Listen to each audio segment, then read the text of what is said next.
What if Bella arrived in Forks as a witch?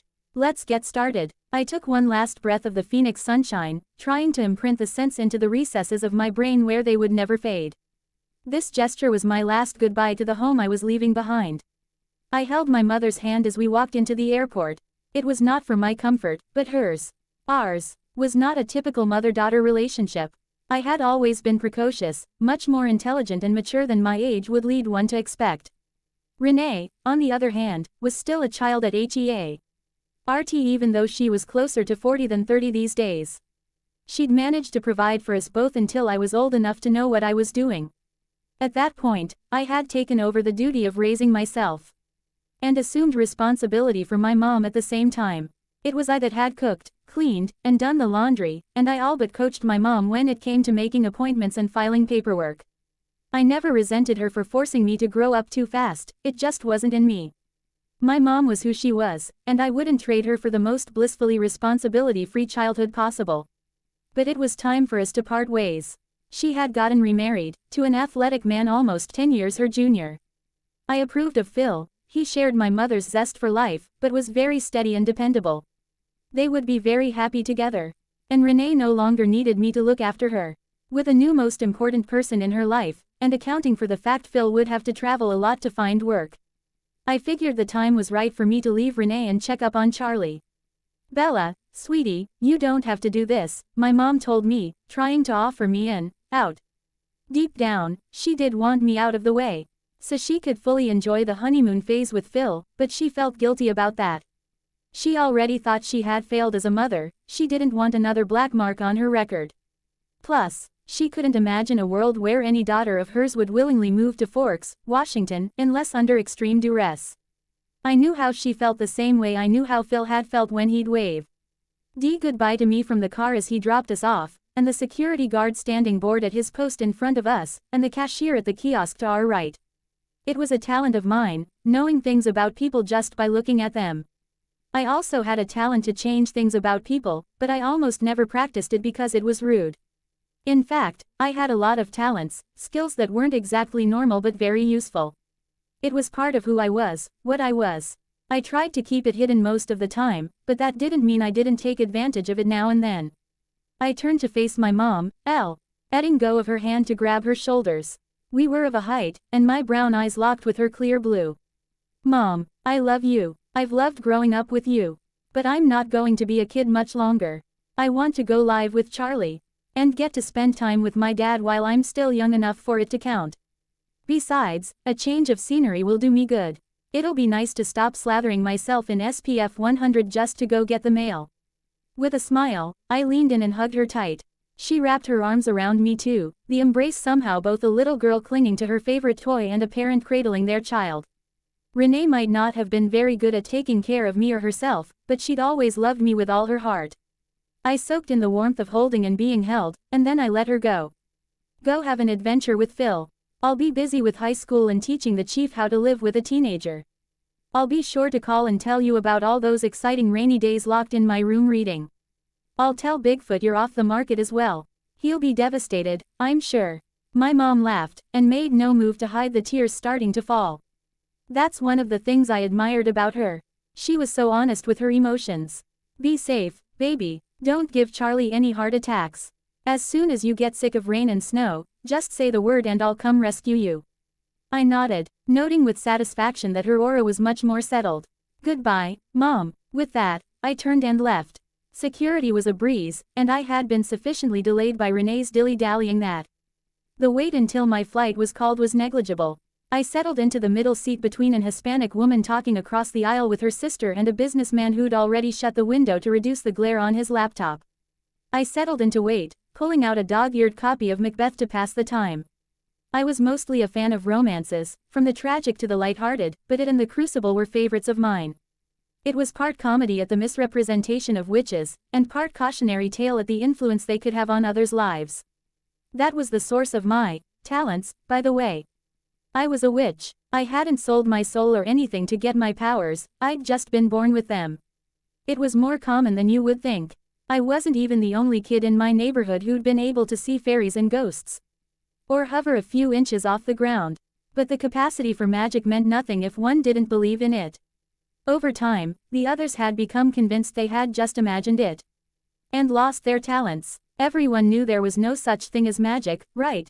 The cynicism and denial of the modern world had bled into them like it had their parents and friends, and the spark of the extraordinary within them had died out. Not for me, though. Renee had never bothered trying to convince me what was real and what wasn't, simply telling me to follow my heart and make up my own mind and to hell with anyone that told me different. Between her openness to the strange and mystical, and a steady diet of fantasy novels, I had never stopped believing. I had the good sense not to flaunt it, though. Not wanting to be known as the weird girl. And I'd been too chicken to try and convince my fellow gifted as we'd grown older and they started to laugh about younger kids playing pretend how it wasn't pretend. That had been my first test, I'd discovered later.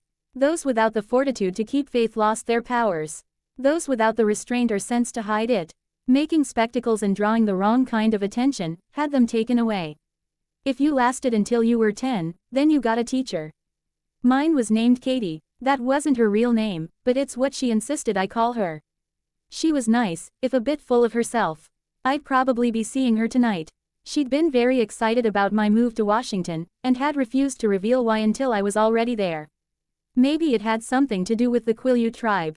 I always knew there was something special about them.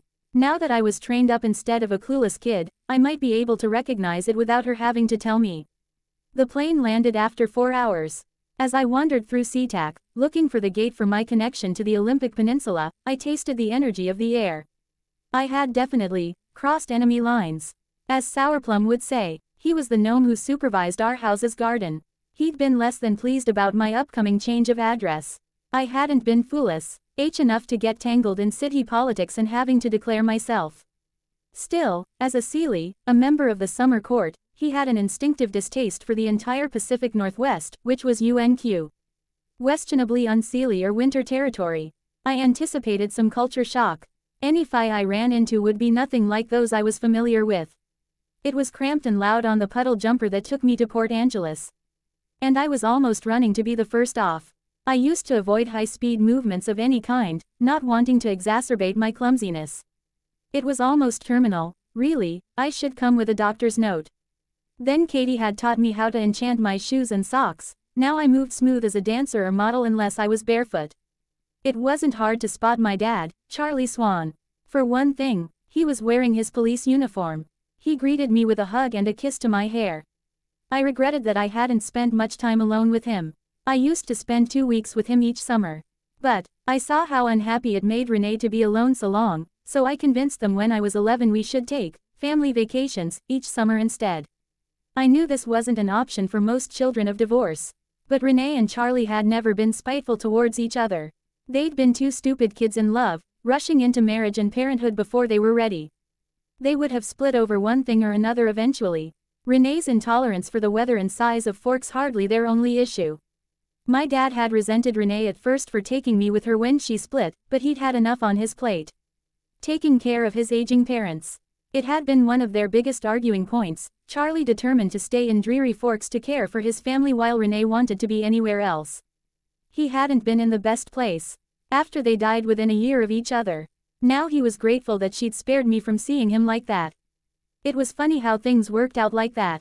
It occurred to me, not for the first time, that understanding my parents' emotions and worries when even they didn't half the time made it hard for me to see them as authority figures and not people. Hey, Bells, great to see you. Nice to see you too, Dad. I had to remind myself that most parents weren't okay with being addressed by their child by their first name. Renee was the exception, not the rule. We got my suitcase from baggage claim, which was filled mostly with books and what little of my wardrobe was suited for January in Washington thrown in as padding. Charlie got alarmingly red-faced lifting it into the trunk of his cruiser. I fought the urge to help him.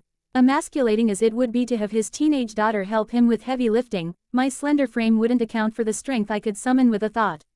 Revealing the existence of magic wasn't a capital crime in the witch community, not like the zero-tolerance policy the Volturi held with the vampires. However, if someone you told went blabbing, it was up to you to clean up the mess. If it escalated into a real threat of exposure, that's when things got heavy. I'd made the mistake of telling my mother when I was 12. I wound up having to wipe the memories of nearly 100 people within a week. I learned two things from that fiasco. Never trust Renee with a secret, and some people were just waiting for a target to unleash hatred on. The crazy Baptist widow on our block had arranged an actual mob with torches. I'd managed to explain to the police that it had been over a rumor I was a lesbian, but it was a harrowing example of how intolerant the world could still be of people who were different. Since then, I hadn't told a soul. I'd considered telling Charlie, but decided against it. I didn't doubt his ability to keep his mouth shut, but his ability to handle the information. Charlie wasn't very open to the supernatural. I knew from how he'd rolled his eyes when Renee had proposed that we go to Loch Ness next summer to hunt for the monster. If I told him I was a witch, he'd fear for my mental health. If I proved it, I feared for his. For the record, there is a monster. It's one of Poseidon's pets. And he left it there as a prank. Or so Katie tells me. Charlie and I made small talk for the first few minutes of the drive, then he settled in to listen to the radio while I admired the scenery. The Valley of the Sun was a harsh environment, and what flora and fauna did live there was tough and hardy. Here, there was so much life that it was spilling over itself. Moss and lichen clung to the trees like ladies comparing fine jewels. We passed forest so dense I was sure you couldn't see the sky from within. I might have lost sunbaked earth as a spell ingredient, but it looked like I'd have more fresh rainwater than I would know what to do with. I spoke up as we reached the cheery, "Welcome to Forks" sign. "Can you swing by the school, please? I'd like to remind myself of the way." "No problem, Bells. You sure you want to start tomorrow? No one would care if you took a day to get settled in. I don't want special treatment just because I'm your kid, Chief. Anyway, I'm already 2 weeks behind everyone else. I need to catch up as it is." Charlie raised a brow. "Right, I'm sure the cutthroat curriculum of Forks High is going to threaten that 4.0 GPA of yours, Miss Honor Student." I grinned. One thing Charlie and Renee shared was a sarcastic sense of humor. I took active attention as we passed the campus. I had vague memories of a quaint collection of converted houses, Charlie taking me on a tour of Forks one summer. Apparently, someone had realized how sadistic it was to force kids to run through the rain from class to class. There was an ordinary school building there now, WITH those white signs at each doorway and everything. The school sign proudly declared it the home of the Spartans. I had a brief fantasy of the sports teams competing in nothing but leather loincloths to cover their oiled muscles. A coach resembling Gerard Butler screaming from the sidelines. If only. On the way to my new home, Charlie coughed. I could practically see the discomfort rolling off him. Guess he was finally going to tell me about my surprise. "By the way, Bells, I found you a car." "Thanks, Dad. You didn't have to, you know. Forks is so small I could walk." That had been the plan, anyway. It would be easier if I could claim I took shortcuts through the forest while actually teleporting. If I had wheels, that meant people would notice if my car hadn't been somewhere I claimed to be. Still, it was a thoughtful gesture on his part. I wouldn't rob him of his chance to feel like a caring father. "Nonsense. You're 17, and the most responsible kid I know. You deserve to have your own car." Charlie seemed like the sentiment was strangling him, but he pushed on. "Seriously, men, I got it off my buddy, Billy Black. You remember him, you used to play with his kids when you visited. Anyway, he's in a wheelchair now. And he sold his truck to me cheap. I think it'll be good for you." "Ah, Uncle Billy." I'd always thought of him as that, but was never brave enough to say it out loud. He and Charlie were thick as thieves. I remembered tea parties with his twin daughters, and complaining about how annoying their baby brother was. I remember crying when I heard their mom died. "Tell him thanks, for me. You didn't snag it from one of his kids, did you?" "How are they, by the way?" "They're all good. Rachel is off at University of Washington, and Rebecca went and got married to some Hawaiian surfer. Jacob turned 15 last week. He was really happy when I bought the car. I can't tell if it was because it meant Billy would have to shell out for a new one, or because a pretty girl was coming to town." Charlie's voice went funny on that last part. It was both amused and vexed. I tuned into his aura, curious. Ah, that was it.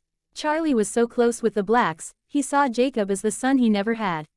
Part of him remembered what it was like to be young and going gaga over a girl and wished Jacob luck. I even got a flash of a daydream of me marrying Jacob so him and Billy be brothers in name as well as spirit.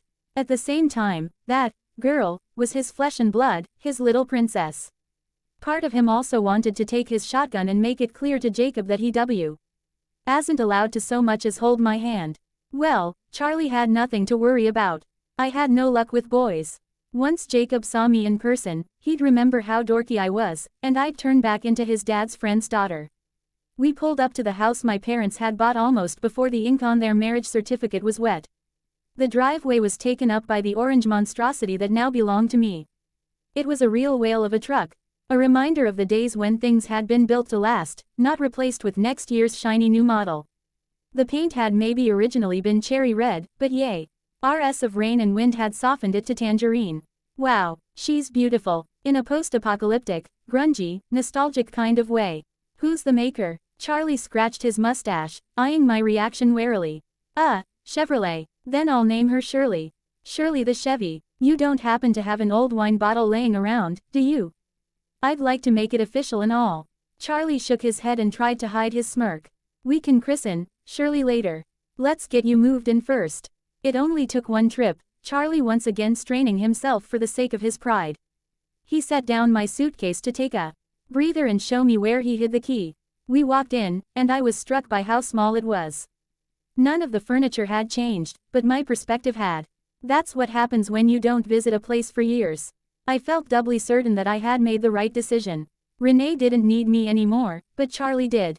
And maybe, just maybe, I needed to see what it was like to not be the only adult in the house for once. I was shown to my room and told that a few shelves had been cleared in the bathroom. Charlie needn't have worried, I wasn't the kind of girl to clutter up the sink with products. Besides, most of my beauty care didn't involve stuff you got from a bottle. The room was much as I remembered it, though I was pleased to note that my Disney princess sheets had been replaced. A big, white fossil of a computer sat on the desk. Maybe I could hawk it and get enough money for a phone with a data plan. I know Charlie was a TV man, but get with the times. DSL was already in history books. I'll be downstairs if you need anything. Good to have you here, Bells. With that, Charlie left the room. Renee would have started sorting the drawers for me. They really were different. I net to the old rocking chair in the corner, a patched quilt hanging on it. Hi, Gran. The ghost of Helen Swan smiled at me. Isabella, darling, it's good to see you. You're finally home. There was tea. Small town mindset I'd braced myself for. Home was where your roots were, not necessarily where your heart was. I'd spent less than 18 months total in this house, but as far as Gran cared, this is where I was meant to be. Where's Pop? She rolled her eyes. He's hanging out at the graveyard again, the old coot. They're planning another fake raid on those poor engines again, I just know it. I glanced back at the door. How has he been? She sighed, leaning back in her chair. It rocked the tiniest bit, but otherwise she just passed through it like it wasn't there. Or, more accurately, like she wasn't there. Ghosts appear like people in a movie about 3/4 through a fade out to another scene. It was like looking at a reflection on a clear window, shallow and vanishing if you didn't focus your eyes right. He never got over losing you, dear. Either of you, though I say he's better off without that airhead of a girl, no offense. He keeps busy with work and falls asleep to beer and ball players. Can't stand to spend a whole weekend alone in the house. He's not sad, but he's not really happy either. I've never seen him so lively since he heard you were coming back. I tried not to frown. I'd feared as much. That's why I came here in the first place. Well, I hope I can brighten things up around here. Maybe even help him get me a stepmom. That's the spirit, dear. That's what he needs, a woman's touch. A wife would be best, but a daughter will do. Make sure you make him my stroganoff someday, please. Even if he remembered the recipe, he'd be hopeless at it. Can't boil water, poor boy. I smiled. Sure thing, Gran. I'm going to get packed away. I'll talk to you and Pop tomorrow, okay? Certainly, dear. Take care, Isabella. With that, I stopped paying attention to her. She vanished into empty air. But I could still sense her presence in the chair. Ghosts were funny like that. They weren't really there until you focused on them. They were beings of pure memory, with just enough of a psychic imprint to appear sentient. The emotions that dominated those memories decided what kind of ghost they made up. People who died peacefully like my grandparents just kind of hung around, watching over the living. Cruel, angry people that died violent deaths, on the other hand, well, those were the kind of ghosts you called the guys with proton packs for. They lingered for as long as people remembered them. Most ghosts just faded away, as the last living people who remembered them died. Some, though, achieved a kind of immortality, haunting a place and convincing each new generation someone or something was there, reinforcing the reality of their own existence. Still, they weren't lost souls or anything. More like living fossils, which most people lack the ability to even perceive. The thing in the rocking chair wasn't really my Grandma Swan, it just thought she was. Who was I to tell her otherwise, though? I used the top drawer for my underwear and pajamas, and threw everything else into the closet. A shopping trip was in order, maybe I could use that as an icebreaker to make some girlfriends at school. My book collection claimed one of the corners in a series of precariously balanced towers. I stuck the poor cactus I'd smuggled on the windowsill. It would get more than enough water, all I'd have to do was open the window for 5 minutes. I hoped the meager sunlight would be enough for it, though. It was too early for dinner, so I decided to work on my dream journal. I hadn't had the chance this morning, Renee wanting to soak up every last moment of Bella time before I left. I grabbed my pencil kit, got comfy on my bed, and opened to the next clear page. In the upper corner, I wrote the date I had fallen asleep and the date I'd woken up, marking when the dream had happened. Then, taking that mental step aside where I stopped thinking and just did, I sketched what I remembered from the visions of my sleep. Katie never confirmed for me whether or not my dreams were prophetic. But I'd noticed enough coincidences that I figured it was better to be safe than sorry. I had drawn a baseball and a rose a month before Renee had met Phil. And maybe I'd already decided subconsciously. But I had drawn a pine forest the day before Renee brought up how much she missed Phil while he was away, and maybe I could work something out with the school. Slowly, an image of 2 animals appeared on the clean paper. They were both on their hind legs, batting at each other. One was a cheetah, the other a wolf. I focused most of my attention on their muzzles, trying to capture the same impression I'd gotten watching them fight. They were both roaring at each other, baring teeth, but it had been oddly ambivalent. I couldn't tell whether they'd been preparing to fight to the death or just playing in jest. Their paws reached out, claws sharp, but was it with enough strength to tear flesh or barely scratch? I got their outlines finished and switched to colors. The cheetah got almost nothing. He'd been albino, I remembered. But his spots had been strange. Not black, but a brown like bronze, almost reddish depending how the light hit them. The wolf had been russet, like the oiled oak of an antique table, and shaggy. I tried to capture that thick, tousled quality in the shading. Their eyes took longest. The sclera had been white, like a human's. I'd found that odd. It probably meant they represented real people, but I couldn't begin to guess who. The cheetah's eyes had been yellow, somewhere between dandelions and honey. The wolf's were dark brown, but they had twinkled like chocolate diamonds. I looked over the finished work, my vague memories being replaced by the image I'd crafted in my head. They were polar opposites, cat and dog, bright and dark, lean and broad. They stood frozen, and I still couldn't tell whether, if they could move, they would battle or embrace. I hadn't bothered to draw genitals, but I was certain they were both male. Before bed, I had a ritual where I looked back through my journal to see if any new meaning attached itself to any of the pictures. I was halfway through this one, and I decided to check early today. I flipped back through the pages, glancing at my dreams as recreated by my hand. A lot of pine trees, probably about my move. Sometimes the moon shined overhead, sometimes the sun. I'd drawn a clearing once, filled with beautiful wildflowers. Mostly it was just endless trees though, stretching into forever. A few more animals popped up. A smiling bear, a fox with blood-soaked jowls, a king cobra with sable scales. A couple landscapes without trees. A beach at sunset in Mexico, as Renee had dreamily pictured as the setting of her wedding, and an Italian town. And then there were the silly ones. A pixie with her arms full of shopping bags, and a cartoonish vampire dressed in a doctor's coat with a stethoscope, his fangs missing and leaving 2 gaps in his smile. No new insights, apart from a confirmation that I seemed meant to move in with Charlie. Maybe Katie would give me a hint tonight. Or maybe there was no secret meaning and these were just the imaginings of a sleeping young woman. It was already dark outside. But according to the clock it was barely 6 p.m. This was what I got for moving so far north. I went downstairs, curious to see if Charlie had any special plans for dinner. A quick inspection of the kitchen. A mildly spirited discussion, and a half-hour later, we were eating pizza and I'd declared myself the house chef. Charlie had objected to the idea of me taking over the cooking. Mostly because it meant an end to all the pizza and takeout, but also out of concern for me. I'd countered that I was used to cooking, I actually enjoyed it, I was pretty good, and I had a right to decide what I put in my mouth.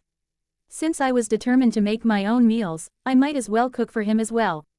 I'd softened the blow by offering a weekly pizza night and a trip to the diner per month. Much as it grated on Charlie's conscience to take advantage of child labor, he couldn't resist the idea of regular home-cooked meals. Even if it meant eating vegetables consistently again. I was shown to where he kept the grocery money and told to go nuts.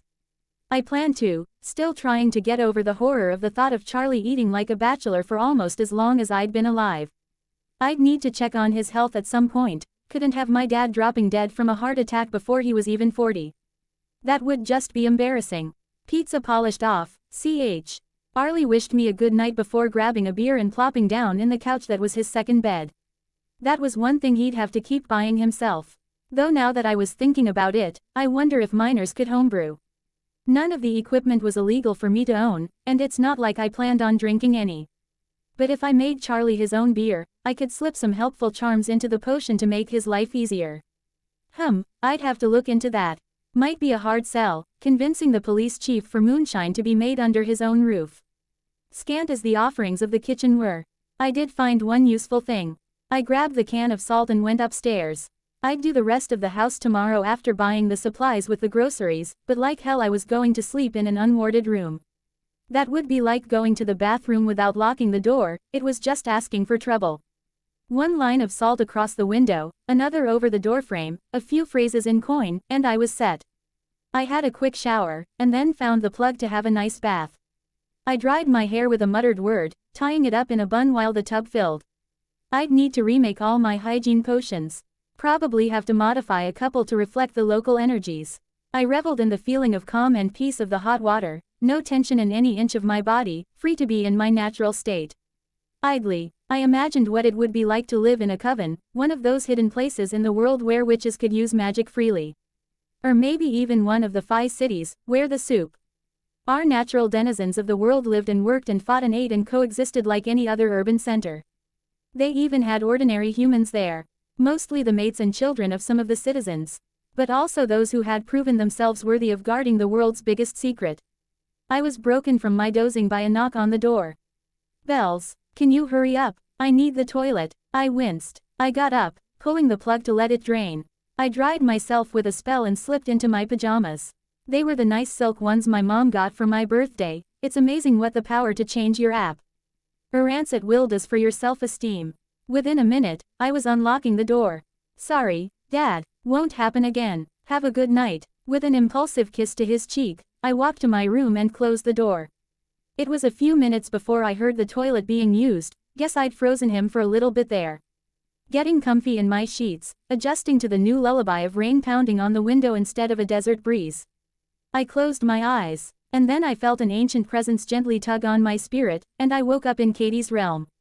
It was a field of grass, in the glorious bloom of spring. The sun shone from exactly overhead in a cloudless sky, filling the world with light and heat. To the north, the horizon was filled with mountains, to the south, the barest glimpse of the sea could be seen. I knew from past experience that no matter how far or how long I went in either direction, they never got closer. I stood in the shade of a cypress tree, the only one in sight. 3 other women were near me. Next to me, in the shade, an old crone sat on the ground, as wrinkled as a raisin. She clutched a bouquet of purple blooms, which I knew to be aconite. In front of me, perched on a stool set next to an apothecary table, was another woman maybe a bit younger than my mom.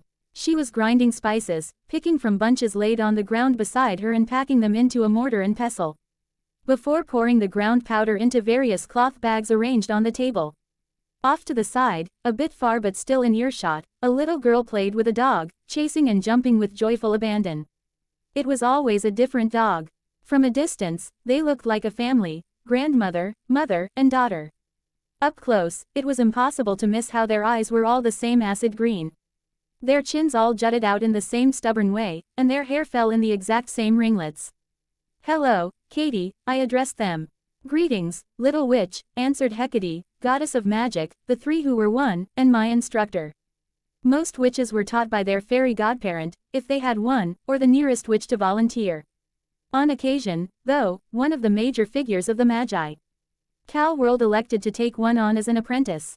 I had no idea what had led the same being who had taught the likes of Circe or Morgana to pay personal attention to me, but I figured I shouldn't look a gift horse in the mouth. I referred to her different forms as the matriarch, mother, and maiden in my head, but all insisted on being called Katie. "Is your father well, little witch?" asked the mother. "As well as can be expected," I replied. "It will be good for him, to have me living with him. For you as well, child. Always so selfless, living for others. Learn to focus on yourself once in a while. Have some fun, break a heart or two. Act your age," she scolded without real heat. "I will, Katie," I answered, not that I had any intention to do so. But I'd learned not to talk back a while ago. I had never really recovered from the experience of having my mouth constantly filling with manure no matter how much I gagged or retched. The matriarch shifted, her bones audibly creaking. "You'll meet them soon," she croaked. My shoulders tensed. The matriarch almost never spoke, but when she did it was always important. "Who, Katie?" The crone clutched her bouquet closer to her chest, not even looking at me. "Follow your heart, pretty bird. No matter where it leads." With that, she started to snore. I turned to the mother. "What do you mean, Katie?" She smirked at me. "That would be telling. Now go work on your shape-shifting.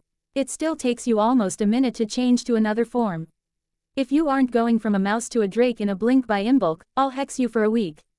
I grimaced. Katie believed that the satisfaction of a job well done was enough of a carrot, and made liberal use of threats of the stick to motivate. It was certainly effective, but not exactly pleasant. Walking away to get some space, I reached inside for the animal. I let it take over with a rush of fire up my spine, feeling like I was shaking off a thick, awkward coat to stand free. My natural form was, in what I was still convinced was some kind of cosmic joke at my expense, a swan. Once I got over it, I felt it described me very well, awkward on land, but smoothly graceful on water or air. I quickly shifted into my favorite form, a Bengal tiger. I'd taken this form so often it only took a few seconds of focus. But, according to Katie, I had until Groundhog Day to make even the most unfamiliar form effortlessly quick. The only way to do that was the same way to get to Carnegie Hall: practice, practice, practice. As I cycled through the animal kingdom, I made a mental note to schedule some shifting in my real body. I got all the experience from these not dreams in Katie's realm as if I were actually here, but there was still something about doing magic awake in the real world that made it stick.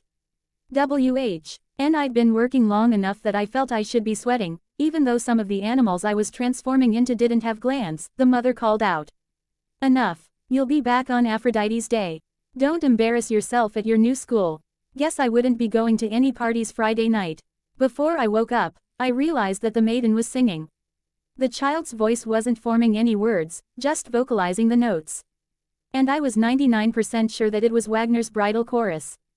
I sat up explosively in bed, only to overbalance and fall on my face, thankfully on the soft comforter and not the floor.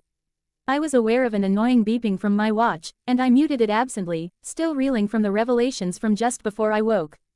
Katie never did anything by accident. Anything she told me was intentional and meant to guide me. It was up to me to be able to hear and comprehend it. The mother told me to focus on myself and go, break a heart or two. The matriarch had said I would meet them, and I should follow my heart. The maiden had been singing, "Here Comes the Bride." Feeling like my eyes were compass needles drawn inexorably toward true north, I turned to look at my dream journal. It was still open to the cheetah and wolf. Blame it on female intuition, blame it on my love for Victorian literature, blame it on my personal experience with how much the gods loved mischief. But I just knew what that drawing represented, however outlandish it seemed to me. I hung my head and rubbed my temples. No, no, no, no, no, no. This is not happening to me. Give me a neo-Nazi warlock I'm destined to vanquish. Give me an abused kid fated to become a world leader to nurture. Give me anything but a high school love triangle. I could have sworn I heard a chuckle. And I would be everything I owned it hadn't been my gran. I drove into Forks High School's parking lot, Shirley roaring like a lion. She was a loud one, and I wasn't even tempted to mute her with a spell. It was part of her charm. Her obnoxious volume and puttering exhaust gave her character. I pulled into an open spot in the student section of the lot. I had to go to the office before classes, so I had left early. Not that there was much to do but munch cereal and watch Charlie make coffee. Except perhaps waste energy cursing my fate. I was officially a damsel. At some point in the near future, I would attract the attention of two different men. And I would, presumably, be left with the unenviable task of picking which one's heart got shattered. It was the plot of half my favorite books, but the can flee. Court didn't seem so delicious when I was set to be in the middle of it. I could always take the easy way out and pick neither of them, staying single. But I got the sense that that wouldn't be a feasible option. If my life really had become some romantic drama, then odds were that I could fall for both of them, and fate would keep throwing us into each other's paths until that happened. And it's not like I was opposed to meeting a guy that could sweep me off my feet, more that there was almost no way to avoid someone getting hurt before everything was done. Well, no way that fit within societal norms. Triads were reserved for the pages of niche romance novels, not real life. I shook my head and stepped out of the car. School first, personal life second. I'd lived by that most of my life, no reason to stop now. I was walking across the lot when my supernatural radar gave a ping. I paused and turned to look at one of the parked cars. It stood out, a shiny Volvo, brand new while most of its neighbors were at least a decade out of date. But it wasn't the glinting chrome and fancy tires that drew my attention, it was the distinctly non-human auras all but radiating from it. Whoever owned this car, it was well loved and well used. I'd gotten weaker imprints off suburban minivans back in Phoenix. Now what in Hades were multiple vampires doing at Forks High School? I remembered the albino cheetah. So, one of the characters in this little plot was a noonogging hunk of living diamond. Emphasis on the hunk. I had yet to hear of a vampire that couldn't make a model self-conscious. Well, this put a whole new spin on the term, necking, didn't it? I sighed and continued to the office. As intriguing as the mystery of my potential vampire boyfriend and his coven's presence in this sleepy town was, I still had school things to handle. The dry, drab room for administrators was currently occupied by one lone woman, dressed in a t-shirt. Well, I could pass off my blouse and cardigan as dressing to impress. She looked up at me through her glasses. "Can I help you?" Bella Swan, the new student. I had to hide a flinch at her surge of interest in reaction. Crows, I was all but a local celebrity, wasn't I? Daughter of the beloved chief, finally back to her roots after being hidden away by his flighty ex-wife. I was a living, breathing soap opera character, at least as far as this one was concerned. Before I left, armed with schedules and maps and forms she'd foisted on me, I asked her, "Do you know anything about the owner of the Volvo outside?" "I want to ask about the paint job." Yeah, right. What I really wanted was to skim her thoughts when I brought up the unknown vampires. "Oh, that would be the Cullens, Drive. Cullen's foster children. I believe you have biology with Edward, the youngest. You can ask him. And of course, you'll see them at lunch. Because this school was tiny enough to only have one lunch period." I nodded politely and filed away what I could glean from her thoughts. 5 vampires in this school, which she had more than a few inappropriate fantasies about, 2 more in town. A coven of 7, 3 mated pairs and a loner. Guess which one I happened to share a class with? I checked my schedule. Well, biology was right after lunch. I could get a read on them all in the cafeteria, assuming they showed up. Though why they even bothered with the charade of being high school students, I couldn't fathom. What was up with that, moving in with humans and acting their apparent age? It didn't fit with what I knew of vampires, which admittedly was all academic. I hadn't actually met one. Just covered them with Katie. The best spells to kill one and the alchemical properties of their venom wasn't likely to help in an introduction. I did my best to show all thoughts of blood-drinking persons from my mind as I made it through the day's lessons. This proved surprisingly easy, as I was overwhelmed by the sheer amount of attention sent my way. From English first thing all the way to Spanish before lunch, I was ogled. There was really no better way to put it. Teachers gaped when they heard my name, my peers turned in their seats to stare at me rather than the board. And I was approached and talked to like I was a Hollywood actress. Gods above, these people were sheltered. A new face should not be this interesting. I trailed behind a rather talkative, short girl by the name of Jessica to lunch. On the surface she seemed perfectly friendly and helpful as she inundated me with the who's who of Forks High. But luckily my senses went well beyond that. She was just using me, increasing her own popularity by piggybacking off mine, a fact that caused her no small amount of jealousy. I'd met her type before. Not evil so much as small. Her world extended no further than the end of her nose. Jessica sat me down and introduced me to all of her friends, who seemed awed at her courage in talking to me. The only decent person there was a sweet girl named Angela, who had been childhood friends with Jessica before she succumbed to the bitch virus and was sort of a hanger-on in her social crowd. I smiled and nodded and tried to find the courage to eat my apple when it felt like I was being judged by an Olympic panel for every twitch I made. My eyes wandered the mass of teenage youth before alighting on a group that could not possibly have been more out of place. For one, they were all pale as corpses, a shade of white that human skin just can't achieve unless exsanguinated or caked in powder. For another, they were posed like statues, consumed in some solitary stare off into the distance, rather than looking at me or chatting with each other as the rest of the student body were. And finally, they were beautiful in a way that nature had never intended. Flawless and symmetrical and balanced beyond the scope of any human face. Succubé got into your head, the Fae were so full of magic their physical forms were surreal, but no species could beat out vampires for sheer, sharp physical perfection. Ah, the Cullens, I presume. Here was my chance. Atomic batteries to power, turbines to speed. I blocked out the chatter of the room around me and focused entirely on the 5 vampires resting around a lunch table. The influx of knowing almost knocked me over. The big one, Emmett McCarty, was like a tide pool. Deep and full of life, but the water was crystal clear. He was a simple man. He liked to test his strength. He liked to spend time with his woman. He liked games and jokes.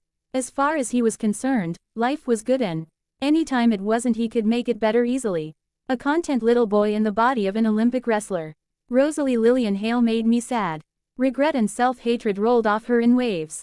I saw that her past was dark and painful. But she missed it because at least she was human. She masked the pain with vanity, comforting herself with her beauty and the power it had. I had a glimpse, clear as day, of her and Emmett in rocking chairs. Old and gray and wrinkled, bouncing children on their knees. Her deepest wish, and one she'd never see fulfilled. Jasper Whitlock was like an open wound. I saw all the scars, and how he got them. I saw him endure decades of blood and death and savagery, losing himself a little more with every kill. He had found a new way, guided by his love, but it was a constant struggle not to regress back into the monster he'd once been. His aura seemed to extend past himself and settle around him like a mist. An empath. Edward Anthony Masson Jr. was confusing. He was miserable, and he was happy with that. The black of self-loathing surrounded him like a cloak, and he clung to it. He took, I wouldn't say pride, but the certainty that he was a monster was a large part of his identity. I saw various shallow interests in the world around him, and one strong bond to his father, but it was hollow. He wasn't ready to die, but he wasn't really living either. He was going through the motions, watching the world pass by out of habit instead of any real interest. His mind was like a one-way mirror. I could see the ripples and streams of thought in the room going in instead of flowing around him. But his own stayed inside. Passive telepath. Mary, Alice, Brandon was like a blob of mercury. Her aura was constantly shifting and changing, always moving, a perpetual motion machine. She was like lightning in a bottle, full of energy and just waiting to burst at the slightest whim. There was surprisingly little gunk clinging to her. See, everyone has doubts, regrets, dissatisfaction, and a bunch of other negative energies that are part of the price of living. But she barely had any. Compared to the sludge I'd seen on Edward, she was clean as a whistle. She wasn't naive or innocent, per se, so much as serene and completely content with her life. Her eyes glowed with ethereal light, and I could see reflections of the threads of fate in them. Prescient, that was a formidable talent. All this, I learned in a few seconds. My brain rushed and ached to assimilate information as it flowed in from an otherworldly source. Yet the knowledge I picked up on M as individuals paled in comparison to what I learned of their bonds. They were a family, through and through, united in their journeys through life, bound together by love and affection and respect. I could state with certainty that they would die for each other. In many ways, still the youths they appeared outwardly to be, guided by a father and mother that cherished and taught them. It was humbling and awe-inspiring. The relationships of the Cullen Coven. I withdrew my attentions, dealing with a new headache to go with my new perspective. I'd just gotten a cheat sheet on my potential in-laws. And I was amazed to find I didn't mind the prospect of forever with them. They were good people, not without troubles, or guilt, but at the end of the day, they tried to do what was right. It almost brought a tear to my eye. "You're staring at the Cullens," Jessica spoke up, stating the obvious and drawing the group's focus back to me, if it had ever left. Edward, the lithe redhead, looked up. I double-checked the spells woven into my shield bracelet.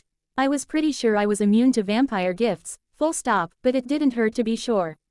Like hell was I going to let him get a sneak peek at my thoughts. He looked back down just as quick, as if it had just been a reflex. I'd bet money Jessica's thoughts were as loud as her voice. She must have got his attention. I shrugged. They're worth staring at. Who are they, again? Dr. and Mrs. Cullen's foster kids. They moved down here from Alaska, like, a few years ago, Jessica offered. They kind of keep to themselves, Angela spoke up, genuinely trying to help the new girl. She got points in my book. Yeah, because they're all, like, together. Like, together, Jessica continued, relishing in the juiciness of this particular bit of gossip. The blonde girl, Rosalie. She's with the big dude Emmett. They're, like, a thing.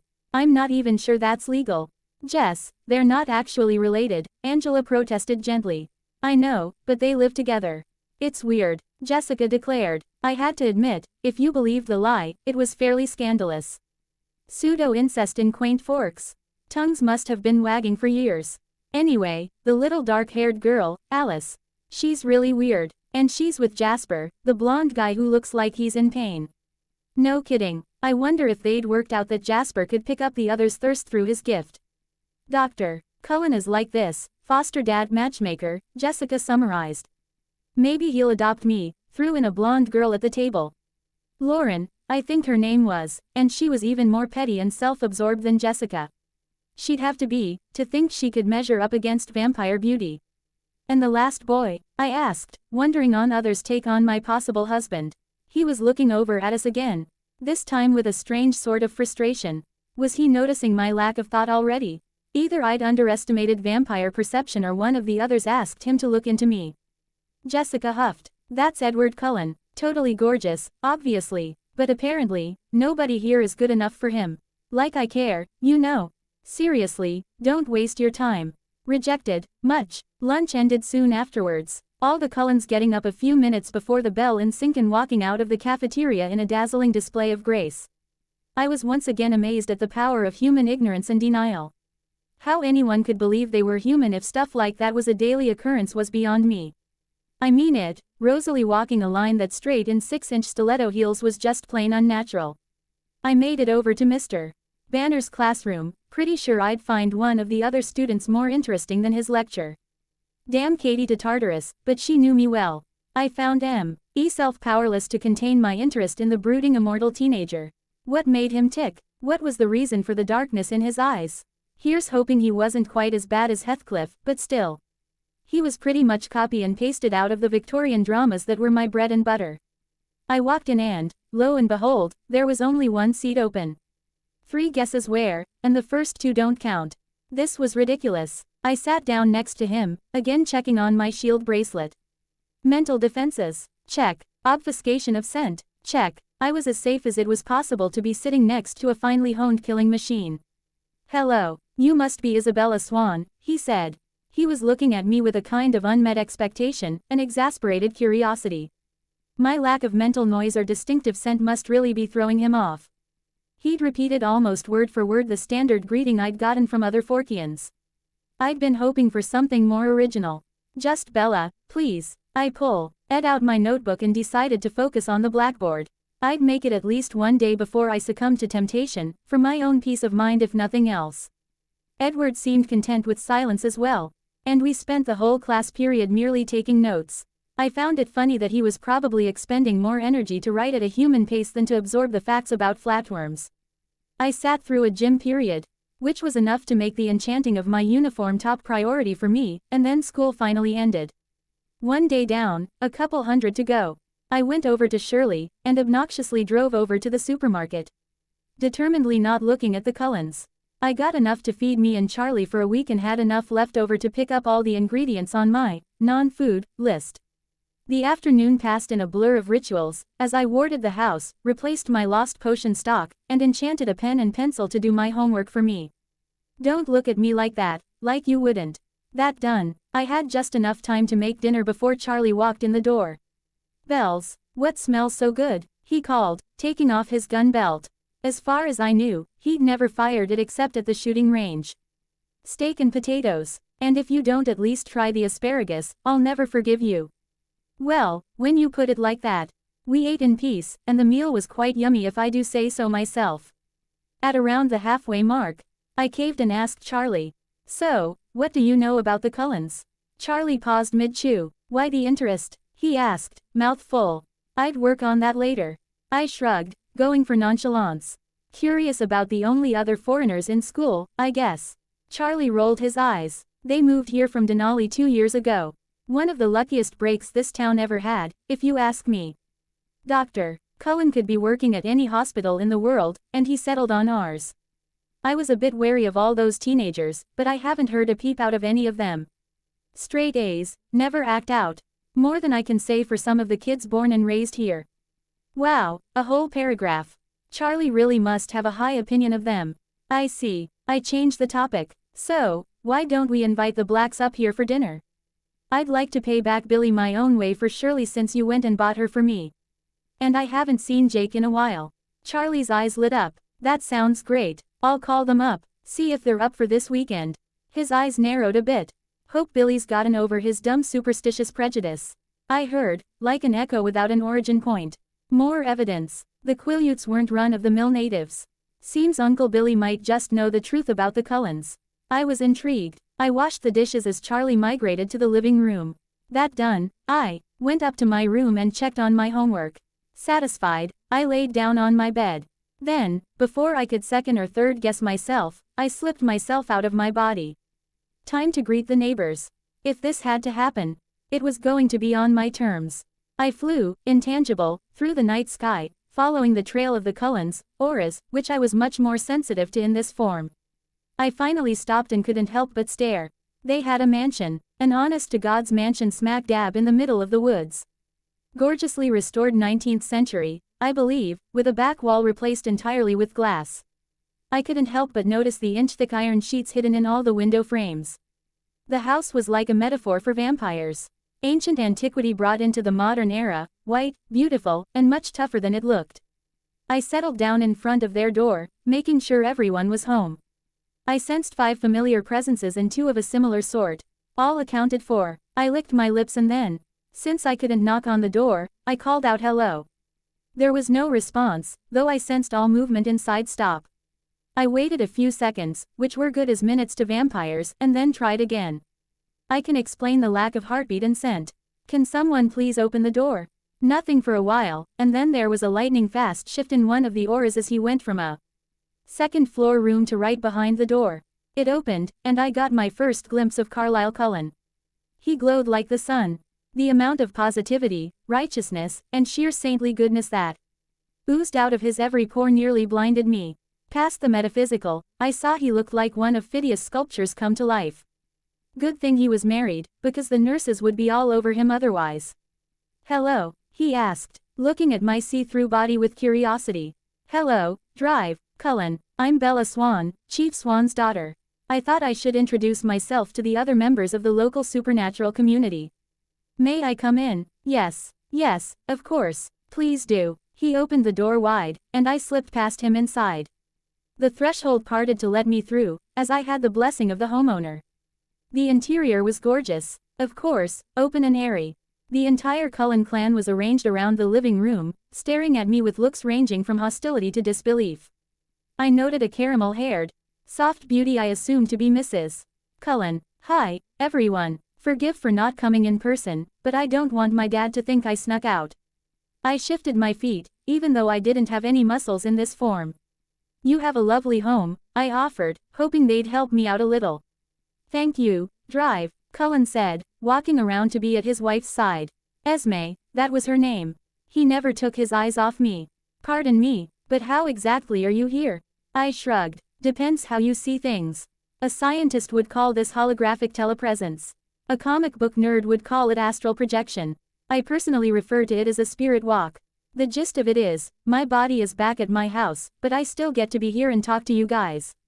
Cool, Emmett said. He got a smack on the head from Rosalie. The sound like a steel mallet hitting a vault door. He turned hurt puppy dog eyes on his mate, but Rosalie kept her attention on me. The look in her eyes made me uncomfortable, like she was planning where to hide my dead body. Anyway, as I said, I felt like I should meet you officially. As a fellow not exactly human, I thought it best that we come to terms about our cohabitation. I don't have a problem with you.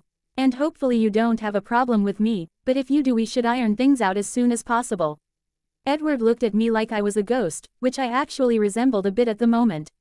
What do you mean, not exactly human? He asked, probably voicing what they all were thinking.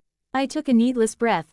All right, you, vampires, me, witch, we on the same page, now. Rosalie scoffed. Witches don't exist. I raised a brow at her. Neither do Gucci-wearing, blood-sucking, sparkly monsters of the night, yet here we both are, I snarked on reflex. I heard at least one chuckle. I backpedaled as Rosalie actually snarled. If the word, witch, offends you for some reason, think of me as psychic. Like how I'm here, it's all semantics. I perceive and can affect the world around me in ways other people can't. I call it magic, because that's what I was taught it was, and the word for a female magic user is witch, which is what I identify as. I paused. Did I just use two homophones back to back? I hate when that happens, sorry. It's all right, Esme spoke up, a glorious smile lighting up her face. Wow, Carlisle was a lucky man. This is terribly exciting. Forgive us, Bella, but we've never met a witch before. I'm sorry if we offend you in our ignorance. Can I get you anything? A seat, a drink. She sent a look at Jasper, whom vacated a love seat in a fraction of a second. He took post behind Alice's shoulder, who looked fascinated with me. No, I'm okay. I don't really have muscles or anything in this form. Thank you, though. I coughed. So, how's this going to work? I keep your secret, you keep mine. Naturally, Carlisle said. You trusted us with your secret and you made no move to disclose ours today, though you clearly knew it. It's only fair that we look out for each other. Rosalie actually stomped her foot, and Jasper was eyeing me in a way that made me nervous. I slipped steel into my spine and addressed the blondes in the room. Thank you, Carlisle. I feel compelled to warn you, though, that it would be very unwise to attack me. I may look human, but I can make force fields and fire with just a thought. You try to hurt me or anyone I care about, your ashes will be scattered to the wind. A frown marred the patriarch's brow as the diva scoffed. Are you seriously threatening us? She all but growled. Not threatening, giving advice for your continued survival. I focused, and the magazine on the table before her went up in witchfire. There was nothing but a black scorch mark in seconds. They all stared at it, a frozen kind of horror in their expressions. I felt like a schmuck. But I needed to hammer this point home. You mess with Bella, you get zapped. I couldn't have them trying to kill me in a misguided attempt to protect their privacy. I won't start a fight, but I will finish one. Are we clear? Yes, Bella, Dr. Cullen said. He seemed much more reserved now. Good. Sorry about the table, Mrs. Cullen. I sheepishly sent a cleaning spell at the black burn. It cleared up like new. No problem, Bella, and please, call me Esme. She smiled cherubically again. I assure you, I speak for my whole family when I say you have nothing to fear from us. No. Ephes would dream of endangering you or your father. We know better than to react with violence. There was a hard note to that last part, and I think I saw the 6 others straighten their posture a bit. Maybe it wasn't Carlisle that really ran things around here. I'm glad to hear it. I was rapidly losing my nerve. Better leave before they saw the cowardly behind the lion. I'll see most of you at school. If you need anything, feel free to ask. Goodbye. I woke up back in Charlie's house, a cold sweat soaking into my sheets. Well, here's hoping I wasn't murdered tomorrow. I had barely closed Shirley's door the next day when I was assaulted by a vampire. Well, maybe, assaulted, was too strong a word, but it sure felt like it. Hi, Bella, Alice chirped, wrapping me in her stone-cold arms. I awkwardly held my arms up, looking to Jasper behind her. He smirked at me, as if this were only the beginning and he was enjoying the show. I'm Alice, and we're going to be best friends. If you say so. I said. I summoned strength and gently unwrapped her from around me, setting her down in front of me as I lifted her the tiniest bit to get her off. She blinked, then seemed thrilled, like a kid who just went on a roller coaster. Wow, that was interesting. Usually only Emmett can do that. Magic must be wonderful. Could you keep it down? Literally everyone is staring. And it was true. One of the aloof Cullens getting all touchy-feely with new girl Swan had every kid in the parking lot looking our way. I'm sorry. I'm not good at restraining myself, except when it comes to diet, of course. I just already know we're going to get along fabulously, and I apologize if I'm a bit forward, but I'm just so impatient for you to realize it and we can get to where I see us, she said in one breath.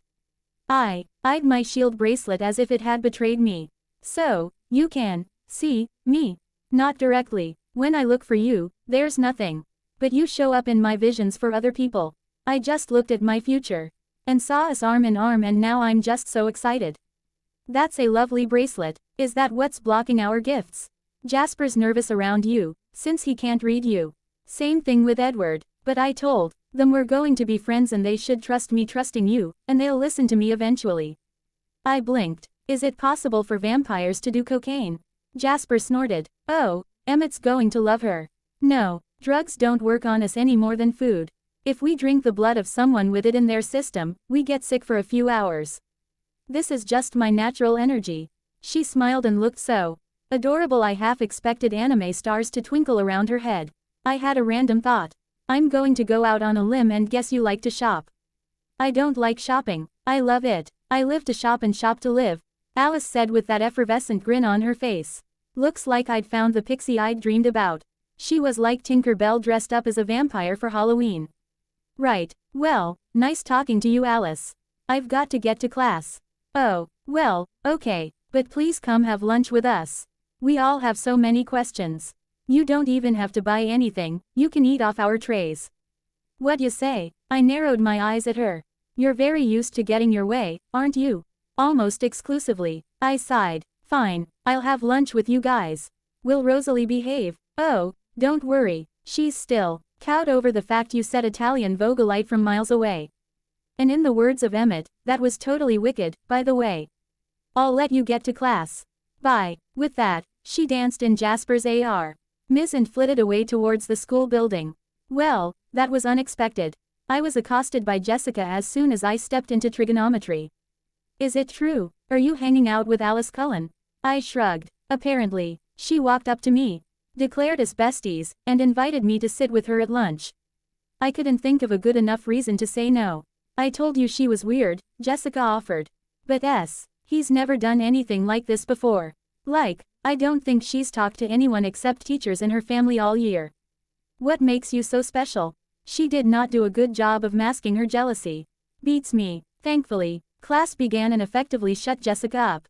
Aware that the majority of the student body was watching me like a hawk, I walked straight to the Cullens' lunch table and sat next to Alice.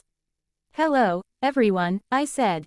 Some might find it concerning. I was more worried about whether my tablemates approved of me than the fact they tore open throats for sustenance. Hello, said Edward, outright staring at me like I was a Rubik's Cube he was trying to solve. Hey, it's Sabrina, the teenage witch, Emmett announced, mouth wide in a mischievous grin. I raised a brow. Really, Nosferatu? You want to start with dumb pop culture nicknames right out the gate? Come on, it's not every day you meet one of the charmed ones, he quipped right back. Very well, I will hereby refer to you all as the Drac Pack. Please file all complaints with Emmett. That the best you got? He challenged, even as Jasper pinched his brow and Edward grimaced. Rosalie remained silent, eyeing me in the cautious why neutral way you would a friend's pet snake. Alice alone seemed actually pleased to see me. Welcome, Bella. Here, I got your favorites.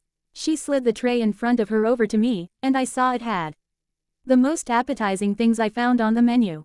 You're good. I might as well drop my precog ward, it doesn't seem to work with you, I commented, opening up the lemonade bottle and taking a sip. Really? Please do. It's odd, having to look for you when I can't find you. Like one of those picture puzzles where you have to find the mime. She paused. Actually, wait until we're alone.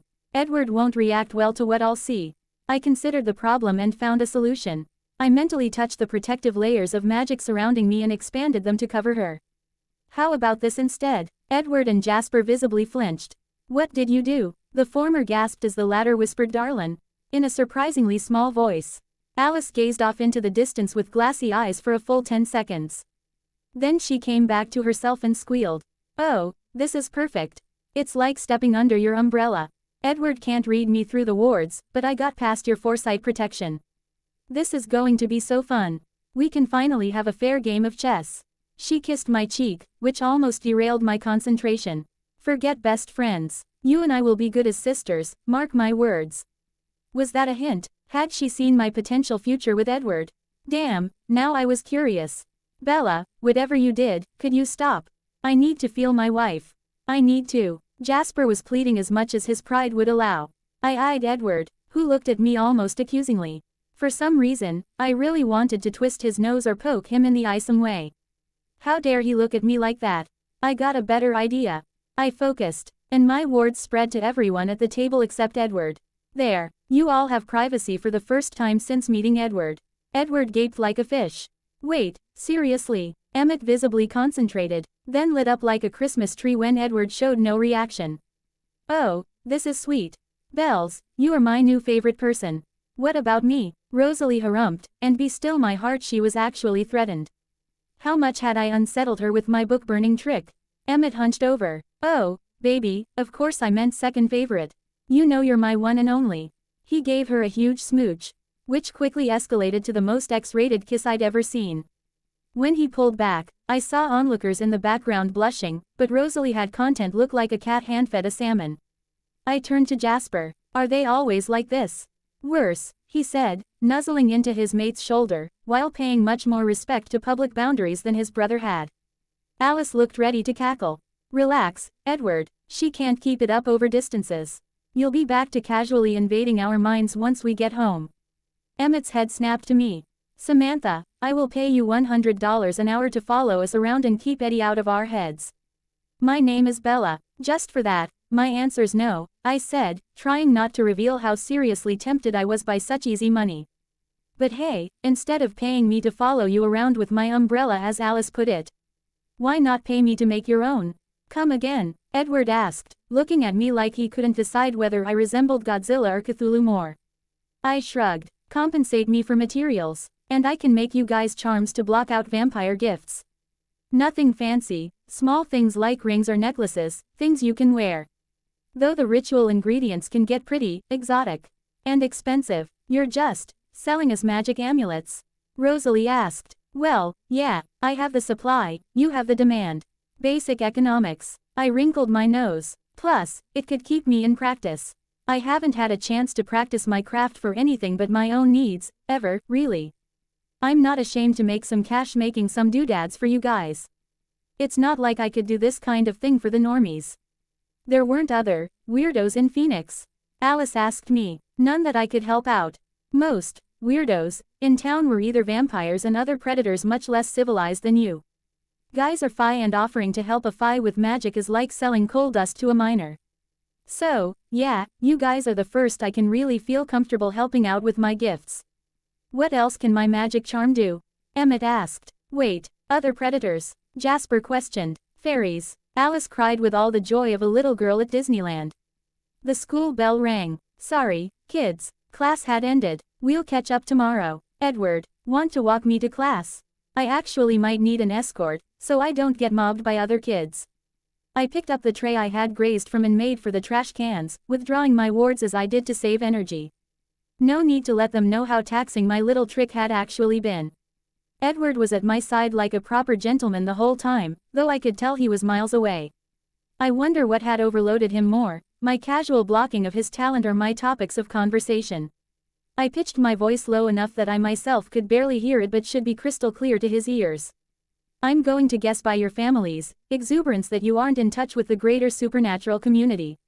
Did you guys think vampires were the only things to go bump in the night? He held the door for me, though I beat him to my seat. No, we were aware of Children of the Moon, and Carlisle remembers tales and rumors from when he was younger. But the way you put it, it's much bigger than any of us expected. Well, to be fair, I have a good teacher. Who? Edward asked, perfectly ignoring the teacher while appearing to do anything but. She's more of a spirit guide. She visits me in my dreams. Gives me lessons on witchcraft and other species. I'm afraid to tell you her name in case you freak out. I assure you, my composure can handle it, says the guy who was catching flies. The moment I extended my mind protections beyond myself. Try me. I suppressed a giggle. Teasing Edward was abnormally satisfying. Alright, I'll give you a hint. Most of my spells are in coin, and she prefers to be called Katie. Of course, it took him only a second to figure it out. Modern supercomputers have nothing on vampire neurons. Hecate, Greek goddess of magic, His whisper was oddly choked. Lowercase g. If it helps you wrap your mind around it. Well, no wonder you're so proficient, with a teacher of that caliber. I was a good student, too, I protested. Forgive me, I don't mean to offend. I simply find every word that comes out of your mouth challenges the very underpinnings of my worldview. Well, let's play 20 questions, let you get what's really bugging you out of the way. Miss Swan, Mr. Cullen, do you have something to share with the rest of the class? The teacher called. Oops. No, Mr. Banner, Edward chimed, yet the moment the man looked away he whispered, later. Jim was tolerable. It was really my enchanted clothing doing all the work, I was just along for the ride. I played a decent game of volleyball, then changed and made it for Shirley before anyone could talk to me. I drove home and had barely closed the door when the phone began to ring. I picked up. Swan Residence. Hi, Bella, can you come over to our house again? Alice asked, the crappy connection somehow N.O.T. interfering with the silver bell quality of her voice. Alice, please, I get that I'm the most interesting thing to come into your lives for a while, but give me some space. Well, how about if we come over to your house instead? I think my dad might mind if I inflict half a dozen teenagers on him at once. Then just me, please, pretty please would they be on top? I couldn't help a weary chuckle. I'm going to say yes. And you're going to knock on my door the second I hang up, aren't you? A knock on the door was my answer. Thought so, I muttered. I was beginning to grasp a crucial piece of information. There's no stopping Alice. I opened the door and there was Alice. Maybe a hair over 5 feet tall. One would never think to look at her that she was one of the deadliest vampires on the planet. Her gift could be downright lethal given the right circumstances. Aren't you going to invite me in? She asked, clearly chomping at the bit to get alone time with me. You'd think eternal life would grant patience. Out of curiosity, what happens if I don't? There's a bright flash of light and then I see no more. I'd very much like to avoid that scenario. Nice to know I do good work. I mentally reach Ed for the eldritch equivalent of land mines, razor wire, and mounted turrets wrapped protectively around my house and temporarily deactivated them. You may enter, I said with ceremony. Alice hopped inside, looking around my tiny house with quick, bird-like motions. I get the feeling that's not just superstition in your case, is it? Your average threshold keeps out the purely spiritual predators. Juice it up with wards and you can keep anything out. I guess you wouldn't know, being vegetarian, but most vampires unconsciously shy away from invading a home. They can do it, if they're thirsty or determined enough. But it makes them uncomfortable in a way they can't explain. That's the power of the threshold trying to protect the resident. Fascinating, Alice said, genuinely interested. I motioned her to sit if she wanted, though we both knew she was perfectly fine with standing for days at a time. I plopped onto the couch myself. So, you want to grill me about magic and the other species? Oh. There is this about the fact I could be Edward's mate. Ideally we'd talk about both, but I really want to discuss our impending sisterhood. She leapt into my arms like a very cuddly statue. I can't believe it. He's been alone so long. And now you're finally here. Please let me do your wedding. Oh please, can I?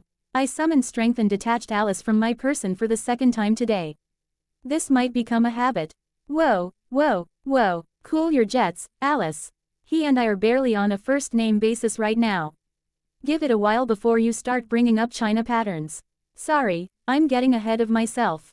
I just saw you two together and you were both so happy. I perked up. Just the two of us. What do you mean? I thought about showing her my dream journal and explaining the hints that Katie had given me. Alice blinked. Oh, well, at the moment, all I see is you two. But I suppose that could change if the right decision was made or you met someone else. Sorry, I can't offer any answers. No big deal. There goes my plan of using you to find the right path. Sorry if that sounds callous. Oh no, I'm used to it. Relish it actually. There's nothing I like better than guiding the people I love on the proper path to happiness. Except maybe a good makeover or sex with Jasper. I slapped my hands over my ears. Gah, please. I get that you're immortally young and have been together longer th. And I've been alive, but kindly don't speak of such things with me. Alice tilted her head. Why, aren't girlfriends supposed to discuss sex with their men? Maybe they do, but please leave me out of it. I begged, blushing up a storm. Oh, you're a prude. Never let Emmett know. He'd tease you until your head exploded. Good to know. Now, was there anything you wanted to talk about besides my and Edward's potential nuptials? We wound up talking for hours, the conversation flowing like water. She was so easy to talk to. We discussed the arcane and supernatural world with its various species, during each time we worked out her gift only applied to vampires and humans. Alice was quite bummed she couldn't see mermaids and sprites immediately. I promised to either summon the local fae when I visited her home in the flesh or make a charm to strengthen her vision. I was cooking spaghetti, and discussing the finer points of potions, when the phone began to ring. Swan Residence, I answered. Bella, where have you been? I sent you 3 emails. My agitated mother demanded. I sighed. Classic Renee. I'm sorry, Mom, I haven't even turned on my computer yet. It's almost as old as I am. I was going to call you tonight. Oh, okay, so how was your flight? Is it raining? Phil says hi. Do you know where my pink blouse is? I mentally ordered my responses. The first flight was good, the second was cramped. Of course it's raining. Tell him hi back. Your blouse is at the dry cleaners, you were supposed to pick it up last Friday. Got it. I can't wait for Florida. I'm going to get so much sun. So, tell me about your school. Are there any cute guys? Are they being nice to you? Too nice. Everyone treats me like a celebrity or some alien from another planet, I grumbled. I met a group of kids I like, though. This group of foster siblings named the Cullens. One of them, Alice, has kind of taken me under her wing. You'd like her. She's as bubbly as you and obsessed with fashion. That's great. I think I remember Charlie mentioning them. The perfect pretty people. Yeah, they make school look easy. When in reality it was a great struggle for them, in one respect at least. Any of those pretty boys interest you? I rolled my eyes. Alice seems convinced that me and her brother Edward are getting married. Really? Why? In her opinion, we're a cute couple that would be great together. I see. Well, no need to take things fast. There's plenty of time to grow and experiment. No need to rush into anything. I know, Mom, she was always like this, cautioning against an early marriage. She never wanted me to make her mistake. So, you going to go for it? We just met. It's a bit early to think about dating yet. So you do want to date him? Mom, I'm making carbonara. How about I call you back after dinner? Oh, well, okay. Love you, sweetie. Love you too. I hung up. Your mom sounds like fun, Alice said from where she was perched on the counter like a very large bird. I don't know whether it was genetics or necessity, but I'm the responsible one. She is a blast, though. She lives on the surface of her skin. So, are you staying for dinner? That's why I took the Volvo. That way I can introd UCE myself to Charlie and start asking for sleepovers and shopping trips. Well, keep this weekend clear. Charlie is inviting up his friend Billy and the date isn't set yet. Her face fell. Even Sunday. I'll get back to you. The sound of an engine came from outside. Quick, pretend we're talking about something girly. So, wasn't Jessica's hair, like, totally stringy today, you know? Alice drawled in a perfect Valley Girl accent. I rolled my eyes and played along as the front door opened. She just needs a new stylist, maybe grow out some length. What do you use on your hair? All organic formulas bespoke from France. A bit above her price range, I think. Alice turned and smiled as she pretended to just notice Charlie. Chief Swan, so nice to meet you. Dad, you remember Alice Cullen, I said, plating the pasta. Why is she here? Charlie asked, taking off his jacket. I sat with them at lunch and Alice promptly adopted me. She invited herself over for dinner. I called to ask, Alice protested. From my front stoop. You're the one who let me in. Alas, you have me there. My mistake. Oh, prepare for so much pink when I get you a new wardrobe. Charlie watched our banter with a look of surprised glee. Yes, Dad, I was indeed capable of making friends. Alice spent what time she wasn't rearranging her food charming Charlie. By the end of the meal, she had him wrapped around her dainty fingers. I wondered how much was Alice's natural charisma and how much the vampiric mesmer coming off her. She handed me her mostly full plate, reminded me to sit with them tomorrow at lunch, and glided out the door. That's a real nice friend you got there, Bells. Charlie seemed dazed. I think she's just happy to have a new life-size doll. I like her though. Oh, Billy called. He said he'd be here at 6 o'clock on Friday. Good. I was planning to roast a chicken sometime this week. Might as well be Friday. 2 men and a growing boy eat a lot of food, so I'll make a lot of sides. And yes, there will be a vegetable. Don't think I didn't notice you picking peas out of your pasta, Chief. Charlie hunched his shoulders contritely. Give me a break, Bells. I was a carnivore before you came along. With an attitude like that you won't need Kevlar. You'll have bulletproof arteries. He chuckled and grabbed the first of 3 or 4 beers and made for the sofa. I went up to my room, made sure my homework didn't have any errors, no spell was perfect. And then I got comfy on the bed and spirit walked to the Cullens. I alighted on the front porch, and Alice opened the door without me having to announce my presence. Hello, Alice. Been so long. They're fine, fine. And your family? Eagerly waiting the follow-up to that cliffhanger you left us on at lunch. Come in already. Needed your verbal assent, remember. I entered the household. A video game was paused on the ludicrously large television. Emmett, Jasper, and Rosalie sat on the couch, eyeing me with wariness and curiosity.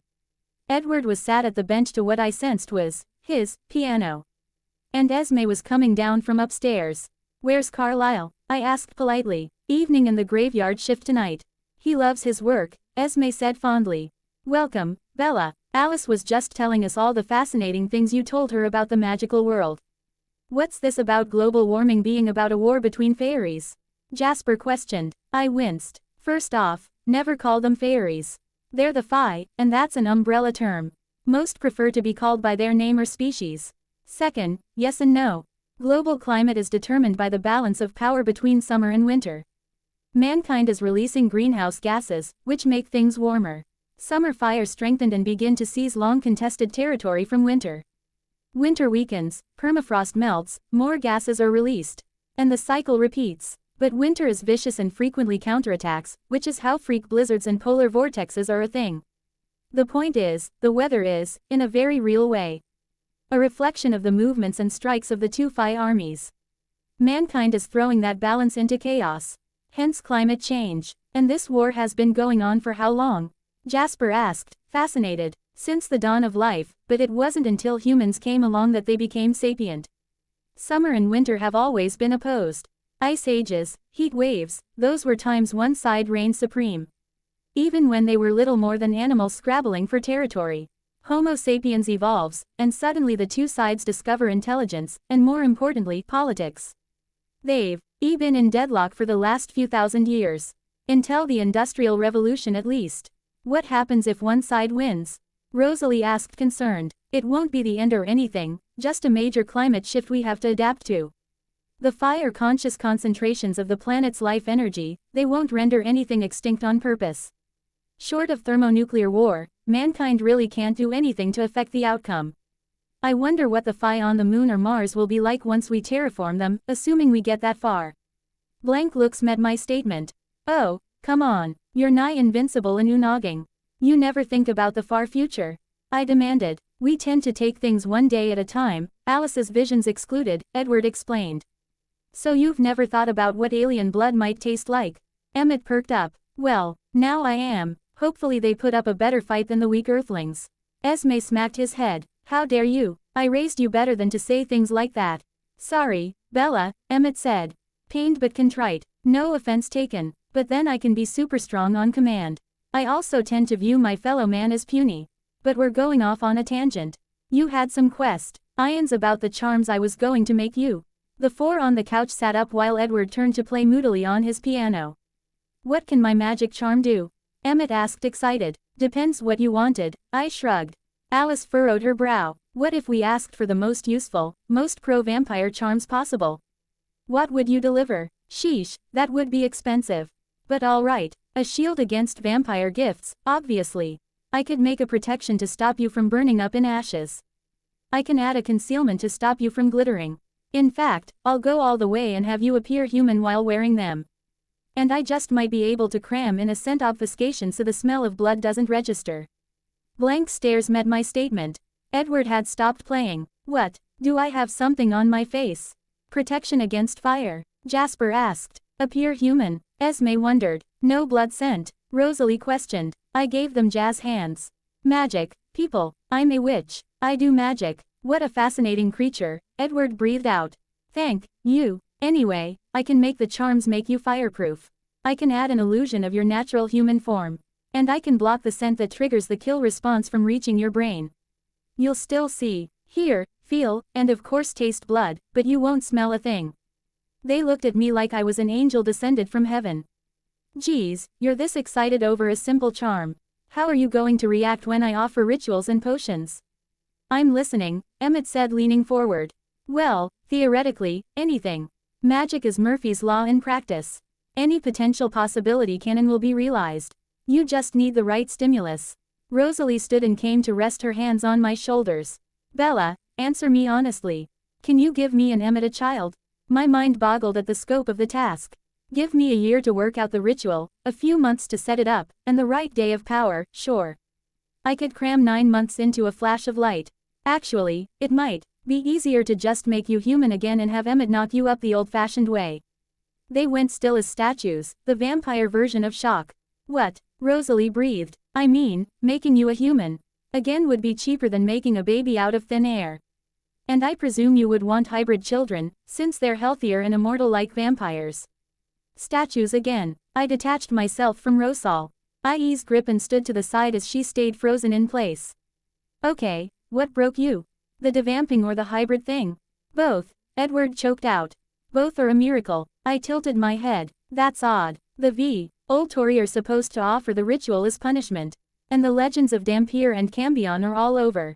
Never, Jasper whispered. Never have we heard of this. The only punishment the Volturi offer is death. And we've never heard of a vampire male and human female mating and living to tell about it. Really, the Conclave assign a witch to the Volturi for the express purpose of performing the ritual. I wonder why Arrow, Marcus, and Keyes aren't utilizing it. Short of going to Volterra and asking, we may never know, Esme reasoned. Alice stood up and walked over to Rosalie. Rearing back, she gave a slap like a clap of thunder from 3 feet away. Rosalie's head tilted, veins of venom revealed in the cracks of the impact. Emmett, moving on instinct, leapt at Alice, whom jumped over him primly. She glided back to Jasper's lap. Content she had broken them from their fugue states. Should I not have said anything? I asked. Rosalie whipped her head to face me, a smile more beautiful than any I'd seen lighting up her face. No, never apologize for this, Bella. You have offered me my dearest wish. She let out a breathy laugh. Emmett came up to hold her. Babe, are you sure about this? Of course, Emmett Jr., little Marigold, happy and whole, and with us forever. I scratched the back of my head. Hybrid pregnancies are extremely tough. And you'd have to be bitten again afterwards unless you want to die of old age. I don't care. This is a miracle. I'd endure 1,000 tortures to have my children at long last. When can we do this? Well, I assume you'd want the charms done first. That'll take a couple weeks. Assuming I get the supplies on the timetable, I guess. And then an apoanthrosis, that'll take some doing. Best to wait for a day of power, saves energy. Say, the vernal equinox. That's in a couple months. I would wait a century for this opportunity, Rosalie swore. Not that it's my place, but Emmett might crush you like a beer can once you're squishy again. You should proba. Bly practice using restraint before the big conception. You hear that, Emmett? We need to practice being gentle. With naughty grins, the two vanished up the stairs. I gaped. Here, now, where all of you can hear. It's a reality of vampires living together, Esme demurred. All right, well, I think I've dropped enough bombs for one evening. Stay safe, everyone. Don't forget to sit with us tomorrow. Alice called as I returned to my body. I got up, called my mom, and spent an hour talking about nothing. I went to sleep afterward, exhausted by a day full of vampires. The next day, after emerging from the safety of Shirley's cabin, I was again assaulted by a vampire. Am I going to start every day with a Cullen wrapped around me? I asked into Rosalie's hair. If you want, she said happily. It's the saint I can do for my future children's godmother. Wow, you really see me as the answer to all your prayers, don't you? More or less. She turned to hold me in a side hug. Even as a human, my dearest wish was to have a child. Then you come along, offering them with Emmett, the love of my existence, as the father. Ask and you shall receive, Bella Swan. Okay, I ask that you let go to class, and act normal. Geez Louise, Rosalie, any witch could do what I offered for your family. I don't see just any witch, though. I see you, and family call me Rose. With that, she danced over to Emmett on the sidewalk and walked away. Well, that was 2 Cullen females firmly in my corner. And if you had half a vampire mateship, you had the whole thing.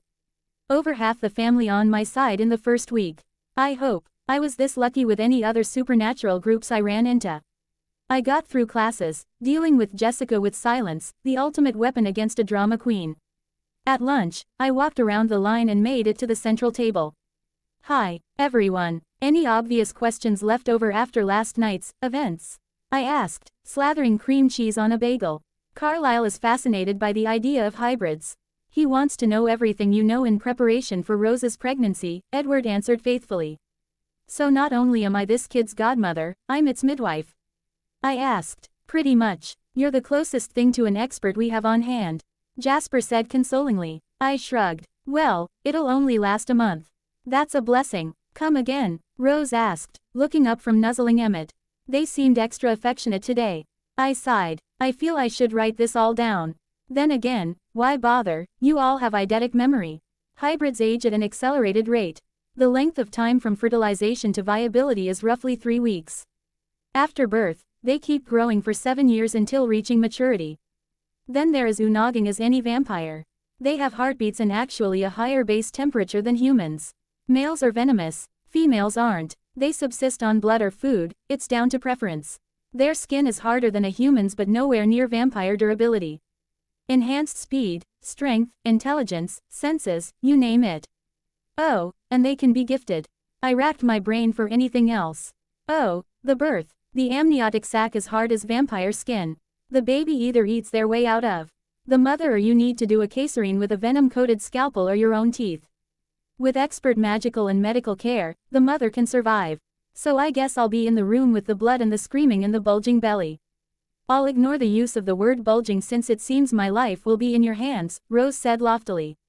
Much obliged. I turned to Alice. Will I be offering my services to any other Cullen women? She wrinkled her nose in distaste. Hell no. I don't want to be human again and this one is scared stiff of fatherhood. We'll just be the most awesome aunt and uncle in all the land. And Esme will say no. She still mourns her blood child before she was turned. Our cousins Carmen and Elazar might take you up on it. I cocked my head. Cousins. The only other vegetarian coven we've met, Edward supplied. 3 succubay sisters named Tanya, Kate, and Irina, and a mated pair Carmen and Elazar. I frowned. You can't be a vampire and a succubus at the same time. Demons are never human to start with. They all froze. Demons? Jasper asked. Put it this way. You think vamps are bad, the weakest, most mild-mannered demon makes you look like declawed cats. They're denizens of hell, truly soulless monsters dedicated to death and destruction. Succubae and incubae are the mosquitoes of the supernatural world, just strong enough to be a nuisance but not enough to pose a threat. They feed on the life energy of their prey through sex. Heart attack mid-intercourse is how most die. Your average demon hunter eats them for breakfast. Emmett scoffed. Demon hunters. Isn't that stuff for TV shows? I solemnly said they're very real. The Conclave have a seat at the high table for the MSSD, the largest demon hunting cult in the world. MSSD? Rosalie asked. Mors sacrificius servire demonibus, I said flatly. Death to demons, Edward translated. The bell rang. Edward, care to escort me? We walked arm in arm to class, Edward pulling out my seat like his rearing demanded. We still on for 20 questions? I asked under my breath. Not in class, I prefer not to be interrupted. I had an idea. How about you come over after school? So long as you leave before dinner, Charlie never has to know. Edward grinned, playing havoc with my heart. Tartarus, I was seriously attracted to this teenage vampire. I'd like that. The class started then. We got through it and I muddled my way through gym. My enchanted uniform doing all the work, my mind a million miles away. A couple hours alone with the albino cheetah. What could go wrong? I rode Shirley home and was unsurprised to see he'd beaten me. Damn speed freak. He was waiting anxiously on the porch, Alice having thoroughly warned them all about my wards. I invited him in and sat down at the kitchen table. He eyed my pen as it tonomously filled out my Spanish worksheet. Isn't that cheating? No more than a doctorate student taking high school level courses. I leaned back in my chair. Ask your questions, Edward. How powerful are you? The obvious question. How big a threat am I? For a witch of my age and training, I'd say a 6 or 7 out of 10. For the record, you're a 4, Mr. Mind-reading vampire, which should tell you how twisted the supernatural big leagues are. Give me a century to grow into my powers, I'll be a 9, maybe a 9.5. He perked up. Witches are immortal. Magic users age at a decelerated rate. Something aboo. The energies interacting with our telomeres. And once I'm elderly, the fountain of youth is free to the public. Just have to pay a visit to El Dorado. Probably when I get my first wrinkle. El Dorado, it's a real place? Edward asked dubiously. One of 3 Phi cities on the continent, where the supernatural is normal. The other 2 are in Canada and Kansas on the river. There's also large supernatural communities in LA, Chicago, and New York City. Why those cities? I gave a morbid grin. For most of the residents. Plenty of food to choose from. Edward winced. Ah, of course. Any other questions? Only 1 million or 3. He said grinning. I grinned back. Then we better get started. We spent about an hour and a half on the supernatural, eventually transitioning to more personal topics like music and likes and dislikes. So Shakespeare's popularity belies mediocrity? Edward pressed. I paused in making the salad. There's no arguing with you. Let's just agree to disagree about the bard, okay? He nodded, then got a curious expression on his perfect face. May I smell you? I paused. I don't think that's a good idea before you get your charm. Which blood is extremely potent? Come on, just for a second. I'd really rather not. I don't want you lunging at me. He pouted. Do you doubt my control that much? No, I just don't underestimate my appeal. I made the scent ward after a vamp followed me home.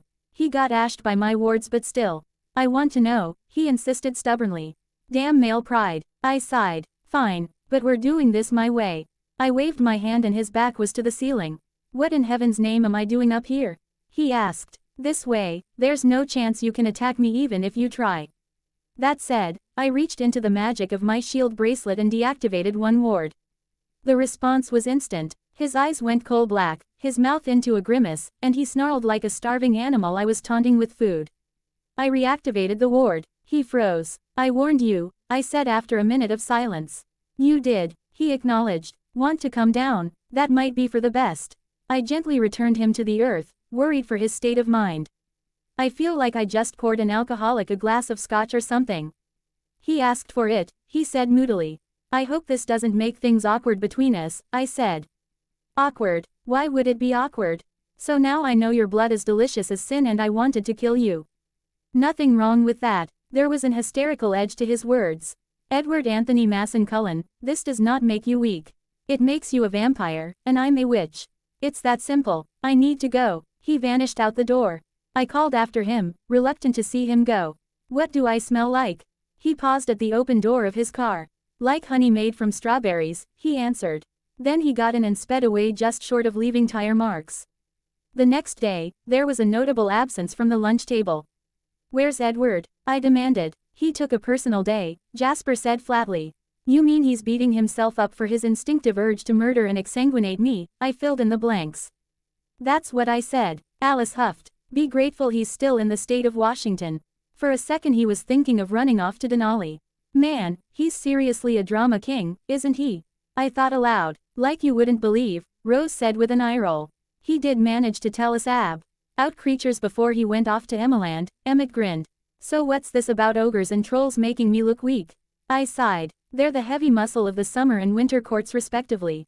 They can bench press buildings. And that's a warm-up. They tear their prey limb from limb like snapping toothpicks. Emmett eyed his flexed bicep. Any chance you can make me stronger?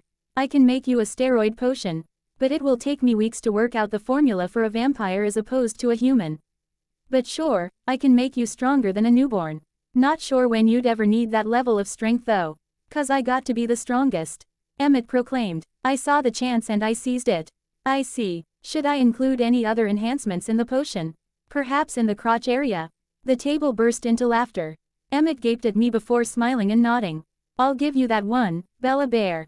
But it is on. What have I done? I asked. Alice was bouncing with energy. So, Billy comes over tonight. That means the weekend is free. Right, I suppose, I said cautiously. Perfect. How about a 2-day trip to Seattle? We can hit Neiman Marcus and the other shops, do touristy things, eat junk food. It'll be fun. I winced. Leaving the county might be a hard sell for Charlie. Just fudge the truth and say we're going to Port Angeles. We can even swing by for a dress or two so it's not even lying. I suppose, I dithered. Rosalie perked up. May I join in? I'd like to bond with my child's godmother. Alice clapped her little hands. Excellent. We can rope in Esme and make it a girls' weekend. The Boys get some alone time and you can tell Charlie the trip will be supervised. Everything works out. Okay. I knew better than to fight Alice when it came to shopping. Biology dragged. It was alarming, how dependent I'd already become on Edward's presence. Gym was its usual boring self, and I drove my orange tank back to my place. I started cooking right away, wanting to impress. My cuisine was the one thing I really took pride in. Maybe I'd become a chef. I brined, dry rubbed, and roasted a chicken, made a decadent baked mac and cheese, cut Brussels sprouts in half and sautéed them with bacon, and baked a small cake. I was just frosting the magically cooled dessert when I heard the doorbell. Coming, I called, wiping my hands on my pants. I opened the front door and noticed a number of details in quick succession. First, Billy really was a paraplegic.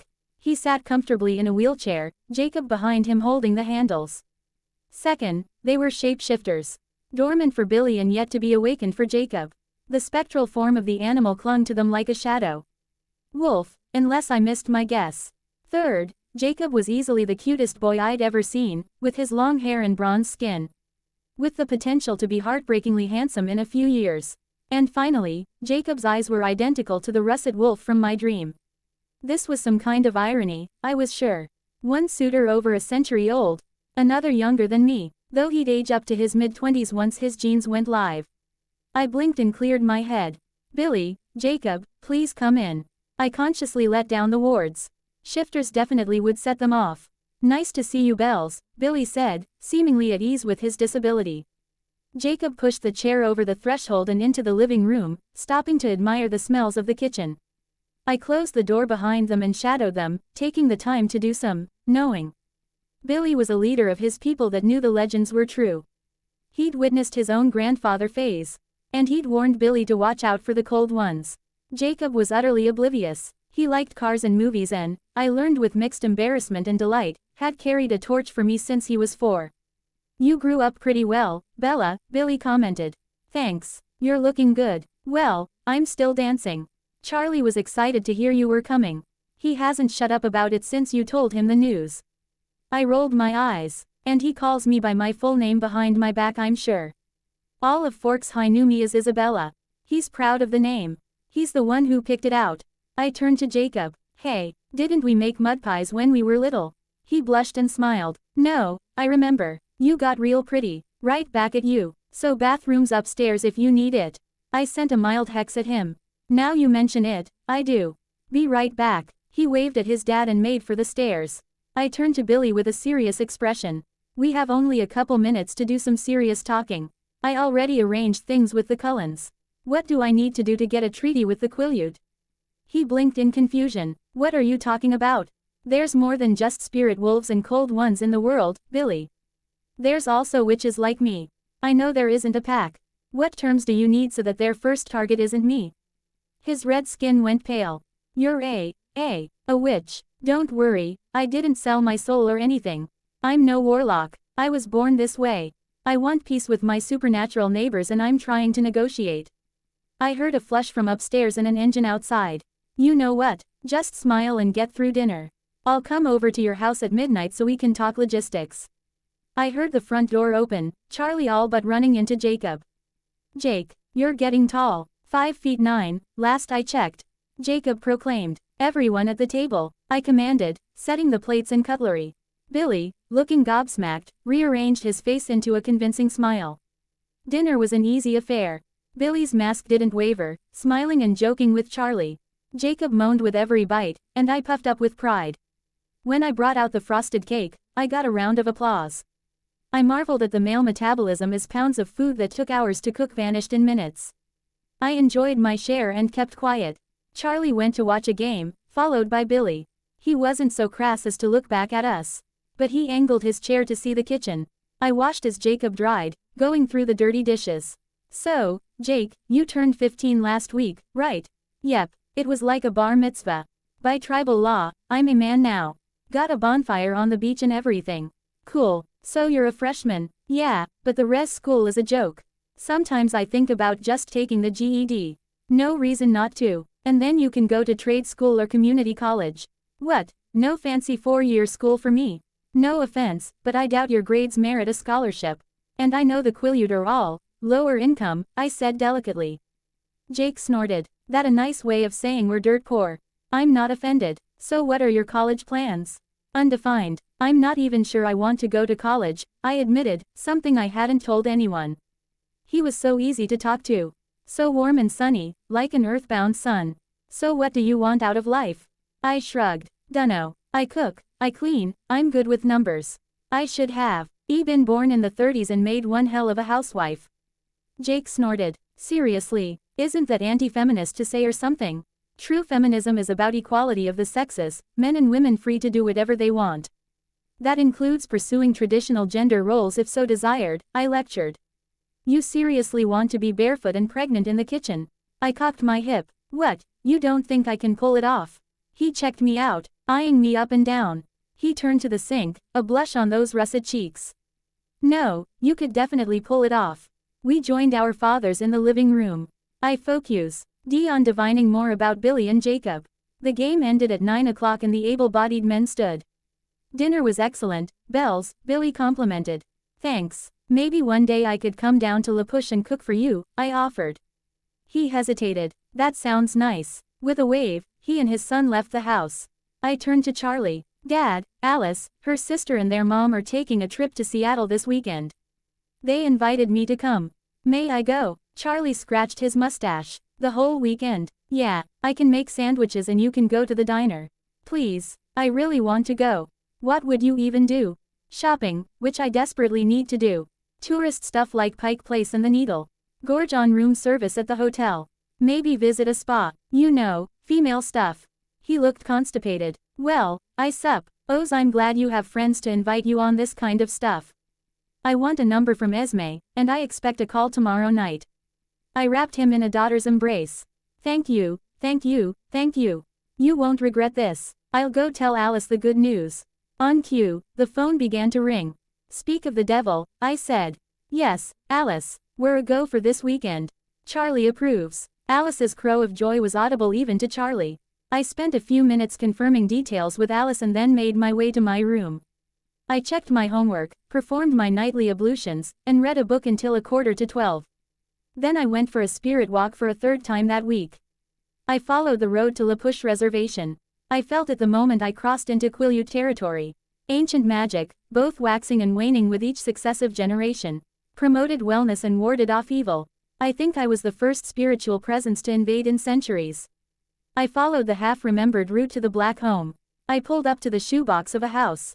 When Jake started to grow, he'd look ridiculous. I noticed a couple cars in the driveway. Guess I'd be meeting the elders. I sat down on the porch and, loud to be heard but quiet enough not to wake Jake, I called, I'm here, Billy. The door opened and a gray-haired man I vaguely recognized stood there. Behind him, Billy turned his chair and a wrinkled raisin of a man stood up from the sofa. Please invite me in. I can't cross the threshold otherwise, I requested. Come in, Bella. Billy's face was grave. I floated in, and the stranger closed the door behind me.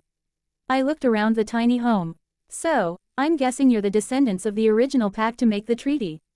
Harry Clearwater, Quill Atira III, and me. All those who know the truth, Billy stated. I nodded. So, what are your terms? What do you want out of this agreement? We can't answer that until you tell us honestly. Are you a threat? Harry asked. I considered the question. I'll tell you the same thing I told the Cullens. I won't start a fight, but I will finish one. A shifter comes after me, I deal with them as I see fit. Otherwise, I mean you no harm. You won't kidnap our children? Quill asked in a surprisingly strong voice. I rolled my eyes. I'm not that kind of witch. I avoid spells and rituals that require human sacrifice on principle, and as for virgin's blood I still have my own. Why did I tell you that? Harry leaned back against the door. Are there any services your magic can provide us? I can make charms and potions if you reimburse me for materials. I can NNEL your ghosts and recover some of your history. And until the pack returns, I can protect you from supernatural predators like vampires. Billy leaned forward. You can destroy a cold one. I narrowed my eyes. Yes, it's within my powers. And before you ask, I won't attack the Cullens. As pacifists, they're non-threats. I won't commit murder just because you have a prejudice against them. Bella, they kill people. Billy said harshly. No, red eyes kill people. The Cullens fight their nature every day to protect human life. For freak's sake, Carlisle is a doctor. He's dedicated his immortal life to preserving and healing life. They're good people, full stop. I turned to the stairs. It's rude to eavesdrop, Jacob. There was a thump. Billy signed. Should have known Harry and Quill coming over would make him suspicious. Jake emerged from hiding, looking at me like, well, like I was transparent in his living room. Dad, Bella, please tell me I'm dreaming. Permission to come here in person to help handle this, I requested.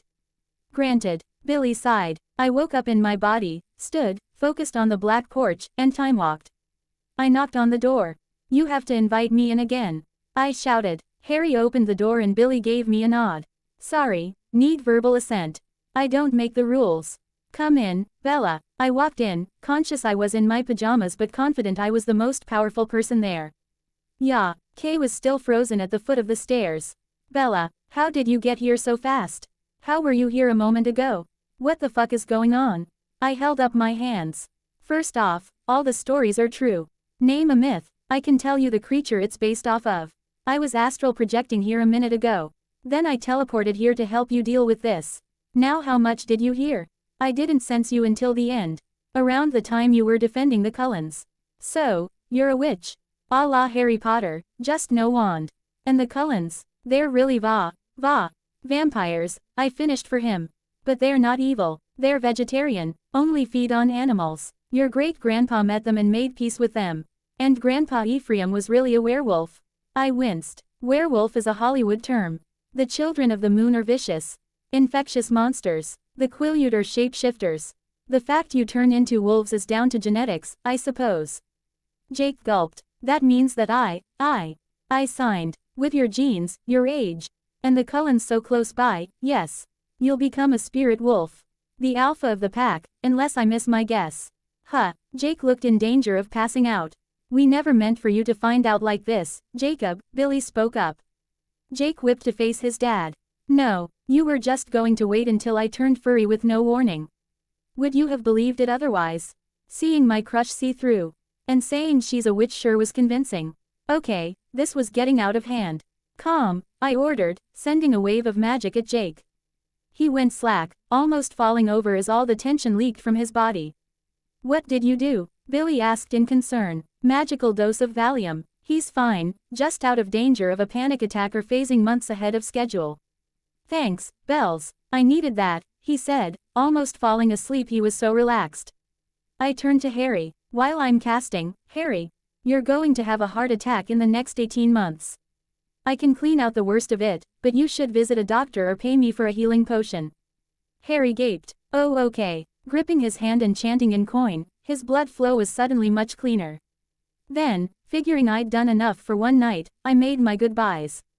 I time-walked back to my room. My wards parting for me like the sea before Moses. I settled into bed and prepared my tired mind for my lesson with Katie. I made no mention of love triangles or beautiful boys to Katie, knowing it wouldn't end well. One did not sass a member of a pantheon. I just acknowledged the smug grin on her faces and focused on shape-shifting. Apparently, it might soon be a group activity. Katie let me go at 6 a.m. I was mentally exhausted, but like a champ I got up. Charlie was doing something with his fishing gear as I made and ate breakfast. At 7 o'clock, there was a honk from outside. We two swans exited the house. Charlie's jaw dropped. Rose was sat behind the wheel of a red convertible BMW. Esme was riding shotgun and Alice was vibrating with excitement in the back. Bella, come on. The store's open in 3 hours. We need to hustle. Hush, my pet. You'll have plenty of opportunities to use your credit card today. Esme grinned winningly at Charlie. Chief Swan, thank you so much for allowing Bella to join us. I promise to keep a close eye on the girls while they have their fun. I swear to have your daughter back safe and sound Sunday evening. If you need anything, here's my number. Charlie seemed stunned by the sheer beauty and wealth before him. Oh okay. Have fun, Bells. Giving me a sideways hug, Charlie retreated inside for his angler gear. I got in the car, carefully slamming the door closed like I might break it. I'm going to have to adapt to having stupid rich friends, won't I? Indeed why? Wall Street is my bitch and we've had 50 years to accrue capital. Like Rose said, ask and ye shall receive, Alice giggled. Language, Esme said without heat.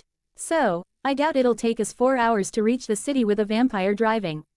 What's the agenda? Check in at the hotel. Then Neiman Marcus for the bulk of your wardrobe. Other shops for the rest, and then tomorrow we can go hunting for ritual ingredients. You'll pick out on room service tonight. Which reminds me, we need food and bathroom breaks. Please tell me you had breakfast. Yep, cereal. You know, if you promise to guard your thoughts around Edward, I will drop my Forsyte ward.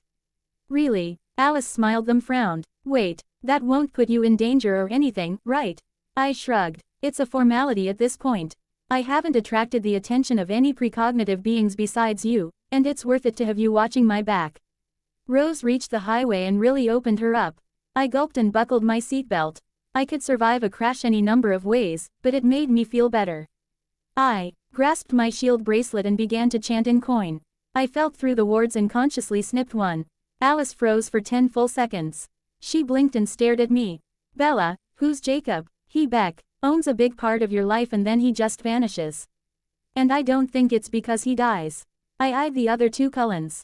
How much do they know? Nothing. I kept the intimates from our conversation Wednesday to myself. What's she talking about, Bella? Rose asked. I sighed. No big deal. My prophetic dreams and my spirit guides' hints led me to believe that I'll end up the V in a love triangle. And what do you know? I meet Edward and now there's Jacob. Who is this boy? So long as you're comfortable answering, dear, Esme asked. Jacob Black, future shapeshifter and sort of my adopted cousin. He's set to become the alpha of the pack in the next couple months. Rose whipped her head around, but the car didn't waver an inch from its path. The wolves are coming back. I thought they died out. I rolled my eyes. Your ignorance astounds me, no offense. The shapeshifters are activated by the presence of supernatural predators. You came back, ergo the wolves came back. Frankly, I'm surprised it's taken this long. None of the tribe's youth must have been the right age. And you believe you'll come to care for this boy? Esme inquired gently. He's adorable as a puppy and easy to talk to. I'm doomed, I moaned. So you'll have to choose between Edward and this mutt? Rosalie demanded. I winced. Rose, your prejudice is showing. Sorry, I just don't have fond memories of our encounter. That's okay, you're entitled to your opinion. Just don't hate on the species of my potential other half. Maybe other third, Alice teased. Alice, I exclaimed, blushing scarlet. Bella, what's my daughter mean? Nothing, just a fantasy one had. Thought I could have my cake and eat it too. Pick both, throw them together and hope they're not Kinsey zeros and live happily ever after as an MMF triad.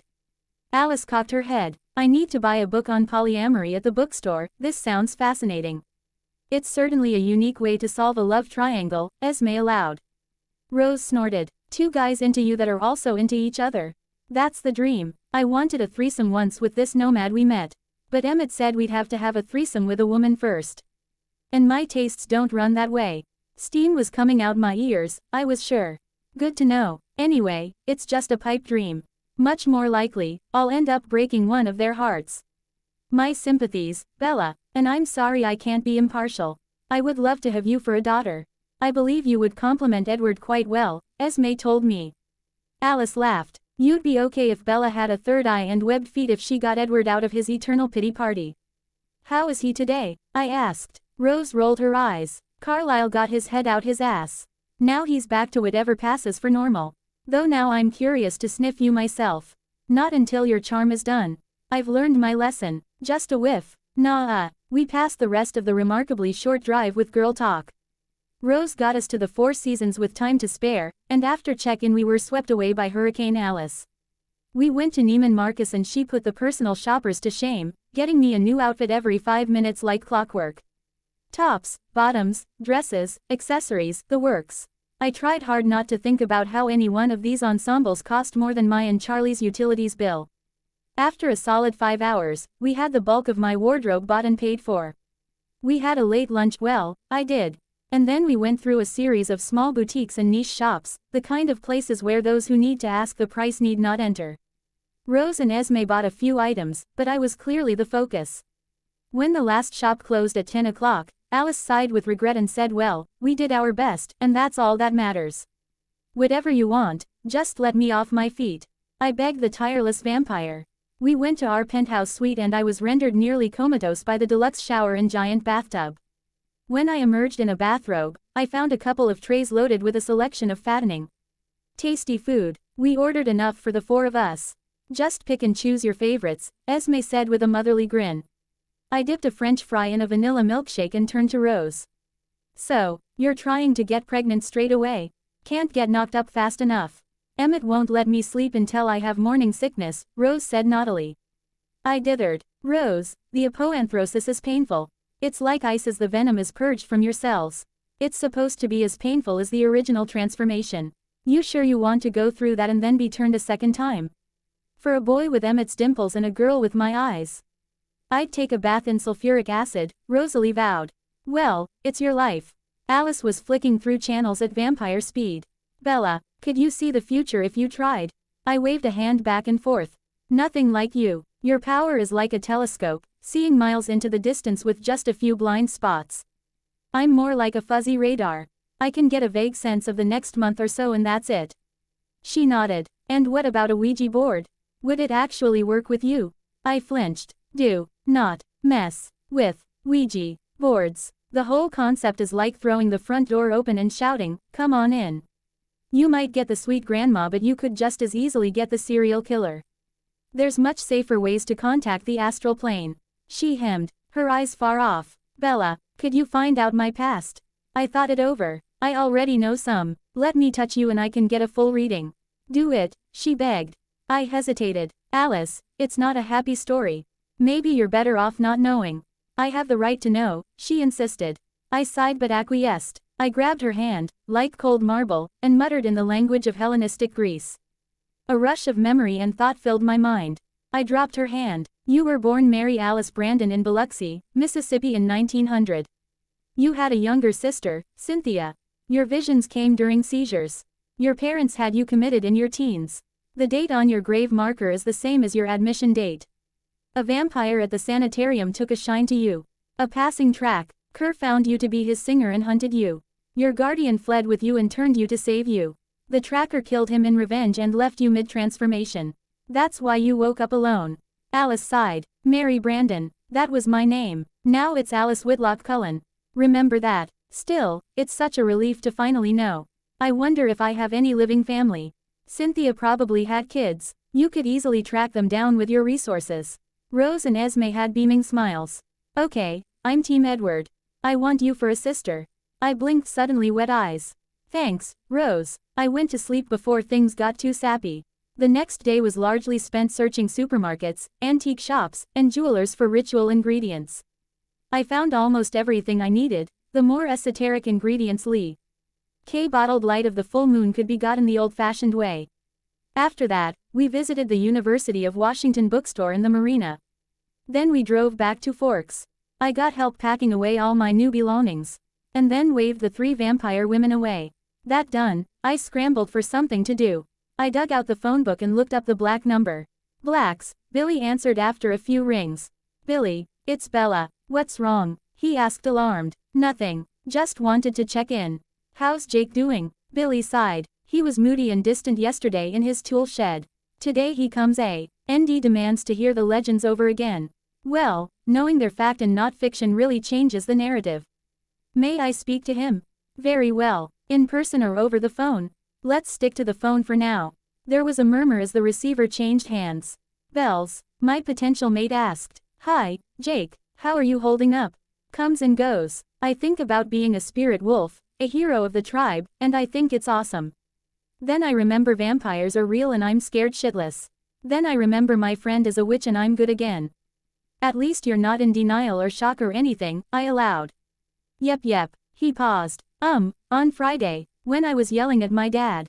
You said you had a crush on me, I finished gently. Yeah, any chance you can forget you heard that? Jake, it's fine, everyone has crushes, and for what it's worth. I'm flattered, but I got no chance with you, he said despondently. My weak heart caved. I didn't say that. What? I like you. I can see us as boyfriend and girlfriend. The issue is, I also like this other guy. So what? You want me to beat him up? He asked enthusiastically. No, I do not. How about we hang out as friends? And I'll hang out with this other guy. And when I make up my mind, I'll let you know. Sure. That sounds fine. It's your life, your heart. I grinned. Thanks for being so understanding. Out of curiosity, who's my competition? Promise you won't freak out. Cross my heart. It's Edward Cullen. There was a rush of noise like the phone was dropped and caught in midair. As in, met and talked to my great-grandpa. He's a great guy, once you get to know him. I'll take your word for it. I decided to take a chance on my happy ending. You should meet him. It's best if you become friends. You can team up against future threats. And that way, no matter who I pick, we'll all have each other. I don't know Bells. We're kind of natural enemies. Dogs and cats can get along. Please Jake. For me. Alright, I guess. I heard the cruiser pull up. Charlie's home. Talk later. Oh, yeah. Miss you, Bells. Miss you. I hung up. Charlie came in carrying 2 pizza boxes. Hey, Bells. I got pizza. That's your one time this week. You get me a veggie. Yep. I street. Don't think spinach counts as a topping. If anchovies and pineapple count, so does spinach. We ate the cheesy goodness, discussing our weekends. I warned him Alice was an unstoppable force of nature and he just laughed. I cleaned up the leftovers and waved him as he went for the TV. I went upstairs, had a shower, got in my new tailored pajamas and was out like a light. The next day, I smiled waved at everyone who waved at me in the school parking lot. I didn't know everyone's name but I knew the faces. I'd successfully been assimilated into Forks High. There were still a few stares, that could have been triggered by my outfit. Alice did good work. I looked elegant yet understated at the same time. I got through the day and was inordinately pleased to find 5 Cullens at the lunch table. Hey, everybody, how are things? Things are good, Alice stated definitively. So, when do I get my magic ring? Emmett demanded. I was lucky in Seattle. I got everything I didn't already have. I should have the lot done by Sunday. I turned to the redhead. Are we good? He smiled at me. The fault was all mine, Bella. I hope you can forgive me. Nothing to forgive, Emmett hummed. Wonder what we'll look like as humans. You'll find out Monday, I said. Edward winced. Sorry. Mike Newton's thoughts are very loud. Jasper focused. He's feeling jealousy and lust. I turned and saw the Californian transplant staring right at me. Oh, dream on, you pathetic little horn dog. I don't think so. So, who feels like coming over to watch me cook up a dream spell for inappropriate fantasy Newton? 5 hands went up. Okay, study group at my house. Better not stay for dinner. That wouldn't end well. Woohoo, party at Bella's. Emmett cheered. We chatted like the teenagers we were for the rest of the period. Edward gentlemanly escorted me to class. We breezed through the mitosis lab, Mr. Banner not even commenting on our speed. We got lost in a discussion of classical composers, our bubble popping with the bell. I went to gym and allowed my bespelled clothes to do all the work. I drove home and found them all loitering on my porch. I invite you all in, I said, deactivating the wards. We'd really get ashed if we broke in. Emmett asked skeptically. I don't joke when it comes to security, McCarty. The wards on this house could stave off a zombie army or a fallen angel. Not a city queen or archdemon. But then I only had so much to work with. And when was the last time a zombie army or a fallen angel came to Forks, Washington? I say you're paranoid, Bella Bear. Better safe than sorry. Now, I'm going to get my potion ingredients. Fair warning, I may cackle, but that's all part of the process. I fetched my witchy chemistry set from my room and filled a pot with water to boil. Sound of creaking hinges, check. Smell of fear, check. Shadow of a moonless night, check. That's the main body of the spell. The rest is just for flavor. The blood drinkers arranged themselves around the kitchen to watch. The next 20 minutes were spent throwing in ingredients, with appropriate flashes of light and puffs of odd-smelling smoke. With the naming of Mike Newton and a sprig of hemlock, the spell was complete. I waited a minute and then emptied the pot. That should do it. He'll get a night terror staring me as the girl with no face. Should forge a new association in his brain for me. Jasper coughed. I have a question. How come sometimes you only need a few words and sometimes you need all these props? Complexity versus power. Setting Rose's magazine on fire was like a bicep curl. This nig. HT Mayer was a reverse double twist off the balance beam. The props are stand-ins for my own brainpower. In a pinch, I could brute force it all, but I'd get a lot of things wrong. Hence it's always safer to do the full ritual. Alice nodded. I see. Like a calculator rather than mental math. Yeah, but every spell has its own unique calculator or formula. The best love potion I know needs a teaspoon of crushed diamond. And the strongest exorcism calls for depleted uranium. Emmett whistled. Damn, good thing we're richer than God and have unlimited resources. Thanks. Now, I'm going to work on your charms. Watch TV, do homework, whatever. I'll be down at 5 o'clock to cook dinner.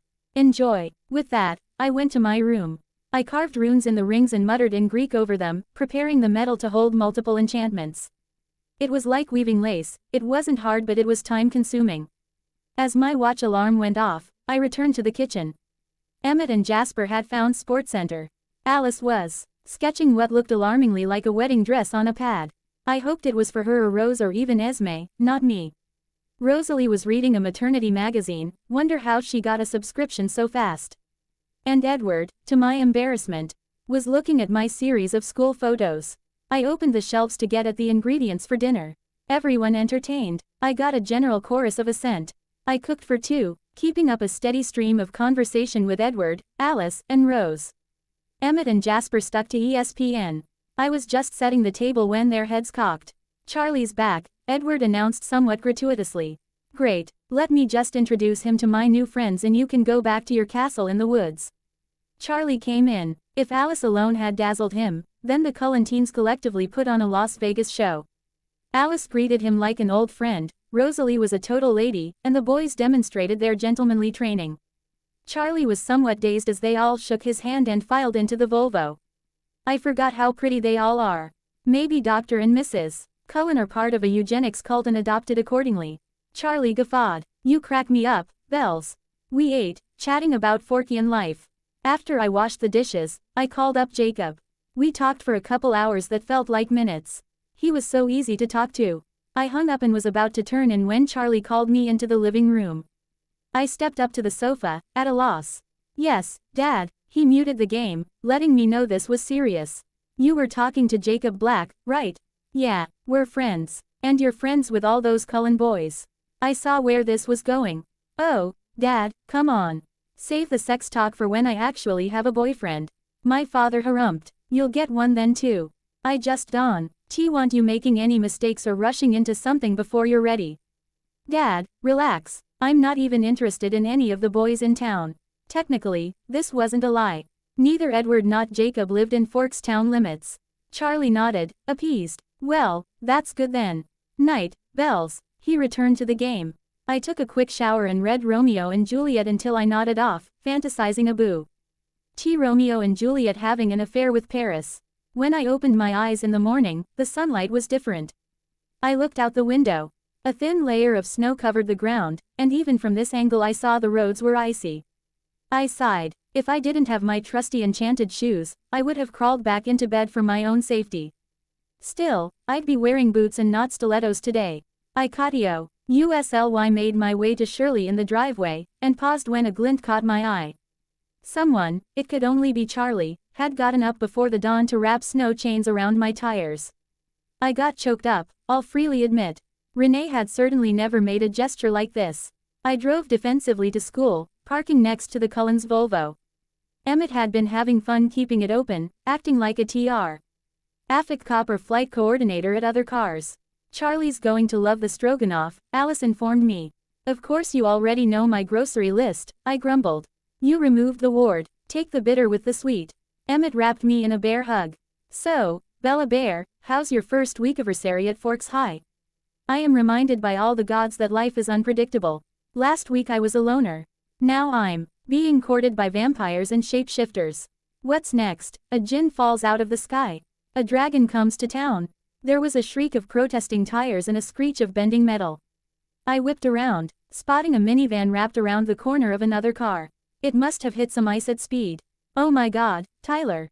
Someone shouted. Everyone, staff included, rushed to help. Tyler will be fine, won't even need stitches. Classes are cancelled for the day. So Bella, care to visit our home in person for once? Alice said with utmost confidence. I blinked. Sure, let's wait for Charlie to show up so I can tell him. Then I'll happily come over. The police arrived promptly. I took the chief aside when he had a spare moment and told him of my plans for the day. He seemed to approve, trusting in Esme to chaperone, and wished me luck. I drive Shirley after the Cullens, finding the turnoff in the woods that led to the mansion. I could literally see Edward's frustration at being chained to my truck's feeble speed. I parked in their industrial-sized garage full of fine motor vehicles and chuckled at how incongruous Shirley's presence was. "Can't you enchant that engine to a decent level?" Edward demanded. I rose an unimpressed brow. "Sure, right after your top-of-the-line charms and roses ritual. Wait a couple months. Wouldn't kill you to slow down to smell the roses now and again." He muttered. "Ed, something at too low a decibel for my ears." We stepped into the grand first floor. This was the third time I was here, but the first time in the flesh. Esme looked up from reading a book on the couch. "Children. And Bella. What brings you here?" "Some idiot sped on the ice and wrecked his car. He's lucky he didn't kill someone or himself," Rose said scathingly. "So we got the day free. And we snagged Bella Bear." Emmett cheered. I shuffled my feet and smiled nervously. "Thanks for having me. May I have a tour?" Of course, of course." "Edward, show her around. I'll stay down here, make sure Emmett doesn't break anything irreplaceable." Edward looked a bit confused, but was unwilling to disobey his adopted mother. "Sure, Bella, follow me." He showed me the different sections of the first floor, where I may have drooled over the kitchen. And then we went upstairs. The second floor was mostly bedrooms and Carlyle's office. We surveyed the panorama of paintings that chronicled the doctor's life. I paused on one in particular. Carlyle met the Volturi. Yes, he lived with them for a few decades. He described them as very refined. No respect for human life, of course. But a respect for the arts and the sciences at least. And the law. Above all, the law. He spoke in hushed reverence. I frowned. I'm not sure the law is their main concern. Sorry, but since I heard they don't use the ritual, I'm convinced Arrow is working some angle besides enforcing the Conclave's edict. You mentioned them before. What's the Conclave? Edward asked. Think the UN for the supernatural world, with a lot more teeth, both literally and figuratively. They're more judicial and legislative than executive. They don't rule the world, just keep it in line. They rarely follow the day-to-day of individual species, but when they do they come down hard. The Volturi, naturally, represent vampires at the high table. Well, it's really none of our business, is it? Edward reasoned. I suppose not, I acquiesced. I eyed the hand-carved crucifix. Have any of you ever attended 12-step meetings? Edward blinked. No. Why? I figure if humans can overcome addiction through spirituality, vampires can surrender and best their thirst. Just a thought I had. We might give it a try.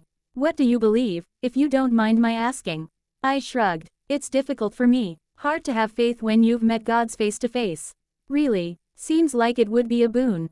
I shook my head. I have knowledge, not faith. I can't let go and believe. I'm trapped by the tangible experiences I've had.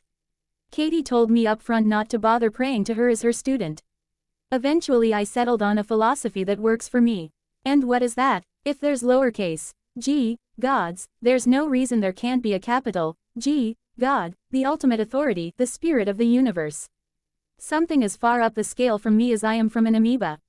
And until proven otherwise, I like to believe he, she, it, they is benign and cares what happens to me. I pray to that. I shrugged. Not that I'm religious. I haven't set foot in a church since 3 Christmases ago. But yeah, I got a higher power in my life. I don't let them in as much as I should, but I like to think I'm covered. Edward seemed interested in every word I said. And what about the afterlife? I laughed out loud. Sorry, but which one? Elaborate, please. Your astral body never really dies. Once you're done having corporal experiences, you get shuffled off to whatever corner of the astral plane will take you. Then you spend a subjective eternity having an orgy or watching paint dry or swimming in a lake of fire. And then you return to the corporal plane to start all over again. Reincarnation, that's the truth, yes. But what you have to understand is the astral plane exists beyond the time-space continuum. You can come back in the past, the future, or the same lifetime in a different place. And, what about souls? I shrugged. Every sentient being has one. I mentioned astral bodies. Same difference. You could say your soul is the seed and your astral body is the garden. It's the spark of intelligence and self-awareness. The reason demons covet them is because each one is a slave for all eternity. Do vampires have souls? He asked oh so casually. I stopped and stared at him. Oh, gods above, you're serious. You think you're a soulless monster. I've done things, Bella. Unspeakable things. I rolled my eyes. Yeah, your teenage rebellion period. You went after predators, not the innocent. Even then, your soul would be stained, not gone. If you lost your soul, you would be in a vegetative state. I can guarantee that. He got defensive. Why? Because the lady in your dreams told you so. Oh, that does it, I snarled. And then I reached out and ripped out his soul. It was a perfect sphere of light. Warm and bright, like a miniature sun. I handled it with care. Then I shoved it back into its host. Edward gasped and froze. What just happened? That's how it feels to be soulless. Now you know for sure. With that, I stormed downstairs. The other Cullens all stared at me, no doubt having listened to the whole conversation. You ripped out his soul? Alice asked faintly. Calm your tits. It was only for a second and I put it right back. I barked, still fuming mad. Emmett chuckled. Cool, Bella is a dementor. I sent a misery curse in his direction. And don't you forget it. Emmett recovered from 10 seconds of feeling like all happiness and positivity had fled the world. He shuddered. Oh shit, everyone, do not piss her off. Don't have to tell me, Jasper said, having felt the curse secondhand. I sighed and got control of my temper. Sorry, I'm pissed off. I'm going outside to cast myself to exhaustion. Feel free to watch, just don't get in the firing line. With that, I stormed outside. The front door slamming open without me touching it. I walked into the grassy field and shifted into my tigress form. I roared long and loud, shaking the snow from the trees. That done, I turned human and threw fire into the air. Once that stopped being cathartic, I reached into the clouds and caused a torrent. I reveled in the feel of the witchwater dousing me. Finally, I cleared the clouds and leapt into the sky. I flew hard and fast, burning off my angry energy. I twisted and turned, dived and soared until I felt less like a boiling volcano of rage. I touched down and walked back to the mansion. The Cullens all watched silently. In a show of either bravery or stupidity, Edward came forward. Bella, are you all right? I sighed. Better now. Sorry I assaulted you like that. Someone implied something very rude and false about a man I care about, and then that same someone implied I was crazy. Both are red buttons with me. That someone is very sorry. And he hopes you can find it in your heart to forgive him. I shrugged. No harm, no foul. Let's just call it even. I did rip out your immortal soul after all. Edward grinned. Yes, and it was quite enlightening. You see, NGLE handedly cut through decades of arguments and rationalizations to show me the truth. If anything, I owe you. I blushed. Oh, stop, I'm serious, Bella, I thought I was soulless. And you proved me wrong with 10 seconds of effort. Carlisle has tried and failed for decades. Seriously, let's put it behind us. Now, I need to try and salvage my reputation with your family. Edward snorted. Salvage what? They're all ready to worship you. Bella, can you take me flying? Alice bounced. Yeah, witches rock. Emmett cheered, holding up his hands in the rock on sign. Glad to know my babies will Avenue a powerful godmother to protect them, Rosalie purred. You could take on a newborn army all on your own. Where were you when I was with Maria? Jasper wondered. Esme clapped. Brilliant, Bella, your magic is wondrous to behold. I blinked in shock. Seriously, you're not afraid of me? Edward shook his head. I speak for all of us when I say no. Make no mistake, we acknowledge you're dangerous, ably even more dangerous than us all combined. But you're on our side, so we love you. I got all misty-eyed. You guys. Esme came forward and offered me a hug that felt like home.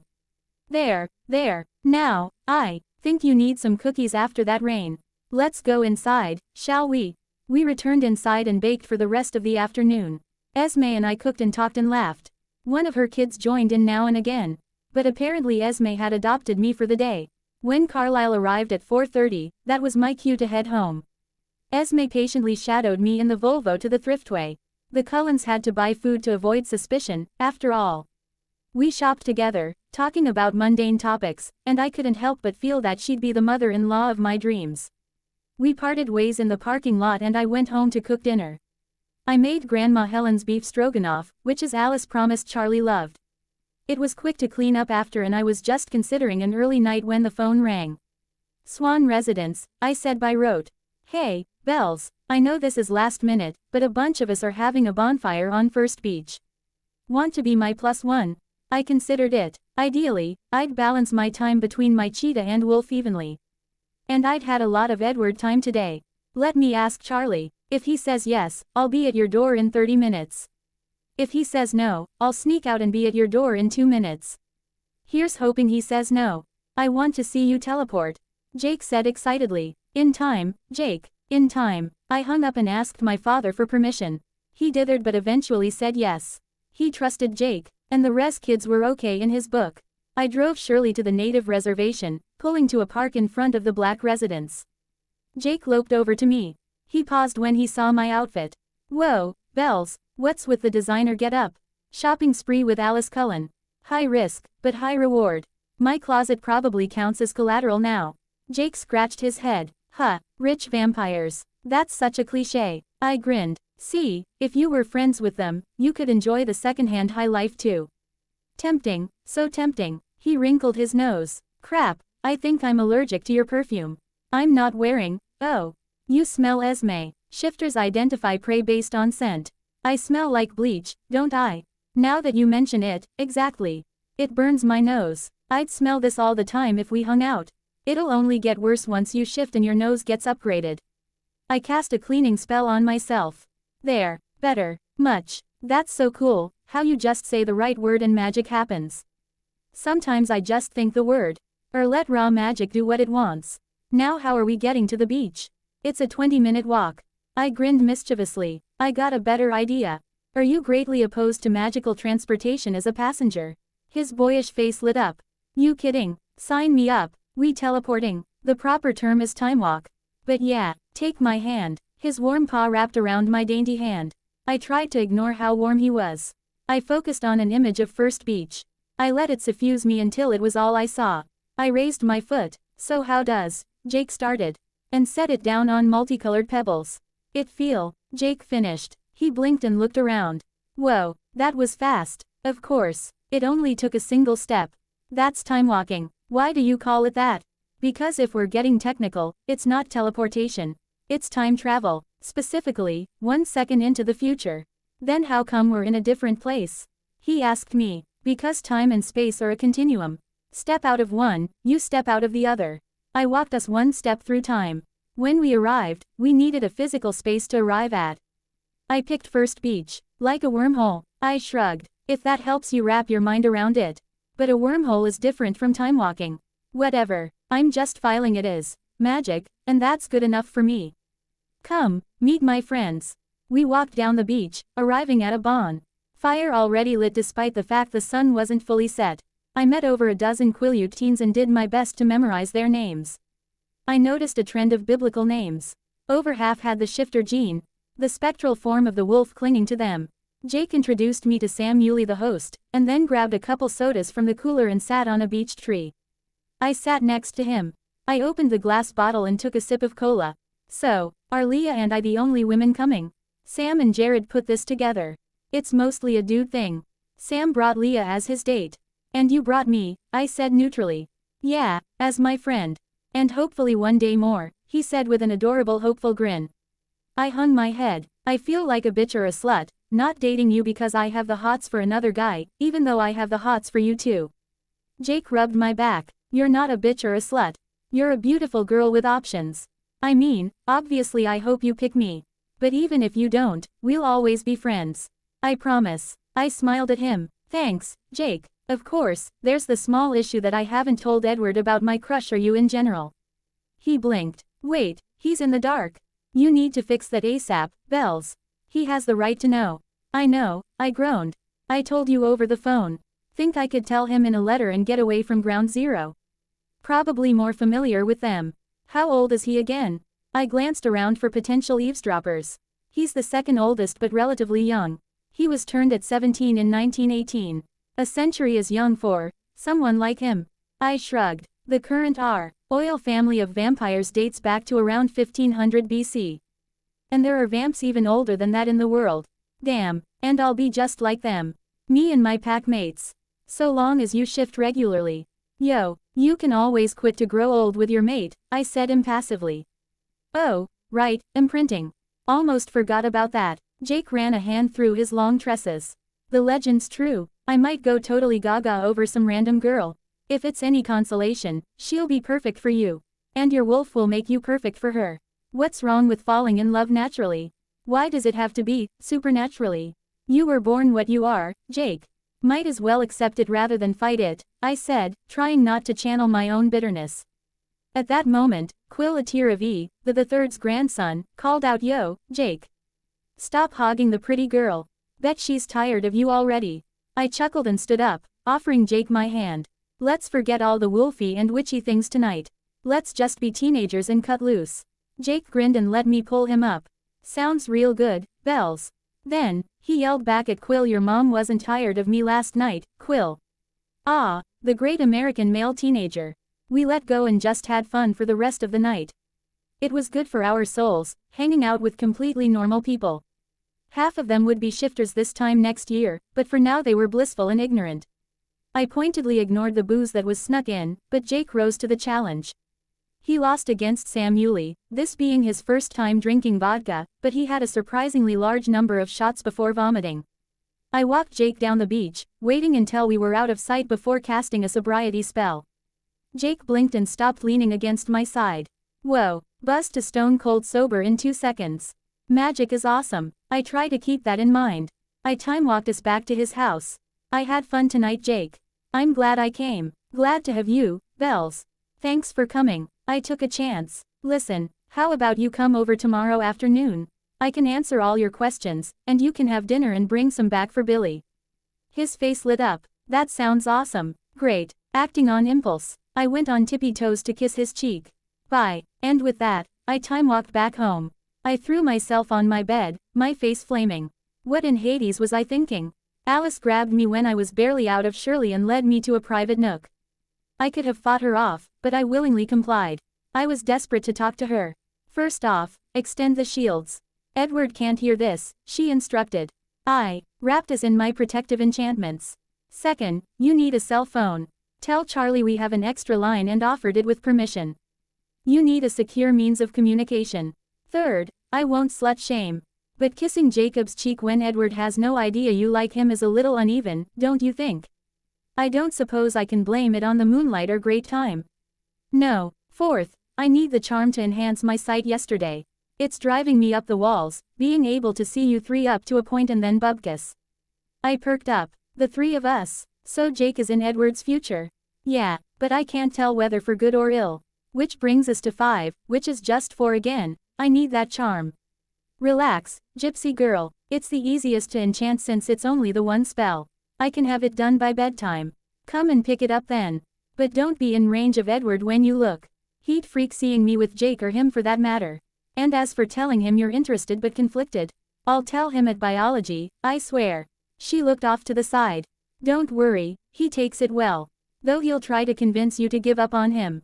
That's not his decision," I said resolute. If I didn't know better, I'd say I time-walked to biology.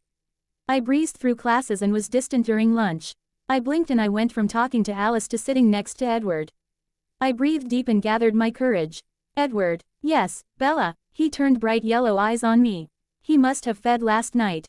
I took the plunge. "I like you, romantically. I want to date you. The issue is, there's this other guy the first want to date.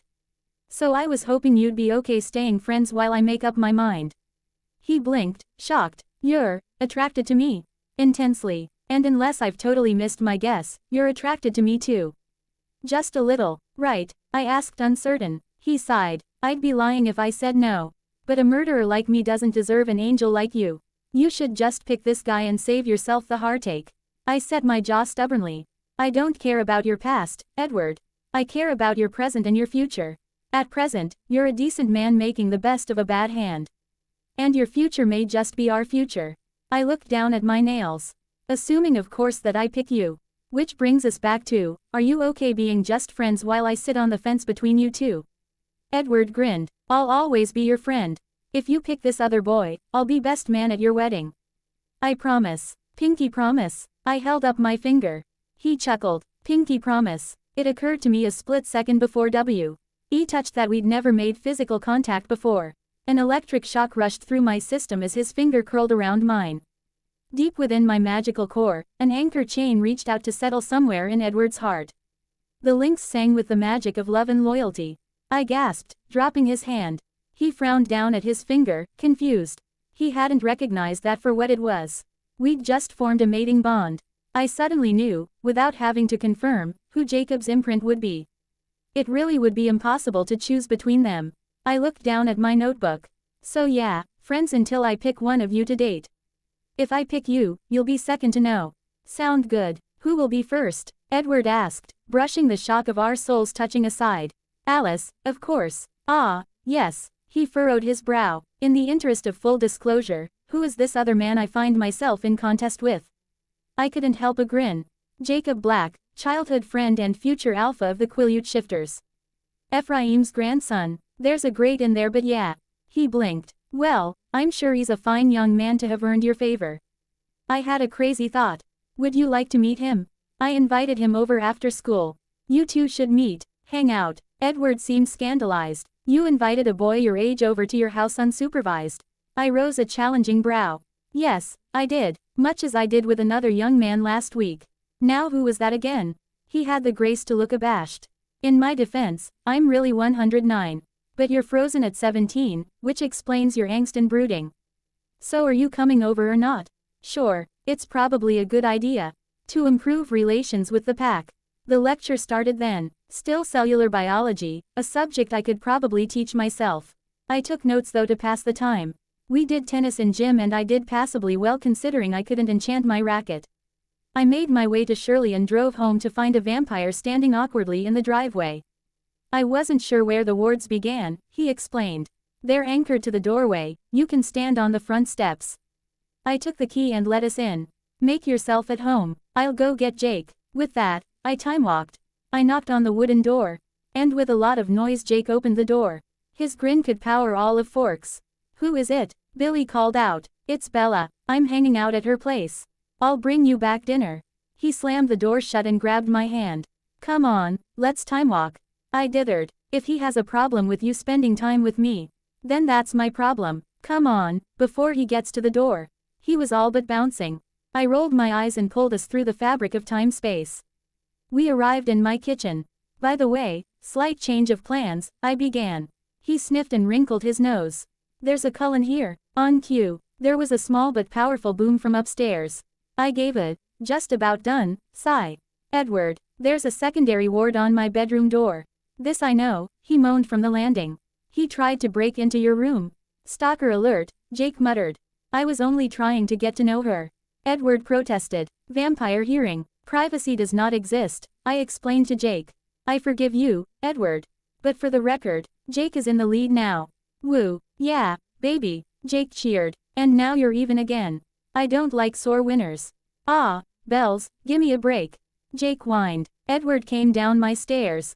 And damn him, but he made them look like a runway. His hair was still trailing smoke. I sincerely apologize for attempting to breach your privacy. Apology accepted. Lesson learned. Now, Edward Cullen, this is Jacob Black. Jake, this is my friend Edward. The two sized each other up. I was reminded of the cheetah and wolf. Would they start to fight? A violent situation could trigger Jake's shift weeks ahead of schedule. Luckily, Edward at least wanted peace. Nice to meet you, Jacob. Bella tells me good things about you. It's a pleasure to meet a fellow friend. Jake eyed the offered hand for a beat and then took it. Nice to meet a cold one with a conscience. Wish there were more like you in the world. They let go, Jake shaking out his hand. Man, you're like ice. Sorry, occupational hazard. I led them to the living room and plopped on the corner of the sofa. Jake sprawled on the rest of the sofa and Edward perched on the loveseat like a king sitting on a stool. So a vampire, a witch, and a future werewolf walk into a room, Jake joked. Can't we be three teenagers for once? I asked. Not a chance. I have like a million questions about magic. Jake gushed. I have a few more questions myself. Edward sighed with a raised hand. I braced myself to weather the storm. Fine, ask your questions. Are there other shifters in the world? No duh, I can think of almost a dozen tribes off the top of my head. Just in North America there's snakes in New Mexico, buffalo in Missouri, and eagles in New York. Jake scoffed. We're buffalo. How can that kill a vampire? Ever see a video of an elephant ramming a car? Like that. Plus they can crush their prey underfoot like crushing aluminium cans. And don't forget, vampires are hardly the only predators. The fae and demons, right? Edward asked. Those are the usual suspects. But there's countless species out there. I couldn't memorize a quarter of them all. Jake cocked his head. Who teaches you all this? I'll tell you if you promise not to freak out. I promise, Bella. It's Hecate, goddess of magic. Jake freaked out. We spent the next hour discussing the supernatural world. After which I tried to redirect focus. I mentioned that the Cullens had cars and Jake was absorbed. Edward mentioned he had an Aston Martin Vanquish, whatever that was, and Jake was over the moon. He asked all these technical questions about the engine and handling. After a solid 10 minutes without a break, I got up and went to my room, refreshing the ward on my doorknob. I worked on the Cullens' charms until my watch alerted me it was time to cook dinner. I came down and saw that Edward and Jake had yet to murder each other. I so wished I could cast a love spell. But I couldn't do that. If my crazy secret plan was to come to fruit, they had to develop feelings organically and naturally. It wouldn't work for me to just have two boyfriends. Each of us had to care for the other two for this triad to be even and balanced. For the three of us to have a happily ever after, they had to want to be together all on their own. Okay, so a love spell was off limits, but I could get away with sending them erotic daydreams, couldn't I? The guy talk paused when the front door opened. Charlie paused in taking off his jacket to look at the two teenage men. Bells, what's going on? I was unstoppably proud. I volunteered our home as Switzerland in a peace talk. ITED Edward and Jacob separately and let them meet. They really seem to have hit it off. Next step is to get Drive Cullen and Billy in the same room without bloodshed. Jake scratched his head. Yeah, that might require some lying. He'd never come here if he knew a Cullen was also here. And perhaps just Carlisle and one of his kids. No need to overwhelm and outnumber him. Plus I don't believe 11 people would fit in this kitchen. So let's invite him over for Friday dinner, make it a tradition, and we'll conveniently forget to mention that Carlisle is coming, I said conspiratorially. Charlie threw back his head and laughed. I can't believe you, Bells. Come on kids, let's eat. Actually, Esme is expecting me home. Save my portion for Mr. Black. Nice meeting you, Jake. Bella, always a pleasure. Chief Swan. With a wave, Edward left out the door. Jake waited until the door closed to wolf whistle. Damn, Bells, you didn't warn me that he was hotter than me. How can I compete with that? Charlie narrowed his eyes. Jake winced. I prepared myself for a talk later tonight. We three ate the spaghetti and meatballs I'd prepared, and Jake ate enough for three along with a whole loaf of buttered garlic bread. His metabolism must be going into overdrive after prolonged contact with a vampire. If he didn't grow an inch overnight, I'd eat my toenails. There was barely any food left for Billy. I drove Jake home in Shirley, and he spent half the drive apologizing for his thoughtless comment. I assured him I could handle Charlie. So he's the only single one. Yeah, Carlisle has Esme, Emmett has Rosalie, and Jasper has Alice. Out of curiosity, how do cold ones mate? There's a chemical shift in their venom when they touch their mate for the first time. They naturally start to obsess. That translates to true love for the lucky ones and codependence for the maladapted. As for how, well, use your imagination.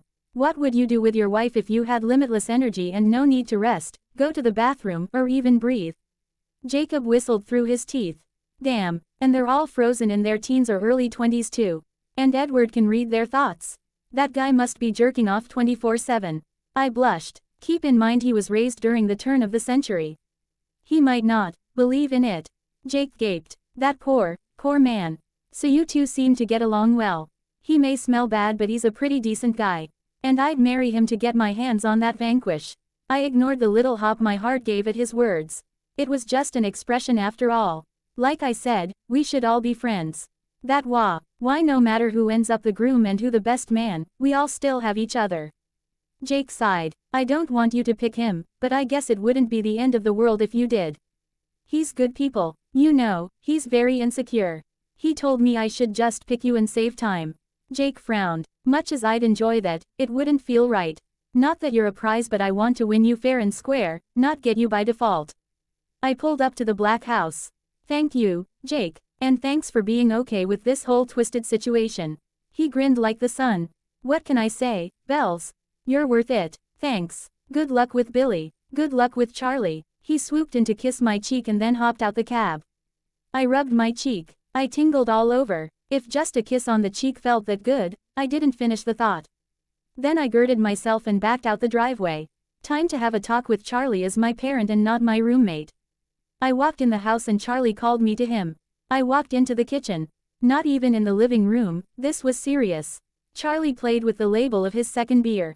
Bells, what did Jacob mean when he said he was competing with Edward? I sighed and went for it. Because they are competing. Sort of. Explain. I have crushes on both of them. I told both of them. They've agreed to hang out together as friends as long as I can't make up my mind. Charlie hung his head. Bella, what the hell? I'm not lying or manipulating them, Dad. I've been totally honest. They're going into this with open eyes. Bella, this is ridiculous. I grit my teeth. Dad, I'm not sleeping with them behind their backs and catching crabs or getting knocked up. I'm hanging out platonically with a couple cute guys. So sue me. Charlie sighed and stood up. It's your life, Bells. Live with your decisions. With that, he went for the TV. Okay, foresee major opposition to the triad if we manage to get that far. And speaking of foresight, I had a charm to enchant. Went to my room and spent hours chanting in ancient Greek over the simple silver ring. The second the last of my magic seeped into the metal, a pebble hit my window. I opened the window, summoning strength when it got stuck halfway. Come in, Alice, I invited. She leapt in a perfect parabola, landing in a somersault on my bedroom floor, popping to her feet with a flourish. Ta-da! I chuckled and handed over the ring. Here you go, one psychic signal booster. You should see every species except those with natural protection. And your visions might be clearer and more detailed too. Just put it on and state your name. She cocked her head. Do I hear a capital N? Yeah, just say the first thing to go through your head when you think about your name, the collection of syllables that defines your identity. Alice took the ring and slid it on her petite index finger. Alice Whitlock Cullen, and her eyes went glassy. I left to take a shower, returning wearing silk pajamas she had bought me. She had, in tea moved an inch in at least 10 minutes. For a mind that registered seconds in 64ths, that was an eternity. I was just debating ways to snap her out of it when she blinked. Oh, wow, it's never been like that before. Alice, you okay? I blinked and was wrapped in a vampire hug. Oh Bella, you're the key to it all. Key to what? I asked bewildered. I can't say too much, Katie will let you know her own way. Just know this, Rose might be Team Edward, but I'm Team Triad. I blinked. Wait, you've seen the three of us? Yes, and it's beautiful. You make them better men and they make you into the woman you need to be. You'll face trials and strife from every angle, including your own families. But it's worth it in the end. Believe you me, it's worth it. I sighed. That sounds perfect, Alice. But it's still only the current path we're on. Any wrong decision or new person could throw it all out of whack. You can't let that happen. This needs to be your top priority. This will require all your focus, all your resources. Get the three of you into a full triad. It's important. You make it sound like lives depend on my romantic life. Her face froze in a perfect poker face. Too perfect. Oh, Tartarus. I can't reveal any details without facing divine retribution. It would tip the balance. And this future has to happen. Okay, I hear you. Can I count on you to guard your thoughts around Edward until Sunday? Sure, I'll just focus on sexy time with Jasper. Keeps him right out. Nice seeing you, Alice. I ushered her out the window and plopped onto bed. My last thought was of me, Edward, and Jake. That night, I dreamed of a man and a woman. They were like Artemis and Apollo brought into the modern world. He wore a suit and had bronze skin and straight black hair. She had copper tresses and skin of milk, wearing a hunting jacket and jeans. He held the sun in his hands, she the moon, and the earth spread out at their feet. Two details stood out to me. He wore my shield bracelet on his wrist. And she had a gun identical to Charlie's. I burst out of bed an hour before my alarm, and began to furiously sketch in my dream journal. Over the minutes, the image was recreated from my mind's eye. That done, I regarded the image critically.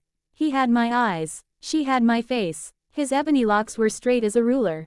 Her eyes were green. Everything about them from their clothes to their expressions reeked of power. They were a god and goddess, sun and moon, twins and yet opposites. And they were mine. I caressed the image on the paper tenderly. Hi, boy and girl. I'm Mommy. I went through Thursday in a haze. Decidedly out of it as my mind remained stuck on the information I'd received from Katie or Morpheus or the goddamn Sandman. I was going to be a mother. This might be my purpose, the whole reason I was born. So that at this time and place, a vampire and a shapeshifter would fall for a witch. And then give birth to them. My moon and sun, the twins with different fathers. The creatures that would change. Maybe even save the world. I got through class by rote and was all but mute at the lunch table. Alice alone seemed sympathetic. Edward grilled me about Charlie, and I answered in monosyllables until he gave up. He still led me to biology and I managed a thank you for the father of my daughter. I let myself be puppeteered through gym and then revved Shirley on the way home. I made burritos because they would take extra time. I cooked rice, beans, spiced and shredded chicken, and mashed avocados for guacamole. I decidedly tried not to think about feeding my kids this meal one day. Charlie was wary of ethnic cooking this far north, but one bite had him convinced. We ate the burritos and exchanged small talk, and I escaped to my room at earliest opportunity. I threw myself into enchanting. And when the clock struck midnight I decided to give it a rest. I kissed the page of my dream journal that held my twins, and then I passed out. When I woke up on Friday, I had finally processed my dream. I would give birth to magical messiahs. Whoop-de-doo, if I didn't act appropriately, they wouldn't even end up being conceived. I had to focus on the here and now. I wondered how much shifter the boy would have and how much vampire the girl would have. And how much magic either of them would inherit. I got down to breakfast and made eggs for me and Charlie. As we ate, I remembered part of Alice's rant from 2 days ago. Hey Dad, Alice offered me a cell phone. May I have it? Charlie blinked, a bit of yolk sliding off his fork. That's pretty expensive. Are you sure her parents are okay with that? They have an extra line on their phone plan. If I don't take it they're basically losing money. Carlisle gave Alice the okay to offer. I pulled out my ass. Charlie debated. I'll think about it. And talk to Carlisle tonight. That's still on. Last I checked both sides were a go. I'll double check before I start cooking. Hope Billy doesn't have a seizure or anything. Yeah, he's pretty strongly against all things Cullen. But I just know if we get him in a room with them that he'll see the light. I stood up and gave Charlie a kiss. See you tonight, Dad. Love you. I drove Shirley to school. I got through the first 4 classes. Jessica was a non-issue at this point, since I was yesterday's news and immune to her schemes. I bypassed the lunch line and took my seat next to my future baby daddy and in-laws. Alice gave me a secret smile. Hello, all. Oh, she speaks. You done PMSing after yesterday? Emmett asked. You know, I can make a curse so you can experience PMS for yourself, you know. I threatened with a straight face. If he had any blood, it would have drained from his face. I mean, how was your day, you wonderful woman? I shrugged. It was school. I don't understand how you can do this over and over and not go stark raving mad. The younger we start out at a new place, the longer we get to stay there. College is better than high school, but the educational system always has a hold on us. It's the cost of being turned so young, Edward explained. I considered the issue. While I'm already cramming so much into them, I might as well make the illusion adjustable so you can appear different ages. That way you can age into the job market and stop staying immortal teens. Emmett crowed. Magic makes everything better. Keep it down, his wife hissed. I can finally become a fashion designer. Jasper and I can buy a house and not get stared at. Alice gushed. Jasper smiled at his mate. That sounds real good, darlin'. I shrugged. Fine, what's one more spell? I'll make it voice activated. Just say your name and the age you want to appear. What happens if I say, how about, 234? Emmett asked, curious. You'd become a skeleton, I suppose. Oh, that has so many applications come Halloween. I turned to Edward. We good? He grinned at me and I prayed they all didn't hear how that affected my heartbeat. We all have bad days. Nothing to forgive. The bell rang. We went to class, and we finally had a new unit. I took notes, half an eye and all my mind on Edward next to me. Gym was the usual torture, and then I was driving Shirley home. I started cooking almost immediately. Scratch-made pasta took time.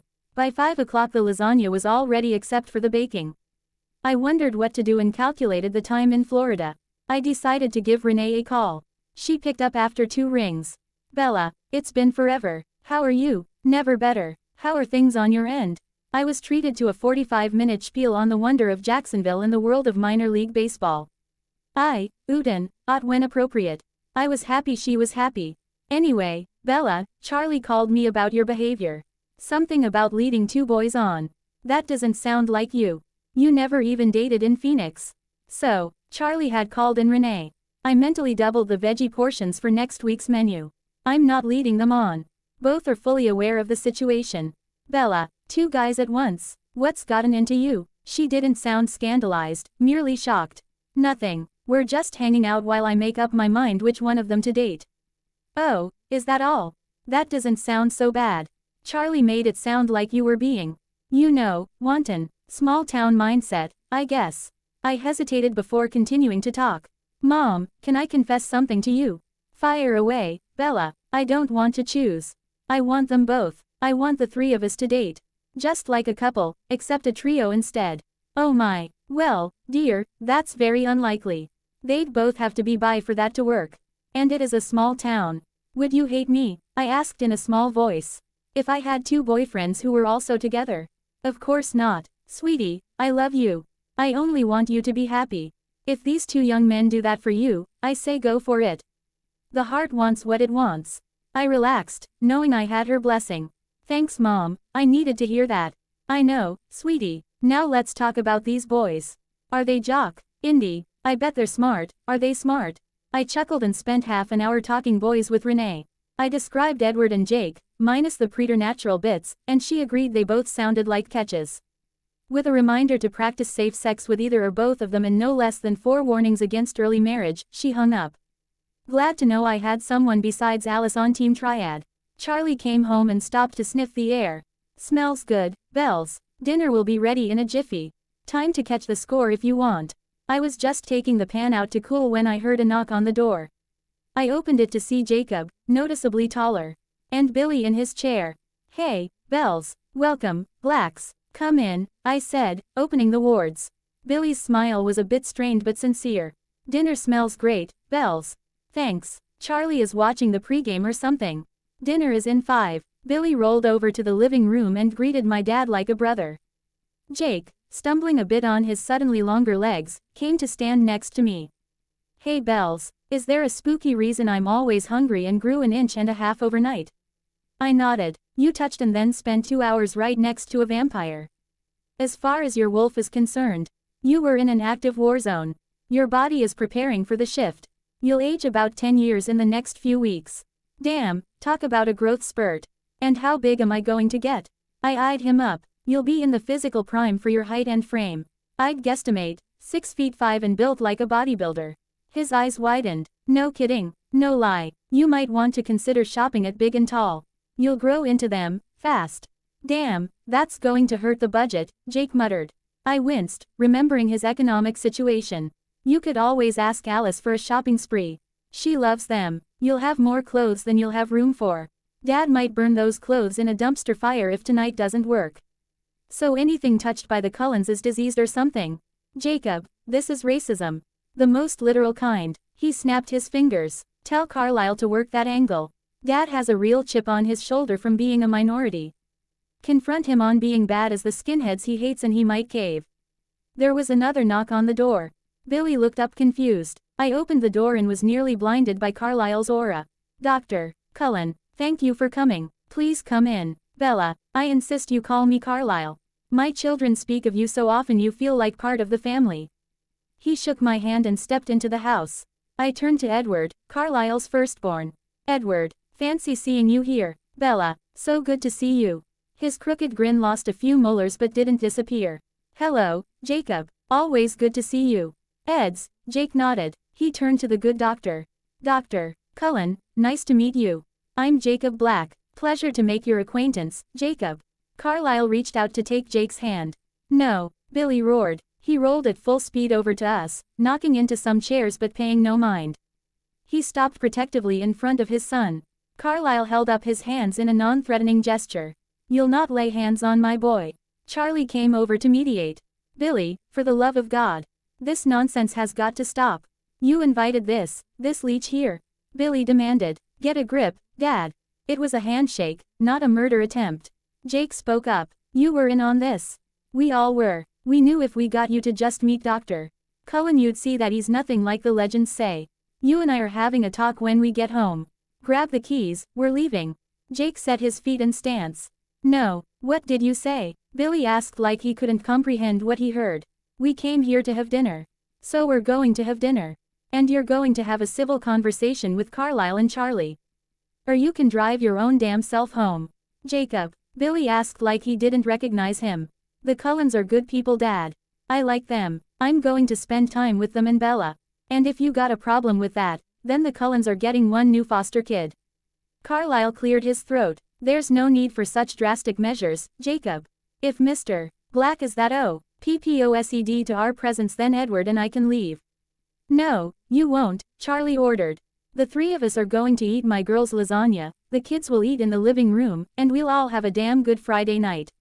Charlie turned to Billy. Bills, come on. For me. Billy eyed us all before the fight left his shoulders.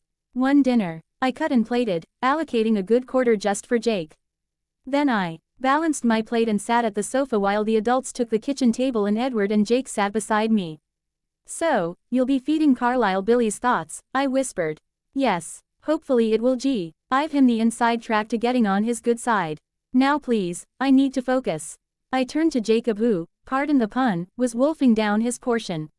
That back there, that was pretty badass. Thank you. Don't know what came over me. He spoke between bites, no projectile spitting. That was the alpha. You'll make a good one.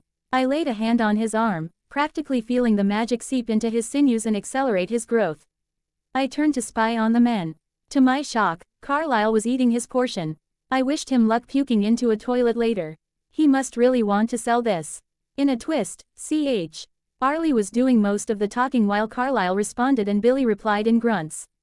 Later, when it was time to wash the dishes, I struck up conversation with Jake while Edward continued his subvocal stream of Billy's consciousness.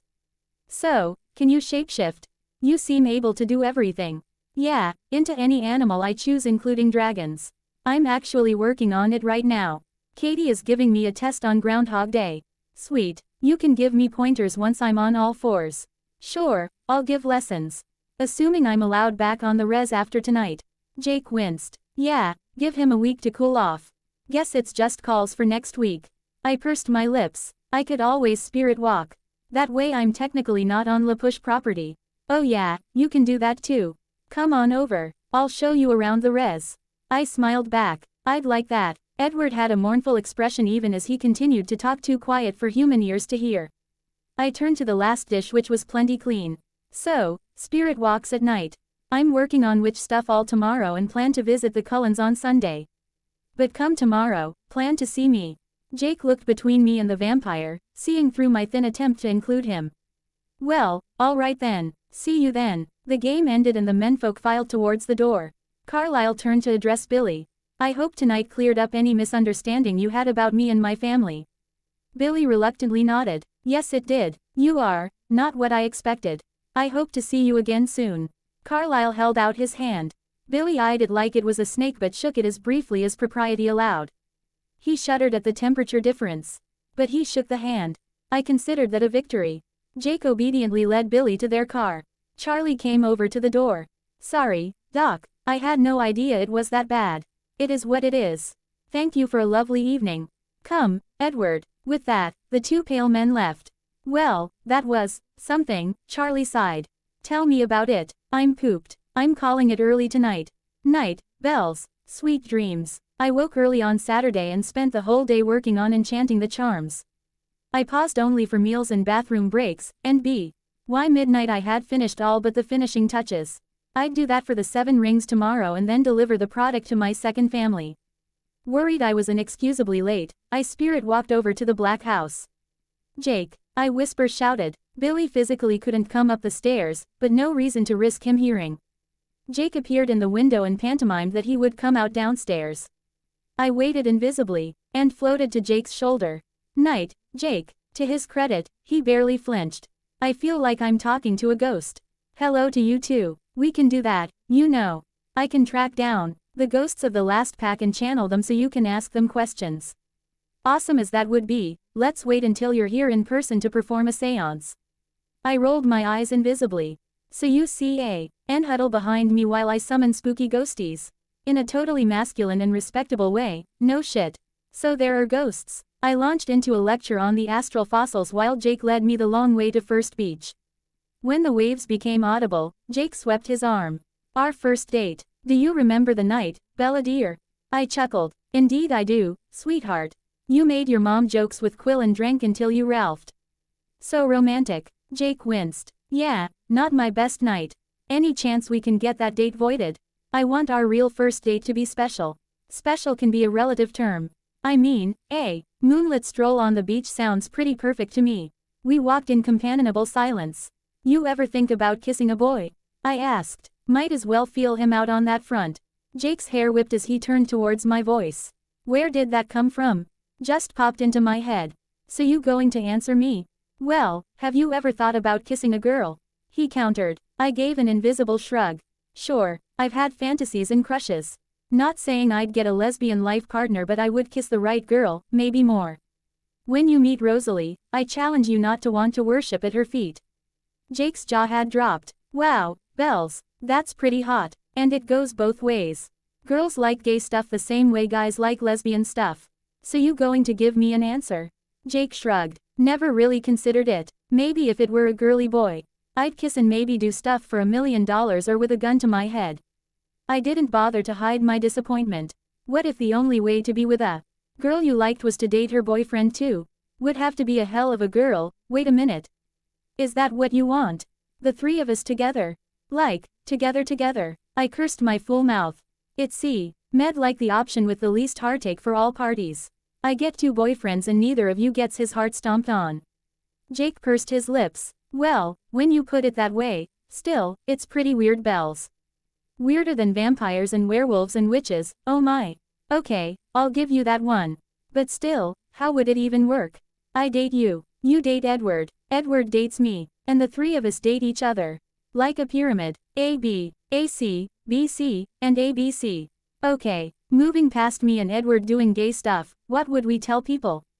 Our parents. I winced. That's a tough one, but I'm almost a legal adult. You're set to be chief of the tribe by tribal law, and Edward is over a century old. No one can tell us what to do but us. As for the triad, I swear on my magic to never put your needs above or below Edward's. Jake nodded. Okay, liking what I hear. But still, what's the point, Bella? It's not like we can get married and have kids. He'd hit the nail on the head without realizing. I decided to take a risk. You should see this. I touched his shoulder and showed him my dream. He gasped in wonder. He's our son, and she's mine and Edward's. They're beautiful, and they're important. Like, fate of the world important. They have to be born. So we need to get in a trio to save the world. In a nutshell, and I never intended for either of you to realize that. I'm just exhausted and blabbing the truth. I'll deal with the consequences. Jake grinned past his shock. We make one good-looking guy. Okay, I'm in, but you're the one who has to tell Edward. I'm already dreading it. He's a vampire. His tantrums can break buildings. Yeah, fingers crossed he takes it well. We returned to Jake's house. This was fun, and life-changing. Come tomorrow to tell me how Eds takes the news. Okay, good night. With a blown kiss, I ended the spirit walk and fell on the bed. I hoped Alice wouldn't maim me. The next day, I woke with the dawn and had a filling breakfast. There was a letter in the mail without a stamp. I knew just by looking at the writing it was Alice. Last night was a major fuck-up, but we can recover. Have Edward take you to his meadow. Bring up your mateship before Jake or the twins. With luck, he'll accept and you can start juggling your boys. With love, Alice Cullen. Bossy little sister, I grumbled before noticing a postscript. P.S. I'm 20. You're the little sister. Okay, that was just eerie. Then I chanted in coin until my tongue was numb. With a final surge of power, the spells were incanted. I looked triumphantly down on the 7 simple rings. I made a filling lunch to recoup my lost energy. Then, gathering the rings in a cloth bag left over from the shopping trip, I time-walked over to the Cullen mansion. The door opened before I could even knock to reveal Esme's beaming face. Bella, wonderful of you to come. Do come in. Thank you, I will. So saying, I entered the first floor. The TV was turned off. Emmett seemed liable to vibrate out of his skin. Alice had a winsome grin. And Edward looked at me like I was the only woman on earth. I jingled the bag. We thank you for selecting Swan Sorceries. We welcome your patronage and hope you enjoy your purchase. That mean they're done? Rose rolled her eyes. No love, she just came here and said those words as part of a prank. How do they work? Jasper asked, always practical. I shook out the rings into my hand. Just out them on and state your name. That should activate them and bind them to you. To create the second skin, say your name and a number. You'll instantly look that age. Alice held out her hand. Having done this before, she didn't hesitate. Alice Whitlock Cullen. She turned to Edward. Anything. The redhead shook his head.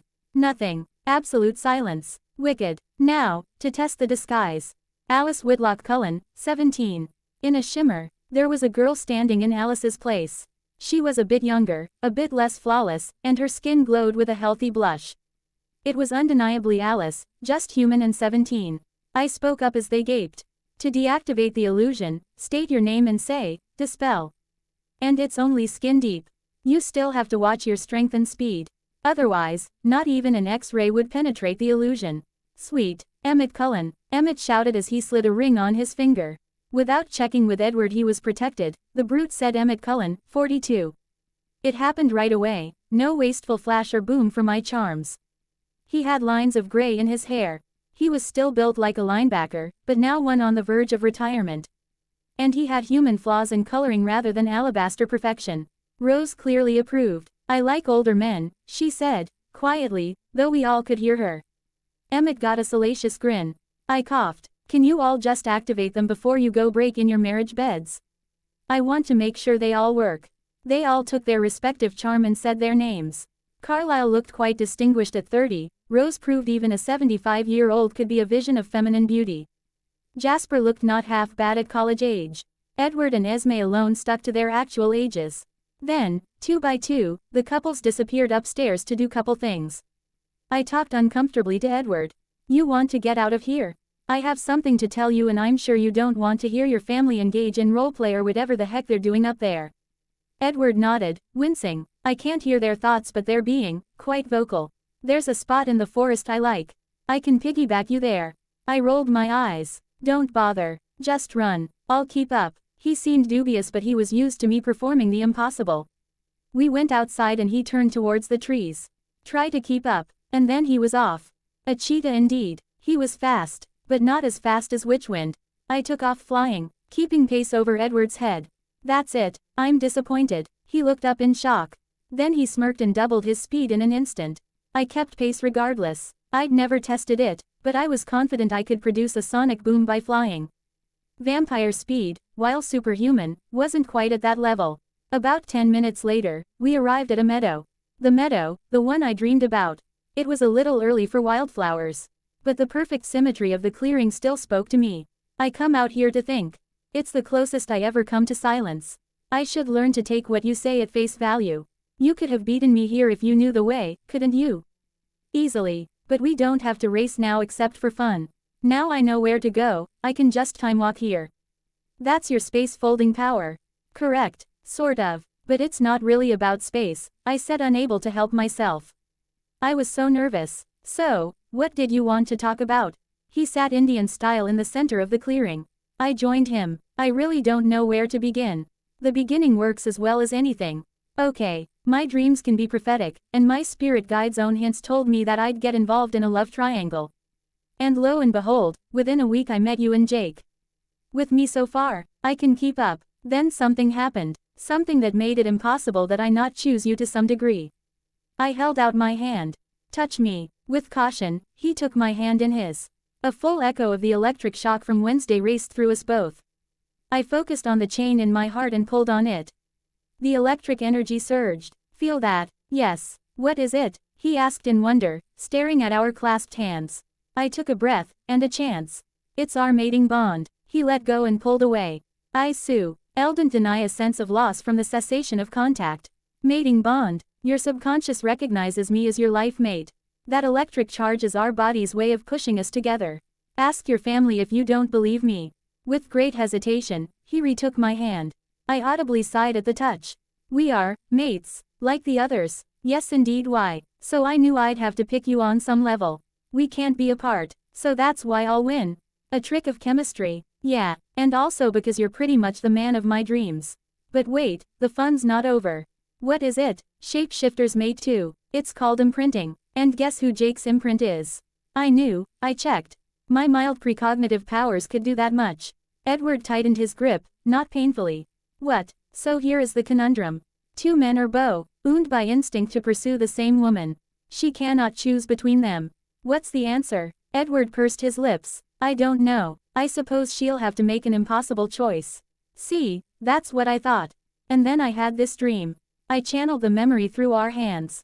Edward gasped. She must be our daughter. And he's Jacob's son. They're twins. How is that even possible?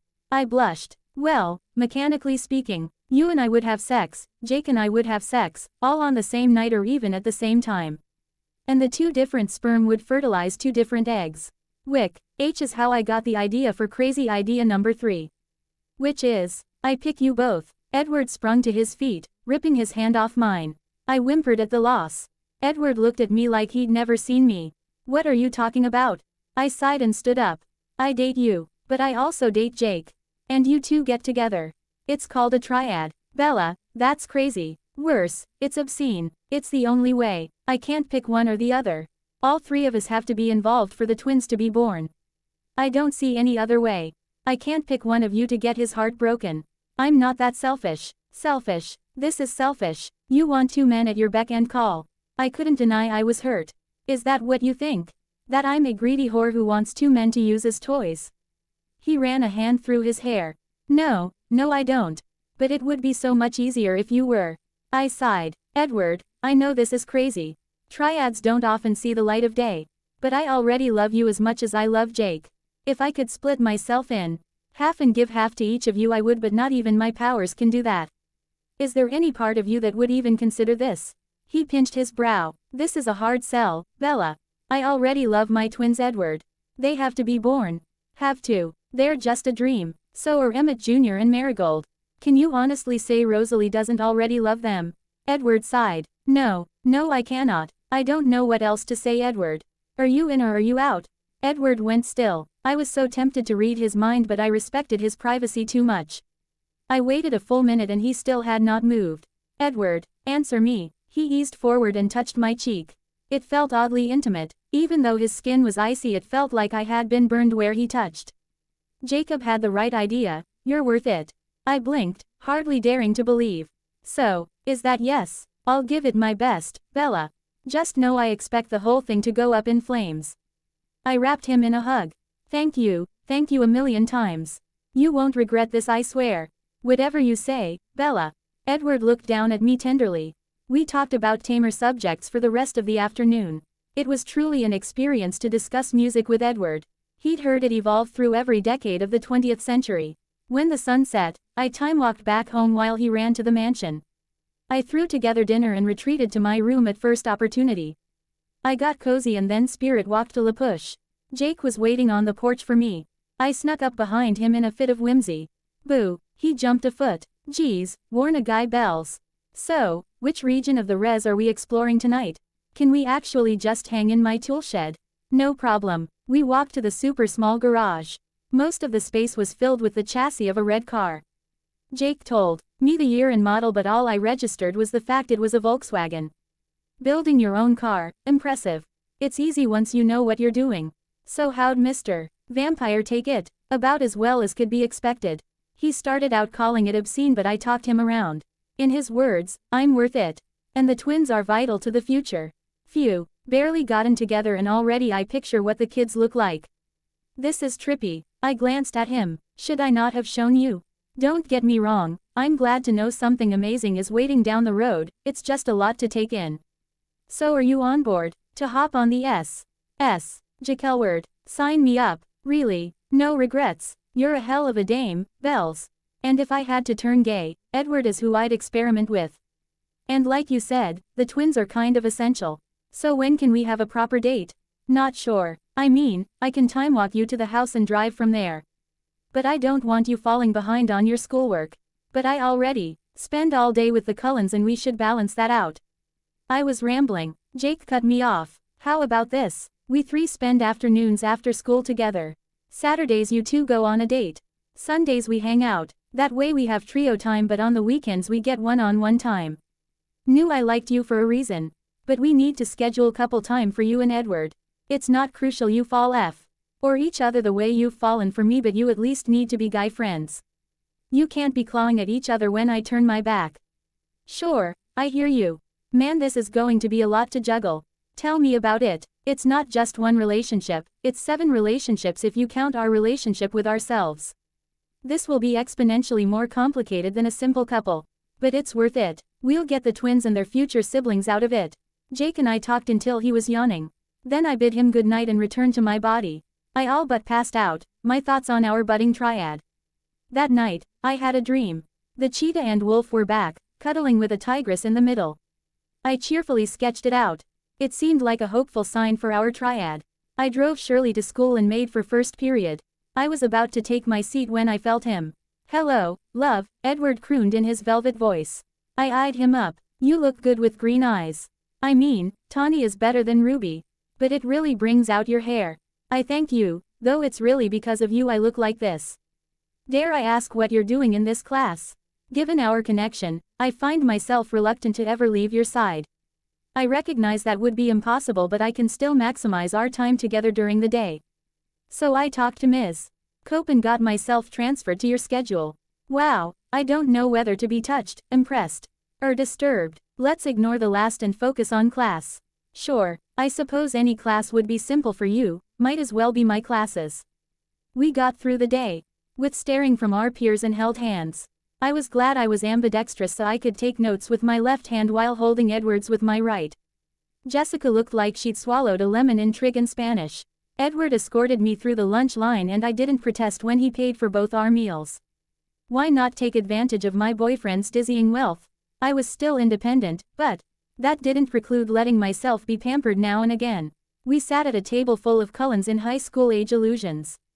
"So, anyone notice anything different?" Most I've gotten is a long stare. "No one said anything," Emmett grumbled. "Sweetheart, that's a good thing," Rosalie chastened. "Bits of surprise here and there but no real shock," the resident empath said. "No one will notice. Bella does top-notch work." Alice returned to browsing some luxury catalog. "Let's talk about what's really interesting. You and Eddie are an item," Emmett asked, eyeing our clasped hands. "Don't call me Eddie, Edwa," Rhodes said tiredly like he said it a million times a day. "We're together if that's what you mean," I told my pseudo-big brother. "Sweet. So, when you popping each other's cherries?" he asked crudely. "August 2nd, next year," I said off the top of my head just to see his reaction.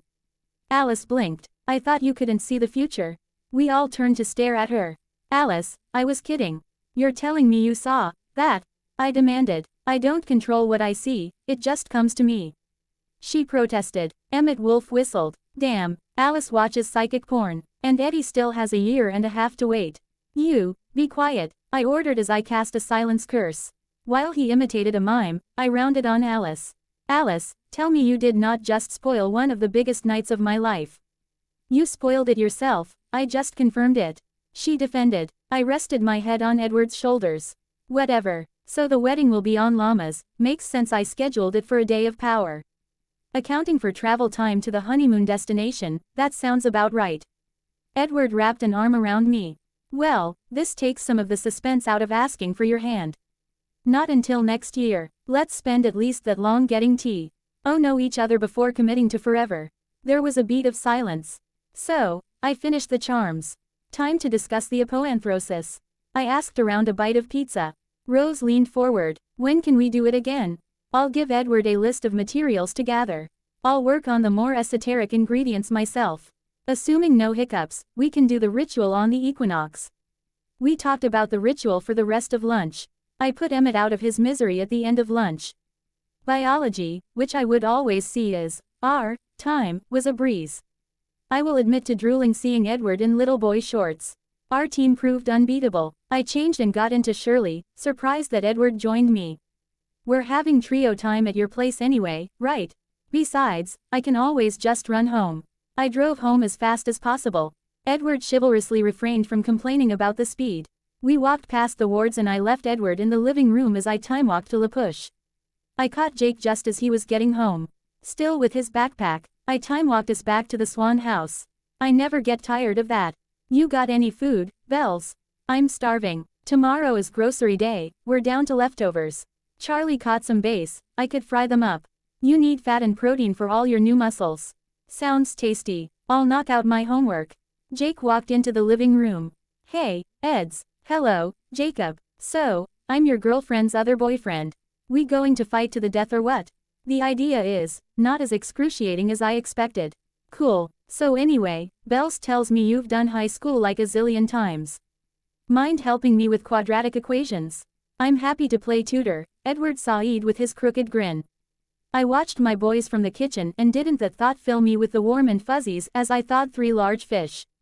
They were barely platonic right now, but give it time. I'd have them fucking by this time next year. I deep fried the fish as Edward taught Jake. He pointed out the errors and guided Jake through the answer. Jake wasn't bratty or defensive like most boys his age, simply taking the advice and doing the work. By the time I finished cooking, the worksheet was done. Jake gave Edward a fist bump. An action the vampire returned ironically. Jake, food, yes, you're the best, Bells. With that, not even bothering to sit down, Jake picked up the plate and fork and began to guzzle down his food. I blinked accusingly. You grew again. Yeah, another 1.5 inches. It's like I'm on steroids. And I've still got more to go. About another 7 or 8 inches, and then filling out with mass. Give it a few weeks in the company of vampires and you'll be phasing by March. Know what would be a great idea? If I visited Vampire Central tomorrow. Edward shrugged. Esme will be okay with it. That's an idea. Those 7 vamps at once could make you phase if you sneeze wrong. I suppose it's okay if I can supervise. Sweet. Jake put down the plate, every bite scarfed down. Man, that hit the spot. Thanks, Bells. So, anything exciting happen at school today? I snapped my fingers and the cutlery cleaned itself. Edward seduced an administrator into transferring into all my classes. In other news, I accidentally set my wedding date. Jake blinked. Wait, what? I said a random date and Alice reacted. She can see the future, remember? So now I know Edward and I get hitched August 1st of next year. That's a bit early, isn't it? That's like, you got married in time for college or something. I shrugged. I'm Edward's mate, the vampire version of Imprint. I already know we'll be together forever. What's a party to let everyone else know? Jake looked troubled. Bells, what about my imprint? What if it's me? I used magic to confirm. One look at me after you phase and you'll be wrapped around my fingers. Like I'm not already, Jake joked, looking relieved. We sat on the sofa and talked about normal first date subjects until Charlie was 15 minutes out. Then I time-walked Jake CK to Quileute territory while Edward vanished into the woods. I cooked dinner for 2 and prepared a list for tomorrow. I finished up my homework and called it an early night.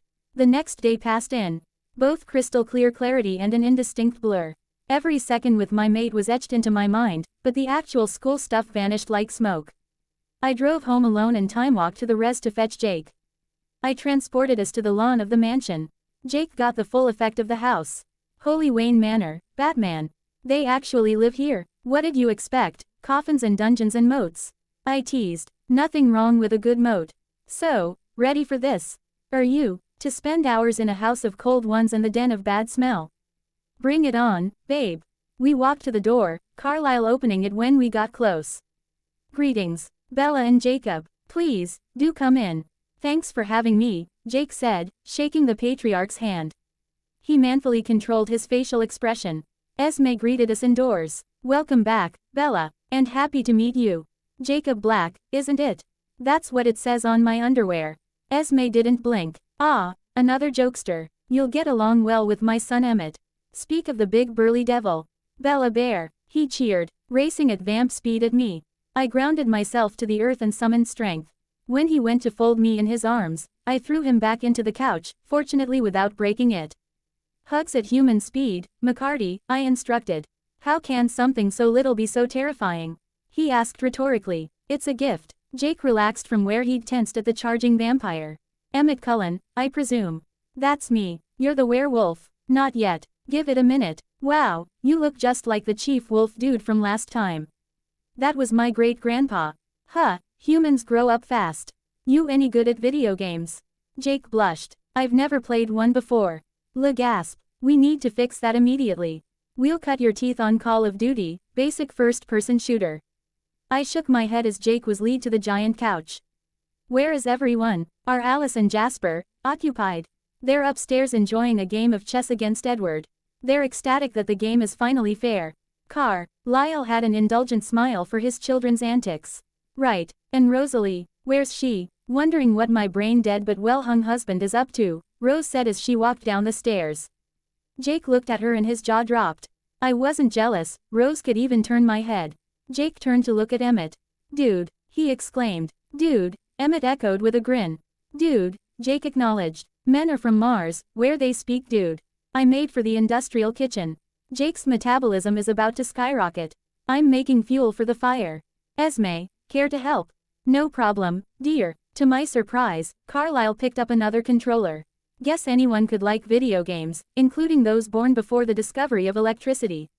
With Emmett and Carlisle next to him on the sectional and Rosalie reading a magazine in the same room, Jake's wolf might as well be cranking an air raid siren. He drank down 3 bowls of soup like ice water, chewed an entire plate of mozzarella sticks, ate a whole meatloaf and asked for more. And munched on 2 family-sized bags of chips left for him to snack on. Ordinary humans don't eat like this all the time, right? Rosalie asked in disgust. No, but shifters do. Just be glad Jake has decent table manners. I dropped off a deep dish cookie sundae drowned in ice cream. Jake paused the violence to enjoy his dessert. A pretty girl bringing me delicious food.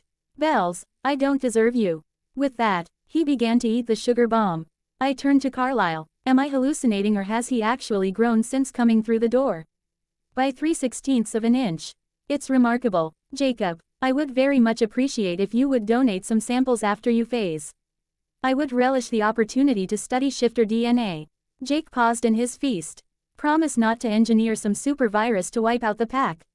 Of course not. Perish the thought. Then sure. Once I shift. He scraped the spoon and got every last morsel. I'm actually full. Thanks, Bells. The other 3 descended from the staircase. Hi, Jake. I'm Alice and this is Jasper. I understand you're in need of clothes. Jake shrugged. Yeah, stuff is already tight and apparently I'm getting bigger than Emmett within the month. Alice grinned in triumph. I'll start shopping online. I'll have the lot shipped to your address when I'm done. Don't worry about the cost, we'll make it back in 10 minutes. Oh, okay, Jake said slowly. Lice seemed to scare him more than Emmett had. We enable her because we care, Jasper said jokingly about his wife. Edward came forward to feel Jake's forehead.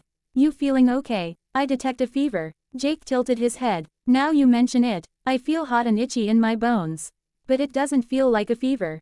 I stood up. All right, enough meet and greet. Time to go home. Can't risk you shifting early. Yo, you would never be as strong a wolf as you could have been. But I didn't get to see the cars. He protested. Well, we'll do that next time. Better safe than sorry. Night, everyone. See you tomorrow. Bye, Bella Bear. Emmett called. Farewell my love, Edward sighed sweetly. Come back soon, Esme asked. Always wanted a pet dog, Emmett joked. What? Jake demanded, starting to vibrate. I time-walked us to his pee. Orkin channeled peace and serenity directly into his aura through our held hands. Down, Jake. Calm way down. He blinked. That felt weird. Like hot metal was being poured down my spine. That's the shift. It can be violent. The wolf will react to every perceived threat. Control is a question of practice. Give it time, you can sit through a bar fight cool as a cucumber. Guess I should read some anger management books. I kissed his cheek by jumping. You made a real effort today. I'm so proud of you. Helps that they're decent people. Not their fault they got turned into monsters. And I still haven't seen the garage. Maybe next week. Bye, Jake. With that, I returned home. February passed in a pleasant blur.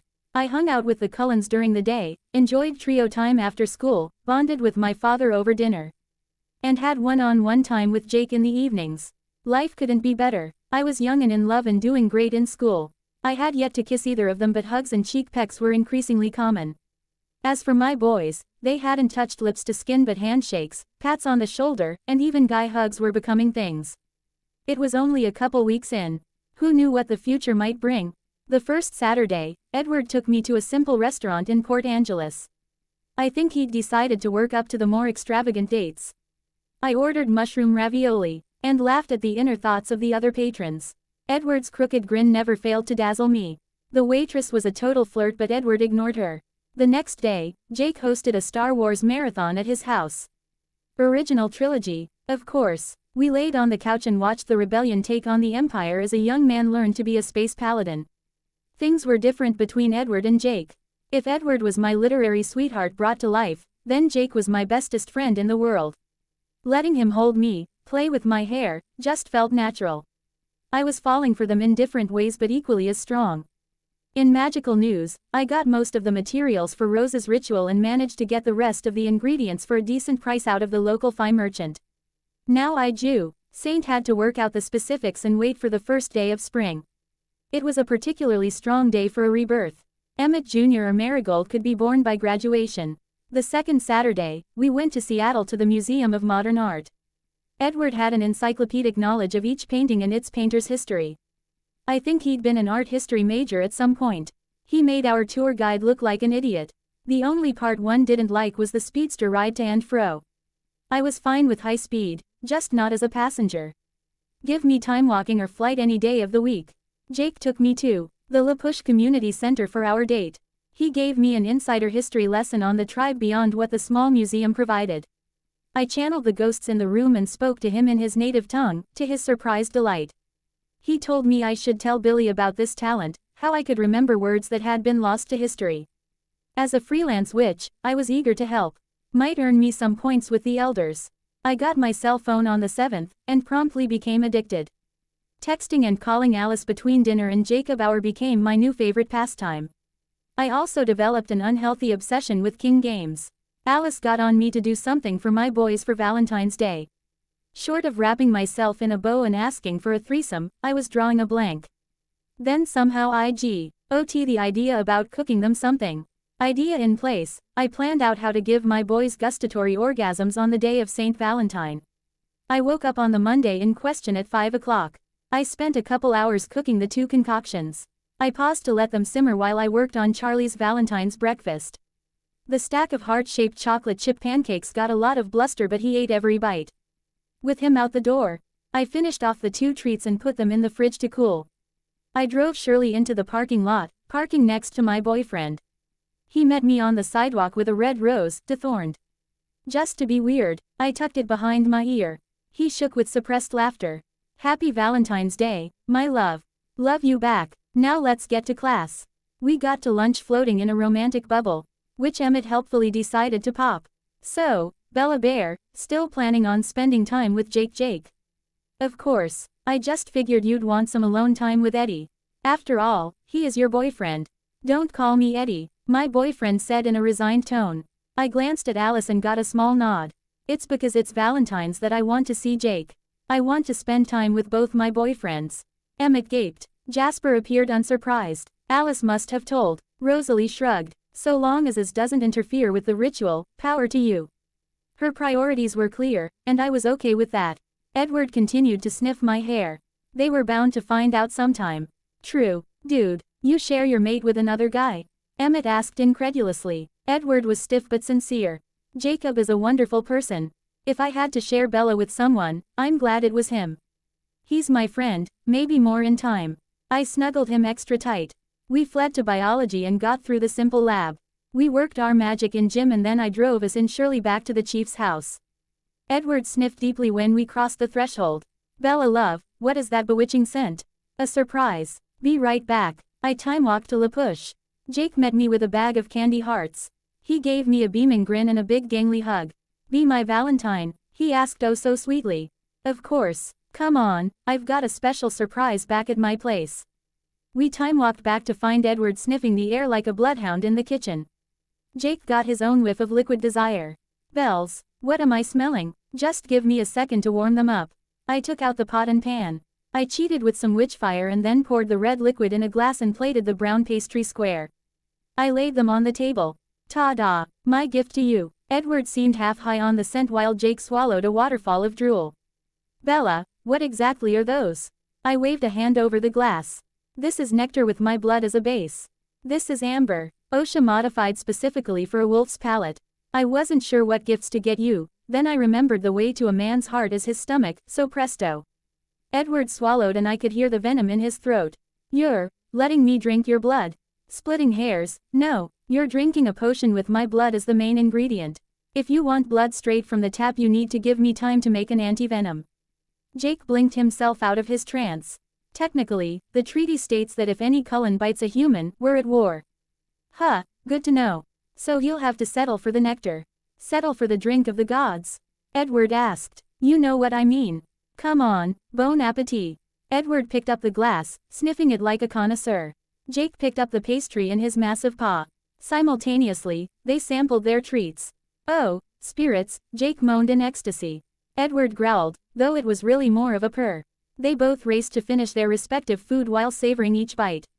In less than a minute, they were done. That was the single most delicious thing I ever consumed, Jake said in a moan. Dear blood is going to taste like piss after this, Edward commented, though he didn't sound like he was complaining. So, did I have a good idea? I asked, secretly insecure. You kidding? I'd eat that every hour if I could. Can you make more? Jake asked excitedly. The ingredients cost a mint. I'm lucky I got my hands on them. Strictly special occasions only, sorry. Ah, Jake whined. That was better than human blood, which I didn't think was possible, Edward sighed in a daze. Did I just make you relapse? Because that wasn't my intention, I assure you. I said in a panic. Relax, love, I'm in control. And I wouldn't trade the experience for anything. I sighed in relief. Jake got a wicked look in his eye. I don't know. There is one thing that could probably top it. Edward tilted his head, tuning into Jake's thoughts. Indeed, Jacob, perhaps we should find out for ourselves.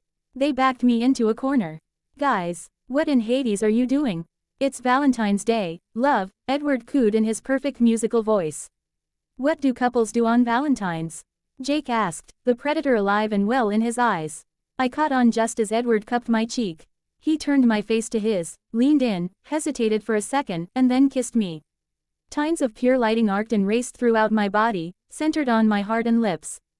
It felt so perfect. I never wanted it to end. A subjective eternity later that wasn't long enough, he pulled those perfect marble lips from mine. As I was panting for breath, Jake turned my cheek and stole his own kiss. This was different, primal, elemental. If Edward had dazzled the blushing maiden, then Jake had stirred a heat in my core I soon became addicted to. Rather than a mild damsel, I fought back as my inner animal tried to claw through my skin to mate with his. Jake pulled back and I was left seeing spots. You two are dangerous. My tone was accusatory. You're just now figuring that out? Edward asked in jest. Jake tilted his head like a canine. It occurs to me that she gave us a treat. So perhaps we should give her one in turn. Edward nodded along. Indeed. Besides, it's the day of love. What better day to try? I stared uncomprehendingly. Surely they didn't mean. My boys turned to face each other. And exchanged a close-mouthed peck. I think I passed out. Or had a mild orgasm. Jake licked his lips. You smell bad but you taste nice. I never imagined kissing a male, but the experience was not as objectionable as I expected. I sank to the floor. I'm dreaming. No one pinch me. Jake chuckled and helped me back up. I decided I needed fresh air. Take my hands. As you wish, Edward demurred. Easy, Westley, Jake teased. I time-walked us to the meadow. Which I suppose was now, our, meadow. Edward shook his head. That was, disorienting. You get used to it. Jake surveyed the clearing. This would be an awesome spot for a picnic. Maybe next year, I told him. I was still recovering from my 3 kisses. So I suppose this is now our place, Edward mused. Should I have asked permission before bringing Jake? I asked. Heavens, no. What's mine is yours, love. Guys, something's happening. We turned to find Jake stretching out his t-shirt like he was being pumped full of air. Oh Tartarus, the ambrosia. It's as nutritious as it needs to be.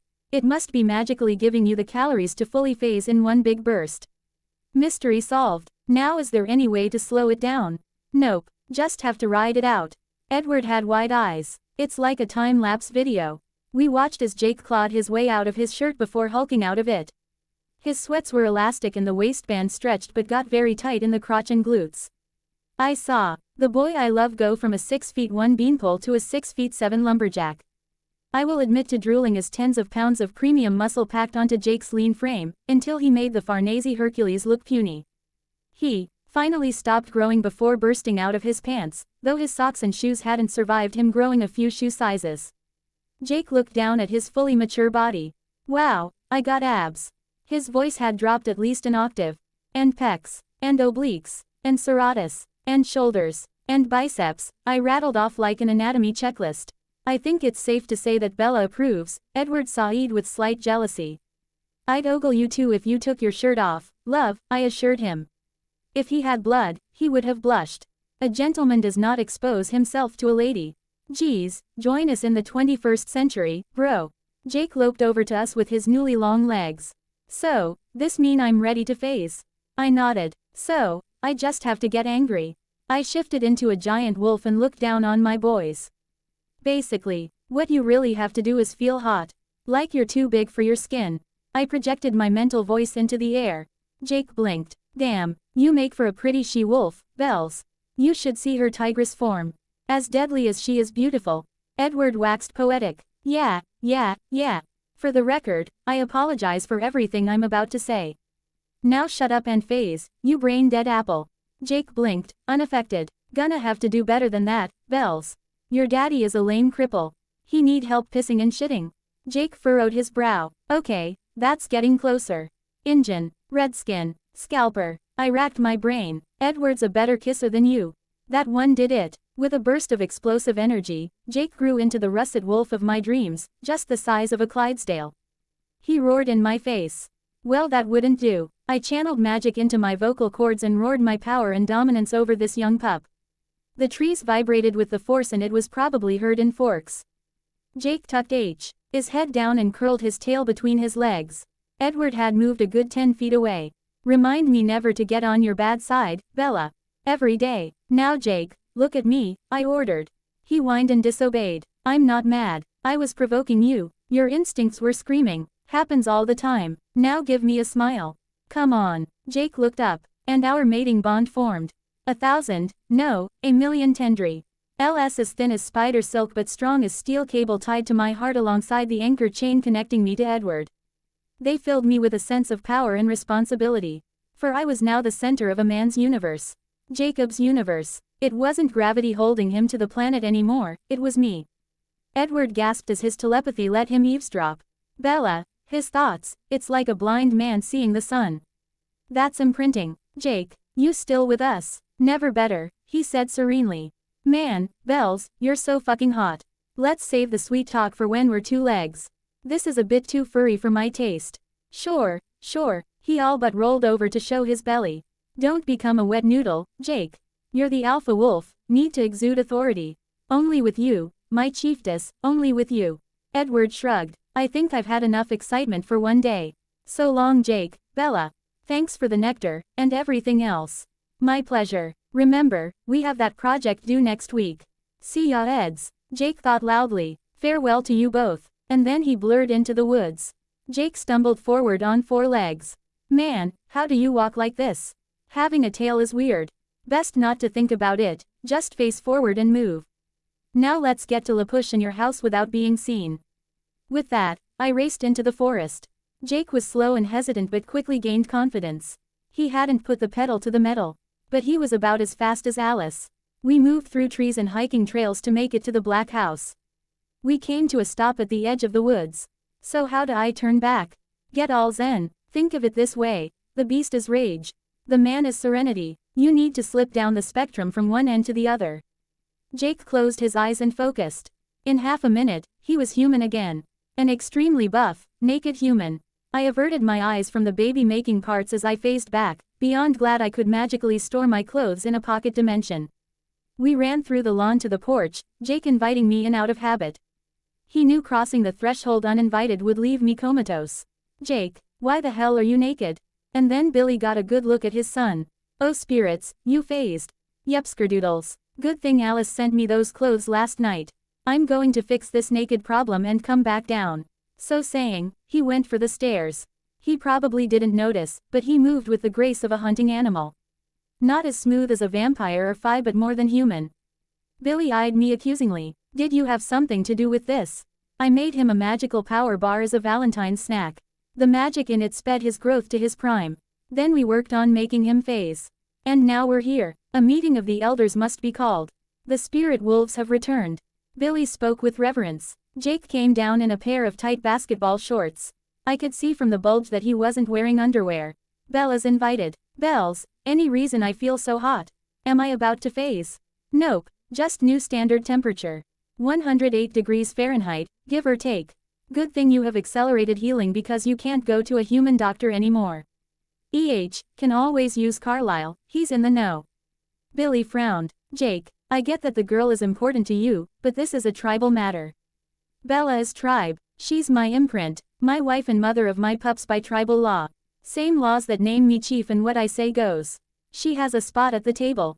Billy blinked. Really, she's your imprint, I can show you our bond if you won't take our word for it, I offered. No, no, I trust my son. I wonder whether he excluded me by accident or design. Either way, I didn't care. So midnight tonight. See you there, Bells. Enjoy the rest of your Valentines. Jake eyed his father, then gave me a quick peck.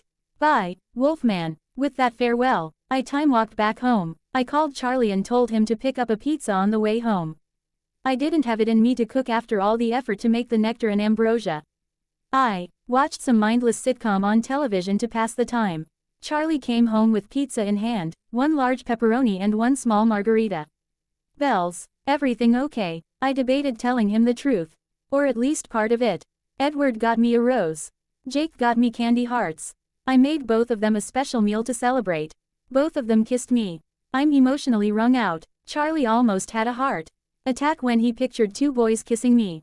God above, Bells, just pick one of them. I'll handle my love life my way, Dad. But anyways, I didn't feel like cooking after all that. We munched on pizza, and I went to my room after cleaning up. I finished up Tess of the D'Urbervilles until it was struck midnight. Then I time-walked to Billy's house. Harry opened the door like last time, looking noticeably healthier. He nodded at me and Billy called out, "I invite you in, Bella."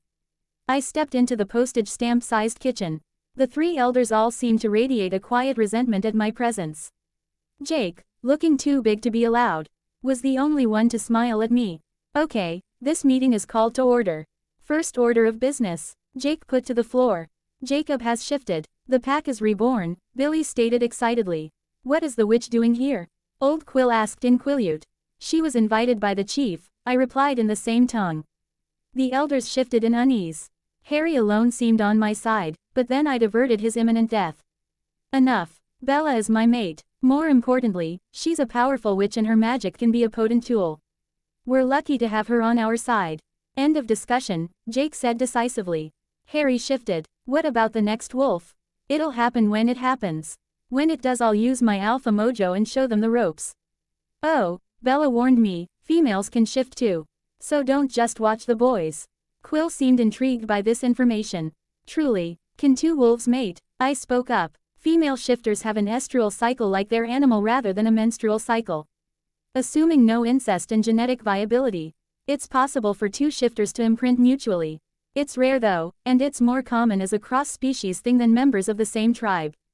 Fascinating, Billy said flatly. Now, about the cold ones. The treaty stands. The Cullens are non-combatants. We don't breathe in their direction unless they violate the treaty. Jake's face was carved from stone. Billy seemed put out but acquiesced. We hammered out a few more details and then Jake was kissing me goodbye with an audience and I time-walked directly into bed. February passed in a wet, blissful blur. I had daytime classes with Edward. Time with my vampire family around the lunch table, trio time until dinner, father-daughter fun for an hour, alone time to recharge, and then a standing date with Jake. Speaking of my wolfman, he took a week off school for mono, which was really a cover to explain his prodigious growth. We spent the nights either talking and or making out in the toolshed, or running beneath the cloudy, starry skies. Getting Jake used to running patrols. When he arrived for dinner on the 25th, he told a gaping Charlie growth spurt, hitting the gym, and eating my veggies. Don't know what else to tell ya. Bless the power of human denial and gullibility, the chief bought it. Edward treated us to a live Cullen concert where they all played different instruments in a chamber orchestra, including Esme on the harp. And then Edward debuted a lullaby he'd composed just for me. I bawled like a baby at the thoughtfulness of the gesture. It was a beautiful way to spend a Saturday afternoon. Jake sacrificed our date so we could hang out at the Cullen house. He finally got to see the cars. Rose complained about my mangy mutt but got into a spirited discussion about engines and machinery with my personal mechanic.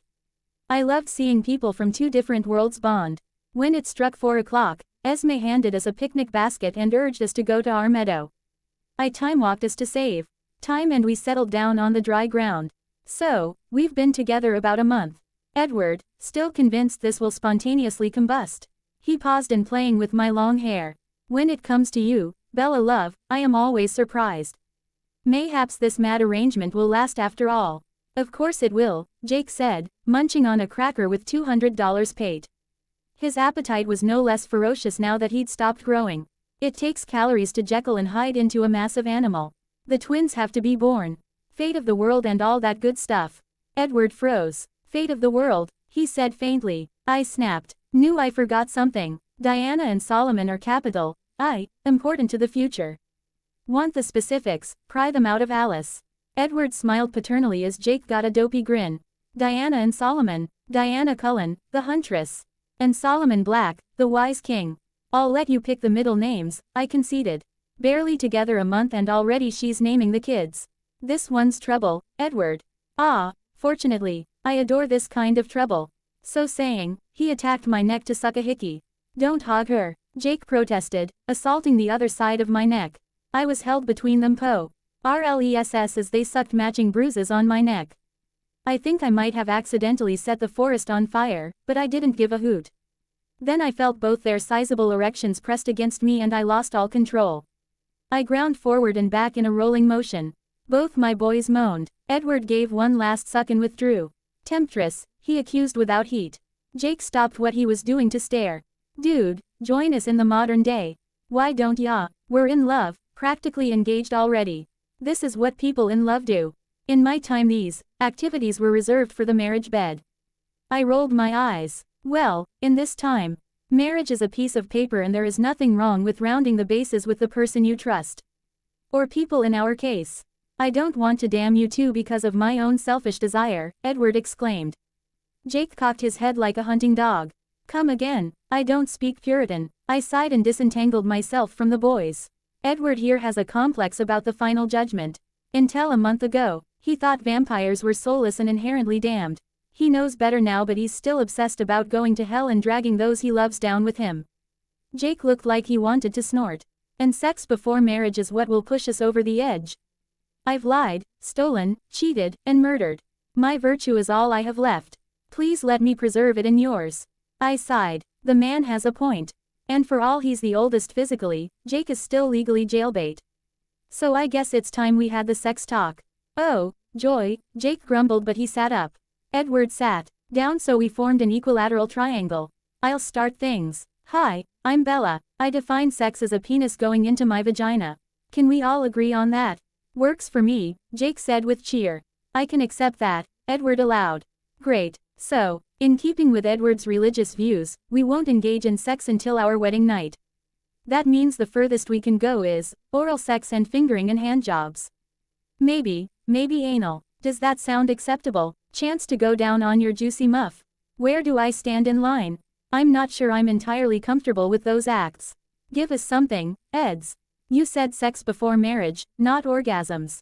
Home runs are out of the picture, at least give us third and fifth base. We don't have to start doing sodomy today. We're just discussing our ultimate boundaries. Edward caved to my and Jake's puppy eyes. All right, third base is an eventual goal. Any other issues? Nudity. Obviously Jake likes to go shirtless. And I still kiss him shirtless. Are you comfy taking your shirt off, Edward? Are you? He countered. I about combusted but I said. Sure, I'll keep my panties on but the shirt and bra can come off. So long as it's quid pro quo. Jake whined like a dog in heat.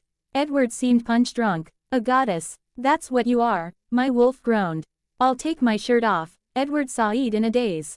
I blushed, feeling oddly empowered to have them panting after me. Good. So third base is a hard limit. Pants stay on but shirts are optional. Get it? Got it. Good. Let's never speak of this again. So saying, I flipped face down on the blanket. We chatted some more, finished off the picnic, and then left Edward to clean up while I teleported Jake back home. We made bets on who would win the race that night, I sticking to my wolf form to keep things even. The next day wasn't extraordinary by any means. Classes were laughable for someone my IQ and work ethic, and I had a Ph.D. to feed me any answers I needed. I noticed Rose reading yet another maternity catalog at the lunch table. Where are you keeping all the stuff you're ordering? You should have enough for your own maternity store by now. There's an old cottage in the woods Esme decided to repair as a honeymoon nest. The next time me and Emmett exchange rings, we keep them there. Gotcha. And fair warning, even though you'll be human, you'll have to drink blood during the pregnancy. O positive is best. And the kicks can break bones. The baby can't help itself until a couple days before the birth. Duly noted. Alice spoke up from looking through time. Peter and Charlotte are coming to visit soon. Would you like to be there when they visit? It could be fun. This is the mated pair that convinced Jasper to leave the newborn wars. I asked to clarify. Precisely. They're my oldest friends. But they're carnivores, yes. They promised never to hunt in our territory. But yes, I'm okay meeting a couple red eyes, but Jake is a hard no. His every attack instinct would be screaming at him to phase. He will stay on la push. Wise, Emmett said, looking up from onesies with cartoon characters knitted on the front. The rest of the day and the next passed uneventfully, or as uneventful as if got for a witch dating a shifter and a vegetarian vampire. On Wednesday, things got weird. Flyers had been papered over the school proclaiming a girls' choice dance 2 days away. I had just finished English when Eric York, i.e. of chess club fame, walked up to me with sweaty palms he wiped on his jeans. Bella. Yes, Eric. Will you ask me to the spring dance? He looked so eager. I blinked. Did this nerd honestly think he could hold a candle to my personal Adonis? No offense, Eric, but I'm taking Edward to the dance. Maybe you'll have better luck with Susie. His face fell. Oh, I expected, that is to say, I'm just going to go. He fled in shame, possibly crying. So I'm going to the Sadie Hawkins dance with you. Edward, darling, light of my life, will you please go to the dumb school dance with me? It would be my honor. I'll pick you up at 7 o'clock. I leaned up to kiss him. I love you so much. There is no measure for the quantity of love my heart holds for you. The next 3 classes went fine, but in the lunch line Mike Newton, the guy I'd tried to scare off with a night terror, accosted me. Yo, Arizona, Jessica just asked me to the spring dance. Good for you, I'm sure you'll have a blast. His face fell. Oh, well, actually I was kind of wondering whether you were going to ask me. I restrained myself from rolling my eyes. No, Mike, I'm going with my boyfriend, Edward. Of course, don't know what I was thinking. He skulked off to Jessica's table. I eyed the den of iniquity. Angela was an angel compared to those shallow jerks. She should have company worthy of her. I'll be right back, I told my vamp before walking over with a smile. Angela, would you like to sit with me today? Angela blinked. She turned to Jessica, whom looked in danger of bursting into flames, then gave a hesitant smile. All right. She too, K her tray and followed me to the popular kids table. Bella Bear, we adopting now? Emmett asked, throwing a goofy grin at Angela. Alice picked me up. I decided to pick Angela up. Tomorrow we can snag the boy she likes. There's no boy, Angela protested weakly. I turned to my personal telepath. Ben Chaney. For the record, he likes her back. Angela blushed to the roots of her hair. How could you possibly know that? Eddie's great at reading people. It's like he can read minds. Emmett said tongue-in-cheek. Angela turned to Rose and saw the baby magazine she was browsing. Oh, is Mrs. Cullen pregnant? Rosalie eyed the mere mortal that dared to speak to her. No, Emmett and I plan to try in the next few months though. Angela blinked. If you're ready. And with that, she ate her burger. I adored her simple take on life. Alice had a demented grin. We should go shopping next week before all the good dresses get cleaned out. Port Angeles or Olympia, Mary. We're not kidnapping the pastor's daughter to the Emerald City, I said sternly. Angela's jaw dropped. Oh, you don't have to do that. I can get a dress online or something. Poppycock. Bella's my friend. You're Bella's friend. We're friends once removed. And we are going to shop till we drop. It's best to just nod along until she runs out of energy. Which has yet to happen, Jasper confessed like a secret. Angela got a confused grin on her face.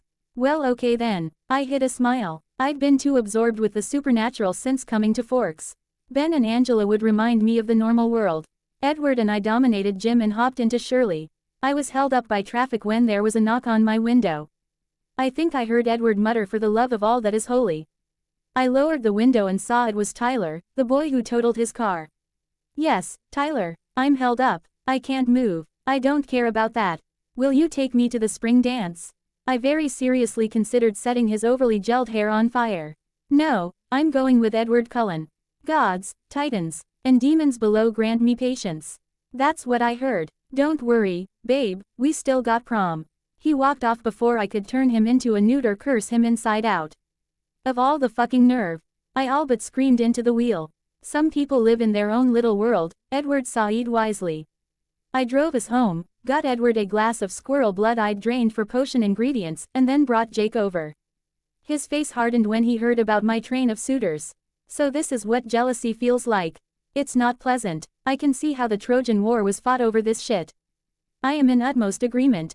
Edward agreed. I rolled my eyes. Come on, boys. If you have no reason to be jealous of each other, then you definitely have no reason to be jealous of me and other guys. I don't even see them, I only see you. Both men had a dopey expression. You're my one and only two, Bells. Jake blew me a kiss. If my heart beat, it would beat only for you, Edward sighed poetically. I blushed at their affection. So I had an idea.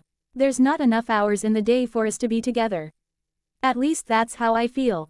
So I thought about it and came up with a way we can spend another few hours together. How's that? Jake asked. Edward seemed to be puzzling it out. I said it all in one breath. We could all sleep together. Come again. I'm sorry, what? Edward looked disapproving. Bella, we discussed this. I didn't say have a nightly double penetration. I said sleep together. The three of us in the same bed.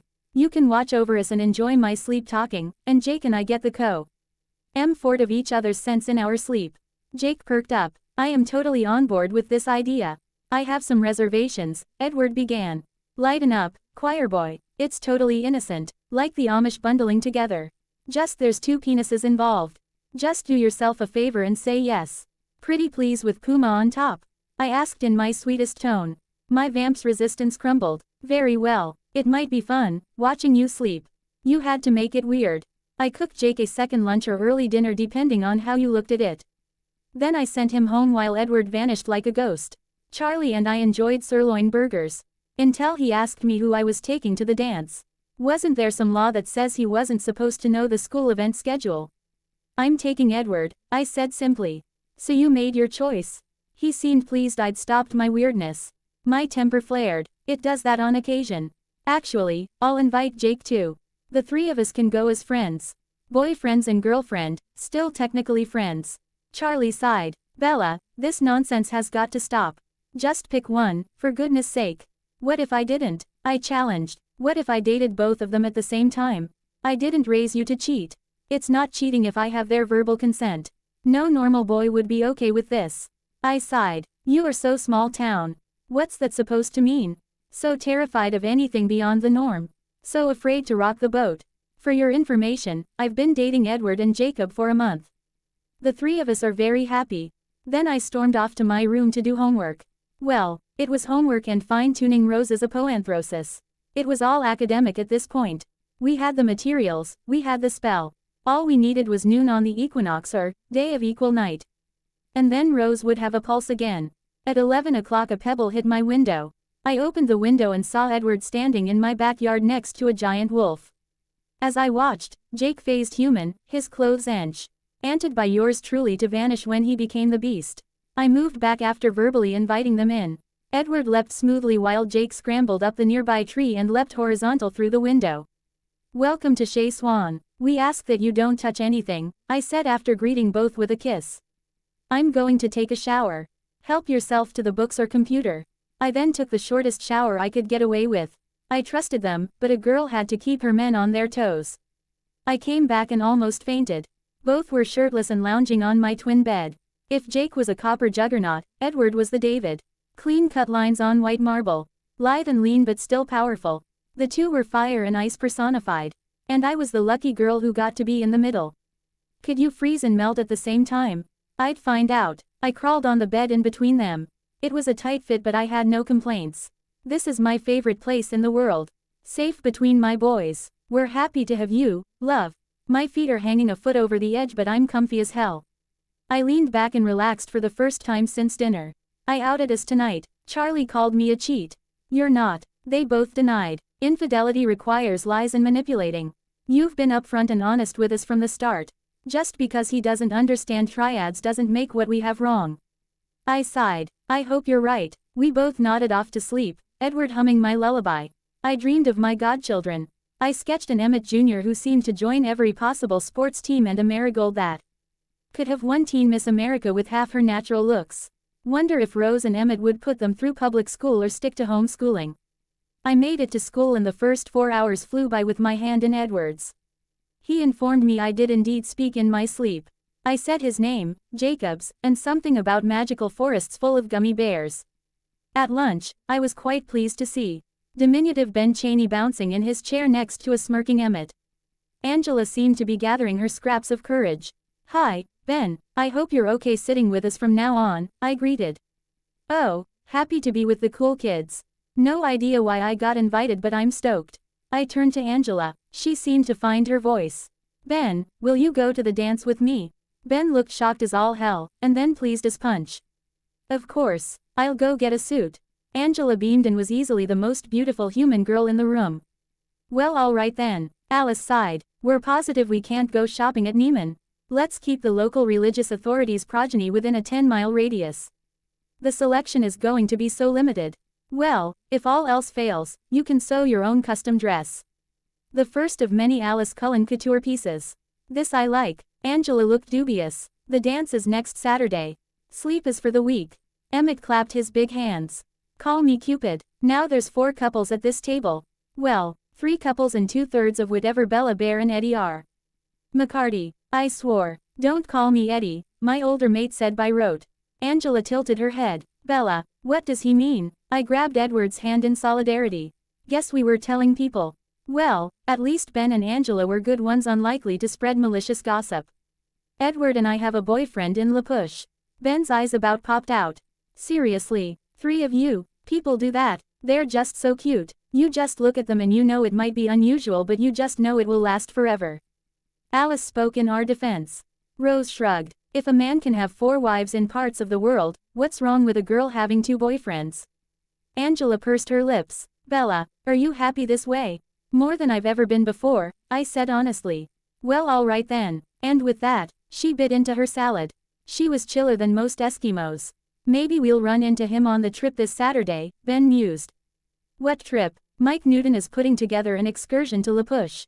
Surfing, whale watching, tide pools. It's supposed to be a blast. I eyed my boyfriend/life mate. How about we trade date nights for the weekend? That way I can LP Jake with the invasion of pale faces and I can spend the day with you while your family friends are visiting. Sounds like a great idea. He agreed easily, but then he rarely denied me anything. Emmett had a smirk. Sweet, we can go on a camping trip. It's been so long since the last one. Edward hesitated. 2 days in the wild with you? I'm not so sure. I patted his arm. Go, you need your you time. Jake and I will be okay for a couple days. You really need to get back to nature, I said, subtly referring to the increasingly dark tint to his disillusioned eyes. Fine, count me in. Yes, foster brother bonding time. It's so sweet that Dr. Cullen pulls you out of school for stuff like that, Ben gushed. Angela coughed. If you don't mind my asking, how does a trio work as opposed to a couple? It's exhausting at times juggling time between them, but it's worth it in the end. As for fun times, well, use your imagination. Ben had a curious expression in his face. Edward, dude, you do homo things with this guy. I have become convinced that no man or woman is completely straight or gay. Can you honestly say if one of us Cullen men offered to put our mouth on you, you would turn us down? Ben Bluss, head brighter than me and Angela combined, which I didn't believe was possible until I saw it in person. Okay, I see your point. And you don't get jealous, seeing another man with your woman. There's a term in polyamory. And for the record, you shouldn't mix Greek and Latin, it should be polyphilia or multiamory. Anyway, the term is called compersion. It's the phenomenon of being happy to see your partner happy, even with someone else. It's how swinging couples stay together into the grandparents' years despite a different partner every week. Ben nodded and then coughed. Not that it's any of my business. But in a strictly structural sense, how do you two, you know. I grinned. The female pussy is very stretchy. It can house even 2 long, thick cocks at once. Ben choked on his chocolate milk. No need for him to know I almost died saying that. Wash your mouth out with soap, Bella Bear. Emmett seemed highly amused at my graphic language. Angela seemed remarkably calm given she was the daughter of a pastor. How will you get married and have kids? Alice will plan Edward's and my traditional wedding here in Forks. Jake and I, who's technically chief of the tribe, can have a Quileute wedding at La Push. Emmett can get ordained to wed Edward and Jake. And we can all get matching tattoos or bracelets or something to mark our triad. We'll probably tie the knots in time for college. As for babies, we'll roll the dice and see what happens. We'll tell the father by the skin color. Simple as that. Angela nodded. How do your parents feel about this? Charlie had no idea until last night, and I plan to keep it that way as long as practically possible. Renee is okay with it in theory but doesn't know we've been dating for a month. And that's really all the family I have to worry about. Not like you and your 10,000 cousins. Imagine the wedding invitations. Angela banged her head against the tabletop. Thanks for ruining my good mood. The bell rang then and we finished off the last of our lunches. We did our 9th grade level science class and then the simple task of gym sports. We were covering dance, and let me tell you, seeing a Cullen do the cha-cha slide or Cupid shuffle was a sight to see. We putted our way home, and I grabbed Jake. I could practically time-walk him remotely. We had our routine down cold. Jake perked up at the news that Forkians were coming to invade his lands. Neat, I can show you off as my girlfriend to Quill and Embry and scare off the dudes that flirted with you. I dithered. Emmett outed us to Ben and Angela, but we still have a chance to contain the secret. You sure you want to broadcast our triad to the res kids and Forkians? Bells, baby, bitch to my hound, I'm head over heels in love with you. I want to shout from the rooftops and take an ad out in the paper. I'm not ashamed to be in an MMF triad. We're a month strong, I think we can handle the ridicule of some dumb normie kids. I looked to Edward. In theory, this was a triumvirate. How do you feel, Masson? I adore and cherish your every move, my Bella. And Jake is appearing in my fantasies more and more frequently as time goes by. I would be honored to stand by your two sides. Well, that made it unanimous. All right, we're out as a triad. We won't shove it down people's throats, but we'll not hide it. Oh crows, I got to tell Renee. Give me a minute or 40. EDW. Art and Jake engaged in guy talk as I dialed up my birth mother. When I calmly informed her I was dating 2 men simultaneously, she seemed unable to decide between pride and concern. On learning the boys were there with me, she insisted on speaking to them. Edward was a gentleman of his time and Jake was his usual sunny self. Even over the phone, Renee was dazed after talking to them. Sweetie, I think you hit the double jackpot with these boys. And I thank the gods every day I bought that ticket, I said, grinning. So, are they bi? Did they do stuff together? I blushed scarlet. We're working up to it. Baby steps. Woo-hoo. Bella, this is just so exciting. It's like one of my erotica novels in real life. Renee. I talked mother-daughter talk until Renee hung up to get Thai food. I shifted Jake through time and waved my bloodsucker out the back door. I made Charlie's favorites as a way to butter him up. When he took a full bite, I launched into my slightly rehearsed speech. Last night I was disrespectful. I apologize for that. You're my father and you deserve better than that. So here's the truth. I'm dating Jake. I'm dating Edward. And the guys date each other. It's called an MMF triad. I recognize that it's not a traditional relationship and that people will talk. But I don't care. I realize polyamory carries a stigma, but that's no one's business but ours. I won't compromise my happiness for the small-town minds of the masses. Charlie finished chewing and set down his fork. He steepled his hands. Bells, have you really thought this through? I have. I know there will be jealousy and miscommunication and mistakes. But that's true of any relationship. It's worth it to be with the men I love. He closed his eyes as if in pain. You're in love with them. I love Edward Cullen. I love Jacob Black. And they love me back. Our hearts beat for 3. I guarantee it. Charlie sighed and picked up his fork. I can't support this, Bells. But there's really no way I can stop you. Just let me know the second one of them breaks your heart so I can put him in cuffs and shoot him.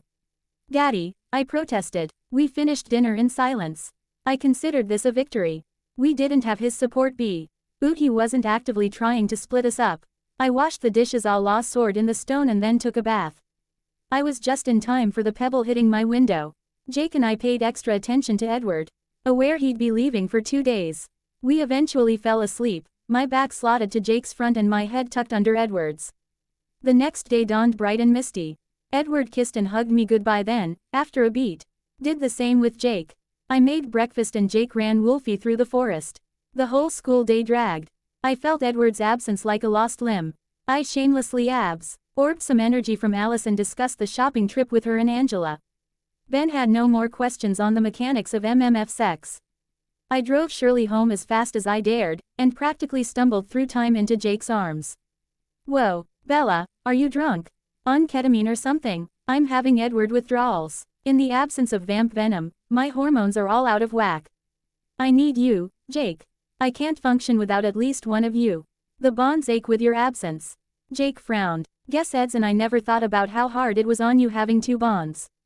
We each just have the one. Don't worry, we'll get you some chocolate. I'll wrap you in your personal space heater, and we'll cuddle all afternoon. Sound good? Like you wouldn't believe, I groaned with a piercing headache. We did exactly as Jake said. To the point I shrugged off the quilt to prevent overheating. At 5 o'clock on the dot, I time-walked home. I fried chicken and made corn and buttered garlic mashed potatoes. I needed comfort food. The chief and his father arrived and fell on the food like their spectral counterparts. I appreciated the amount of calories magic burned as I ate the fattening food. And then Charlie dropped a nuke. So Billy, what you think of our kids' love life? Billy shrugged around a fork of corn. They're young but they seem built to last. I approve. Charlie rose a brow. I braced myself for the bomb. What about the Cullen boy? Billy dropped his knife and fork. What Cullen boy? Jake and I wrapped feet around each other and grasped hands. What Cullen boy? Billy repeated. Jake sighed. Dad, there's something I've been hiding from you. Mostly because I knew you'd have a Force 5 meltdown like right now. Jacob Ephraim Black, what is going on here? You could see the shadow of the wolf in Billy's stare. Jake ripped the bandage. Bella and I are dating Edward Cullen. You're gay? Billy asked in disgust. Jake rolled his eyes. Heteroflexible. I love Bella, a woman. But I have developing feelings for Edward, a man. We all date each other like any other couple. It's called a triad. Billy whipped to yell at me. This is all your fault. You've been filling his head with strange ideas since you arrived. And I'm not ashamed to admit it. I said determinedly. Watch yourself, William Black, Charlie growled. I'm not ashamed I convinced Jake to give the Cullens a chance. I'm not ashamed to have told him to take charge of his life. And I'm not ashamed I convinced him to give polyamory a try. He's very happy, which should be enough for you. And if you ever want to hold your grandchildren, I'd back down now. Billy chewed his tongue. Jake, I don't want you coming over here anymore. Then I'll sneak out. And if you ground me, I'll ignore it. If you evict me, I'll crash here or at the Cullens. I'm not backing down on this one, Pops. Jake stared his father down. I could physically see the fight leave Billy's shoulders. Do what you want, Jake. Do what you want. None of us had much of an appetite after that. I held my wolfman after we cleaned the dishes as Charlie awkwardly watched a Mariners game with his strained friend. Jake dutifully pushed Billy out into the car. I rounded on Charlie after the door closed, reminding him that hell hath no fury like a scorned woman. That right there, was that a test, an accident, or a grenade thrown into our relationship? Charlie had the good sense to look contrite. I thought he had the right to know. I didn't account for the Cullen paranoia. I'm sorry, Bells. Luckily, my temper fizzes out as fast as it sparks. I sighed, resigned. What's done is done. No use crying over it. I'll be at La Push all tomorrow. I'll be back in time to cook. With that, I went upstairs. I mentally calculated the time it would take for Billy to fall asleep and time-walked accordingly. Jake was waiting for me in the rain, which highlighted his divine musculature in a usually distracting way. Now I was more worried about the sadness in his eyes. We made for the toolshed and I sat in the rabbit while he diddled with the engine. After 10 minutes, I spoke up. Is it the homosexual thing, the fact it's a 3 and not a 2, or that one party is a cold one? It's all one big blob of disapproval. Jake wiped his hands of grease. Taha Aki gets 3 wives but heaven forbid I have a boyfriend and a girlfriend. I think he'd almost prefer I was gay. He'd love to have Sam as a son-in-law. I hugged him from behind. At least the Cullens don't give a shit. There is that, and tomorrow you get to put the fear of the gods into the 3 boys that made passes at me. That should be fun, Jake brightened. I made a decision. You shouldn't be alone tonight. Want me to stay over? Can you become invisible? A word in coin and I was transparent as fine glass. Please. I snuck in after my boy. Him inviting me in out of reflex. We went up the stairs and into Jake's closet of a room, literally as most of the space was taken up by crates filled to the brim with Alice's purchases. Due to his high temperature, Jake liked to sleep nude. So I tried not to explode as the stock of his penis nestled into the crack of my ass. We passed out after hours of pillow talk, both of us wishing Edward were there. The day dawned bright and misty. We both slept in until almost noon, exhausted from yesterday. I time-walked home and changed into a good rainy day outfit before returning to Jake's porch. He emerged clad in boots, jeans, and flannel with the buttons all straining to contain his rippling muscles. The Forks High girls will want to piss on my grave when they realize I snagged you and Edward. Yep, we're both 10s across the board. Which makes you a 20 for locking us down. We walked around La Push like normies, inviting Quill and Embry to First Beach to meet the pale faces. They both eagerly agreed and we made our way to the glorified rock garden. So, Jake my boy, any news you want to tell us, nudge nudge wink wink. Quill asked, eyeing Jake's arm around my waist.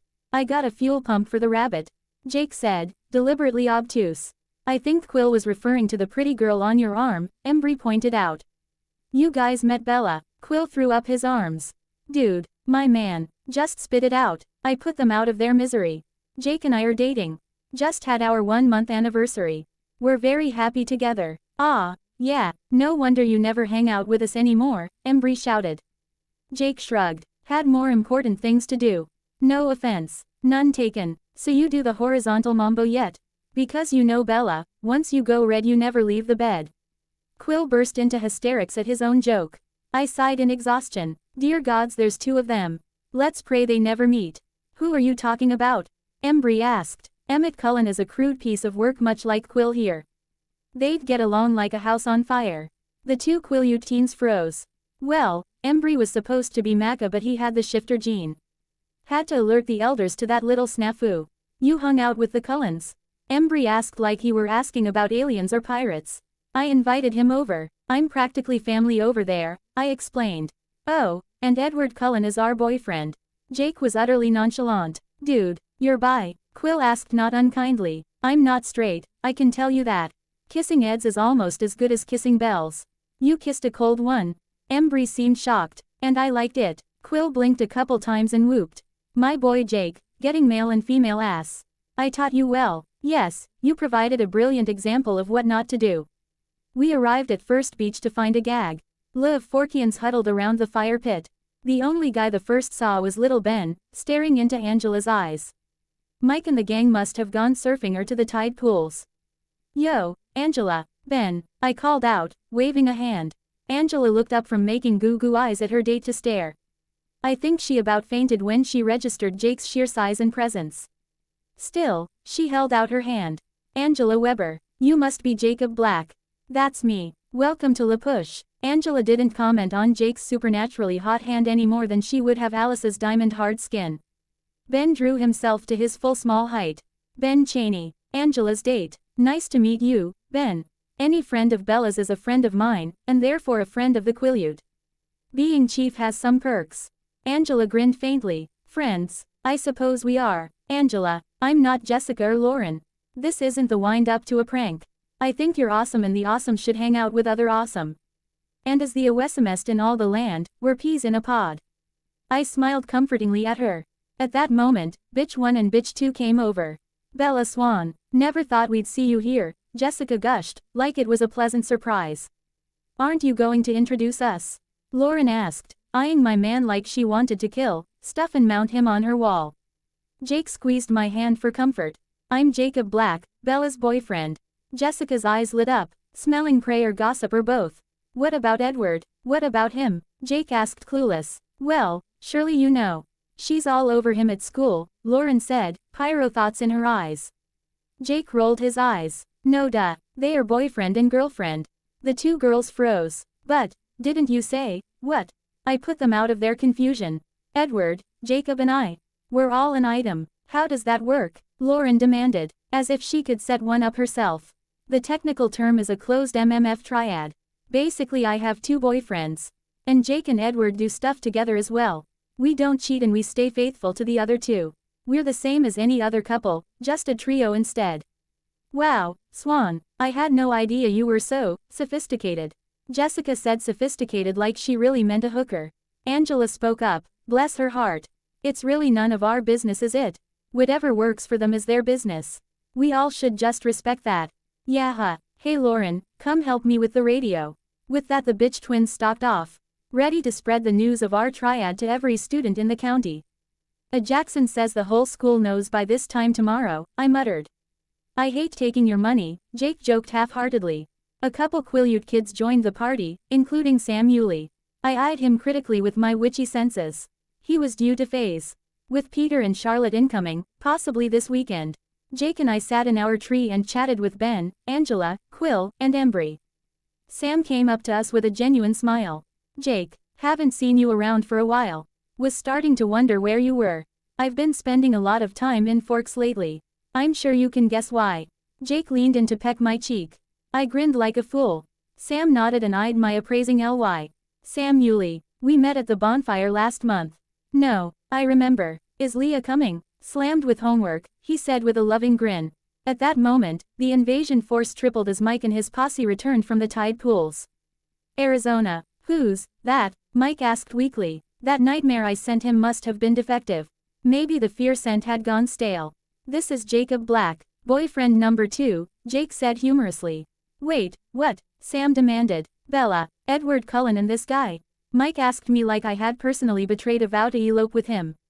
It just sort of happened.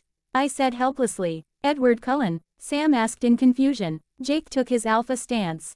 Our boyfriend. Sure, he's a pretty boy, and a drama king, and a vegetarian, and he has that pesky blood pressure problem. But we love him anyway. Jake, Sam said at a loss. I know you're concerned, Sam. But it's my life to live. Jake stared down his elder.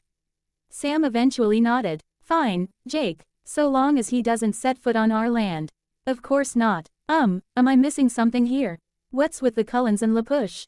Ben asked. The Quileute are very superstitious when it comes to albinos like the Cullens. There's a mutual understanding that the Cullens won't set foot on Quileute property.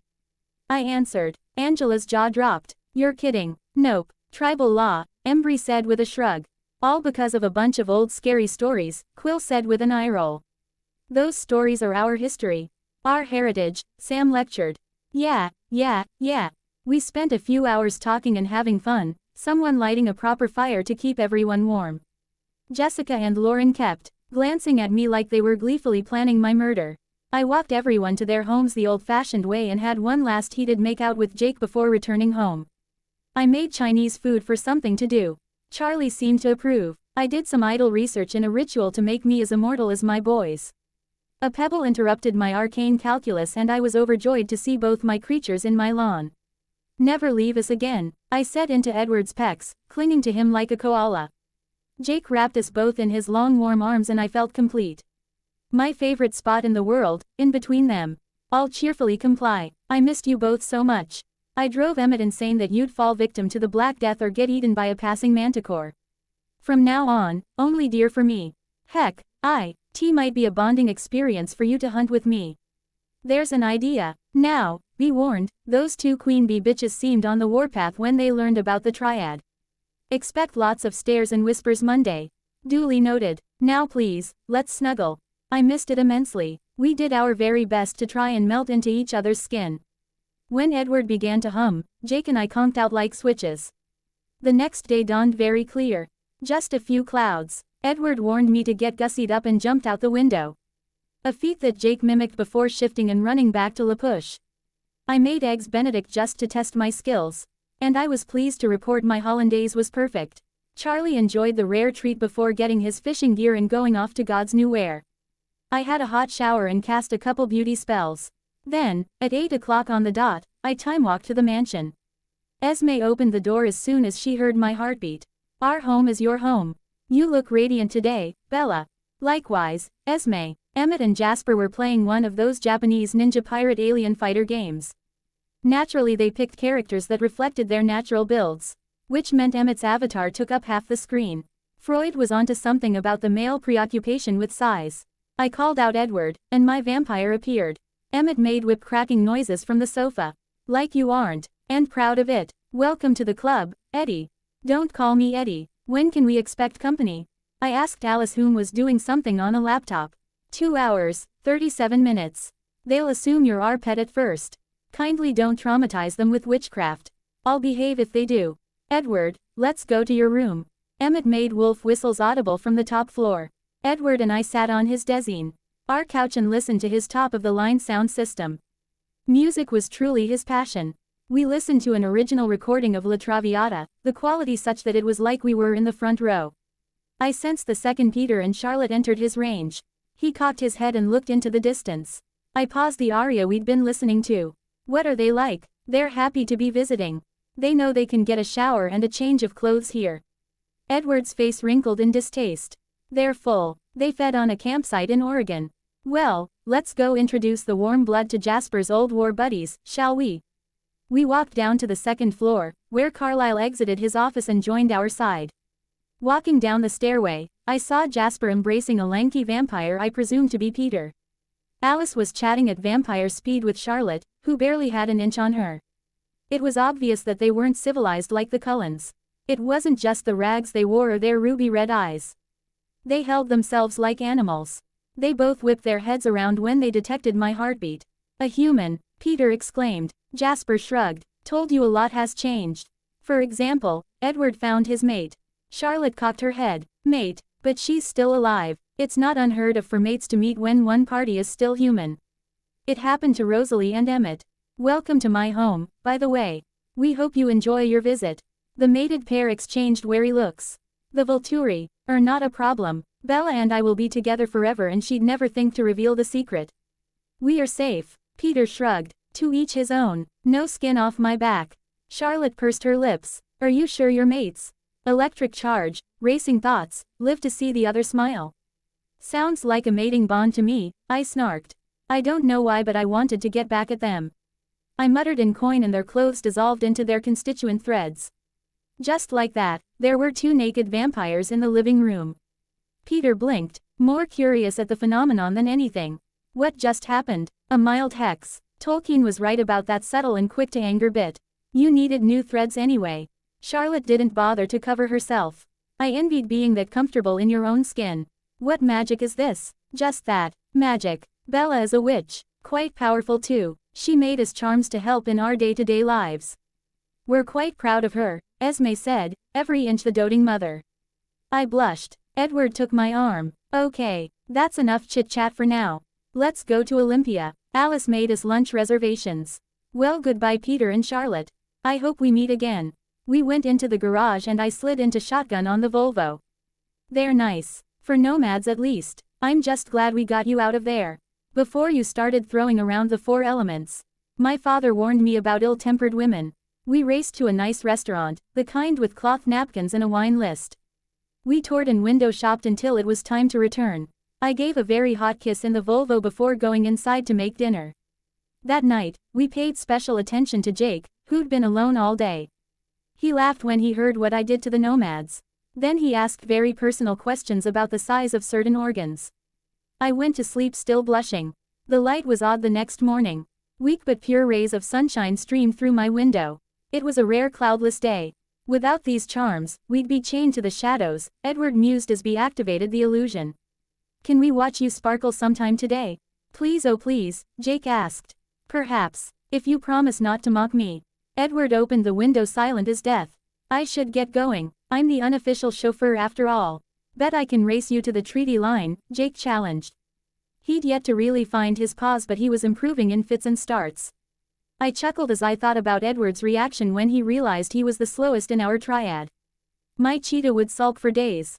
I dressed for war, using every beauty spell I could think of. I groaned Shirley into her usual spot and took an admiring Edward by the hand. Literally everyone was staring. We got to the English classroom and settled in to wait for the teacher. Even my ears could detect the whispers and jeers. How bad is it? I asked the guy with bad ears and mental radio. Edward grimaced. One more way I'm a freak and proof that city girls are prostitutes. Jake is an abusive steroid monkey as well. It's not pretty. We knew this would happen. Just have to muddle through. And whenever you feel like it, I'll be a whore for you. Edward groaned into his fist. Bella, my love, for the sake of the love you hold for me, never put that image in my brain again. Joel, I settled in to wait for the lecture, holding his hand for our mutual comfort. It was the same in every period. Even the teachers gave us odd looks. The lunch lady sneered at me when I grabbed a banana. I turned to glare at Jessica and Lauren. They looked like cats who'd got the canaries. I wanted to curse them with eczema or baldness. We sat down at the Cullen table and sighed. Okay, what's the verdict? You're a slut, Eddie's a cuck or a sissy. And Jake seduced you with the help of his Indian biker gang, Emmett relayed cheerfully. And Jake's the youngest of us. Oh, the irony. Angela looked up. Wait, how old is Jacob? He's 15. He bloomed very early, I said to her incredulous look. Ben whistled through his teeth. Damn, what's in the water at La Push? And where can I get some? No idea, might be chemical runoff. Alice leaned forward. So, we still on for dress shopping tomorrow? I'm still in. Angela said softly. No Neiman Marcus, Alice. That's a hard no. Oh well, I'm sure we'll find a few diamonds in the rough. Never know what you might find. Rosalie just kept reading Drive. Spock, biology and gym kind of blurred together. I drove home and went to fetch Jake. The instant I laid eyes on him, I knew something was different. It took me a minute to work out. His wolf was larger, like the pack had gained strength. Jake, did Sam ditch today? Think, this is important. He furrowed his brow before his eyes widened. Come to think of it, he did. Spirits, he's probably out there losing his mind right now. Phase and you'll be able to track him. Do it now. It was a sign of his trust in my power that he shifted not 10 feet from me. I joined him in wolf form and mentally tuned my thoughts to the Quileute pack mind. Fuck. I've lost my fucking mind. Spirits, let this be a nightmare. He was pacing somewhere in the woods. At least there was no threat of exposure. Jake spoke in his alpha voice. He practiced nightly on me and Edward. This ain't a dream, Sam. It's very real, but I promise, this is going to be a good thing.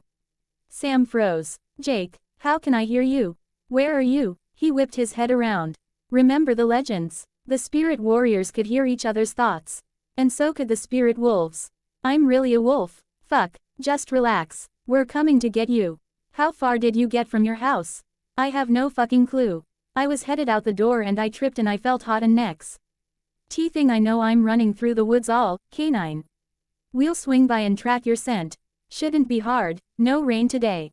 Just sit tight and this will all be over soon. So saying, Jake sped off into the forest, I loping beside him. We, what do you mean we?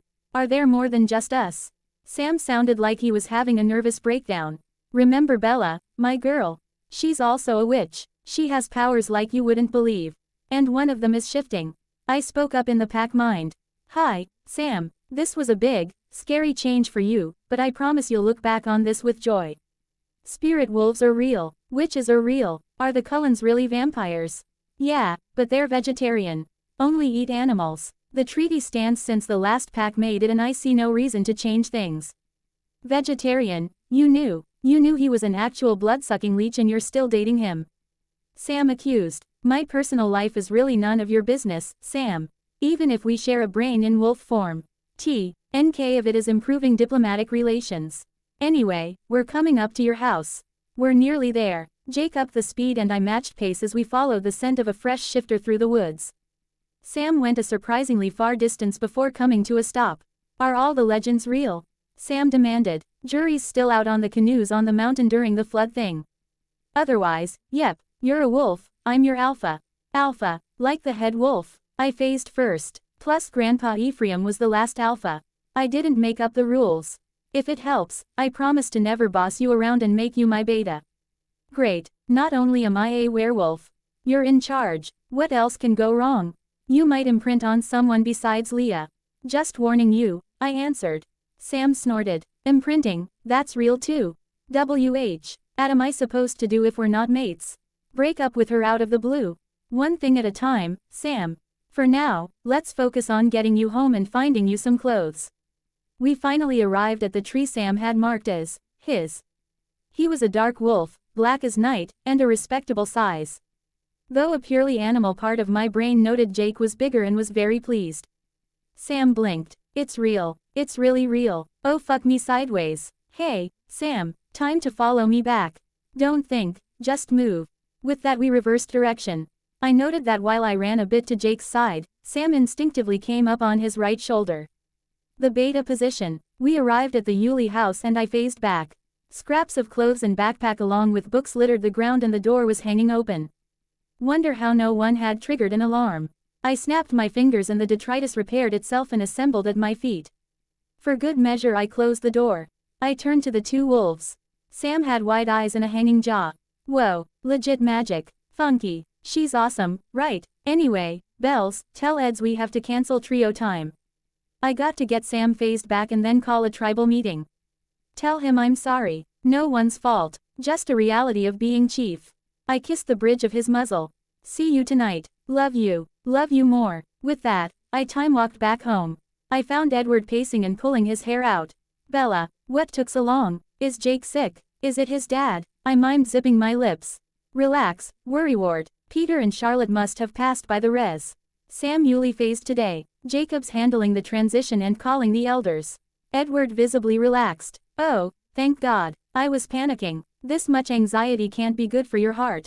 I smiled. Take care. Give my regards to the coven. Will do. Farewell, love. And with that he was gone. The meeting went well for an impromptu afternoon gathering. Sam seemed to draw strength from pillars of the community, saying this was his legacy as a Quileute. Yeah, Kay promised to be a kind alpha and answer any questions. I gave a weak sales pitch about charms and channeling ghosts. Sam seemed uncertain how to feel about me. I enjoyed a long afternoon cuddling and kissing both my boys as far as each would respectively allow.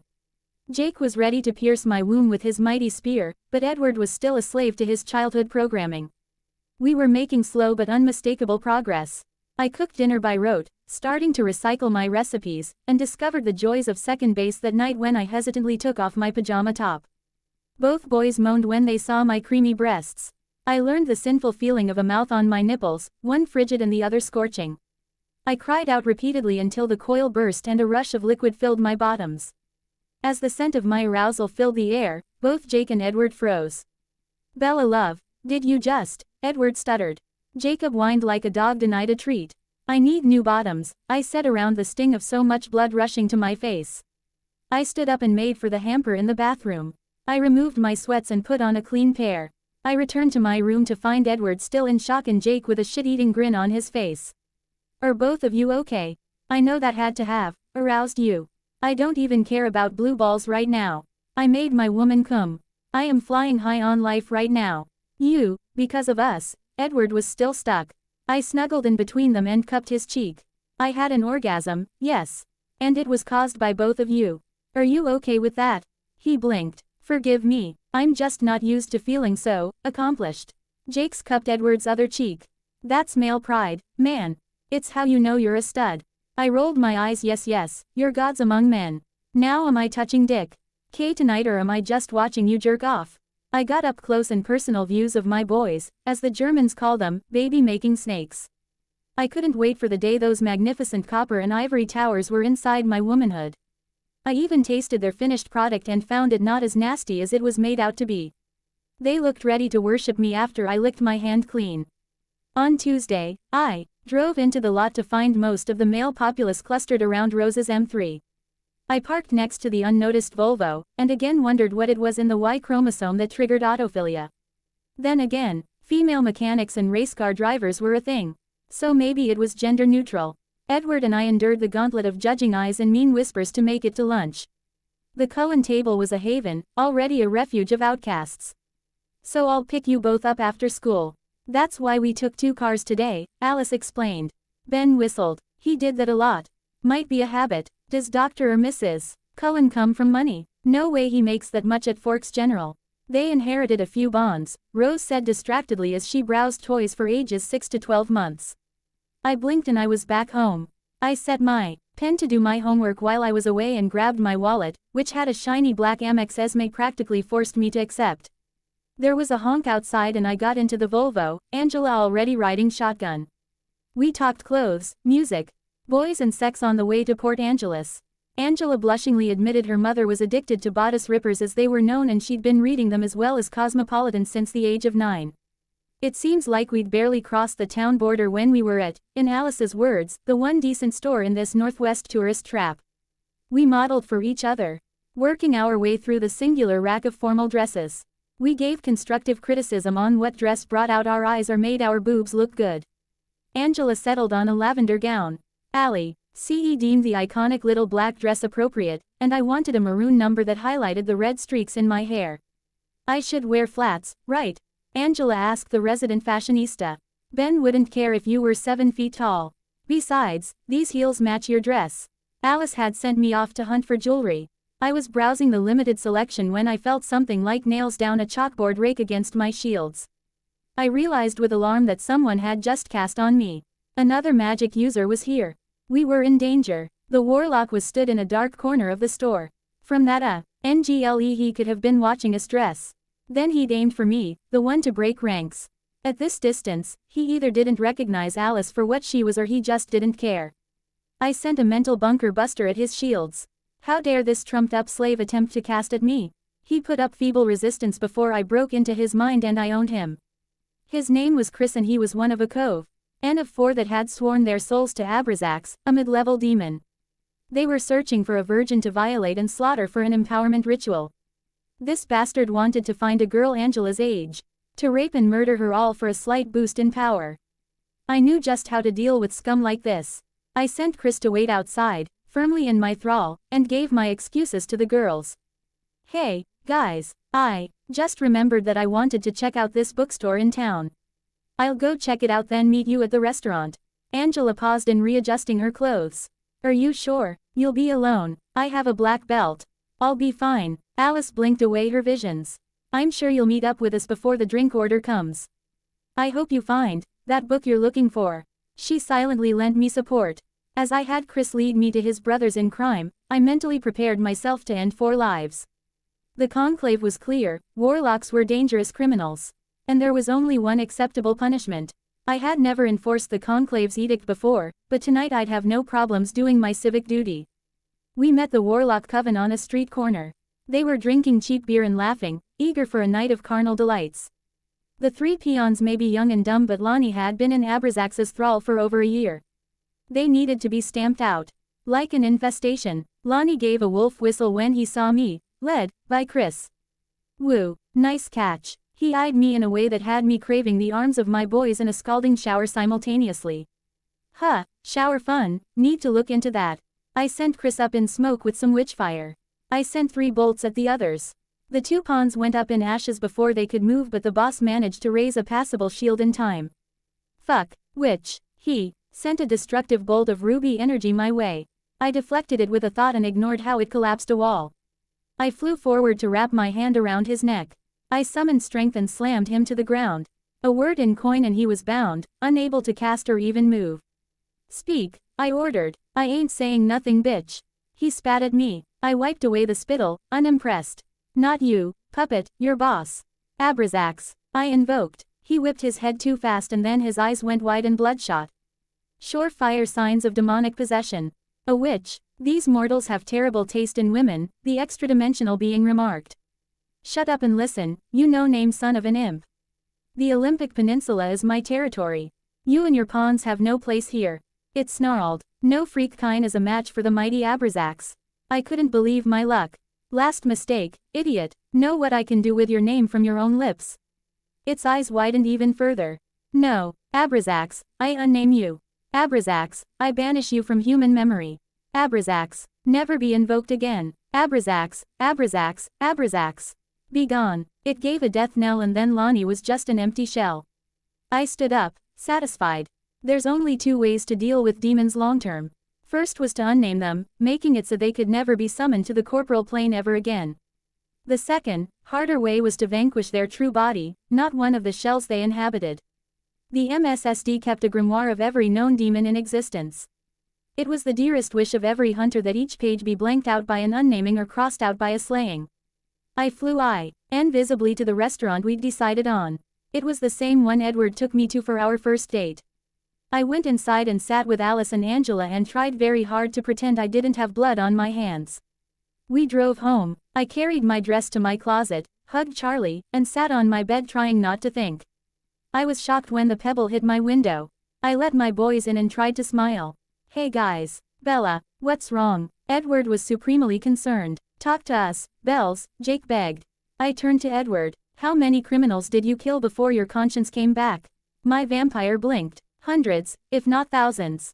I was so convinced I could have my cake and eat it too. I thought I was above the law. Until I couldn't play God anymore. Why do you ask? I wrapped my arms around myself.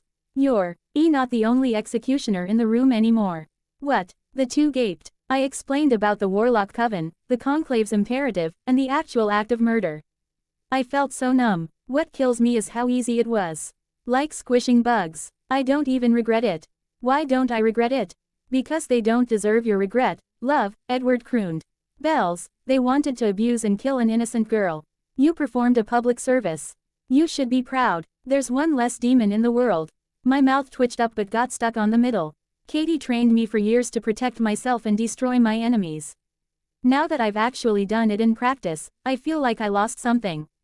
Innocence. That's what you lost, Edward Said, from cuddling me from behind. Those men deserve to die. Believe me, I know. You shouldn't lose any sleep over doing the right thing, Bella love. I nodded and finally relaxed into their joint embrace. It was good to have two mates. We had some topless cuddling, not sexy but for comfort. I held up my shield bracelet. If it weren't for this, I'd have been hypnotized and led to the slaughter. Then I'm very glad you were wearing it, Edward breathed into my chocolate locks. I don't think I've ever seen you take it off, Jake mused as he adjusted to his feet hanging off the edge. I nodded. Then I slipped it off and tossed it on the bedside drawer. Both froze. Jake wrapped a possessive hand around my belly while Edward pressed his nose into my scalp. Bella love, I can hear my thoughts. Yes, no shield bracelet, no protective spells. But that's okay, I have you too, and safe to say Jake likes my natural scent. I'm going to steal this quilt. It smells like all three of us, the alpha growled.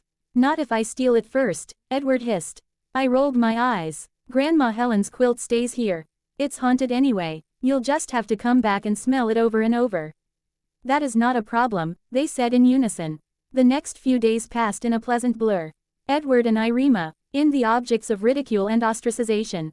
I could only imagine what it would be like if Jake attended Forks High.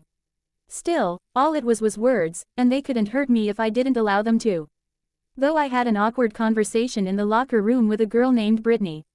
She was convinced since I had two boyfriends that I would sleep with anyone, and she was just that desperate for a girlfriend she wanted me. I patiently explained I was mostly hetero, and pointed her at Beth Ann, who was at least bi. I wished them luck together. Friday I spent the afternoon in La Push to check up on Jake and Sam. Apart from a lot of grumbling about being second in command, Sam took to shifting like a duck to water. He also appreciated his new muscles and fat content. He was acting rudely distant with Leah. He knew she wasn't his imprint after one look and now he was dodging her calls. I offered to do a reading to find his imprint or have Alice look but he refused. While he was dragging his feet when it came to breaking up with Leah, he wanted his true love to be a surprise. And every night, I checked the wards and Charlie before removing my shield bracelet. Then Jake would get high on my scent and Edward could read my thoughts and dreams. I had never slept better. The day of the dance dawned clear as a bell. Jake begged that we spend the day outside, enjoying the spectacle of vampire skin denied to us on Monday. Edward readily agreed and after a quick breakfast I time-walked us to the meadow. We spent most of the afternoon just staring. The wildflowers that had bloomed over the week didn't hold a candle to Edward's magnificence. He was a masterpiece carved out of solid diamond. Every cell was a new facet for light to shine down on us. Jake gave a long blink. You know the legends make it sound scary and unnatural. I just think it's pretty. Edward grinned morbidly. Make no mistake, this is the skin of a killer. Our killer, I said, possessive as Smeagol. Now shut up and let us ogle you. Yes ma'am, Edward laughed, flexing his abs and pecs. We time-walked to our respective homes to get ready. I breezed through the process faster than any girl had a right to. I looked like a fae if I do say so myself. A nymph or a city lady. I would knock my boys' socks off. I drove Shirley to Billy's place, though I suppose technically as Quileute property it was Jake's place. Alice had found a suit in alpha size I would never guess. But damn did it look good wrapped around my wolf. Black on black, with an open collar in a touch purely Jacob. Couldn't figure out how to tie a tie. I teased, let's hang a noose around your neck, see how you like it. He fired right back. This banter was as good as foreplay to us teenagers in love. As we drove, Jake played with the braid I'd tied my mess into. Wonder how Ed's will look. Fucking hot I reckon. Safe bet. Now let me concentrate. I don't want to crash. Can't you supercharge this bad boy to be a Lambo tank or something? Sure, right after the apoanthrosis I've been preparing for over a month. Shirley is going to become fast as a jet and tough as a tank. You really want Shirley to be your Batmobile. You have the rabbit, I have Shirley. Respect my boundaries. Yes dear. We pulled up to the house and walked in, I wondering how Edward got in without me opening the wards. Jake and I walked in on Edward, clad in a black suit and tie with a white shirt. Fiddling with a glass of water while my dad sipped beer. Edward stood up too fast. Bella, Jake, you both are visions. I naturally blushed while Jake preened like a peacock. Shall we get this show on it? I asked. Edward pulled out a gigapixel camera. Esme wants photos. Chief Swan, would you please? Charlie took the camera and unhappily snapped a few pictures of us posing. He was clearly against seeing me with 2 boys instead of 1. He paused at the end. Mrs. Cullen knows there's 3 of you, right? Carlisle and Esme fully support us, Edward Said definitively. Arlie grumbled under his breath and handed over the camera. He grabbed a 6-pack from the fridge rather than just 1 beer. I foresaw a hangover tomorrow morning. As we piled into the Volvo, I asked, is he ever going to be okay with this? I'd rather he walk me down the aisle. Again, he's more worried than mad. He wants you safe and happy, in that order. And, obscene philandering, counts as dangerous in his mind. So if I pretend to pick one of you, he'll be supportive? Like that's ever going to happen. Jake flicked my braid. He and Billy will come around. And if not, well, then Diana and Solomon won't know any grandpa but Carlisle. We arrived at the school. We entered the gymnasium. The decorations were half-hearted at best. This was spring fling, not the prom. The music was, from what I could tell, quintessential white girl trash. Taylor Swift, Selena Gomez, and Justin Bieber before any of them became edgy. So, what do? Literally everyone is staring at us. Edward cocked his head. This is a dance, love. People generally, dance. I hear you. How is that done? Jacob looked down at me. Have you never been to one of these before? Is it that obvious? The boys exchanged a look. Then each took my hands and led me to the heart of the dance floor. The Forkians parted before Jake like a bunch of rabbits before a fox. We stopped dead center of the floor and stood there. Cut loose. Have some fun. Nobody's watching, Jake shouted as he started to move. I beg to differ, I countered, facing a wall of judging eyes. All right, everyone is watching. But so what? We came here to party. So let's party. He closed his eyes and began to jam. Just relax. Let the rhythm move you. So saying, Edward began to dance to 22. I closed my eyes, took a breath, and let the music talk to my body. There must have been a reaction with all that teenage energy in my enchanted shoes because I had never been more free or graceful. I swung from Edward's grasp to Jake's, had a party by myself. As they all but frotted on the dance floor, and played a tune all our own all together. The judgmental gaze of the plebeian masses was no matter for the earth, moon, and sun. The witch, vampire and wolf. The Cullen pairs danced around us like a protective wall. A slow song, Enchanted, how appropriate, came on. Jake swooped me up from behind and placed my feet down on his shoes. While I adjusted to having him against my back, Edward stepped forward and wrapped my arms around his neck while his took my waist. Jake wrapped his ginormous arms around Edward's shoulders. I was wedged between my boys. And there was no place I'd rather be. Our blissful bubble was popped by the intolerant real world. Mrs. Adams, one of the chaperones, walked up to us. You can't do that in front of people. Edward's face was cold as ice. We're only slow dancing, just like everyone else. But you're not like anyone else, are you? I'm afraid I'm going to have to ask you to leave. Jake let us go and loomed his considerable height over the small woman. And what happens if we say no? She gulped but seemed to draw strength from the authority of her position. I'll call your parents. Jake bared his teeth in a far too big smile. That the best you got? Bitch. She turned red as a steamed lobster. I don't know what backwards traditions they have on your reservation, but in the civilized world a relationship is between one man and one woman. Jake began to subtly vibrate. I grabbed his hand and cast a calming spell like I had the night he'd learned he was a wolf. Jake, let it go. We'll just leave. I was getting bored anyway. Fine, Jake ground out. Magic could only do so much. Edward looked like he could happily burn down her house with her family inside. You can expect to hear from Dr. and Mrs. Cullen about this. Say goodbye to your career. We glided our way past the spectators and into the parking lot. The cold air helped clear our heads. To my surprise, the Cullen coven joined us shortly. How did you get kicked out? I asked. Always present a united front. And besides, another minute of that god-awful soundtrack and I'd start killing things, Rose answered me. That colossal bitch. How dare she ruin Eddie? Bella Bear and Jake's first dance. Emmett seemed honestly mad for the first time I'd ever seen. For what it's worth, the mood of the whole room dipped when she confronted you. You might have to launch an awareness campaign, but you have more fans than you think, Jasper explained. Jake, Bella, feel free to come over tomorrow afternoon. There's going to be thunder so we get to play baseball, Alice chirped. Jake blinked. Vampires play baseball. It's the American pastime. Edward had a weak grin on his face. We can make it a race, get the blood and venom pumping before the game. We made tentative plans to attend and then got in the Volvo and returned to my place. I laid a blanket on top of a drunk Charlie. Then I went to my room and undressed to the skin in front of my boys who followed suit. I was fascinated by their pubic hair, and my own magically waxed mound glowed in the moonlight. We spooned under our favorite quilt, pressed skin to skin, and I decided I never wanted to sleep any other way. Jake echoed my sentiments and Edward proclaimed this the most peaceful he'd ever felt. He hummed what was as much Jake's lullaby as mine, and I slipped into the astral plane. We woke with the dawn.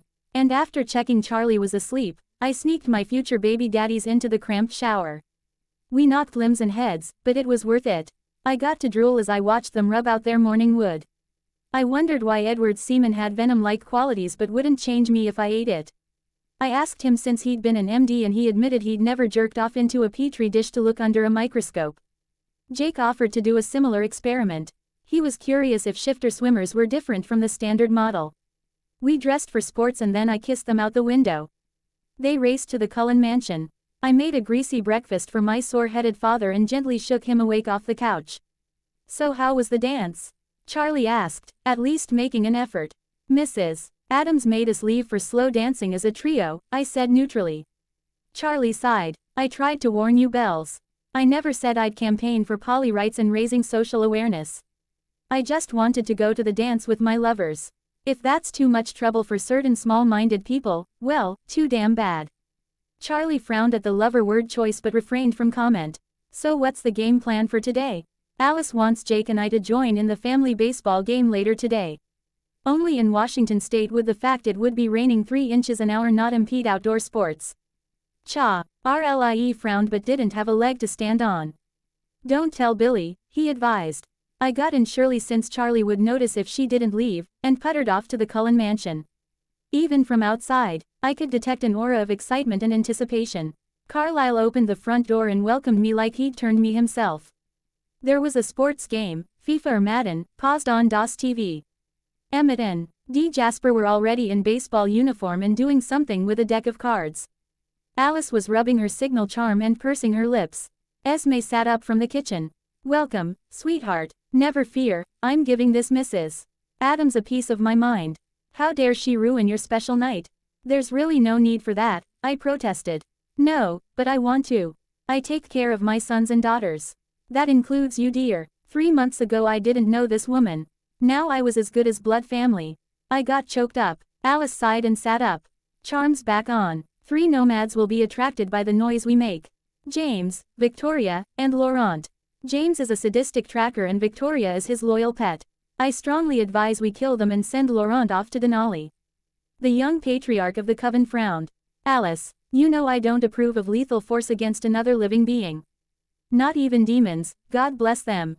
"I hear you, Carlisle, but they're the kind who play with their food. James would be a criminal in any court worth the name. And Victoria is his trained lapdog. The world would be better off without them. You know our family's policy. We will only act in self-defense. If they make the first move, then we strike. Not before." Alice pouted. Fine, fine, fine.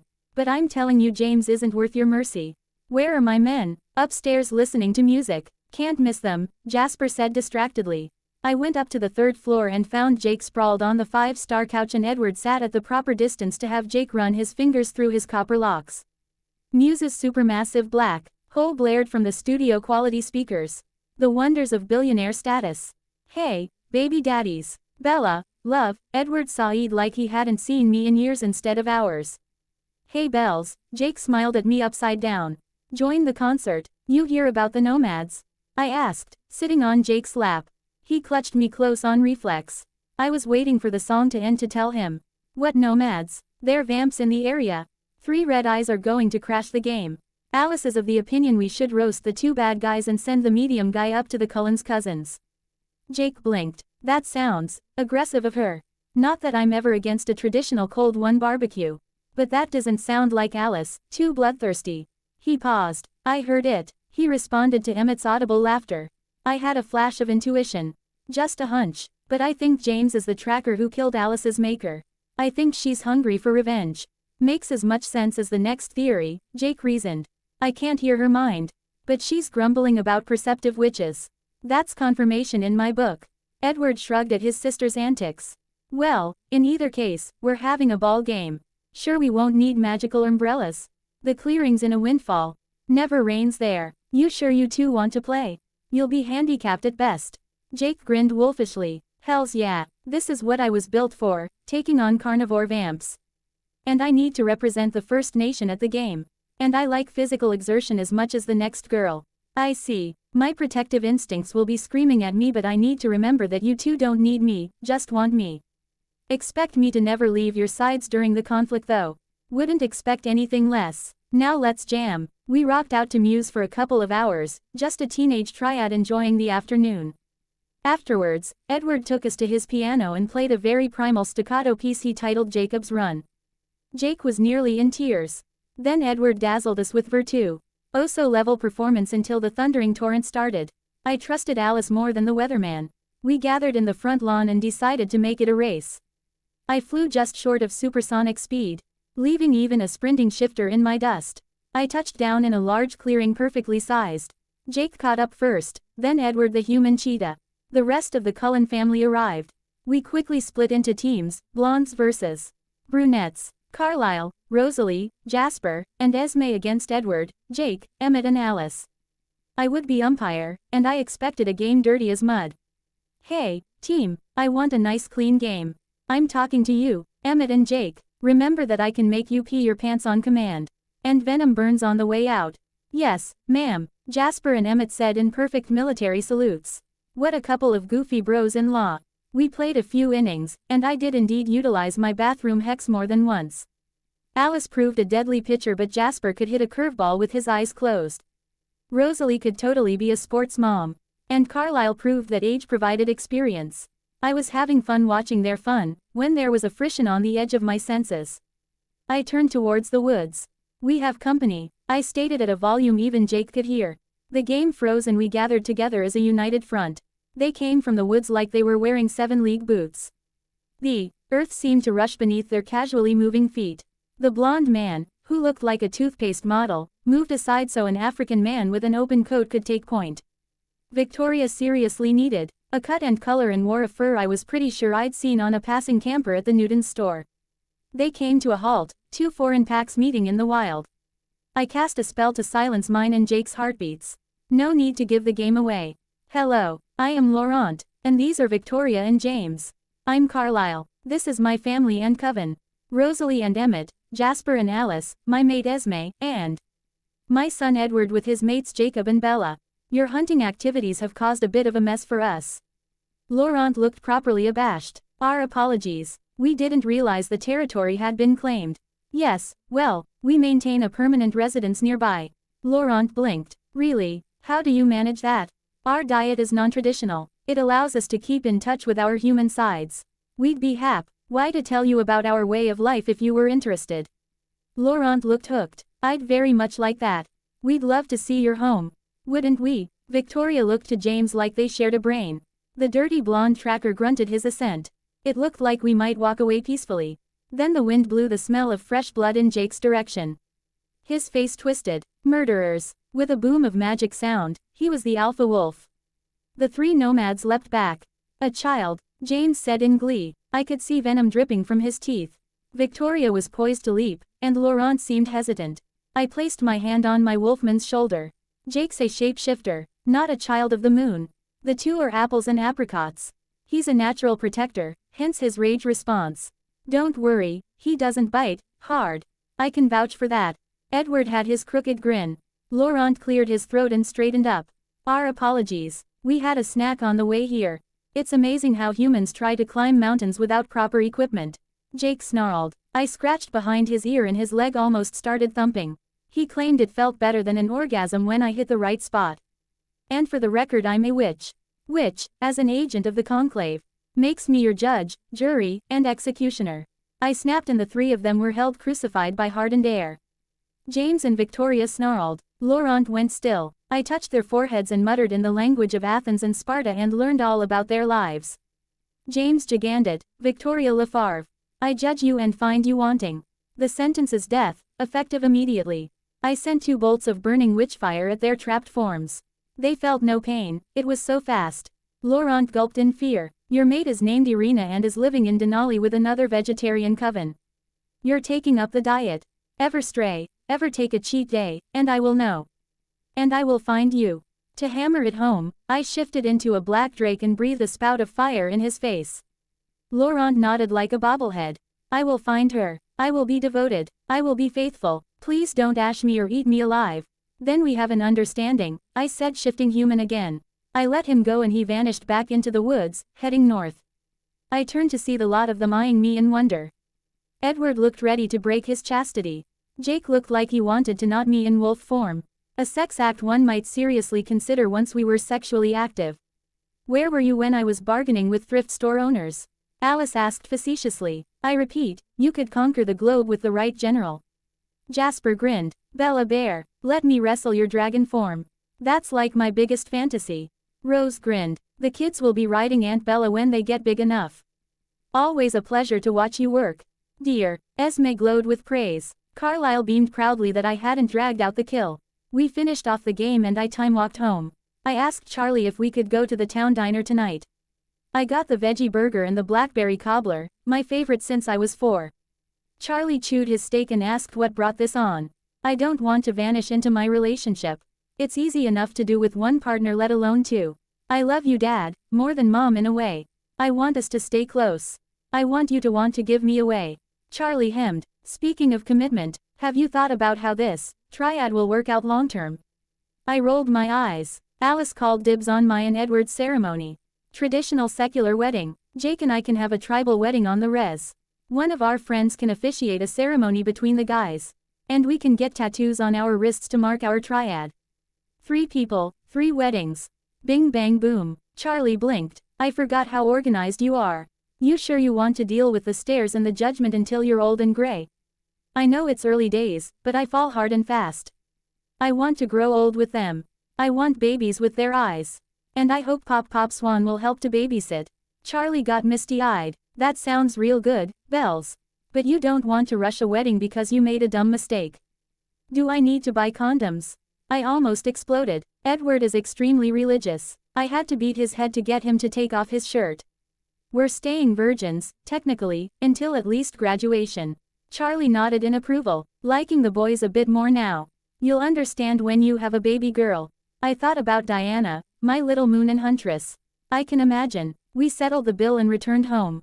Charlie grabbed his beer, wonder if he'd even tasted wine or spirits, and I double-checked my homework until my boys arrived. Tonight we experimented with anal. I learned that the prostate is a magic button that makes a man leak precum like a faucet. And I was extra glad I could clean out my anus with a magical enema to enjoy my 2 boys trying to stuff as many fingers as possible up my tight chute. We fell asleep after multiple orgasms, exhausted by the long day. And tomorrow was the equinox. Time for Rose to regain her pulse. The day dawned cloudy but dry. I gave my men morning blowjobs, swallowing like a proper slut. And I tucked them in a blissed out days out the window. Edward and I were skipping school today for the sake of the ritual. This would be my most complex working to date. I hope there wasn't a glitch in the design. I time-walked to the mansion after a hearty breakfast. Alice greeted me and opened the threshold. I've already pulled out the living room rug, should have enough room for the pentacle. You make for a good Igor. Now let me concentrate. Drawing the symbols is the hardest part. Focusing with laser intensity on my singular task, I used witchfire to carve a 5-pointed star into the hardwood floor. I also added alchemical symbols around the border. With barely a smell of smoke, it was done. I sighed. That was the easy part. Now the equivalent of a half-ton deadlift. The family gathered to witness the ritual as noon drew ever closer. Rose was clad in her favorite outfit and seemed to be preparing for a deep dive. Emmett held and kissed her constantly. Edward behaved for the most part, though he pinched my nipple through my bra once. I pinched his foreskin in response. Finally, I was ready as I was ever going to be. Rose, lay down in the star with your limbs in the hollow points. I'm going to light the candles. Fair warning, you'll feel like you're drowning in the Arctic Ocean for about an hour. Just do it before I lose my nerve. Rosalie laid down. I raised my arms and called for magic. Oh great spirits, hear my cry. I call on earth and sea and sky. I call on flame and spirit still. And bind them with my human will. A human daughter stolen from life. Let us now reverse her strife. Take her blood of ice-cold steel, and make it warm and red congealed. Take her diamond bones and poison breath and reverse the grip of icy death. Let her be human, vampire no more. With that, I channeled my magic into the willing vessel. Rose lasted 5 minutes before she started screaming, better than I expected. She clawed at her skin with her painted nails and begged for us to end it now. Emmett seemed to whimper as he heard his wife's suffering. I mentally counted down. 5 down, 55 to go. You could observe the transformation in reverse. Her features became those of her charm's illusion, her skin became flushed with fever, and her heart began to beat sporadically. After the climax where her back arched, it was done. Rosalie Hale was fully human.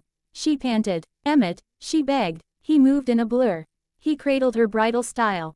I'm here, Angel. I'm never letting you go. I feel so weak. Does everyone feel this pathetic? You get used to it. I cleaned up the ritual space. The candles had magically evaporated. So, I'll be on call the rest of the day to coach you on human moments. Emmett, keep it in your pants. She's ovulating tonight but she's sore all over. You need to be light as a feather with your dick. Like a shadow, I promise Bella Bear. Emmett carried Rose to their room. She could use a nap. I hung out with my adopted family for the rest of the day, asking Esme and Alice for advice for sex with vampire males. Over a year away, but always good to learn. I had the joy of helping Rosalie take a shit and balance in the shower.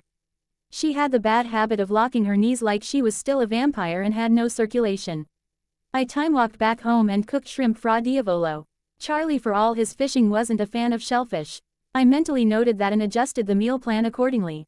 I snuggled up against my men's private parts and shredded 8 packs. I had naughty dreams about how Diana and Solomon were conceived. I vacillated between an intimate ski chalet and a tropical resort. My boys treated me the next morning by engaging in the 69 position. Seeing their cocks vanish into the other's mouth made me gush like a faucet. I practically fisted myself and mauled my breasts as they swallowed the other's seed. I drove to school and was actually approached by some kids. Not all but some, those I remembered having proper manners. Guess Mrs. Adams had actually helped our relationship. Brittany and Beth Ann stopped kissing to wave at me as Edward escorted me to our table. Hey everyone. Rose, you over that flu? I'm starving. She promptly stole my chocolate cake. At least she remembered the manners of her cotillion training. Emmett watched her eat for her and her potential passenger with utmost pride. Perhaps he was actually a gainer, like their women plump. Maybe Rose would keep some of her pregnancy weight. Angela looked up in concern. You were sick yesterday. I'm sorry. Did drive Cullen give you meds? He avoids pharmaceuticals where possible. Doesn't want us getting hooked on opiates or benzos. Rosalie sipped her iced tea. I think I'm pregnant too, so that's a factor. Ben blinked and whistled. Whoa, Emmett. Mazel tov, I guess. When's the due date? Best guess is Christmas. Our ultimate gift. Emmett looked every inch the proud father. Rosalie stopped gorging to kiss his lips. Edward looked at me with a look of longing. I patted his cheek. All in good time, my love. All in good time. Angela turned to us. Were you okay after Mrs. Adams yelled at you? She was way out of line. I hear there's a petition to get her fired from the school board. We had fun while it lasted. And we made great strides in our physical relationship that night, so I have no complaints. While I'm thinking about it, how about you and Ben double date with us? We can go to the bowling alley and get ice cream. It'll be a blast. Angela nodded. We'd like that. How about tonight? Say, 5 p.m. That show. LD, give me time to finish up my homework. Can we catch a movie instead? I suck at bowling. Ben didn't want to seem like a wimp in front of his lady love. Next month. We can make it a tradition. Even when we're both soccer moms. I mentally reminded myself to write a note green lighting pizza for Charlie. Speaking of love lives, when's the last time he went on a date? I knew he had a crush on Sue Clearwater. Maybe he could learn from our example and get in a triad with Harry and his wife. I'd like Leah and Seth as step-siblings. We started reproductive biology in class, to catcalls throughout the populace. I was just glad Washington didn't promote abstinence-based sex ed. Though now I wanted to ask Carlisle what chemicals the vampire testes produced besides hybrid sperm. It was an interesting research question. I drove us home after gym and told Jake when I saw him to grab a top, we were going out in public. He let out a whoop and rushed inside to get a t-shirt and leather jacket. Maybe I'd get him a motorcycle for Christmas. He seemed to already dress the part. I time-walked us to my house and we watched TV before hopping in the Volvo. Bowling was a comedy skit. Edward bowled a near perfect game and I think he missed on purpose just to avoid suspicion, but I couldn't enchant my arms and Jake was all long limbs. Angela actually pulled off a 200, guess she gamed here often. Ben didn't. He even crack 100 but he had fun wiping out in good humor. We got ice cream sundaes except for the vegan, Edward. We talked like teenage friends in healthy relationships. Ben coughed and addressed my boys. Edward, Jacob, how do you last long enough during sex? Jake finished a scoop of raspberry chip.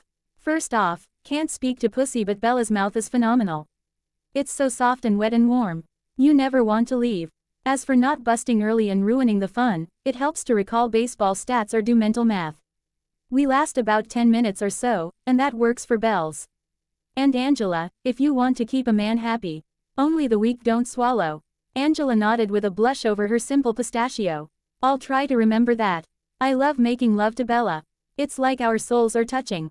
And my manhood has seen paradise since we crossed that line.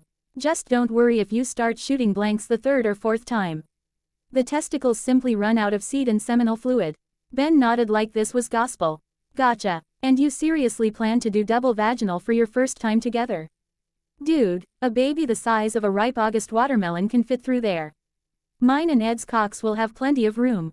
And imagine wet pussy on your dick while frotting against your lover boy. It's going to be an earthquake. Edward had a look of utmost anticipation. I spent a great deal of mental energy avoiding picturing my family's sex lives. But in a touch of irony, the most mild-mannered of us will have the most adventurous sex. How odd. Last personal question. Which of you is the top? Ben asked in awe. My boys looked at each other and shrugged. Depends who's feeling extra frisky that day. Makes no difference to me. The prostate is the male G-spot and ass is better than pussy according to Sam. I won't mind giving or receiving. I echo that sentiment, though my birth father might roll in his grave when I'm sodomized and enjoy it. Ben nodded and then brought up the local hockey league. I finished my simple vanilla and brownie and prayed my life always had nights like this. I drove home and found Charlie eating a second pizza while watching March Madness. I kissed his cheek and went upstairs. That night, Edward and Jacob took turns drinking down my pussy juice like water. I was dazed and dehydrated from at least a dozen orgasms. I most wanted to experiment to see what Jake's wolf tongue or Edward's fangs felt like. We passed out in a puppy pile of dazed teen, remembering to lock the door so Charlie wouldn't slaughter us. The rest of the week and indeed the month went by in domestic bliss. I forgot what it was like to sleep without my men's naked flesh against mine. School was still a string of straight A's. Angela and Ben reached the lovey-dovey stage. Rosalie visibly grew overnight each day but she concealed it as best she could. She wanted to maintain her human dignity for as long as possible. Esme and Alice planned a baby shower, not that one was needed. With the warehouse's worth of clothes and toys Rose had already dropped a couple million on. The Denali coven was invited, including the newly topaz-eyed Laurent. I was quite looking forward to seeing Tanya. I wanted to make my claim to my Edward in a grand gesture. I also worked on a gag gift to get Rosalie. Thank the gods for my new iMac that Alice had gotten as an April Fool's Day gift.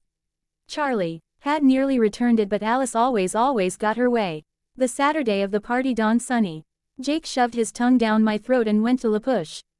He had to look after Jared, the Delta and newest member of the Pack Shifters.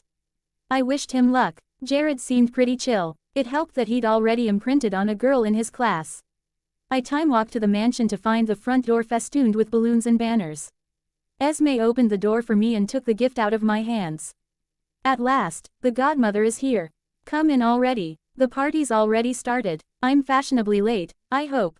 I eyed the three strange vampiresses clustered around the pregnant woman. Tanya was a strawberry blonde and the closest second to Rose's beauty I'd seen. She must be batting off the suitors with a stick. Kate had the icy beauty characteristic of Russia. She had a talent, basically a walking talking taser. Irina was the softest and I sensed the most sensitive. Laurent kept a casual grip around her waist. He looked good with topaz eyes. Isabella, the French North African greeted with utmost respect. Laurent, you behaving up in Alaska? Indeed I am. Men are friends, not food. Irina uses an award system. Laurent looked at his mate with genuine affection. Tanya sized me up. I was glad I'd styled my hair and used my makeup potions. I needed every inch I could get. So, you're the woman that got Edward to settle down. Don't forget our boyfriend the shifter. Jake seduced him too. I held out my hand to shake hers.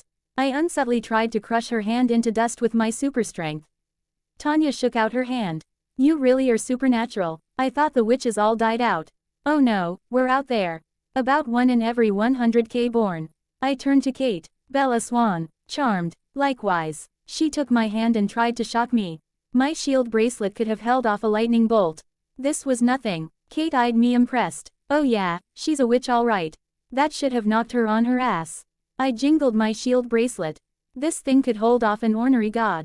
Vampire gifts are nothing. Alice glided in. The anniversary of your mother's death is coming up. Should we do something? The three sisters' mood plummeted. No, she deserved what she got. She should be forgotten. Tanya's voice was bitter as sin. I scried the information I wanted. Oh, she turned a 2-year-old. The immortal children were a sad time in vampire history. They should have gone for hybrids. Tanya eyed Rose's baby bump. If only she'd known and had met her mate. Though part of me still can't believe this is possible. The incubus can breed. Speaking of children, want me to scry your and Kate's mates? Consider it a gift between cousins. The two blondes traded shocked looks. I would appreciate that. I've lived over a millennium, I'm ready to settle down. Ditto. Bring on the hunk muffin, Kate called. I took both their hands and chanted a phrase in coin. I suddenly knew the answers I sought. You must really like body heat, Tanya. Your mate is a dragon in the mountains near your house. Just hike through the caves calling Pyrovax and he'll find you. He's extremely dominant, so I hope you like hypermasculine men. Kate, his name is Garrett. He was turned during the revolution. He's hanging in the French Quarter in New Orleans for the next few months. The women perked up. A dragon you say? Talk about hot sex. Tanya curled a lock of her long hair. Always liked a man in uniform. Wonder if he can take a zap. Kate turned to Alice to discuss flight details to Louisiana. I nodded, pleased that I'd helped. Carmen and Eleazar came down from where they'd been talking with Carlyle. They were classic Italian beauties. Eleazar's talent must have gone haywire before my shield bracelet blocked it. Carmen kissed both my cheeks and asked when I could devamp her so she could give Eleazar a son. I told her if she paid for the resources I could change her at the end of June on the solstice. Esme brought out a very special cake. It was made with blood rather than milk and had buttercream frosting with vitamin A extracts and iron supplements. Rosalie scarfed down the whole 3-layer confectionery. I didn't bother tasting. I'd likely gag before I was pregnant with Diana. Where are the men again? I asked. Watching sports in Emmett's room. Now presents. Rosalie made grabbing motions with her hands.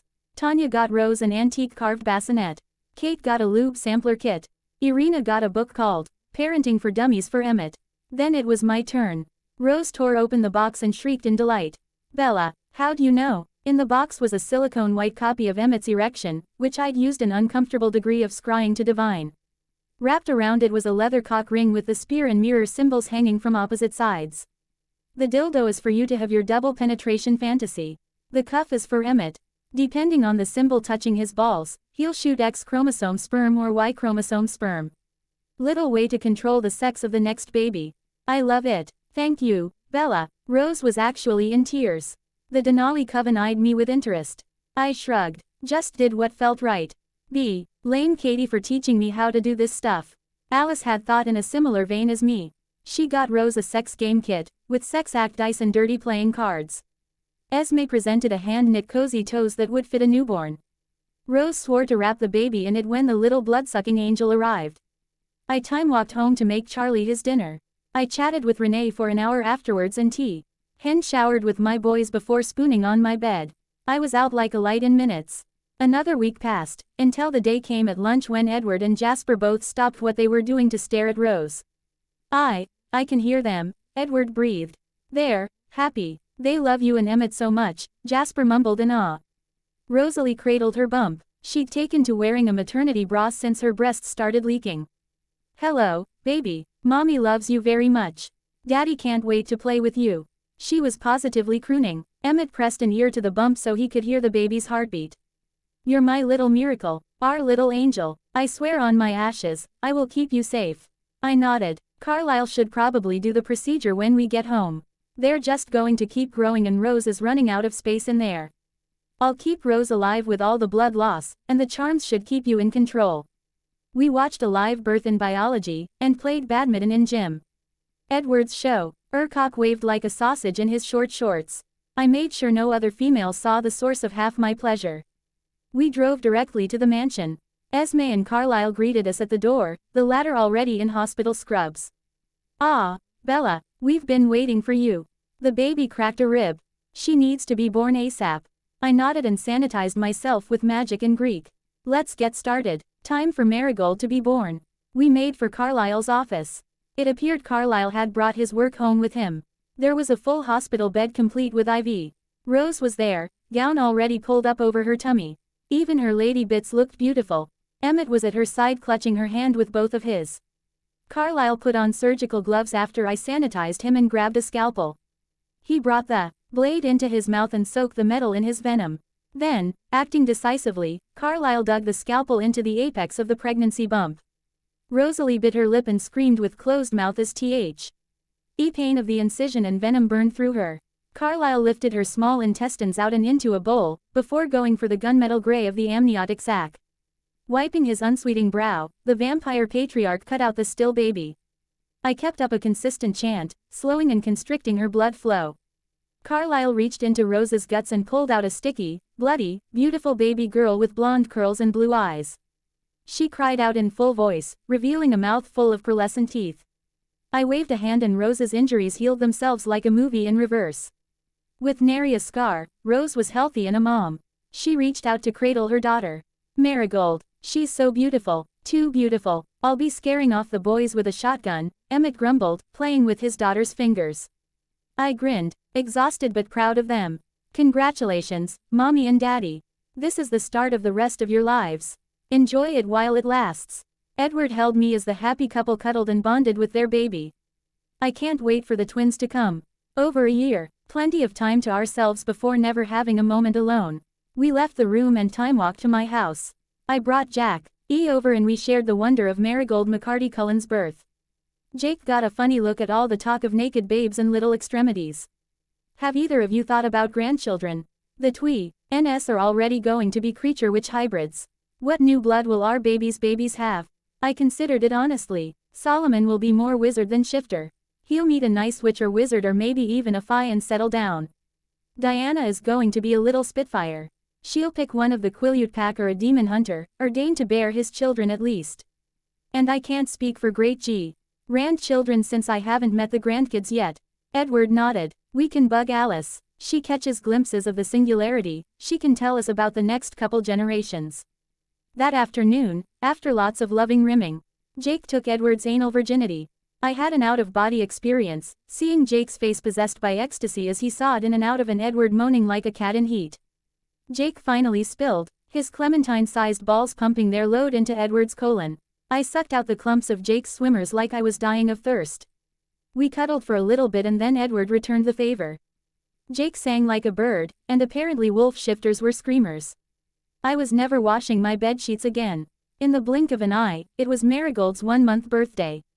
Alice, Esme, and Rose went absolutely nuts. Cake, presents, decorations, formal invitations, the whole nine. The little hybrid was growing remarkably well. She hadn't been laid down the first 2 weeks of her life. Her parents hovering over her like she'd be snatched if they blinked too long. When she was finally left to sit in a creche, she escaped and went to find someone with all the grace of a ballerina. She ate formula and baby food if pressed, but seemed to have a taste for human blood with carnivore blood a close second. She was already reading and speaking and singing, in a voice of fluffy cotton and blueberry honey. She proved to be gifted, able to cast illusions to change her appearance. She'd tried every color of the rainbow for hair and, in a touch that tickled my ovaries, settled on my own chocolate with red streaks. To stare into her cornflower blues was to adore her. She was twice the beauty her mother was. Jake and I time-walked to the mansion and were invited into Party Central. Austin looked accusingly at Rose as she invited us in. You're pregnant again, 2 ovulations in a row. Rose shrugged and smiled beautifully. But then everything she did was beautiful. I don't want to age more than I have to balloon to 200 pounds like Emmett wants. I plan to be changed again by graduation. Then I can spend the rest of eternity spoiling my baby's rotten. Good luck with the stretch marks, Jake said with typical male bluntness. Now where's the birthday girl? Here I am, Looking like Pocahontas or Moana, Marigold rushed over on little legs and jumped into Jake's ready arms. "Who's Uncle Jake's big girl? Who's Uncle Jake's big girl?" Jake asked as he engaged in a tickle fight that was laughably one-sided. "Me," Marigold declared, giggling like a cherub. Spoiled she may be, but it was spoiled sweet. "Let me down. Come see all my presents." It was a great day. Marigold screeched over each perfect gift. She insisted on testing out the mini broomstick I'd gotten her. "Emmett, look." Dee liable to cry at seeing his baby girl so happy. The whole coven glowed with happiness. Marigold was clearly the heart of the Cullens. It made me impatient for the day she could play cousin to Diana and Solomon. Charlie hadn't known what the subject of the party had been, assuming it was an early graduation affair or a birthday for one of the Cullens. I paused my bite. I had baby brain bad. "Hey, Dad, were you excited when Mom told you she was pregnant?" He almost choked. "What brought this on?" "You're not." I rolled my eyes. "No, I'm not. Rosalie is. Emmett is over the moon." I just wondered what the standard response is for the father. Charlie rubbed his facial hair. "I'll admit, I almost fainted. I was scared like you wouldn't believe. I was 18, what did I know about being a dad? But the Seacon, I heard your heartbeat at the sonogram, I was in love. From that moment, I knew my reason for being here was to be a good role model for you, to teach you right from wrong and how to take care of yourself. I haven't cried since I saw your empty crib after Renee left me. The next time I saw you, you were already reading and walking and everything. I missed so much." I grinned. "Love you back, Dad. While we're discussing parenthood, do you think Edward or Jake would make good fathers?" Charlie sighed. "I hate them on principle for corrupting you. But I can't deny the fact they worship you. Just PR. Omise to at least wait until you graduate. I can't handle a teen mom, just can't. Pinky swear, Edward won't even touch me that way until I'm wearing his mother's ring, anyway." With that, I changed the subject. Next week I was hanging out, having trio time in my living room when my senses came alive. A very big presence was in range of my wards. Big enough to blow them apart like the big bad wolf. There was a knock on the wood. I left a confused Jake and Edward to answer. When I saw who was on the other side, my jaw dislocated. She was prettier than Rose, pretty as a snowflake under a microscope. She was the indistinct age between too young to fool around and old enough to want to. Her hair was a series of dreadlocks white as Arctic snow at the base and turned the greens, blues, and purples of a glacier in the moonlight towards the ends. Her body put Olympians and models to shame, and was clad in a tank top that exposed a pierced navel and black leather pants she probably had to pry off with a crowbar. She smiled pearly teeth with extra sharp incisors and regarded me with molten gold eyes. "Isabella Marie Swan," said the city, naming me casually. "Aren't you going to invite me in?" "Of course, my lady," I said, curtsying for self-preservation if nothing else. I parted the wards that wouldn't even mess up her hair and let her pass the threshold. Edward's nose was flared and Jake was wringing his hands. "Boys, allow me to present Lady Maeve, queen who is to come of the Winter Court." Jake blinked. "You're a fairy princess." Maeve chuckled at his faux pas. She was the gentlest of the winter royalty. Not that that was saying much. The proper term is city noble. But I can forgive you your ignorance. The last time I dealt with your people, they assumed I was a vampire. Imagine that. Maeve chuckled like tinkling icicles. Jake swallowed. He could tell how much power this creature that appeared female had in her little finger. "I apologize on behalf of my tribe. Our legends only cover shifters, shamans, and vampires. We're blind to the rest of the never-never." I mentally congratulated him for remembering the term for the world of creatures. Edward coughed. "Begging your pardon, your ladyship, but what brings you here?" "No big deal. Just a trifle. I want to make Isabella my handmaiden." I blinked rapidly. "Handmaiden of the Unseelie, queen who is to come after. Next in line to Queen Mab's throne after you. That handmaiden, precisely. I've waited a long time for an underling worthy of the mantle. And the nights don't count, we go through them like potato chips. So, do you accept?" I dithered. This was life-changing. "I'm not even declared." "Then this will be a dramatic way to enter court politics," Maeve countered. "I drove all the way from Seattle to meet you. If you're worried about losing your males, never fear. I have great interest in being your children's godmother. So what's your answer?" Typical winter, unrelenting and leaving no room to maneuver. I went to my knees and bowed my head. "I would be honored, milady." Maeve grinned triumphantly. "Excellent." She leaned down and kissed my forehead. A rush of phi magic coursed through to my core, mixing indelibly with my magic. It was done. I was still human, but I was a member of the winter court. There was the smell of fresh snow, and when I looked up, Maeve had vanished. I blew out a breath and staggered to the couch. Well, that was unexpected. Jake and Edward both wrapped arms around my shoulders. What exactly just happened? My vampire mate asked. The first in line to Mab, Queen of Air and Darkness, just made me handmaiden. Which means I'll get dragged into the biannual city wars on the solstices. I also got an energy boost when she gave me the mantle, not that I needed it. Otherwise, this shouldn't affect our lives that much. Remind me how the courts work. Jake played with my hair, which now had a purplish streak that blended in with the red. The minor lords and ladies scramble to be the one with the most power, resources, or blackmail. The true ladies bide their time until their coronation. The queens rule how they see fit. And the mothers, the queens that were, watch from the never like it's entertaining.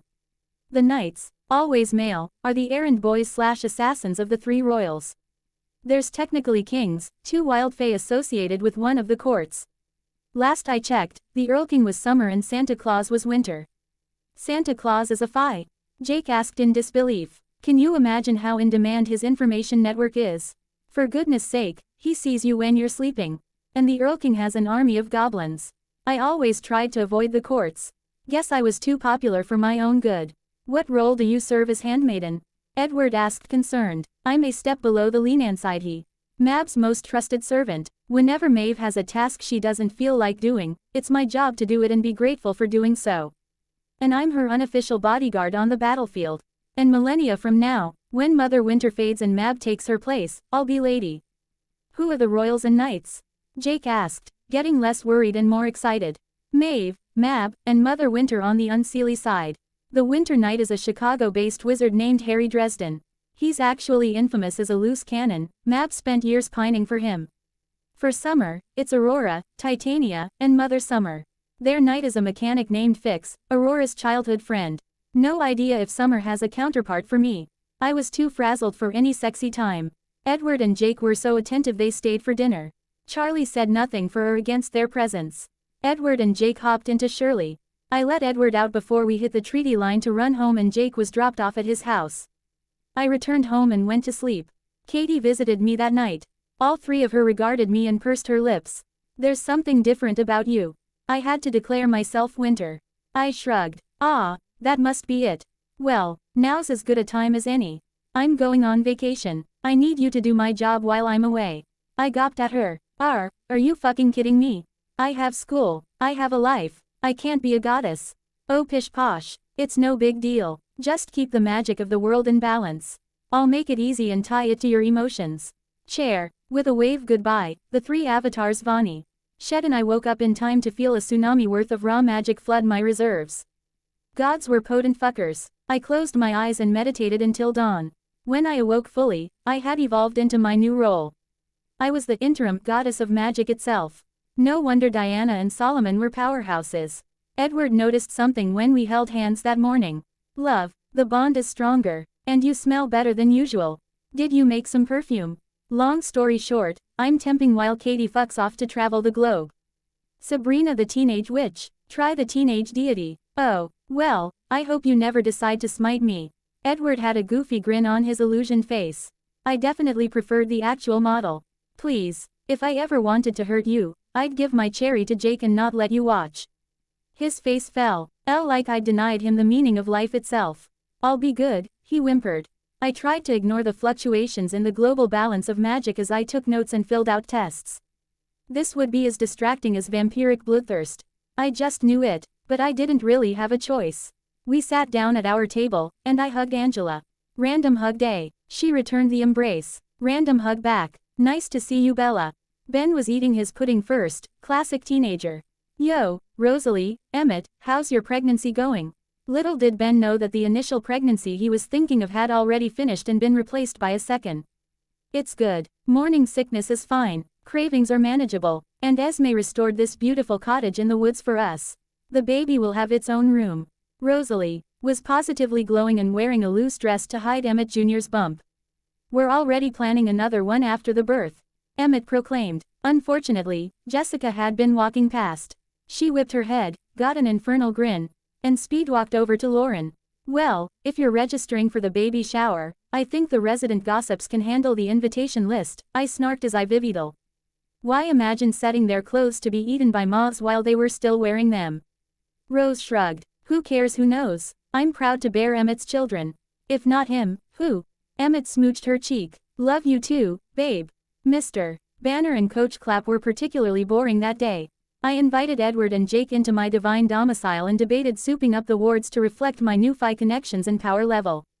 Then the bell rang and I opened the door. A shotgun blast answered me. Bless Katie for teaching me to make my kinetic shield automatic. The steel shells bounced off the force phi. LD and I threw a telekinetic haymaker at the man aiming the gun. He landed on his ass on the lawn, and I held him down with gravity and hardened air. I took a moment to catalog his appearance as ISTA. LKED down the porch steps towards where I trapped him. He was Indian or Pakistani, clad in motorcycle leathers and had a couple more guns and multiple knives including an actual broadsword. I recognized the tattoo on his neck instantly. A winged sword wreathed in flame pointed down to form a cross. I paused to look down at him, Edward and Jake materializing at my sides. They must have heard the gunshot. I cleared my throat. So many questions, new best friend. But let's start at the beginning of it all. What the fuck is MSSD doing in my town? The Demon Hunters, Jake asked incredulously. Their name translates to, death to demons. Edward could have been carved from ice, he was so rigid. My attempted murderer eyed me warily.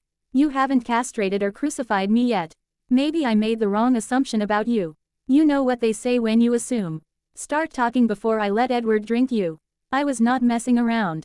He blew out a sigh. Name's Mordecai. I was biking up the PCH when I felt a ripple in the never-never. I tracked it to this house. I knew you must have performed a major empowerment ritual. I'm admittedly prone to jumping to the worst conclusion and thought you were up to no good. I figured I'd kill you and save the mortals. Now I'm feeling a mite embarrassed. I sighed and pinched the bridge of my nose. We haven't been formally introduced. Bella Swan, handmaiden of the Winter Court, avatar of Hecate. For the record, I did not assume those titles by choice. You must have felt the blowback from Katie shoving half her power down my throat. I let Mordecai up. The Hun. Tear rubbed his tattoo in a nervous gesture. Damn, almost started a war with the Phi and a demigod.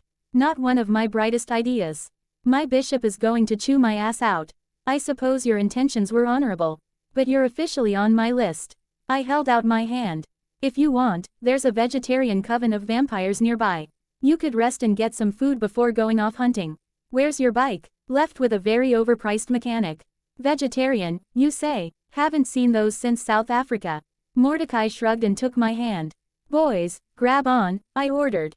They did so readily. I could already tell that any interest they had in demon hunting was supplanted by their hate for the man who targeted their mate. I time-walked us to the mansion. Alice opened the door with a bright smile. Welcome, Mordecai. Esme is throwing a pot roast in the oven. Emmett and Jasper and our leader Carlisle have so many questions. Forgive Rosalie for not being here, she's pregnant and nesting. Mordecai blinked. What just happened? Alice is a precog. She probably saw you coming and didn't bother to warn us. There goes the yellow Porsche for her birthday, Edward muttered. The Cullen men were seated on the couch. Welcome, Mordecai. I am Carlisle Cullen. This is my family. We have a very strict diet of animal blood. If you don't mind, we've never met a member of the MSSD and have some questions. Carlisle held out a beer. Mordecai took the alcohol and gave a cautious sip. You're awfully nice for mankind's perfect predator. I'll bite, no offense. What do you want to know? How many demons have you hunted? Emmett asked with a boyish grin. Mordecai shrugged. Hundreds, never bothered to keep count. I unname half of them, slay another third, and the rest got away from me. I'm actually being considered for bishop for this sector. Jasper nodded. What's the hierarchy of the cult? Grunts are called acolytes, can barely handle an imp. Once you graduate past cannon fodder status, you're a priest. Bishops coordinate priests and take on archdemons. There's a cardinal each for the 6 continents. And the Pope rules over us all bearing Excalibur at his or her side. That's MSSD 101.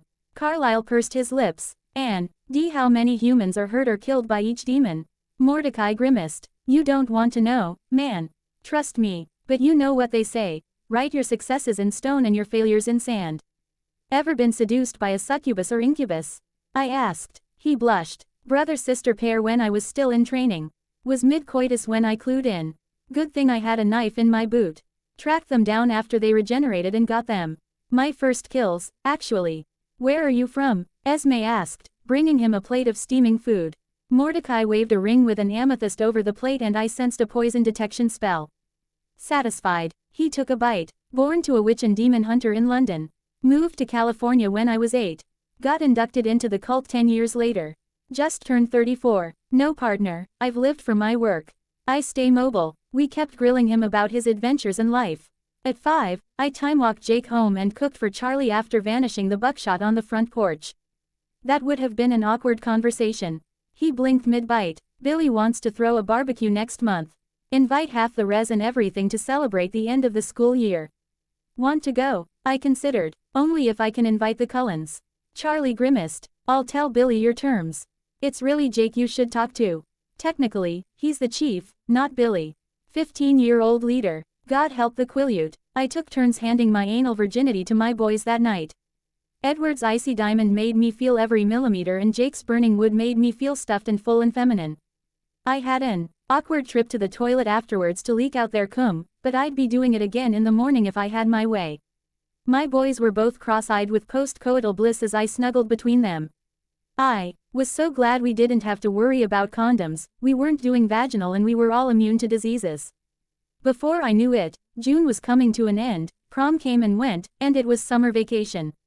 Emmett Jr. was born with as little fuss as his big sister. Marigold was fascinated by her baby brother.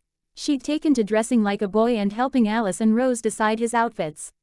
I predicted little EJ would be dressing up like a princess at the next birthday.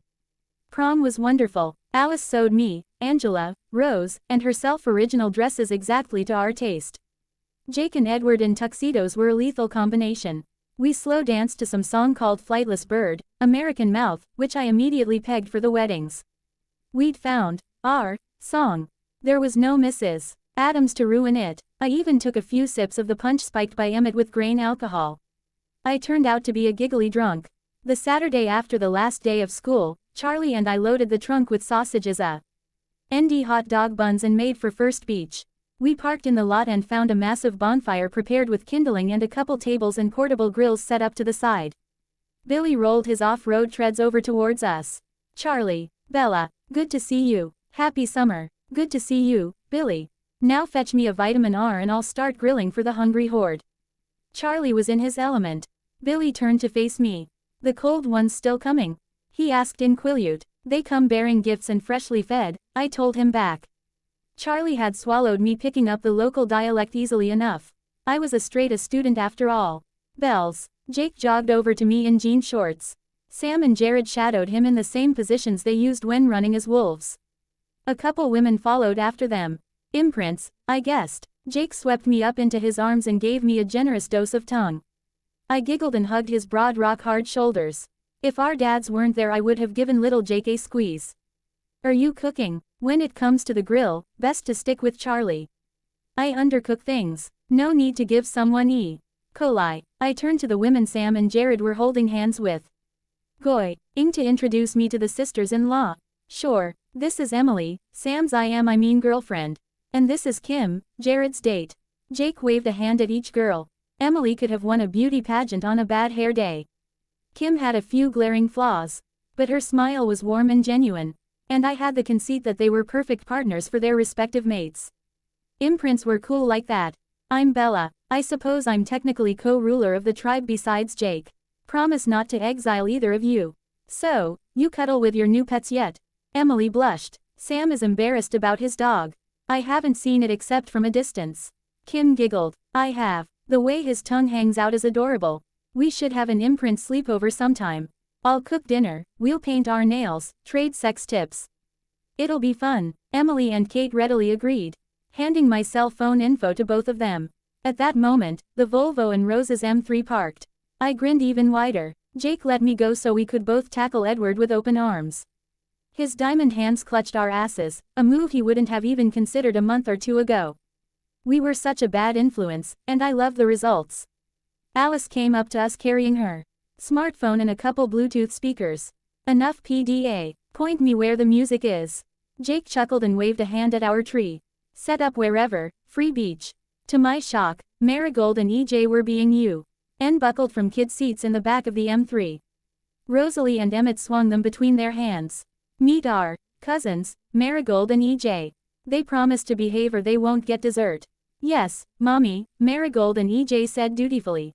Carlisle and Esme walked over with hands around each other's waists. I hoped our triad was that strong when we were together over a century. If the sex had dried up, I was enchanting a doll or something. The barbecue kicked off with a bang with Alice blaring Party in the USA. We teenagers danced and laughed and talked while the moms and dads set up a feast worthy of a Viking wedding. I noticed Charlie acting very friendly with a woman Embry informed me was his mom. Well, not the stepmom I expected but still good. I wished the chief all the luck in the world. When the food was served, the Cullens all made small plates and rearranged them whenever someone wasn't looking. Jake and the pack, meanwhile, each ate enough for 5. Their metabolisms was such that by tea time they built another hot dog or burger, the last one was already digested. I took my sausage with coleslaw, extra red cabbage and dressing. Jake was a chili cheese man. I noticed Leah Clearwater, Harry's daughter, staring at a smiling Sam and Emily with pained eyes. Man, it's going to be awkward when Leah joins the pack. She's going to have a direct line to thoughts about how much better Emily is than her. I mused after a bite of banana pudding. Jake swallowed practically half a sausage in one bite. Any guess when she'll shift? With a coven of vamps and a fey witch in eyesight of her. I'd sleep in wolf form in case she phases in the night. Edward grabbed Alice's phone and set up a classical playlist of his favorites. Turkish March began to tinkle through the air. I'm sure she'll adjust. And she'll have you to find out who her imprint will be. Now, are you prepared for the war on the solstice? I shrugged. Shouldn't be too bad. I won't be leaving Maeve's side. I'm only in danger against another city in a fair fight. And she avoids them. But if the summer handmaiden takes the field, I'll be obliged to face her. Where's the battlefield? Edward asked, and I got the sense he was asking for Jasper. In a demi-plane between the real world and the Never-Never. It resembles a field of clouds. Jake whined. You're sure the pack or coven can't be there to join you? You'd sink through the floor to skydive to your deaths unless you declared yourselves. And that would open up a can of worms I'm not prepared to handle. The further you all can stay from the courts, the better. Bad Eno. The twins have the Winter Lady as their fairy godmother. We finished our dessert and slow danced to Claire de Lune and Pachelbel's Canon. Then Emmett got his hands on the phone and put on Pom Pom by Missy Elliott. From the way Rose yelled at him after shielding their son and daughter's ears, he'd lost his sex privileges for the night. That night, we experimented with spit roasts, my poor bed WOU. LD have been shaken apart by the thrusts if I hadn't reinforced it. I passed out in a state of pure contentment, cuddled by my lover boys. On Thursday, I prepared for literal war. The charms on my she-eld bracelet had been spruced up and supercharged. I put on a sized coif and dress of actual chainmail over a Kevlar vest with ceramic inserts, all provided by Alice and her supernatural power to shop. Emmett tested my personal wards by leaping at me, and he'd been sent smoking into a tree 50 feet behind him. For weaponry, I had an athame that could cut a god, it was so enchanted, and a staff mad. From a tree I'd grown myself with nature magic. The runes grown into its surface made it a potent, versatile tool on the scale of the wands from Fairly Oddparents. I waited at the Cullen Mansion, AC. Tooley trying to play a video game to pass the time. Edward and Jake held hands, the vampire in the shifter's lap, both refusing to blink from looking at me. Marigold innocently asked why I was dressed like this, and Grandma Esme explained I was taking a day trip somewhere not nice. Carlisle promised to bandage me up if I came back injured. There was a surge in cold air and next thing there was a knock on the door. I opened the door to find Maeve in a glittering dress made of metal strips that I had no doubt provided even more protection than my own gear. She had a rapier or épée belted at her waist and had a handgun with runes carved all over it in her hand. Isabella, ready, as I'll ever be. Just take me already, I said, taking her free hand. I blinked and I was standing in the middle of a massive plain with ground made from cumulus. I looked around. We were standing on one of 2 hills, surrounded by the Winter Army. Trolls and sylphs and drows and creatures I couldn't even guess the aim of Saturn stood and scurried around us. The center of the hill held a stone table that was practically solidified by magic. Huddled around it were an old woman wearing a shawl, a tall white hair. Ed woman that could only be Queen Mab in a robe and scepter, and a man wearing a black leather trenchcoat off the set of El Dorado. I walked over and bowed. Your Majesty, Mother Winter, it's an honor to share your presence. Mab eyed me the way I would a particularly pretty bug. Ah, Maeve's pet witch. I hope you don't embarrass Winter on the field today. I gulped and tried not to flinch. Winter pounced on every weakness it saw. I'll do my best. I turned to the man, who was actually remarkably tall, taller than Jake. Dresden, right, Swan, he nodded. They didn't mention you were just a kid. I'm 17 3/4, I told him flatly. My apprentice was that old when I took her on. Trust me, you should still be in a playpen. I flared my magic. You want to go, old man? 'Cause I could always use a warm-up. His eyes widened when he felt my power flex. Stars and stones, girl, did you do the Dark Hollow ritual? No, just taught by Hecate herself and left with the job description when she took time off. He whistled. Damn, maybe you are the bigger witch between us. I just want to get through this reasonably intact. My boys are waiting back home. I left him to talk to Maeve, my charge for the day. Any intel on if there's a summer handmaiden? Maeve snorted. Fix's girlfriend, a bimbo named Lily. Your godchildren could kill her. Nothing to worry about. What about if Fix defends his woman? What weight class is he in? He's not a total failure as a knight, but he's no Mordred either. No problems for us as a pair. Though I'd keep an eye on his sword. Titania herself forged it. 8 hours later, I stumbled into the Cullen mansion covered in blood, so many different colors, it looked like I slaughtered a rainbow. Bella Bear, Emmett shouted, drawing everyone's attention. I was just glad the threshold recognized me as welcome in the house. I shamelessly ripped off my armor, leaving me in my underwear. I was still covered in blood and a dozen minor wounds. Get me Carlisle, a shower, and my weight in protein. Not necessarily in that order. Edward and Jake scooped me up between them. Esme, start cooking, Edward ordered the woman technically younger than him. The boys took me up to Edward's massive shower and shucked their own clothes while I got the water to its hottest setting. I groaned as the hot water eased the sore ache deep in my muscles. Jake soaped up his hands and massaged me all over while Edward licked each of my wounds clean. When he reached my pussy, Jake dipped 3 fingers in with sure familiarity. I moaned and leaned forward into Edward so Jake could go deeper. More. Inside, I demanded in my exhaustion. Edward lifted me up and confidently slid his manhood into my clean ass. I almost drooled, feeling my favorite phallic popsicle in my naughty hole. I looked behind me to look at Jake with eyes of a bitch in heat. Both of you. Now. Jake was hardly going to complain, giving himself a couple pumps before lining up and forcing himself inside. I moaned like a 2-bit whore and begged them to hold me tighter and move in me faster. They crushed themselves to my front and back like they were trying to touch hearts through my body.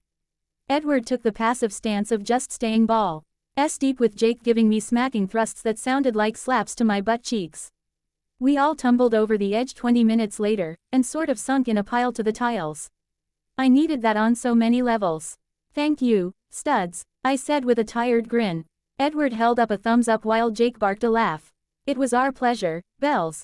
Never feel bad asking for triad time with us. We dried off with aided towels and I slipped into a baseball jersey and a pair of shorts that smelled like Edward.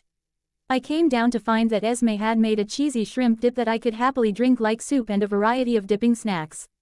I dunked a piece of French bread in the goo and began to scarf it down. I hope this is just an appetizer. I wasn't kidding about the meat. My metabolism is overclocked from all the magic I did today. I'm losing weight as we speak. Carlisle nodded. She's got a couple T-bones on the griddle. Bella, what happened up there? I paused, swallowing my last bite.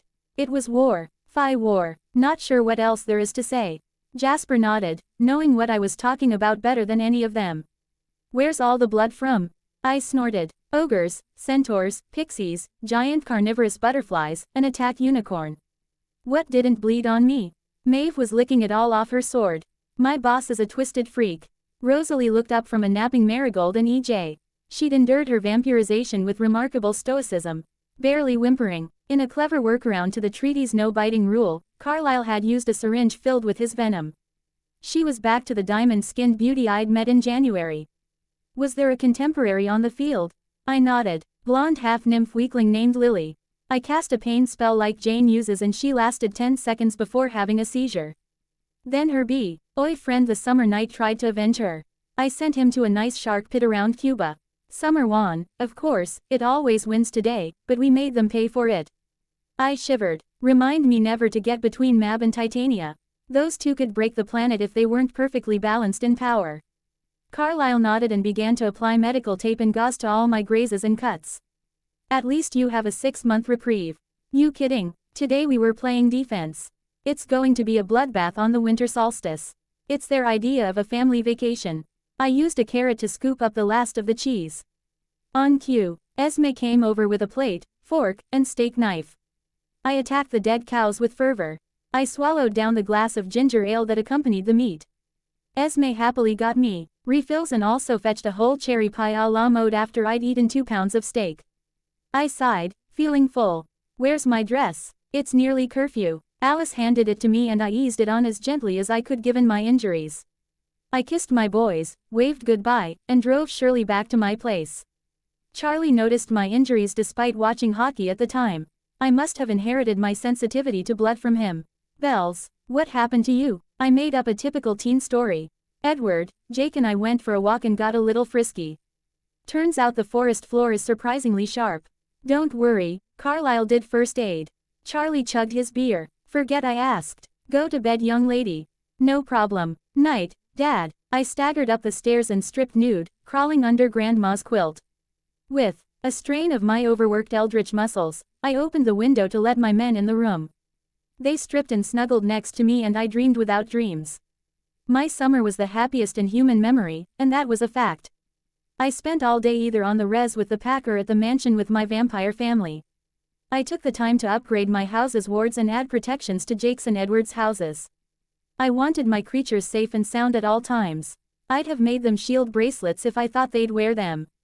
July started with Leah, who'd grown to over 6 feet, joining the pack. She was a massive bitch for a little while, constantly grumbling about the nudity aspect of pack life and having to always hear how much Sam loved Emily. I finally sat her down and gave her the bitch slap of reality. She was a shifter. Boo freaking who. At least she still had free will and a soul. There were creatures on this earth who would kill for just one of those things. She confessed her worries about menopause and the hurt she still felt from Sam telling her she wasn't wife material in their breakup. I assured her she'd go into heat once the time was right and have plenty of pups with her imprint. Leah was all smiles after that. Llamas of that year, I took a field trip to Denali to the massive lodge the Denali coven lived in. I repeated the apoanthrosis for Carmen.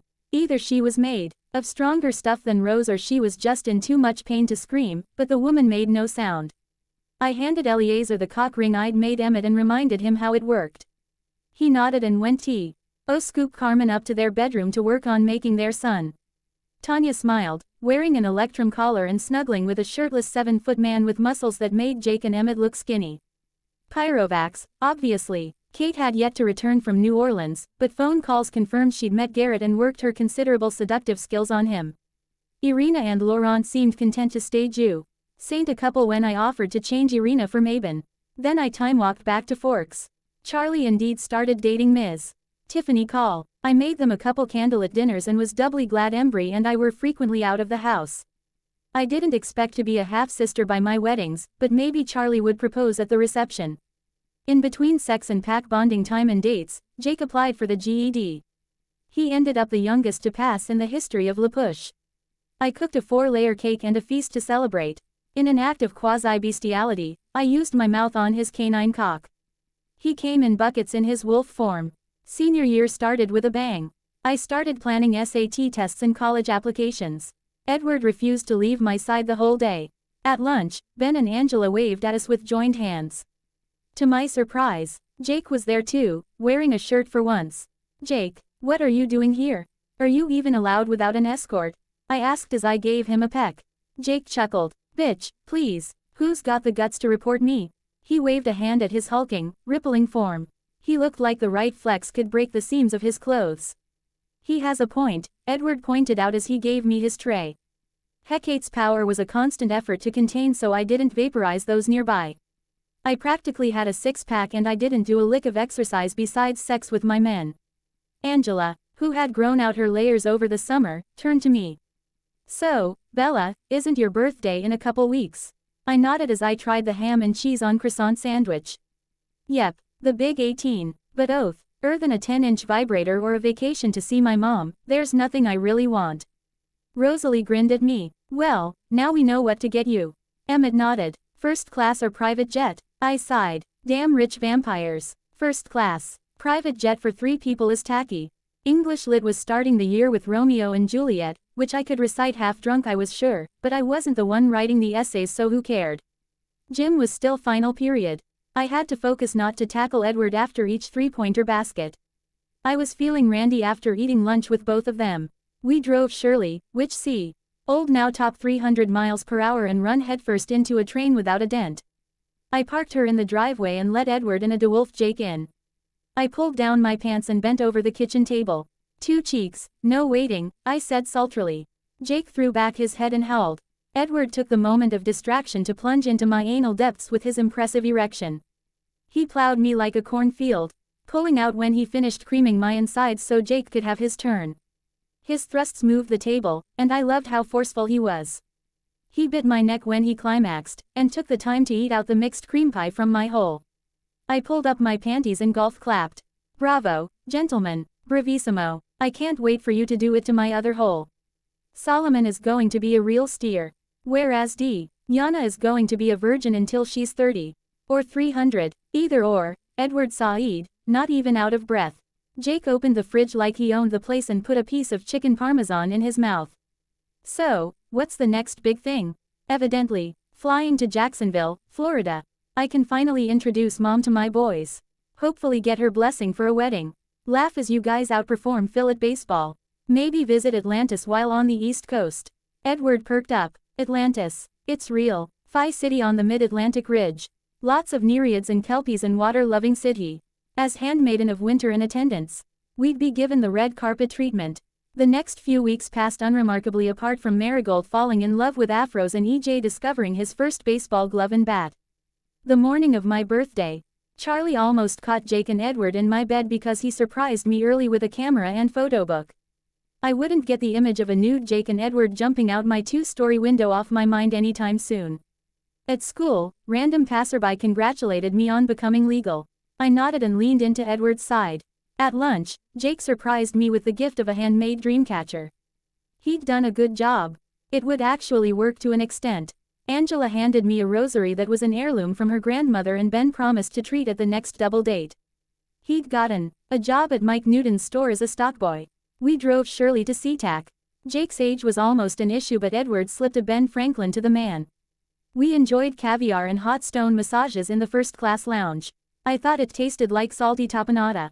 And champagne was like unsweetened ginger ale. We buckled in and endured the minor thrill of liftoff. I don't know why you wasted your money. I could fly as faster than this tin can. It's your birthday, love. You're not to lift a finger. Edward grinned his crooked grin which never failed to provoke an arrhythmia.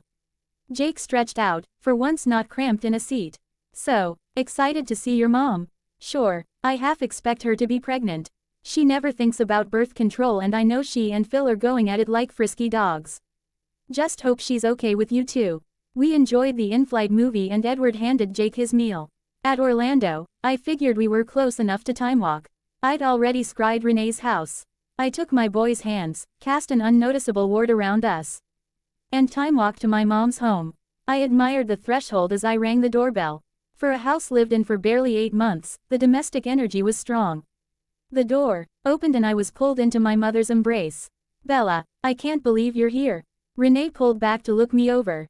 Can't believe I'm saying this but Forks agrees with you. You're beautiful. I blushed. I hadn't even used my beauty routine today. Thanks, Renee. Renee turned her pale blues on my companions. Her jaw dropped. Oh my, Jacob. Edward. Jake smiled and held out his hand. Renee shook it gingerly. Nice to meet you, Bella's mom. Edward kissed Renee's hand. Mrs. Dwyer. Delighted to make your acquaintance. Such a gentleman. Well, I hope you guys packed swimsuits. The beach club is hosting a barbecue tonight. Surf and turf. Clam chowder, crab legs. It's going to be great. We entered and I opened my suitcase in the guest bedroom Renee led us to. She didn't blink at the fact we were sleeping together. Jake put on board shorts while Edward put on a Speedo that matched his hair. I put on a one-piece that showed more skin than some bikinis. Renee met us in a tankini. She audibly wolf whistled when she saw my men. I accepted the compliment for what it was. Phil came home, gave brotherly fist bumps to the boys, and changed into his own surf shorts. We walked down the beach to the section set aside for the club. Pink lemonade was the non-alcoholic drink of choice. The three of us enjoyed playing in the waves. My boys were oddly more relaxed on vacation, scooping me up for random kisses and pinching me on the bum. We returned to the tables for dinner time and I enjoyed fresh-caught seafood. Jake of course single-handedly outate the rest of the party and Edward claimed allergies to get out of the meal. Renee sent my boys to fetch dessert and talked to me once she thought they were out of earshot. Bella, those boys are utterly besotted with you. I don't think I've ever seen three people more in love. I smiled, acknowledging my ridiculous luck. I'm crazy about them. I want them to make me a mom. I want to pull out my dentures to blow their Viagra-fueled boners one day. They're the two. Renee nodded, unsurprised. So when's the wedding? Or weddings, I guess. Well, that was easy. Jake and I are getting married July 31st at sunset on First Beach. Edward and I get hitched the next day at 4. I'll have 2 different dresses. And Jake and Edward will have a civil union at the reception. I know a tattoo artist who can give us all matching ink. That's all good enough for me. Phil clicked his teeth. So this is the future. Multiple marriages. Trippy. I chuckled and gave him a brief lesson on polyamory. The boys returned bearing a whole salted caramel cake. We demolished tea and waited half an hour before returning to the water. We got home around 10 o'clock and Edward and Jacob proved they weren't jet-lagged as they reamed me out real good. I was glad I remembered silence wards. The next day we drove up to Disney World. We had pardon the cliché, magical time. I became hooked on Disney collectible pins and bought about 10 lanyards worth. Jake loved all the different kinds of food while Edward enjoyed the rides with all the enthusiasm of a child. Renee was right there with him, Phil there to keep her in line. We were in line for Thunder Mountain Mine Train, the wildest ride in the wilderness. When my senses pinged for the couple in front of us, I looked them over and realized she was a Nephilim and he was a wizard of mid-high level. I tapped their shoulders and grinned at them. I am on errantry and I greet you. Fancy meeting other weirdos at the House of Mouse. Their eyes widened. She was a tall, leggy blonde with a rack I hardly believed was real but was pretty sure was all natural. He had Mediterranean coloring and hazel eyes. I am on errantry and I greet you, he greeted. Care to introduce yourselves? Bella Swan, handmaiden of winter, avatar of Hecate. These are my mates, Edward Cullen and Jacob Black. We're engaged to be engaged. The woman grinned hesitantly. I'm Samantha. I know, my parents had terrible humor. Jake gave a sniff. Bells, I think he's magic like you. But what's she? Nephilim, sometimes called a jinn. The earthbound child of an angel and human. The current MSSD Pope is the son of Michael and the last Pope. I moved our ward in the line and went for the first row line. Renee was resting her feet out front anyway. Sam and Tony turned out to be from Long Island. They'd met at a Phi-ball in Manhattan and been together ever since. Like us, they'd yet to tie the knot but already knew the names of their children. We exchanged information and then hung out for the rest of the day. We stuck around for the fireworks show and then drove home tired but happy. The three of us were catching the red eye, so we passed out as soon as we hit the bed. We flew back home and life fell into a comfortable routine. I aced school, we had trio time in the afternoons. I hung out with Charlie, and we all fell asleep to Edward humming the lullaby. Charlie asked Ms. Call and Embry to move in, which I thought was a bit premature but I knew what it was like to be freshly in love. Embry, already phased, which led to me scrying his father's identity to solve the Wolf gene mystery. For the record, Sam's dad was a cheat claimed to be fine on the couch. And I knew he knew exactly what Edward did to Jacob on that couch not 6 hours earlier. I was glad the silence wards in my room went both ways. I didn't need to hear Charlie Jr. being conceived. I offered Embry earplugs and he eagerly took them. His mom was a screamer, I gathered. The next real time we had reason to visit La Push was Thanksgiving Day. I'd worried that the tribe didn't celebrate it. But Jacob refuted me with free food, booze, and football. Sign us up. Paul alone had an issue with the Cullens' presence. He was the hottest-tempered of the pack and the newest. To the point Jake had to use the Alpha Edict to keep him in line. I had the misfortune of telling Jake that he was Rachel's mate, which made Paul Jake's future brother-in-law. We arrived with half a full Thanksgiving feast in Shirley's trunk. Esme was bringing the other half. The turkey, already brined, was rubbed with a good pound of butter and spice rub before going in the oven. 325 degrees Fahrenheit for 20 minutes for every pound. which meant we had 5 hours to wait. Billy eyed me as I made a cranberry brie appetizer and ziti, vegetables, scratch-made rolls, stuffing, ham, and soup. Seriously, I could open my own restaurant. I'd call it Grimarie. So, how come you haven't asked me to give you back your legs yet? I asked as I tossed the salad with my homemade vinaigrette. Billy blinked and gulped. I didn't realize it was possible. Please. Cleaning Harry's heart was harder. The spinal cord wants to be whole. Give me a week and I'll have a potion that will have you running marathons. Billy grinned. You know what? I think I'm coming around about this trio thing you dragged Jake into. I smiled in victory. Good to hear. The pack and their imprints were all invited. 6 shifters: Jake, Sam, Jared, Leah, Embry, and Paul, and 9 humans: me, Billy, Charlie and Tiffany, Harry and Sue, Emily, Kim, and young Seth ate a lot of food. There was barely enough left over to make one sandwich. Emily and Kim came to me asking for tips on cooking for a hungry wolf. Harry dutifully only had one portion of turkey and ate his greens to his wife's approval. Seth seemed to have a crush on our trio equally, which we found adorable. I could handle a puppy to go with my big bad wolf. Marigold and EJ continued to develop at a pace only possible with vampire DNA in their veins. They started visiting alongside Jake at lunch, the family trusting their ability to take care of themselves running through the woods. They were occasionally escorted by Grandma Esme, who offered home-cooked lunches better than the mass-produced processed junk.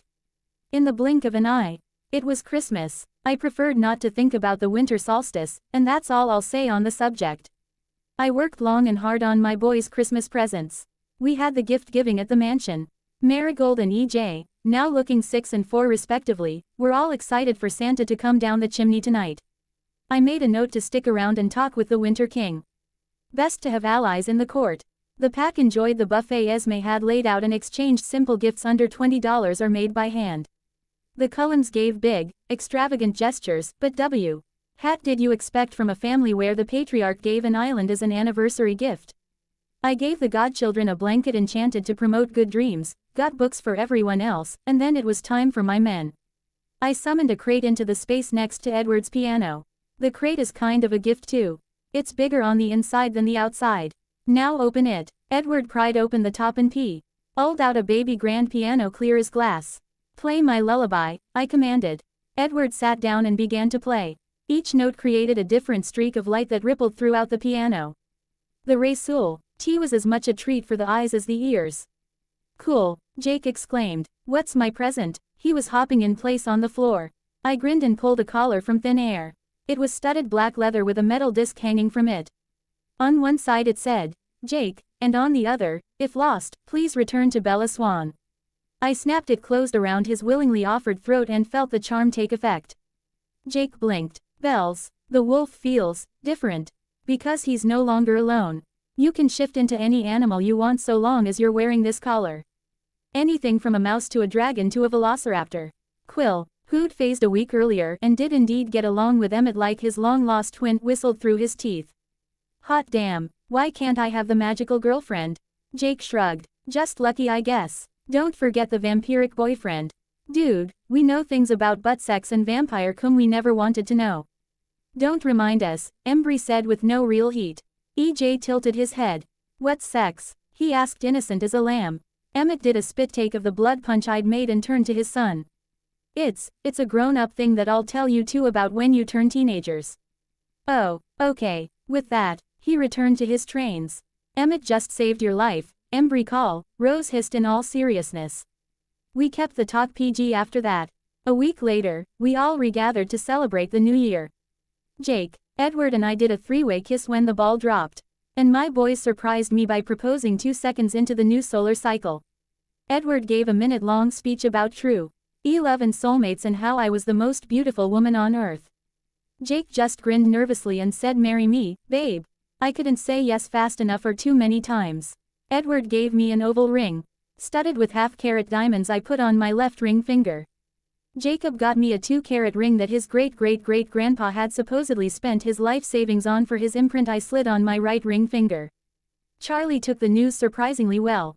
Turns out my fiancés had asked him for permission the day before. He gave me a hug, reminded me I'd always be his little girl, and then sent me off to bed. We took turns with each of my boys sandwiched between me and the other, My birthday dildo lodged deep in my pussy, so I felt stuffed in both my holes. Jake and Edward were insatiable, determined to claim me as their future wife. The mother of their children. We made love until morning light.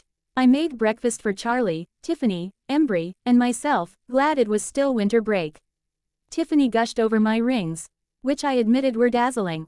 I gave Embry a lift back to La Push and we spent the day hanging at Sam's house since it was the biggest of the pack's homes. We talked and ate, and fooled around until it was time for the bonfire ringing in the new year. Charlie hugged Billy, who had rediscovered his legs in the weeks since Thanksgiving. The Cullens were invited by edict of Chief Jacob. The kids were left asleep at home due to how much they'd grown, but otherwise the Cullen coven was the life of the party. Emmett brought out a massive deluxe box of fireworks and we all enjoyed the recreational gunpowder. Then I felt a presence that made Mother Winter look small touch my mind. I gulped but allowed the telepathic call to come through. I blinked and I was faced with an archangel. He had shoulder-length blonde hair and wore nothing but a white wrap around his hips that revealed a body of golden skin and muscles perfectly proportioned down to the nanometer. 2 white wings were tucked behind his back, and a golden circlet rested on his brow. He was smiling gently at me. Mrs. Swan, delighted to meet you. I bowed. Oh Elohim, I am blessed to have met you. He chuckled in a voice of golden wind chimes. The pagan goddess taught you well. Relax. If we were meeting in an official capacity, you'd already be dead. I tried not to flinch. Which one are you, again? Uriel, my lord's wetman. I was talking to God's favorite hitman. Fuck me upside down. Why are we here? Uriel sighed. My daughter has gotten herself in a spot of trouble. Michael sent her on a suicide mission and now she's being held prisoner by a warlock of considerable power and influence. One of Lilith's spawn. My lord has forbidden me from intervening personally. But he did not say anything about outsourcing. I sighed but nodded. Refusing wasn't really an option. The being before me was older than time and could unmake the universe with a snap. I'd be lucky to make him twitch if I put up any resistance. Where is she? What's her name? And how many underlings does this warlock have? Seattle, Josie Schertzer, and about 24 well-trained acolytes. You might want your family's help for this operation. I nodded. Very well, I'll get right on it. I urge you to act with all due haste. Who knows how much time she has left? With that, I woke up back on First Beach. Red alert. I repeat, red alert. Family pack meeting, immediately. I looked for Charlie and walked over to him. Dad, I'm going to sleep over with Alice. Don't worry, Edward won't be joining me. Love you, Happy New Year. Before he could sputter past his inebriation to protest, I was running into Shirley's cabin and turning the key. Edward and Jake slid in next to me even as I revved the engine. I drove like hellhounds were chasing us back to the mansion. The M3 and Volvo followed close behind us. I pulled into the garage and made for the living room. The Cullens and Quileutes were already there, looking at me with confused concern. I clapped my hands to draw their attention. All right, in a nutshell, His Eminence the Archangel Uriel has tasked me with saving his daughter. The mission is time-sensitive, her captor could sacrifice her any minute. We need to get to Seattle yesterday. We're taking the time to scry her location and then we're on the move. Any questions? Do we have to kill any humans? Leah asked up front. Only warlocks. Soulless criminals, and I mean that literally. Don't hesitate to end their lives, they won't show you an ounce of mercy. I'll spell you all to be invisible, could give us the edge we need. These guys are magic users, people. They can literally feed you your intestines or turn the air you breathe into mustard gas. Why didn't I see this coming? Alice asked, disturbed. The warlock probably has warded his headquarters against detection. Normies might not even know it's there. As for Uriel, the guy predates the Big Bang and the start of time itself. You couldn't see him unless he wanted you to. Carlyle had a heavy expression. How many are between us and her? 25 counting the big bad boss, not counting any pets they've summoned. Now please, let me concentrate. Closing my eyes and focusing on spirit walking. I invoked Josie Schertzer, Josie Schertzer, Josie Schertzer. I opened my eyes in a cramped basement. A water boiler and a series of pipes took up the majority of the space. On a filthy blanket in the corner, chained to a rack on the wall, was a woman young enough to be my big sister. She had hair black as night and piercing gray eyes with flecks of gold near the pupil. She was naked, and based on the blood leaking from her genitals either menstruating or recovering from a sexual assault. She hung exhausted and hopeless. I snuck to her side, my eyes and ears alive for any astral wards or sentries that would raise an alarm. Josie, Josie, can you hear me? She froze. There's a camera. I hope you're invisible or we're both fucked. I am. Your dad sent me to rescue you. I'm just scouting right now. What can you tell me about the location, the layout, the guards, anything? We're by the sound, a converted warehouse I think. They patrol the building and the Never. Belly. Al keeps a cadre of a half-dozen favorites as a bodyguard. He's most distracted each night at midnight when he summons his mom for a quick fuck. He tortures me all day, and he's escalating. I won't last the week at this rate. My gear is stored in a locker in the barracks. Get it to me and I won't be dead weight. I believed her. This woman was a warrior and a survivor. Got it. We'll be here within the hour. My team is made up of vampires and wolf shifters. Don't ice any of them. I swear, Belial will be dead by morning. I'll hold you to that, Josie said to the ground with a feral grin. I woke up back with my in-laws. She's alive. She's by the water in a warehouse. I'll be able to tell when we get close by sensing the wards and demonic energy. Let's try to keep this a stealth operation. These guys live for violence. Don't give them the chance to practice their talents. I kissed each of them on the brow, cloaking them from the five senses. The 15 of us made for Seattle, I leading us from T. Here while my wolves and vampires trailed behind me. When we got to Seattle, Belial's lair might as well have been lit by spotlights. The evil reeking off the building was like fire and brimstone against my senses. How had I not sensed this the last time I came to the city? How recent was Belial's operation? We paused around the street corner nearest the warehouse. I sensed no less than 4 demons. Disguised as gargoyles acting as wardens. I patiently traced the astral power lines fueling their protoplasmic bodies to a single warlock. With a word of death in coin, I gave him a stroke at multiple points in his brain. He collapsed in a literal dead faint to the ground. The doors, I whispered, time walking the intervening distance between me and the giant sliding doors. I broke the deadbolt a quick flex and turned to check my backup was still with me. They were, all looking at me with determined, resolved eyes. 3, 2, 1, I counted, before throwing the doors wide open. I summoned a bow of gleaming silver and began to unleash bolts of witchfire at every warlock and demon in the warehouse. Those that didn't go up in ashes were torn to shreds by either my vampire family or shifter family. In the space of a minute, the place was a crematorium and graveyard. I vanished the bow and looked everyone over. Any injuries? I asked. No nonsense. This octopus thing's blood is eating through my skin. Jasper moaned as he clutched his upper thigh and hip.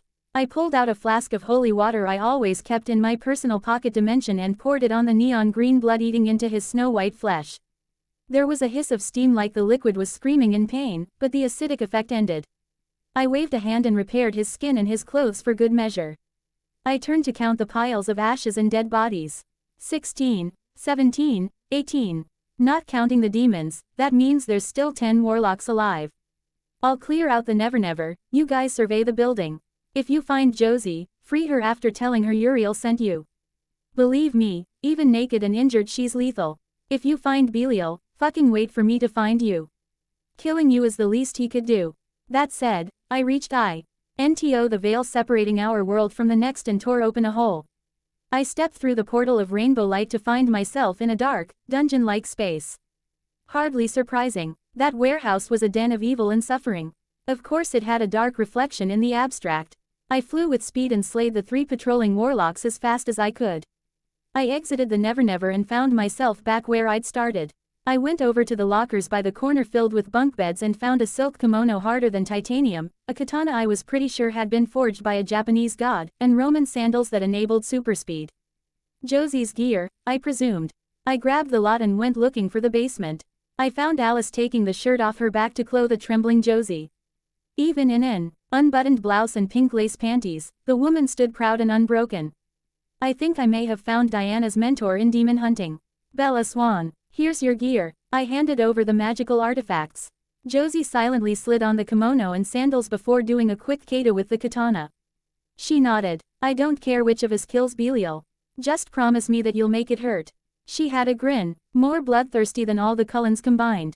As I nodded my agreement, I heard Jake over the pack mind. Bella, there's a bank vault down here that reeks of magic. I telepathically acknowledged him. Everyone, downstairs. Fair warning, we're going to walk in on a demonic sex ritual, so expect to either want to puke or fuck the next warm body once you see what's going on. I led Josie and Alice roughed the warehouse to the stairs downstairs and found the hallway clogged with shifters in human form and vampires. Jake and Edward were waiting for me beside the massive door set in the wall. I whistled against my will when I saw the intricacy of the magic reinforcing the door. Hades, this is the nuclear bunker of wards. We could be here a while. Josie rolled her eyes. Then she slashed the hinges holding the door closed. With a heave she threw the half-ton hunk of metal down the hallway. We all stared at her. Well, that's one way around a ward. Just move the door. I shook my head and moved into the warlock Belial's most secure room. What I saw nearly made me sick. 6 warlocks were engaged in violent, carnal sexual intercourse with demons, some of which didn't even bother taking a humanoid form. In the center of the orgy, inside a Star of David lit at the corners by black candles, was a couple engaged in what was clearly lovemaking and just as clearly incest. Belial had platinum blonde hair, muscles so grotesque he had to have beefed them up with magic, and a cock and balls that made Jake's wolf genitalia seem tiny. He must have used a ritual to engorge them. No wonder Josie was bleeding. The demoness he was so tenderly fucking didn't seem to mind. Her body was enough to make every pin-up girl in history commit suicide for being too ugly. Her own hair, the exact same shade as her son's, grazed her ass as she was held up and plowed by Belial. Moving past my disgust, I saw an opportunity. They wouldn't notice a cannon going off. This was a priceless chance to slay one of the most powerful of Hell's lieutenants. I conjured a rope made from the mane of a virgin unicorn. I began to tie it into knots as I started to chant. By knot of 1, the spell's begun. By knot of 2, the spell's renewed. By knot of 3, the spell is free. By knot of 4, I open the door. By knot of 5, the spell's alive. By knot of 6, the spell sticks. By knot of 7, the spell is given. By knot of 8, I mess with fate. By knot of 9, the spell is mine. By knot of 10, I begin again. Having tied the rope into a knotted circle, I sent it flying at Lilith. The rope touched Lilith's skin and there was a flash of light and screech of sound. And then there was nothing but a pile of fine white ash. Belial blinked and then started sobbing like a baby. Mommy, no. Then he noticed me standing at the entrance. Kill them, now, he roared at his underlings. I stood strong and unrelenting. Take them down, I ordered my troops. In a rush of fur and crystal, the warlocks and demons were all dead. Belial was decapitated by Josie, who seemed quite satisfied at the act. I wearily turned and led my family and charge out of the warehouse. We were met by a familiar face. I blinked. Bishop Mordecai, congratulations on your ascension. Fancy meeting you here, Bella Swan. Looks like you made me and my boys obsolete. The MSSD sheathed his sword. Behind him, a good dozen demon hunters watched us with leery eyes. 3 months of planning for this raid, and you just bust down the front door and handle it within an hour. Ever think of a career in demon slaying? I'm leaving that to my daughter, I told him up front. Besides, this wasn't my idea. Uriel himself basically ordered me to save Josie. Since I didn't want to be burned to atoms in soulfire, I complied. Mordecai eyed Josie up and down appraising Ly. Huh, so you were the third party my scouts reported. You mean those 2 idiots in disguise as Navy sailors? I thought they got drunk and thought it was Halloween, Josie scoffed. Arrogance, thy name is Nephilim. Who's the one who got her ass captured? A minor lapse in judgment. At least it only took me a week to recon this place. And I managed to take down half Belial's forces before the bastard got in a cheap shot. Whatever you say, dollface. Too bad we missed a chance to take down, Mordecai's eyes widened. He turned back to me. You unnamed the temptress. I unraveled her, I corrected. Unmade her on both the corporal and the astral plane. Even the thought of her has been erased from existence. I got the idea from Mother Winter. Mordecai shook his head. Damn, woman, the Pope himself might shake your hand. It's not every day an archdemon is removed from the grimoire. When I do a job, I do it right. I sighed, exhausted after a long day. I'm falling asleep standing up here. I'm leaving Josie with you. I gathered my family close, making sure they all had physical contact with me or someone who was touching me. Jake and Edward had me wrapped in their arms. I time-walked us all back to the mansion. Those of us who needed sleep claimed the various beds, tired as all get out after the exertion of the raid.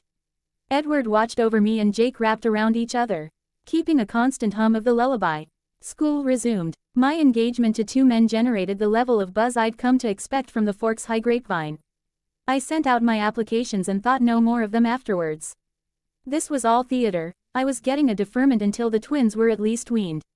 Edward seemed inordinately pleased with the idea of me pursuing a higher education. And he pressured Jake to make deadlines on his own applications. Jake's birthday was a jovial affair. I enchanted the rabbit to be equal if not superior to Edward's vanquish. Edward, in a case of low budget but high sentiment, got Jake a couple old motorbikes to restore with Edward financing the repairs.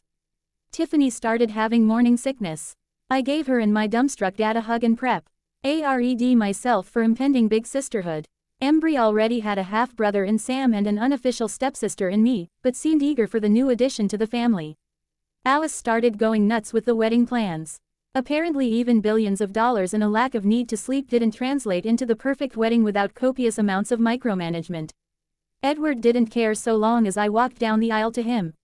And my only requirements were that the dress be white, I be barefoot, and our song be played during the processional. Other than that, Alice could invite Donald Trump or serve jellied eel for all I cared. The pat continued to grow as winter transitioned to spring. Seth finally phased, and proved to be just as adorable as a giant wolf as he was in human form. His RO worship of Jake reached the level where he actually started to fantasize about joining us. Unfortunately for him, Jake only shared with Edward. Luckily, Seth quickly imprinted on a nice girl named Grace from Olympia when he went shopping for car parts for Jake. He got lots of exercise running the miles to her door every day. Speaking of imprinting, and proving that May-December romances got more complicated when one party was immortal, Quill had imprinted on Emily's 2-year-old cousin, Claire. It wasn't a sexual attraction so much as a spiritual one, and Quill quickly became the best babysitter in the state of Washington. The pat gave him grief for it, but half of them knew exactly how Quill felt for the girl who would grow up to be his wife. Mordecai and Josie, in a bizarre twist, ended up getting married after 2 weeks. The way they told it, the instant they locked swords they knew they were meant for each other. And supposedly the sex was phenomenal. We were all invited to the Las Vegas elopement, and I enjoyed the dazzle and spectacle of the vibrant city and wished the two demon hunters a long and happy life together.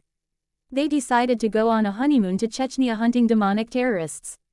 Some people. In other news regarding supernatural couples, Samantha and Tony sent us a postcard from Niagara Falls announcing their own nuptials. It seemed everyone was trying the knot. I made them a set of spider silk underwear that promoted fertility and virility as a wedding gift. I hope they made good use of them. We could always use more good people and powerful witches and wizards in the world. Marigold had her first birthday in April, with EJ just a few weeks behind her. Rosalie and Emmett were beyond proud of their children, and bragged to anyone that stopped to listen about their many accomplishments and talents. I got Marigold a mirror that would talk back and give fashion advice, and played with EJ when he started to feel ignored with all the attention focused on his sister. My godchildren both adored me, a fact I was unspeakably proud of. I found a nice little workaround to our triad's no vaginal rule. I would spirit walk and then force myself corporeal. Then, I'd lead Jake or Edward into my weeping slit and ride them like broncos. Since it wasn't my real body, my hymen remained intact and I stayed technically a virgin. We got creative with it, to the point. Edward would plow my real body's ass while Jake plundered my astral pussy. I almost shook the house apart in an earthquake. The MSSD Pope, a man named Michael Carpenter, paid us a surprise visit. He said that in reward for slaying Lilith permanently, he deemed me worthy of being knighted by Excalibur itself. I'd knelt, been tapped with the holy blade on both shoulders, and risen as Dame Swan of the Round Table of Camelot. An empty title in the modern age, but one that would have the MSSD licking my boots if we ever had future interactions. And the spark of holy magic that had been bestowed upon me would only serve to make me that much more powerful. Not that I needed any more power, but can you really have too much of a good thing? We were hanging out on a May weekend in the mansion when Alice froze as she was walking up the stairs. She actually fainted to the ground, which proved something was very wrong. Vampires don't lose their balance. I was at her side instantly, worried as hell for my sister-in-law. Alice, what is it? Alice shuddered. A crossroads is coming. Arrow is coming to visit Carlisle. And depending how it goes, we all could die. We all looked at each other in alarm. Rose ushered Marigold and EJ out the door and back to the cottage where they couldn't hear the grown-ups talk. Jasper helped his mate back up and over to the couch. Darling, are you sure? She nodded. He just made the decision today. He'll fly here with Sulpicia, the twins, Dimitri and Felix, and someone else. I can't see her, so she's either a witch or something from the Never Never. She pulled at her short hair. It's all so indistinct. So much is going to depend on split-second decisions at the last moment. Carlyle looked deeply troubled. Why would Arrow's arrival mean our destruction? It doesn't make sense. I turned to face my father-in-law. Carlyle, just for once stop thinking like a saint and start thinking like a politician. When Arrow last saw you, you were a lone maniac insisting on fighting your natural urges. Now you're the leader of the largest, most talented coven in the world after the Volturi. He thinks you're competition. Silence followed the wake of my statement. Jasper was nodding. It makes sense. If you're not a servant or a superior, you're an enemy. That's how megalomaniacs think. Plus I can think of at least 3 major infractions of the law we're guilty of. Whatever do you mean, Jasper? Esme asked, huddled into Carlyle's side. 1. Bella. She's technically human. We should have killed or turned her by Volturi law. 2. The pack. Keyes hates the children of the moon. And he wouldn't listen to an explanation about how the Quileute are not the same. 3. The children. If you don't stop to listen to the fantastic tale of hybrids, the only assumption is that they're immortal children. Any one of those is the only excuse Arrow needs to bring the wrath of the guard down on us. Jake was growling. So we fight. We're stronger, smarter, have more numbers. Tease show these Volturi not to mess with the Olympic Peninsula. Hells to the yeah, Emmett hooted. Alice shook her head. We destroy them, the vampire world dissolves into anarchy. Vampires will be exposed to the world. Nukes will be launched to take on all the newborn armies. It'd be the end of life as we know it. We can't fight. Then what are we supposed to do, Alice? Edward demanded. If I knew, I'd tell you. She shouted back. Rosalie returned from hiding her son and daughter away. We could run. Bella could block Dimitri's talent. We could go anywhere, even a Phi city. I shook my head. That won't work either. The Conclave would side with Arrow if he declares us criminals. They have the authority to banish us from every city on Earth.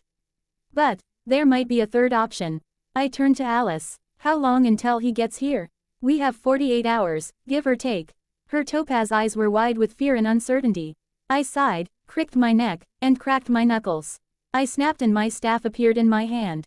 Cutting it close. But I'll do what I can. What are you doing, Bella Bear? Emmett asked in concern. I'm arranging a family reunion. Now someone go to a graveyard and get me some dirt. The next 2 days were the tensest I'd ever been. Static electricity clung to me like a cloud, the result of restless magic. Edward had taken to uprooting trees to let loose his nervous energy. Jake practiced doggy paddling in the Pacific. My rushed resurrection was a success, and I explained the situation to the Revenant. She agreed that my plan was the only chance to save both my family and the world. With her willing consent, I time-walked her where she needed to be. At precisely noon on May 13th, there was a knock on the Cullens' front door. We all stared at the portal with apprehension, stopping what we were doing to arrange ourselves around the living room. Carlyle walked over and opened the door. Arrow, what an unexpected surprise. I eyed the leader of the vampire world as he invited himself in. I kept the wards from vaporizing him with a supreme act of will. He was turned around age 30, and had the crackly paper look of a vampire who'd calcified from lack of movement. Beside him was a woman who could have been typecast as Aphrodite or the most beautiful woman in the world. She was a bit older than Rosalie, and somewhere between my sister and my niece in terms of sheer loveliness. Behind them, in pairs of 2, were a set of twins I'd almost believe were identical if I didn't know better, a hulking brute like the Mountain from Game of Thrones, and a lean man with Slavic features. They all wore black cloaks with the seal of the Volturi as clasps. Carlyle, my dear friend. Arrow took Carlyle's hand with a royal disregard for permission. Ah, Magnifico. The centuries have been kind to you, Carlyle. Such a unique family. And what's this? Witches, shapeshifters, and hybrid children. I can see it all for myself and I still don't believe it. Bullshit, I called out. Renata Volturi. I named the invisible woman who'd snuck in with her father. She appeared and was dragged to lie at my feet. I rested my feet on her neck, where with a single twitch I could end her life. If you know nothing of witches and hybrids, explain your daughter here. The Volturi vampires all froze. Isabella, Arrow said in a sickly sweet tone you reserved for naughty children. I would very much appreciate you letting Renata go. I grinned extra wide to show all my teeth. What makes you think I give a flying fuck in space? What you want, Kinslayer? His face split into true fear. I have no idea what you're talking about. You can say that to my face. But can you say it to hers? I waved a hand and the astral form of Didim Volturi appeared. Arrow's eyes went so wide you could see the veins of venom at the edges. Impossible, he said like he'd just been confronted with his worst nightmare. Didim smiled with no warmth. Brother, it's been a long time. Last time I saw you, you were ripping off my head. Arrow gulped. His wife was looking at him like she'd never seen him before. His underlings looked at him with confusion, but loyalty. Renata was whimpering beneath my toes. Sister, the witch has confused you. You know I love you. What kind of man could kill his own sister? Arrow said like a snake. The kind of man obsessed with power. The kind of man terrified of losing his throne. The kind of man who cares more about keeping one of his precious pawns than his family's lives. Didim screamed accusingly. She stalked forward with each sentence until she was right in Arrow's face. Look me in the eye, brother dearest, and admit it. Admit you killed me. Say it, before me and all the gods. I cast a truth spell as subtly as I could. I killed you, he said flatly. But you left me no choice. You were going to take Marcus from me. His power is necessary to maintain the balance.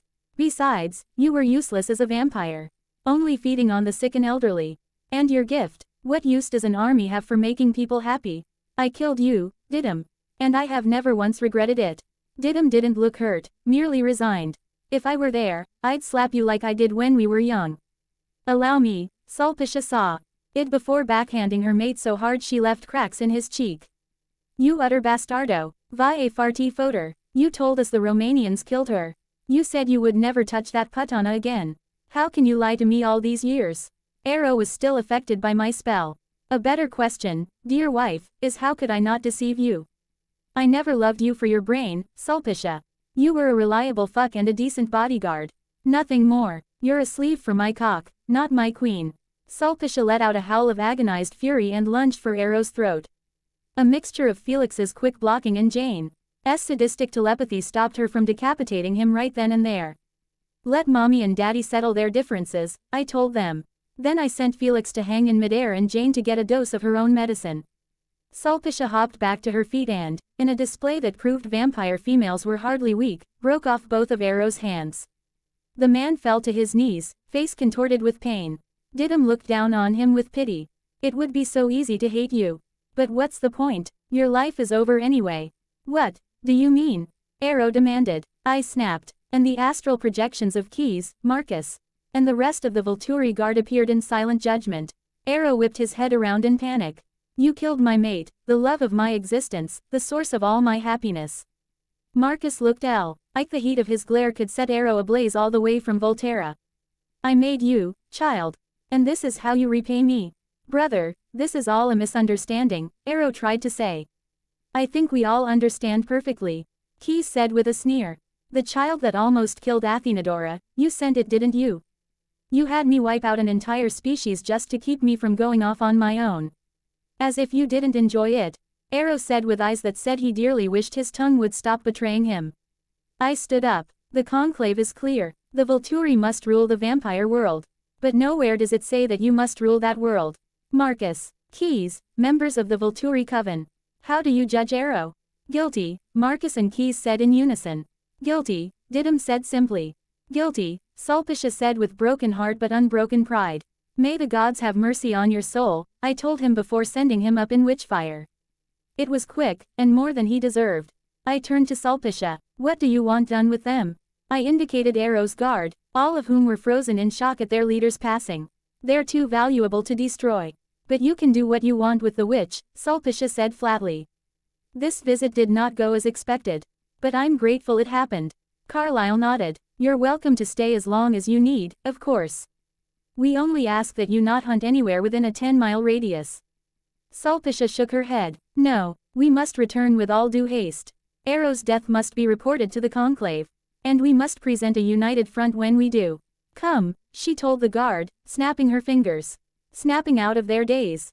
The vampires followed their queen out the door, no doubt to run back to Seattle and get on their private jet. We all let out a collective sigh of relief. Alice, we out of the danger zone? I asked. Yes, our family and the vampire world are both safe. Brilliant idea, bringing Didim back.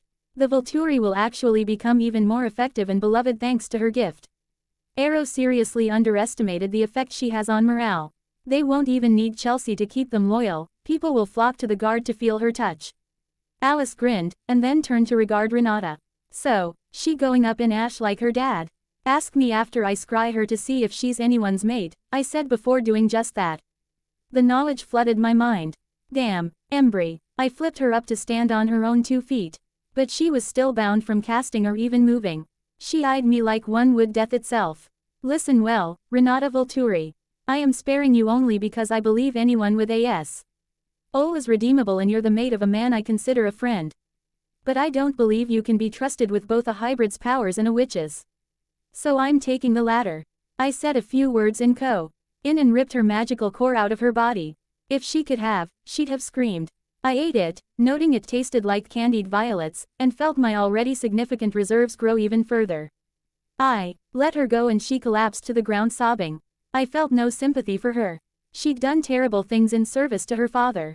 She was just lucky I was naturally merciful. I pulled out my phone and dialed Embry's number. Because of course Alice had gotten the pack smartphones. What's up, sis? Thought you and the Cullens were dealing with a royal visit today or something. That's actually why I'm calling. A hybrid they brought with them is your imprint. She's going to be living here with the Cullens, but you should probably come down here to see her for yourself. No shit, I'll be there in 10. With that, he hung up. I snapped at Renata with my fingers. You have 10 minutes to pull yourself together. Your mate is on his way. And by the gods, you will treat him as well as he deserves or I'll make you regret me not killing you. See, she stuttered, regressing to her native tongue. She stood up and wiped her tear-stained eyes on her Volturi robes. Alice gently led her upstairs, no doubt for a vampire quick makeover. I turned to my family to find them staring at me. What? I asked, blushing at their scrutiny. Sometimes it's easy to forget you're a goddess. This is not one of those times. Edward sighed in a deceptively light tone. You've never been scarier or sexier, Bells, Jake all but growled. Rosalie smiled at me before leaving for the cottage to fetch Marigold and EJ. Jasper A.N.D. Emmett sat down at the couch and turned on one of the half-dozen gaming systems plugged into their wall-sized TV. Carlisle and Esme said they were going hunting, which was code for private time without eavesdroppers. And left at a run out the back door.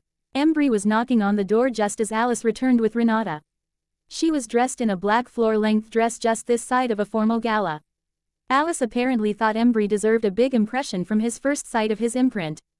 Jake opened the door for his packmate and the shirtless form of my future stepbrother walked in.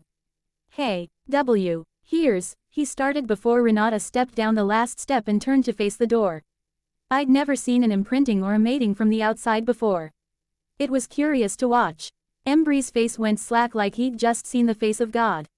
Renata gasped like she'd had the wind knocked out of her. They moved towards each other like they were magnetically pulled, or two celestial bodies dragged by gravity. They grabbed hands and visibly got goosebumps. Embry call, the shifter said breathlessly. Renata Volturi, the hybrid answered. And with no more introduction than that, they kissed. Rosalie, who had just returned with her children, turned them back around to go play in the yard. Emmett couldn't resist a long wolf whistle. The two pulled apart after an inappropriate length of time. Nice to meet you, Embry said with a winsome grin. Incantata, Renata said with a blush on her Italian features. I clapped, and Renata flinched. Okay, Renata, the room across from Edward's is yours. Alice will get you whatever clothes you want within the week. Any personal effects from Volterra, I can fetch for you. If you need me, here's my number. I rattled it off, trusting in her hybrid memory to recall things as perfectly as a vampire. That done, I grabbed my boy's hands and time-walked to the meadow. So, I committed regicide today. Never expected to put that on the resume, I said sarcastically. He was judged by a jury of his peers. Rule of the many is widely accepted as sufficient cause to execute a criminal, Edward argued as he sat me down and began to massage my shoulders with the perfect amount of pressure. Jake did the same with my feet, slipping off my shoes and socks to get skin on skin. Yeah, Bells, that Arrow guy was serious bad news. Forget killing his sister, he was framing covens just to steal their gifted members. The guy wanted to rule the world. He's better off as Ash. I sighed. It's not really that I'm guilty or anything. I just never expected to be this girl. What girl? Edward asked, kissing my neck chastely. Handmaiden of Winter, Avatar of Hecate, Knight of the Round Table, Resurrector of Didim Volturi, future mother of Diana and Solomon.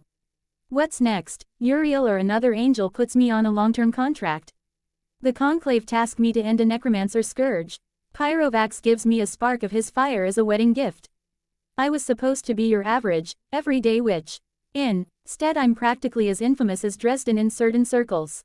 Jake licked the arch of my foot before giving my big toe a suck. I nearly melted into goo. You're just you, Bells. You were bound to be someone special. At least you have us to look after you. There is that. Then, not at all trying to be subtle, I vanished our clothes. Now, I want Edward and I-69, Ing and Jake fucking Edward.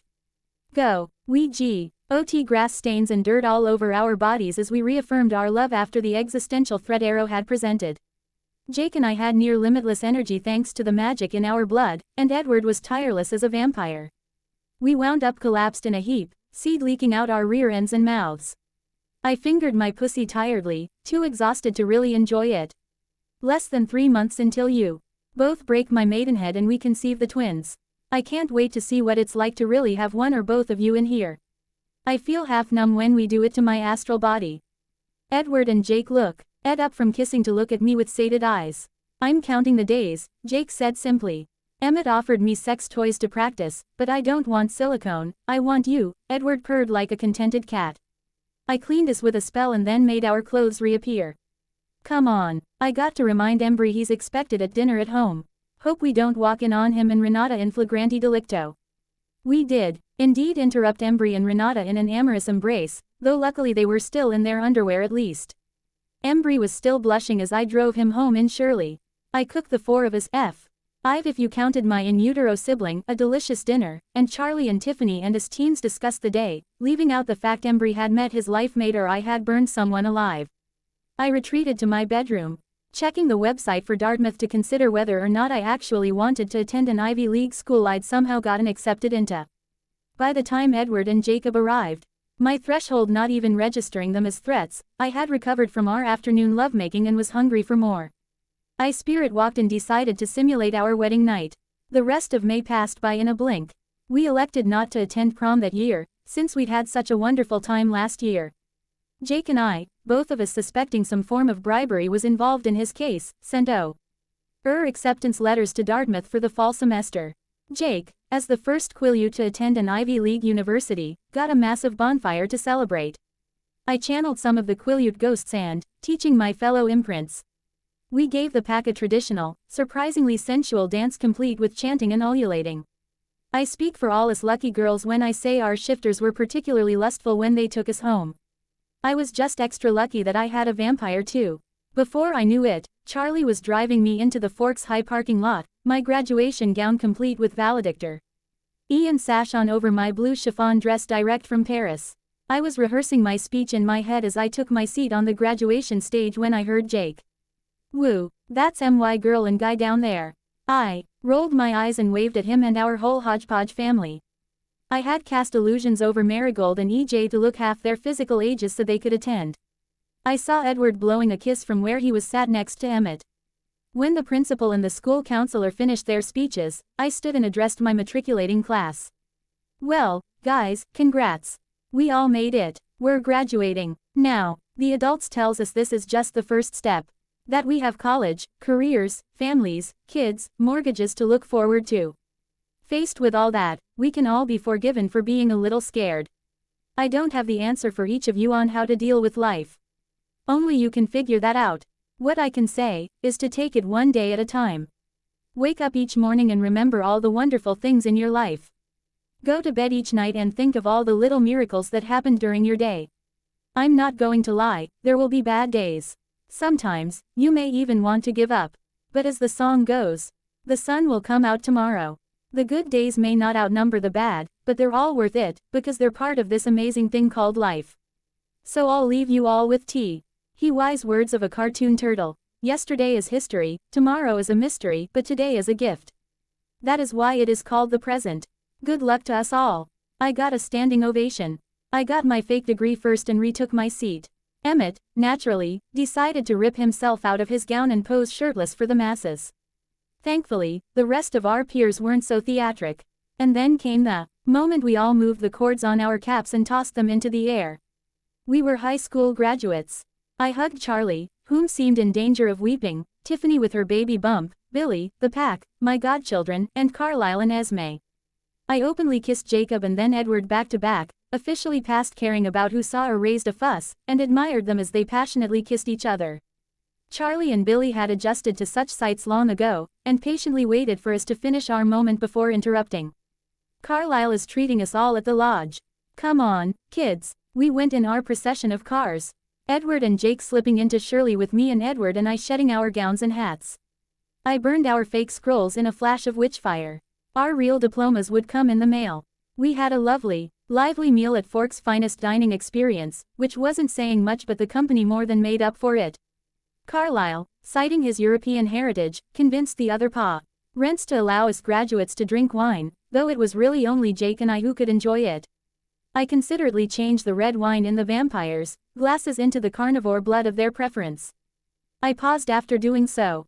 An act that would have exhausted me when I first came to Forks now barely winded me. What manner of creature had I become? I shrugged and turned back to my chicken. Whatever I was, it was needed so Diana and Solomon could do what was needed of them. They needed a powerful mother in order to grow into even more powerful people. Diana might have to hunt Satan himself. Solomon could end up at the high table. I was merely the tree from which their fruit would grow. And their two fathers were merely the soil, the foundation on which I was built and supported by. We all retreated to our respective homes. And I waited impatiently for Edward and Jake to arrive. When they did, I took them both inside me and held them like I never wanted to let go. This wasn't about fucking so much as our hearts touching each other. It wasn't sex, it was lovemaking in its purest form. When we finally ran out of stamina, I rolled along with Jake so that I was tucked between the two of them. The wedding seemed so close now, I whispered. Less than 2 months away. I eyed my rings, which I never took off even to bathe, keeping them clean magically. We agreed on the claddagh for our wedding bands, right? Yes. Confirmed with Alice last week, Edward reassured me, kissing my hair. Why that particular ring? Why not just a gold band? Jake asked as he slipped out of my hole as his exhausted prick gave up the ghost.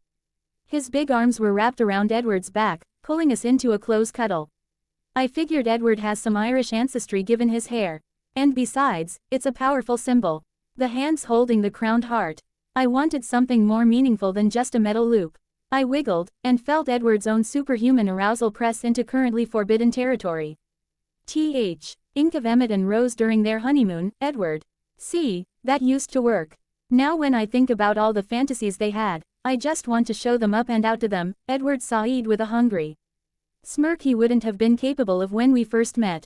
Jake chuckled. All right, think of poopy diapers and spit up and no sex until they're both sleeping through the night. That did it. Speaking of our twins, did you two decide on middle names? I asked, starting to nod off. Diana Eliza Cullen, in honor of my mother Elizabeth, Edward replied with tenderness. Solomon Eric Black. Eric means king, and it's the name of Ephraim's father. Jake yawned. Man, I'm wiped. I almost wish I was a vampire instead of a shifter. That way Eds and I could keep going while you rest, Bells. Working on a solution. Wait till the honeymoon, I said sleepily even as my eyes closed. The next month and a half were filled with college and wedding preparations. Charlie put up a surprisingly stubborn fight over Edward paying for all my school bills. It took Carlisle taking him aside and pointing out we'd be husband and wife at the time and have access to each other's assets anyway. I was marrying into wealth, N.D. Charlie would just have to accept that. Billy was much more relieved and grateful that the Cullens were shouldering the financial burden for his son attending one of the most prestigious schools in the country. Alice went from manic to psychotic, all but tearing the mansion down as she dealt with the incompetence and limits of mortal staff. We learned to make ourselves scarce when she worked herself up into a tizzy. Still, for all that she was tearing herself a bald patch from the stress, everything was moving along according to schedule. The guest list was prepared, the caterers were hired, the cake designed. My dresses fitted and tucked away where neither of my boys could see them. I loved them. The Quileute dress was a white vision perfectly in keeping with the tribe's culture. The TR additional dress made me look like I was wrapped in an inverted calla lily, my favorite flower. I couldn't wait to see my boys' reactions. There was a mild hiccup a week before mine and Jake's wedding. I received a package in the mail that was positively dripping with magic. The return address stated it had come from Edinburgh in Scotland. I immediately summoned my two families to the mansion and explained the issue. The tunnels underneath Edinburgh are the seat of the conclave. In a very real way, their chambers are the center of the supernatural world this side of the Never Never. And now they've sent me something. Alice squinted like she were peering through a telescope. It's shielded like you used to be. I can only say that if you open it, none of us die. Well, that's comforting, Paul snarked. Well, might as well get things over with, I muttered. And then I opened the wooden box that had come in the paper wrapping. A hologram of light appeared in the air above, coming from a crystal. Hung suspended over a light bulb built into the base of the box. The man who appeared first was Egyptian, taller than Pyrovax, and had a false eye that I could immediately sense was made from winter ice. He wore a white cloak and carried a gnarled staff. Behind him stood 6 more figures in white cloaks with their hoods up. I curtsied in genuine respect. Honored Merlin, esteemed White Council. What a pleasant surprise. Given my dual role as gatekeeper, I believe we can stick to a first-name basis, my handmaiden, the leader said with a true smile. Okay, Rashid it is. Why the astral telephone call? I asked the man who represented all magic users at the high table. The conclave was wondering why a representative was not invited to your upcoming weddings. I volunteered to ask in their stead.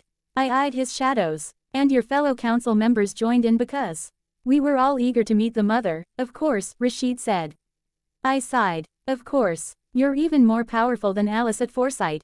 How long have you known Diana and Solomon are coming? Good strong names for the huntress and king. Since before you were born, if you must know. I'm sure I don't have to tell you your firstborns ill-define their generation and their lifetimes coincide with a period of great change for the world at large. As the woman who will shape and nurture them into the leaders they are meant to be, you see. And understand my colleague's interest in you, Rashid said with a mischievous grin. I sighed. You may relay to the high table I did not invite an ambassador due to the fact I thought they were ignorant of my existence. As you've so kindly corrected me of that erroneous belief, I ask that you relay that I will of course host whichever being they deem most appropriate to the task. All I ask is that they be able to blend in with humans. Of course, of course. It was a pleasure to meet you, Bella. Don't be a stranger. Never forget your roots. I nodded and the hologram vanished. The box dissolved into thin air like it had never been. The pack and coven stared at me, waiting for an explanation. I sighed and plopped back onto the couch. Alice, add 1 more to the bride and groom's table. The conclave get VIP treatment. Already done. Now who were those people? She demanded. The White Council, the 7 most powerful witches and wizards in the world, led by the current Merlin, Rashid the Gatekeeper. Founded by the first Merlin, Murd and Emrys, about 1,000 years ago. The Merlin represents all magic users at the high table, I explained. He mentioned the handmaiden thing. That means he's winter too? Jake asked as he cuddled up next to me as Edward mirrored him. The gatekeeper is always winter. He watches the wall. I shuddered just thinking about it. What wall? Leah asked, crossing her arms. The outside border of fairy on the winter side is the border of reality itself. The wall is what keeps out the outsiders. Jasper frowned. Outsiders. What are those? I almost vomited just remembering the details of my lessons about them. Remember how I said demons make vampires look weak? Well, an outsider makes a demon look like a flea. They're denizens of the outside, the void beyond our universe. The area the Big Bang still hasn't touched. They exist only to destroy everything else that dares to exist. MAB's true purpose is to man the wall and protect us from an invasion of outsiders. Then what's Titania's purpose? Seth asked, curious and remembering my lessons on the Phi. To protect us from MAB, I said simply. The world needed something vicious and bloodthirsty as an outsider to hold them off. And then it needed something that could hold her off. The Phi exist to protect life, one way or another. Winter by preventing extinction from outside sources, summer from internal sources. The only time they've ever worked together is when the asteroid wiped out the dinosaurs. They did what they could to give mammals a shot. And luckily for us, it all worked out. I sighed. I just pay the person they send is at least half human. I don't need the stress of a thoughtless comment risking exposure at my weddings. The representative arrived the 30th, the day before the first wedding. They arrived at the mansion not 30 minutes after the Denali coven arrived, complete with little Bernardo, who was a positive little cherub. I felt her coming from a mile away, and sighed. Oh, well, probably should have invited her anyway. There was a knock on the wood, because the knocker was made of iron. I opened the door and put on my best winter grin. Lee, welcome, welcome. I take it you represent the conclave. Queen Mab felt that a winter representative was also called for. The high table agreed that my presence could kill two birds with one stone. The Lenanside answered me. She was tall as Jake, had flaming red hair that fell to her waist, and made even Marigold seem subpar in the looks department. Her green eyes had a mild illusion to hide their cat-like slits. Her dress was silk or cotton grown from the Never Never. I counted it a mild victory she wasn't wearing literal flame or a dress woven from winter blooms. I made the introductions to my family. Pyrovax naturally sided with Summer when he deigned to pay attention to Phi politics at all, but he was polite. My vampires all acknowledged that she was in a much higher weight class than they were. And Jake took one sniff and was all but kowtowing to her. She was stronger than Maeve, and that was saying something. We kept Lee entertained for as long as we could, and then came the time for the bachelor and bachelorette parties. Edward and Jake would separately go on hunting trips while I was made the center of attention of all the females I held closest in the world, including my mother and Angela, so I hoped Lee knew how to behave around normies. There were over a dozen of us between the Cullen and Denali women, Leah and the imprints, including a Rachel who'd arrived that day and been hastily read into the secret once she'd met Paul. And the humans. We put on my big fat Greek wedding for background noise and Alice materialized the tools and kits necessary for a full spa treatment like magic. Those of us who had permeable skin got clay masks while we all got manicures and pedicures and got leave-in hair treatments to wash out tomorrow morning. The moms, Renee, Esme, Tiffany and Carmen, Rosalie S. Till faking her first pregnancy and not eligible talked about how kids grew up so fast while the rest of us girls giggled about men, sex, and more specifically how our men were at sex. High on estrogen, I asked Angela if Ben was short in the pants too. She sputtered but said she had no complaints. And for the record, she needed 2 hands to hold it. Now, her hands were pretty small, but still, didn't know Cheney had it in him. Renata disclosed details about my future stepbrother I could have happily gone to my grave not knowing. In fact, based on a quick survey using approximations via held-up hands, we all learned that not one of our partners was under 6 inches. Maybe it was a creature thing, they were naturally better hung than their human counterparts. If Tanya were to be believed, Pyrovax, nicknamed Pi for the humans, had equipment that looked big even for his massive frame. Lee watched over us all with amusement. I considered it a victory that she was playing along rather than summoning some hellhounds to chase us around and laugh at our panic. We'd explained away her presence as Edward's distant aunt from his birth family.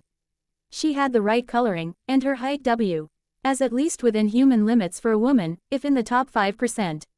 She clapped her hands when the movie ended. I believe gift-giving is customary at these events. May I begin? I immediately tensed. Fairy gifts were a booby trap no matter how benignly presented. For one thing, you had to give a gift back of equal value or else one party was stuck in the other's debt. And if there's one thing you never wanted to be, it was in a FI's debt. They made the most usurious tax collector look like a fluffy bunny. I didn't get you anything, though, I protested. Sweetheart, don't be ridiculous. Gifts are free, Renee said lightly. Lee's lips twitched at my mom's comment. Agreed. Please feel no obligation to pay me back. It is the eve of your weddings, after all. She went to the table where the gifts had been assembled and got a simply wrapped silver package with snowflake patterns. She handed it to me, and I could sense the magic of whatever it was inside latch onto me at the act of exchange. It was powerful, and cursed like nothing I'd ever felt before. Sinister, seductive tendrils of the blackest magic I'd ever touched festered beneath my fingers and began to burrow through me to my brain, intent on putting down roots and twisting me into someone unrecognizable. I acted with all due haste, battling the invader with raw magic and might, meeting and then overcoming its assault. I fleshed out the evil magic from my body and then reached into whatever object Lee had given me and burned out the curse at the source. I almost ran out of power before I won, but when I did, I let out a shuddering gasp as the fight ceased and I was left holding a perfectly safe magical artifact in gift wrap. The whole thing took less than 10 seconds. Hopefully no one commented on my pause. I too, RNED accusing eyes on Mab's right-hand woman. Now why do I get the feeling you just gave me something you didn't want to keep for yourself? Lee shrugged, an impressed look in her predator's eyes. APS I was curious whether you could make better use of it than I could. Wary as all get out, I opened the gift paper to find a velvet box like you use for large necklaces. I opened it and gasped. It was a bronze knife, polished to a mirror-like shine. The grip was stylized to look like two interwrapped serpents. The hilt and pommel were unadorned. What interested me was the magic all but radiating off it. Medea's bodkin, I breathed out. What? Grace asked blankly. I blinked and remembered not everyone in the room was in on my secret life. I mean, it's a very good replica. It looks exactly like a picture of the knife Medea supposedly used to murder her children. Renee held a hand to her bosom. Goodness, that's an interesting gift, Ms. Winter. Lee waved a hand. Just a trifle, really. Every girl should be armed these days. And like I said, I thought young Isabella would benefit more from it than I would. I closed the case and set it at my feet. I wasn't touching it without quadruple check. It was free of any other nasty surprises. But if it proved safe, I just found my new favorite magical tool. Medea had enchanted this thing like she'd loved it more than Jason, and it could do almost saint anything when utilized by the right witch. Who's next? I asked the assembled womenfolk. I made out like a bandit. The Denali sisters had gotten me a closet's worth of lingerie, which I did not expect to survive the honeymoon. The Quileute girls gave me a handmade blanket that told the legends of the tribe in wonderful colored sections. The Cullen females got me a set of his, and hers towels, toiletries, and bedsheets with color-coded sections for the three of us. Angela gave me a daily prayer book I fully intended to read each morning. Renee had been nostalgic and made me a quilt made from all our old road trip and summer vacation t-shirts. Renata, who still held me in a sort of fearful reverence, gave me a ruby her father had given her as a 100th birthday present. I ignored the F.A. Court. It was the size of a golf ball and focused more on the thought behind it. Carmen got me a beautiful triquetra charm I could safely add to my shield bracelet. Grace got me a bag of luxury doggy treats with a wink. I was curious how Jake would like them. Rachel, who'd barely had time to realize she'd been invited, gave me a glass with I like to wrap both my hands around it and swallow. We all had a chuckle at that, and I planned to drink my morning juice from this in sight of my boys every morning. We watched a couple more movies, and then those that needed sleep passed out on the couch or in sleeping bags on the floor. I waited until the last fully human guest was asleep before rounding on Lee. Did you find it with that bastard of a curse on it, or did you place it just for me as a test? A chuckled like a lioness faced with a mewling kitten. I suppose I'm flattered you think me capable of such an insidious working. No, I came into possession of that artifact as I gave it to you. I'm N.O.T. proud to admit I fell victim to the curse. It was years before my queen discovered my plight, and years more to cleanse me. Neither of us touched it since. I was curious how you would handle it. Yo, you seem quite talented at countering outsider sorcery for one who is not a starborn. I blanched. That was outsider magic. Were you insane? I could have slaughtered all of us if I failed to counter it. I modulated my volume so I didn't wake anyone, but my tone was scathing. Oh, hush. No use worrying over what wasn't. If anything, you should be thanking me. I've handed you a potent magical focus free of charge, the Lenanside, he said loftily. I closed my eyes and counted backwards from 10 in coin. You make Maeve look cute and cuddly. You are a frightening creature. No wonder Dresden is so messed up with you for a godmother. I take all that as a compliment. You would. Now, if you'll excuse me, I have a wedding tomorrow. Sinking under my new blankets, I cast a sleep spell on myself. And felt like I woke up 2 seconds to the smells of a sinfully delicious breakfast. We sleepers got up and clustered around the kitchen island eating creme brulee, French toast and eggs Florentine. Vampires and Lee all claimed to have already eaten, complete with the facade of used dishes. Then Alice dragged me up to practically give me a supervised shower as I washed out the hair treatment and applied my makeup potions. I put on my day clothes and went with Renee and Tiffany to meet up with Charlie and Phil. My dad, future stepmom, mom, and stepdad took me on a day-long tour of Forks, Sicali, eating up the hours until I was needed at La Push to get in my dress and do the ceremony. Charlie and Phil proved they could be cordial with each other, and Renee simply adored Tiffany. She shed over the growing bump and asked if she and Charlie were getting hitched before the due date. With a lot of bluster, Charlie admitted that he and Tiffany had an appointment at City Hall 2 days from now. Not that any of us cared if my little sister, confirmed by both sonogram and scrying, was a bastard, but it was still a nice gesture. So, Bella, getting cold feet? Tiffany asked to draw attention away from her belly. I barely stopped myself from snorting. Jake, Edward, and I will be together as long as we all shall live. This is just us letting everyone else in on the secret. I was ready last year. I just figured I should give Charlie a bit more time to have me all to himself. Love you too, Bells. I really appreciated it, Charlie said around the knot in his throat. At 4 o'clock, we drove to the black residence, which Alice had already taken over. We went to the bathroom to reapply my beauty spells which had barely faded, but every bit counts when you wanted to stagger your men with looks. Then I put on my Quileute dress and stepped out to see my family's reactions. Oh, Bella, you look beautiful. Renee gushed. The chief is a lucky man, Tiffany said in Quileute, which she had learned in the decades she'd lived here. Charlie burst into tears. Phil patted him on the back as I came up to hug him. Daddy, you don't even have to give me away until tomorrow. Tonight, you just have to watch. I'm sorry, I'm just not ready to see you as a bride, he choked out. Were you ever going to be ready? I asked jokingly. Not really, Charlie admitted as he wiped his eyes and blew his nose. You sure I can't shoot either of them? Afraid not. We walked down to First Beach, where practically the whole of La Push was gathered around a bonfire that could roast an elephant.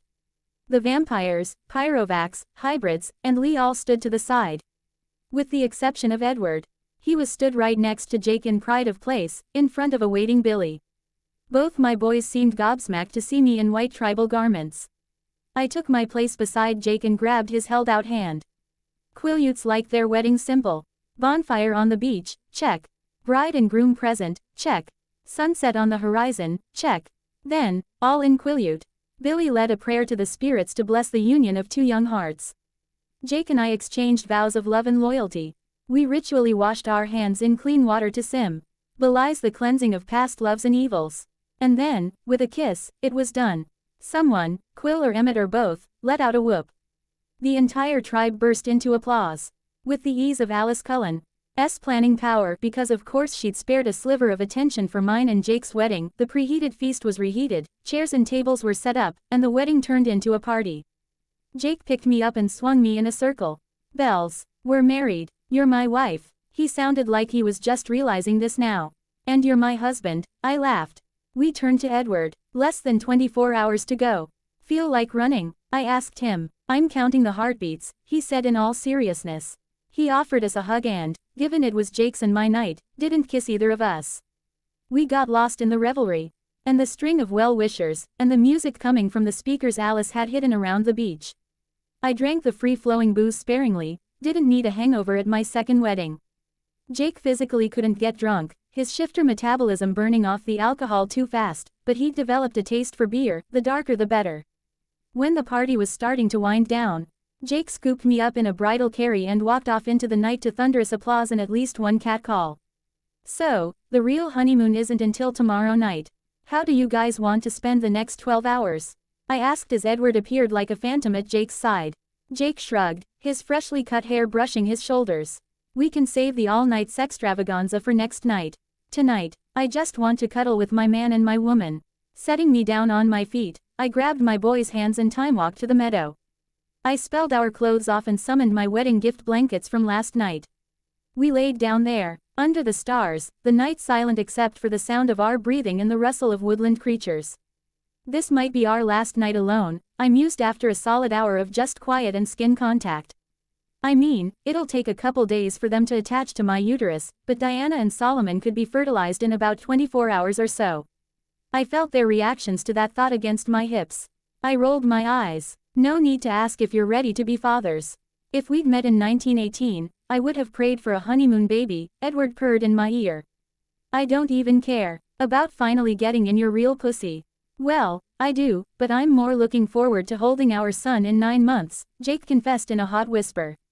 Well, maybe the two of you will make decent parents. Me, I've got stage fright like nobody's business, I admitted. I mean, it's basically my destiny to have and raise these two. Where does it say I do a good job? They both kissed and hugged me tighter. You'll be an amazing mother. Edward sighed emphatically. What proof do you have to back up that statement? I demanded. You're great with Marigold and EJ. You're a natural caretaker, you look after everyone you meet. You are the most patient and understanding woman I've ever met, Jake listed off. Bells, relax. No parent is perfect at the job. All you can do is love your kids and do the best you can. No one expects you to be Mary Poppins. Practically perfect in every way, Edward added. Rose and Emmett are doing a pretty decent job and they're both a lot less mature than the three of us, no offense to them. The three of us will do just fine with Diana, Solomon, and all our other children. I relaxed into their embrace. Knew I was marrying you two for a reason. Jake and I nodded off to sleep as Edward hummed the lullaby we all but had a Pavlovian response to. I awoke to the faint sounds of every breath you take, my ringtone for Alice. I sat up, Edward admiring the view as both I and Jake stretched.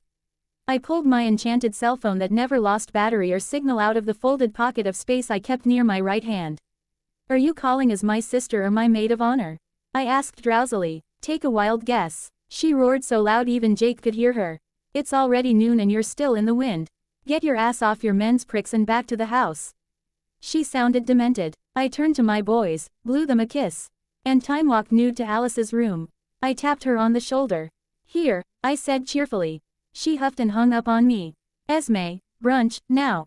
I get that magic lets you shave hours off the beautification process, but we still need something to work with. My awesome mother-in-law, who could probably get a job at a Michelin star restaurant if she applied, brought me street EAK and eggs with oatmeal and fruit salad. My magic metabolism was almost as bad as Jake's. After I ate every bite, Alice dragged me into the bathroom and literally got in with me to do my hair care and body work. After that odd experience, she dictated how I should apply my makeup potions and beauty spells down to the micrometer. When we were done, I was already in my dress and it was barely 2 o'clock. Can I get an hour alone with Lee's gift? I'd like to play with it before my parents come up to see me. Bride gets what she wants on her wedding day. Alice chirped. She vanished at vampire speed and came back with the case holding Medea's bodkin. I asked for space and then I opened the case. I admired the physical and magical beauty of the artifact before going over it with a magical microscope. If there was a single trace of the outsider curse or any other defense measures, I wanted them gone. Only when I was 1000% sure it was safe did I actually pick it up. I felt the magical tool lock in. Oh my core like a scope sliding onto a rifle. The bodkin didn't give me a power boost so much as an efficiency boost. It wasn't a battery, it was a focus. I now could control every drop of my magic with pinpoint precision. Combined with my considerable magical muscle, I was now the equivalent of the love child of Arnold Schwarzenegger and Mr. Miyagi. I vanished it into my pocket dimension and saw I still had a few minutes. I had a random thought about pets and my brain spiraled from there. I got out my phone and googled the number I was looking for. Harry Dresden, answered the quiet voice of a very large man. Harry, it's Bella, I'm calling for a favor. I'd rather not order you as your handmaiden, but I will if you give me grief. How may I serve you, milady? He asked with just the right bite of sarcasm. He was a grade A certified wise ass. Probably why I couldn't help but like him despite his archaic views on women. I thought of the perfect wedding gift you could get me. You're getting married at 18. Focus. I want you to take Mouse and Mister to breeders and send me one from each litter. I don't care if the breeders mundane or magical. Dresden was aghast. You want me to pimp out my pets? I rolled my eyes. Oh please. Mouse deserves to lose his virginity and Mister has more game than you. This will be just another Friday night for him. The sad part is I can't argue with that. He sighed. Fine, you'll have your foo dog puppy and half-lynx kitten by this time next year. Thanks. And for the record, Lee is invited to the wedding. She's a real piece of work. You have my pity. Atla, asked she doesn't see me as a talking dildo like Maeve and Mab, he grumbled before hanging up. Man, the night's got a raw deal. I hoped Harry at least didn't die for a century or so. There was a knock on the door and I vanished my phone. My last glance at the clock showed I had an hour before I was due to walk down the aisle. Alice led my birth parents and step-parents into the room. Renee gasped when she saw me. Oh my god, Bella, you're gorgeous. I've never seen a prettier bride. Charlie sniffed but didn't bawl like he had yesterday. We got you something, he said, pulling out a box. He opened the lid to reveal a beautiful comb shaped like a butterfly studded with sapphires. It was Grandma Swan's. We had the stones replaced with real ones since it turns out your college fund was unnecessary. In case you need something old or blue. Alice plucked it from his hand and easily slotted it into the elaborate do she twisted and pinned my hair into. The dress is new, so that's covered. As for something borrowed, without blinking, she hiked up her bridesmaid's dress and slid down a lace garter. She tossed it at me and said in a no-nonsense tone, that's my favorite and I want it back. If I were actually wearing makeup, it would have melted off my overheated face. I chatted with my parents and privileged family members who had access to my bridal chambers. Then before I knew it, Alice was ushing us all downstairs and I was left standing at the back door with Charlie clutching me. Aren't I supposed to be the one with cold feet? I joked with my dad. Give me a break, Bells. I'm doing this a good 10 years ahead of schedule. Then Rosalie began to play Flightless Bird, American Mouth on the piano, and we walked out onto the white carpet and around the corner down the aisle. If Charlie hadn't been restraining me, I would have sprinted down the aisle towards my grooms. Edward and Jake were both wearing tuxedos styled around World War I. Edward looked at me with such pride and devotion. I knew he'd rip out his unbeating heart if I asked. Jake watched me with a husband's possessiveness already in his eyes, but he seemed genuinely happy to see Edward and I tie our own knot. We got to them and Charlie handed me over to Edward in a timeless gesture. We made the same traditional vows we would have made in Edward's youth, with 2 exceptions. I'd nixed the obey part of the bride's vows, because let's be honest, Edward was the one who obeyed me. And we'd swapped out till death do us part for as long as we both shall live. In no time at all, Edward and I exchanged a lingering kiss after slipping rings on each other's fingers. We were married. The guest list was under 100, so we all gathered inside on the first floor for cocktail hour while the small army of workers Alec had hired turned the outside wedding chapel into an outside banquet hall. Then Edward and I with Jake as our shadow had to shake the hands of all who'd attended. I pointedly only invited those from school who'd supported our triad. So Jessica, Lauren, and Mike were left to stew at home. Meet and greet over, we all took our seats. And then those of us who ate were treated to 7 courses of simply scrumptious food. I think Alice had flown in some famous chef from California to cook on site. Once we'd finished the last bite, Edward and I had our first dance, the DJ sticking to classical music until the afterparty. I was barefoot so I was back to being clumsy, so I just swayed with Edward as a support through a recording of our lullaby. Then I danced with Charlie while Esme and Edward glided around us like Fred and Ginger. I hugged my dad tight, realizing this might be our last moment as father and daughter. When next I saw him, I'd be pregnant and he'd be upgraded to grandfather status. I cherished the 2 brief moment and then I was back in Edward's arms. Then Jake joined us and the night was truly perfect. We cut the cake as tall as me, Tahitian vanilla with orange zest, and I helpfully vanished the bites Edward took for appearance's sake before they reached his stomach. Once everyone was full on decadent sugar and rose champagne, the toast started. Alice was quick, gushy, about how she'd known since the day we met we'd end up as sisters. Carlisle and Esme spoke of Edward's loneliness and isolation and how I'd transformed him into a new, happy man.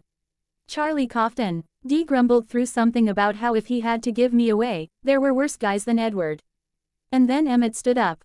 For those of you not in the know, Bella Bear and Eddie aren't just a couple. They're in this fancy thing called a triad with Jake the best man. And last night, Bella and Jacob tied the knot down at the res. And we all just saw Bella and Edward get hitched. So, it's on Lee fair that these 2 lover boys have their own wedding. And thanks to the miraculous power of the internet, I happen to be ordained. So, Edward Cullen, Jacob Black, do you take each other? I do, Edward sighed, looking into Jake's eyes and holding his hands. I do, Jake said without a drop of hesitation. They'd fallen in love the old-fashioned way, no mating bonds needed. I was incredibly proud. Then by the power vested in me, I now pronounce you a married couple. You may seal your union with a kiss. Emmett said with a grin, for once not turning things into a joke. Edward and Jake kissed hard but quick. Edward pulled out Jake's wedding band and slipped it on his big finger. There was applause from the crowd that was mostly genuine, none louder or more energetic than mine. The 3 of us were all married to each other now. All that was left was my spell to bind us as a triad. Oh, and I hope you 3 have gotten a lot of sleep the last few years. Because you won't be getting any from now on. And Emmett just couldn't help himself. After that, things wrapped up quickly. I tossed the bouquet right into a shocked Angela's hands. Edward sat me in a chair in the center of the dance floor. Andy pulled down my borrowed garter with his teeth, a sight I'm sure scarred my dad for life. Edward whipped it right at Ben, which by superstition said he and Angela would be marrying each other.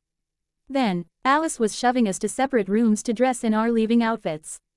I slipped out of my wedding gown and into a chiton-like white sundress. I met up with my boys, now in collared shirts and khakis. And we walked hand in hand through a hail of birdseed towards the limo. We each hugged our family one last time before getting in the limo with a dozen or so high heels tied with ribbon to the back. Jake, of course, went straight for the minibar. Well, that was fun. I wouldn't mind repeating that in a few decades or so, he said around some cashews. By then, we might even be able to get married as a triad. I shrugged as I sipped a Perrier. I'd had more than enough champagne. I've seen a century of social progress. Nothing would surprise me at this point, Edward shrugged. I pulled a silver chain out of thin air. We'll be here a while, the driver is only going 10 over the limit. Might as well have our creature wedding right now. My boys perked up. So is it just a magic tattoo or does it do stuff?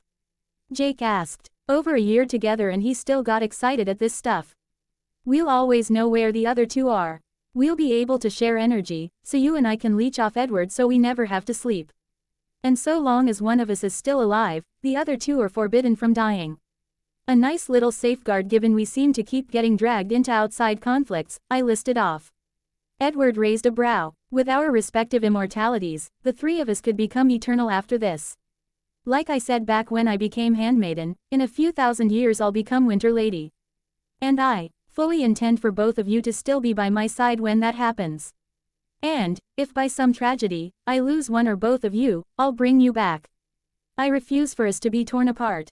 Jake and Edward both took turns kissing me after that little speech. Moment over, I wrapped the chain around each of our left wrists. Holding the two ends together, I chanted together we three will be forever. There was a searing burn as the chain melted into our skin, but love was worth a little pain. When it ended, silvery ink spelled out the words of the spell in a circle around our wrists. Jake and Edward both admired the glittering words. Pretty, Jake breathed. I never thought I'd have a tattoo, Edward sighed lightly. I leaned back and grinned. We were fully married now. The end.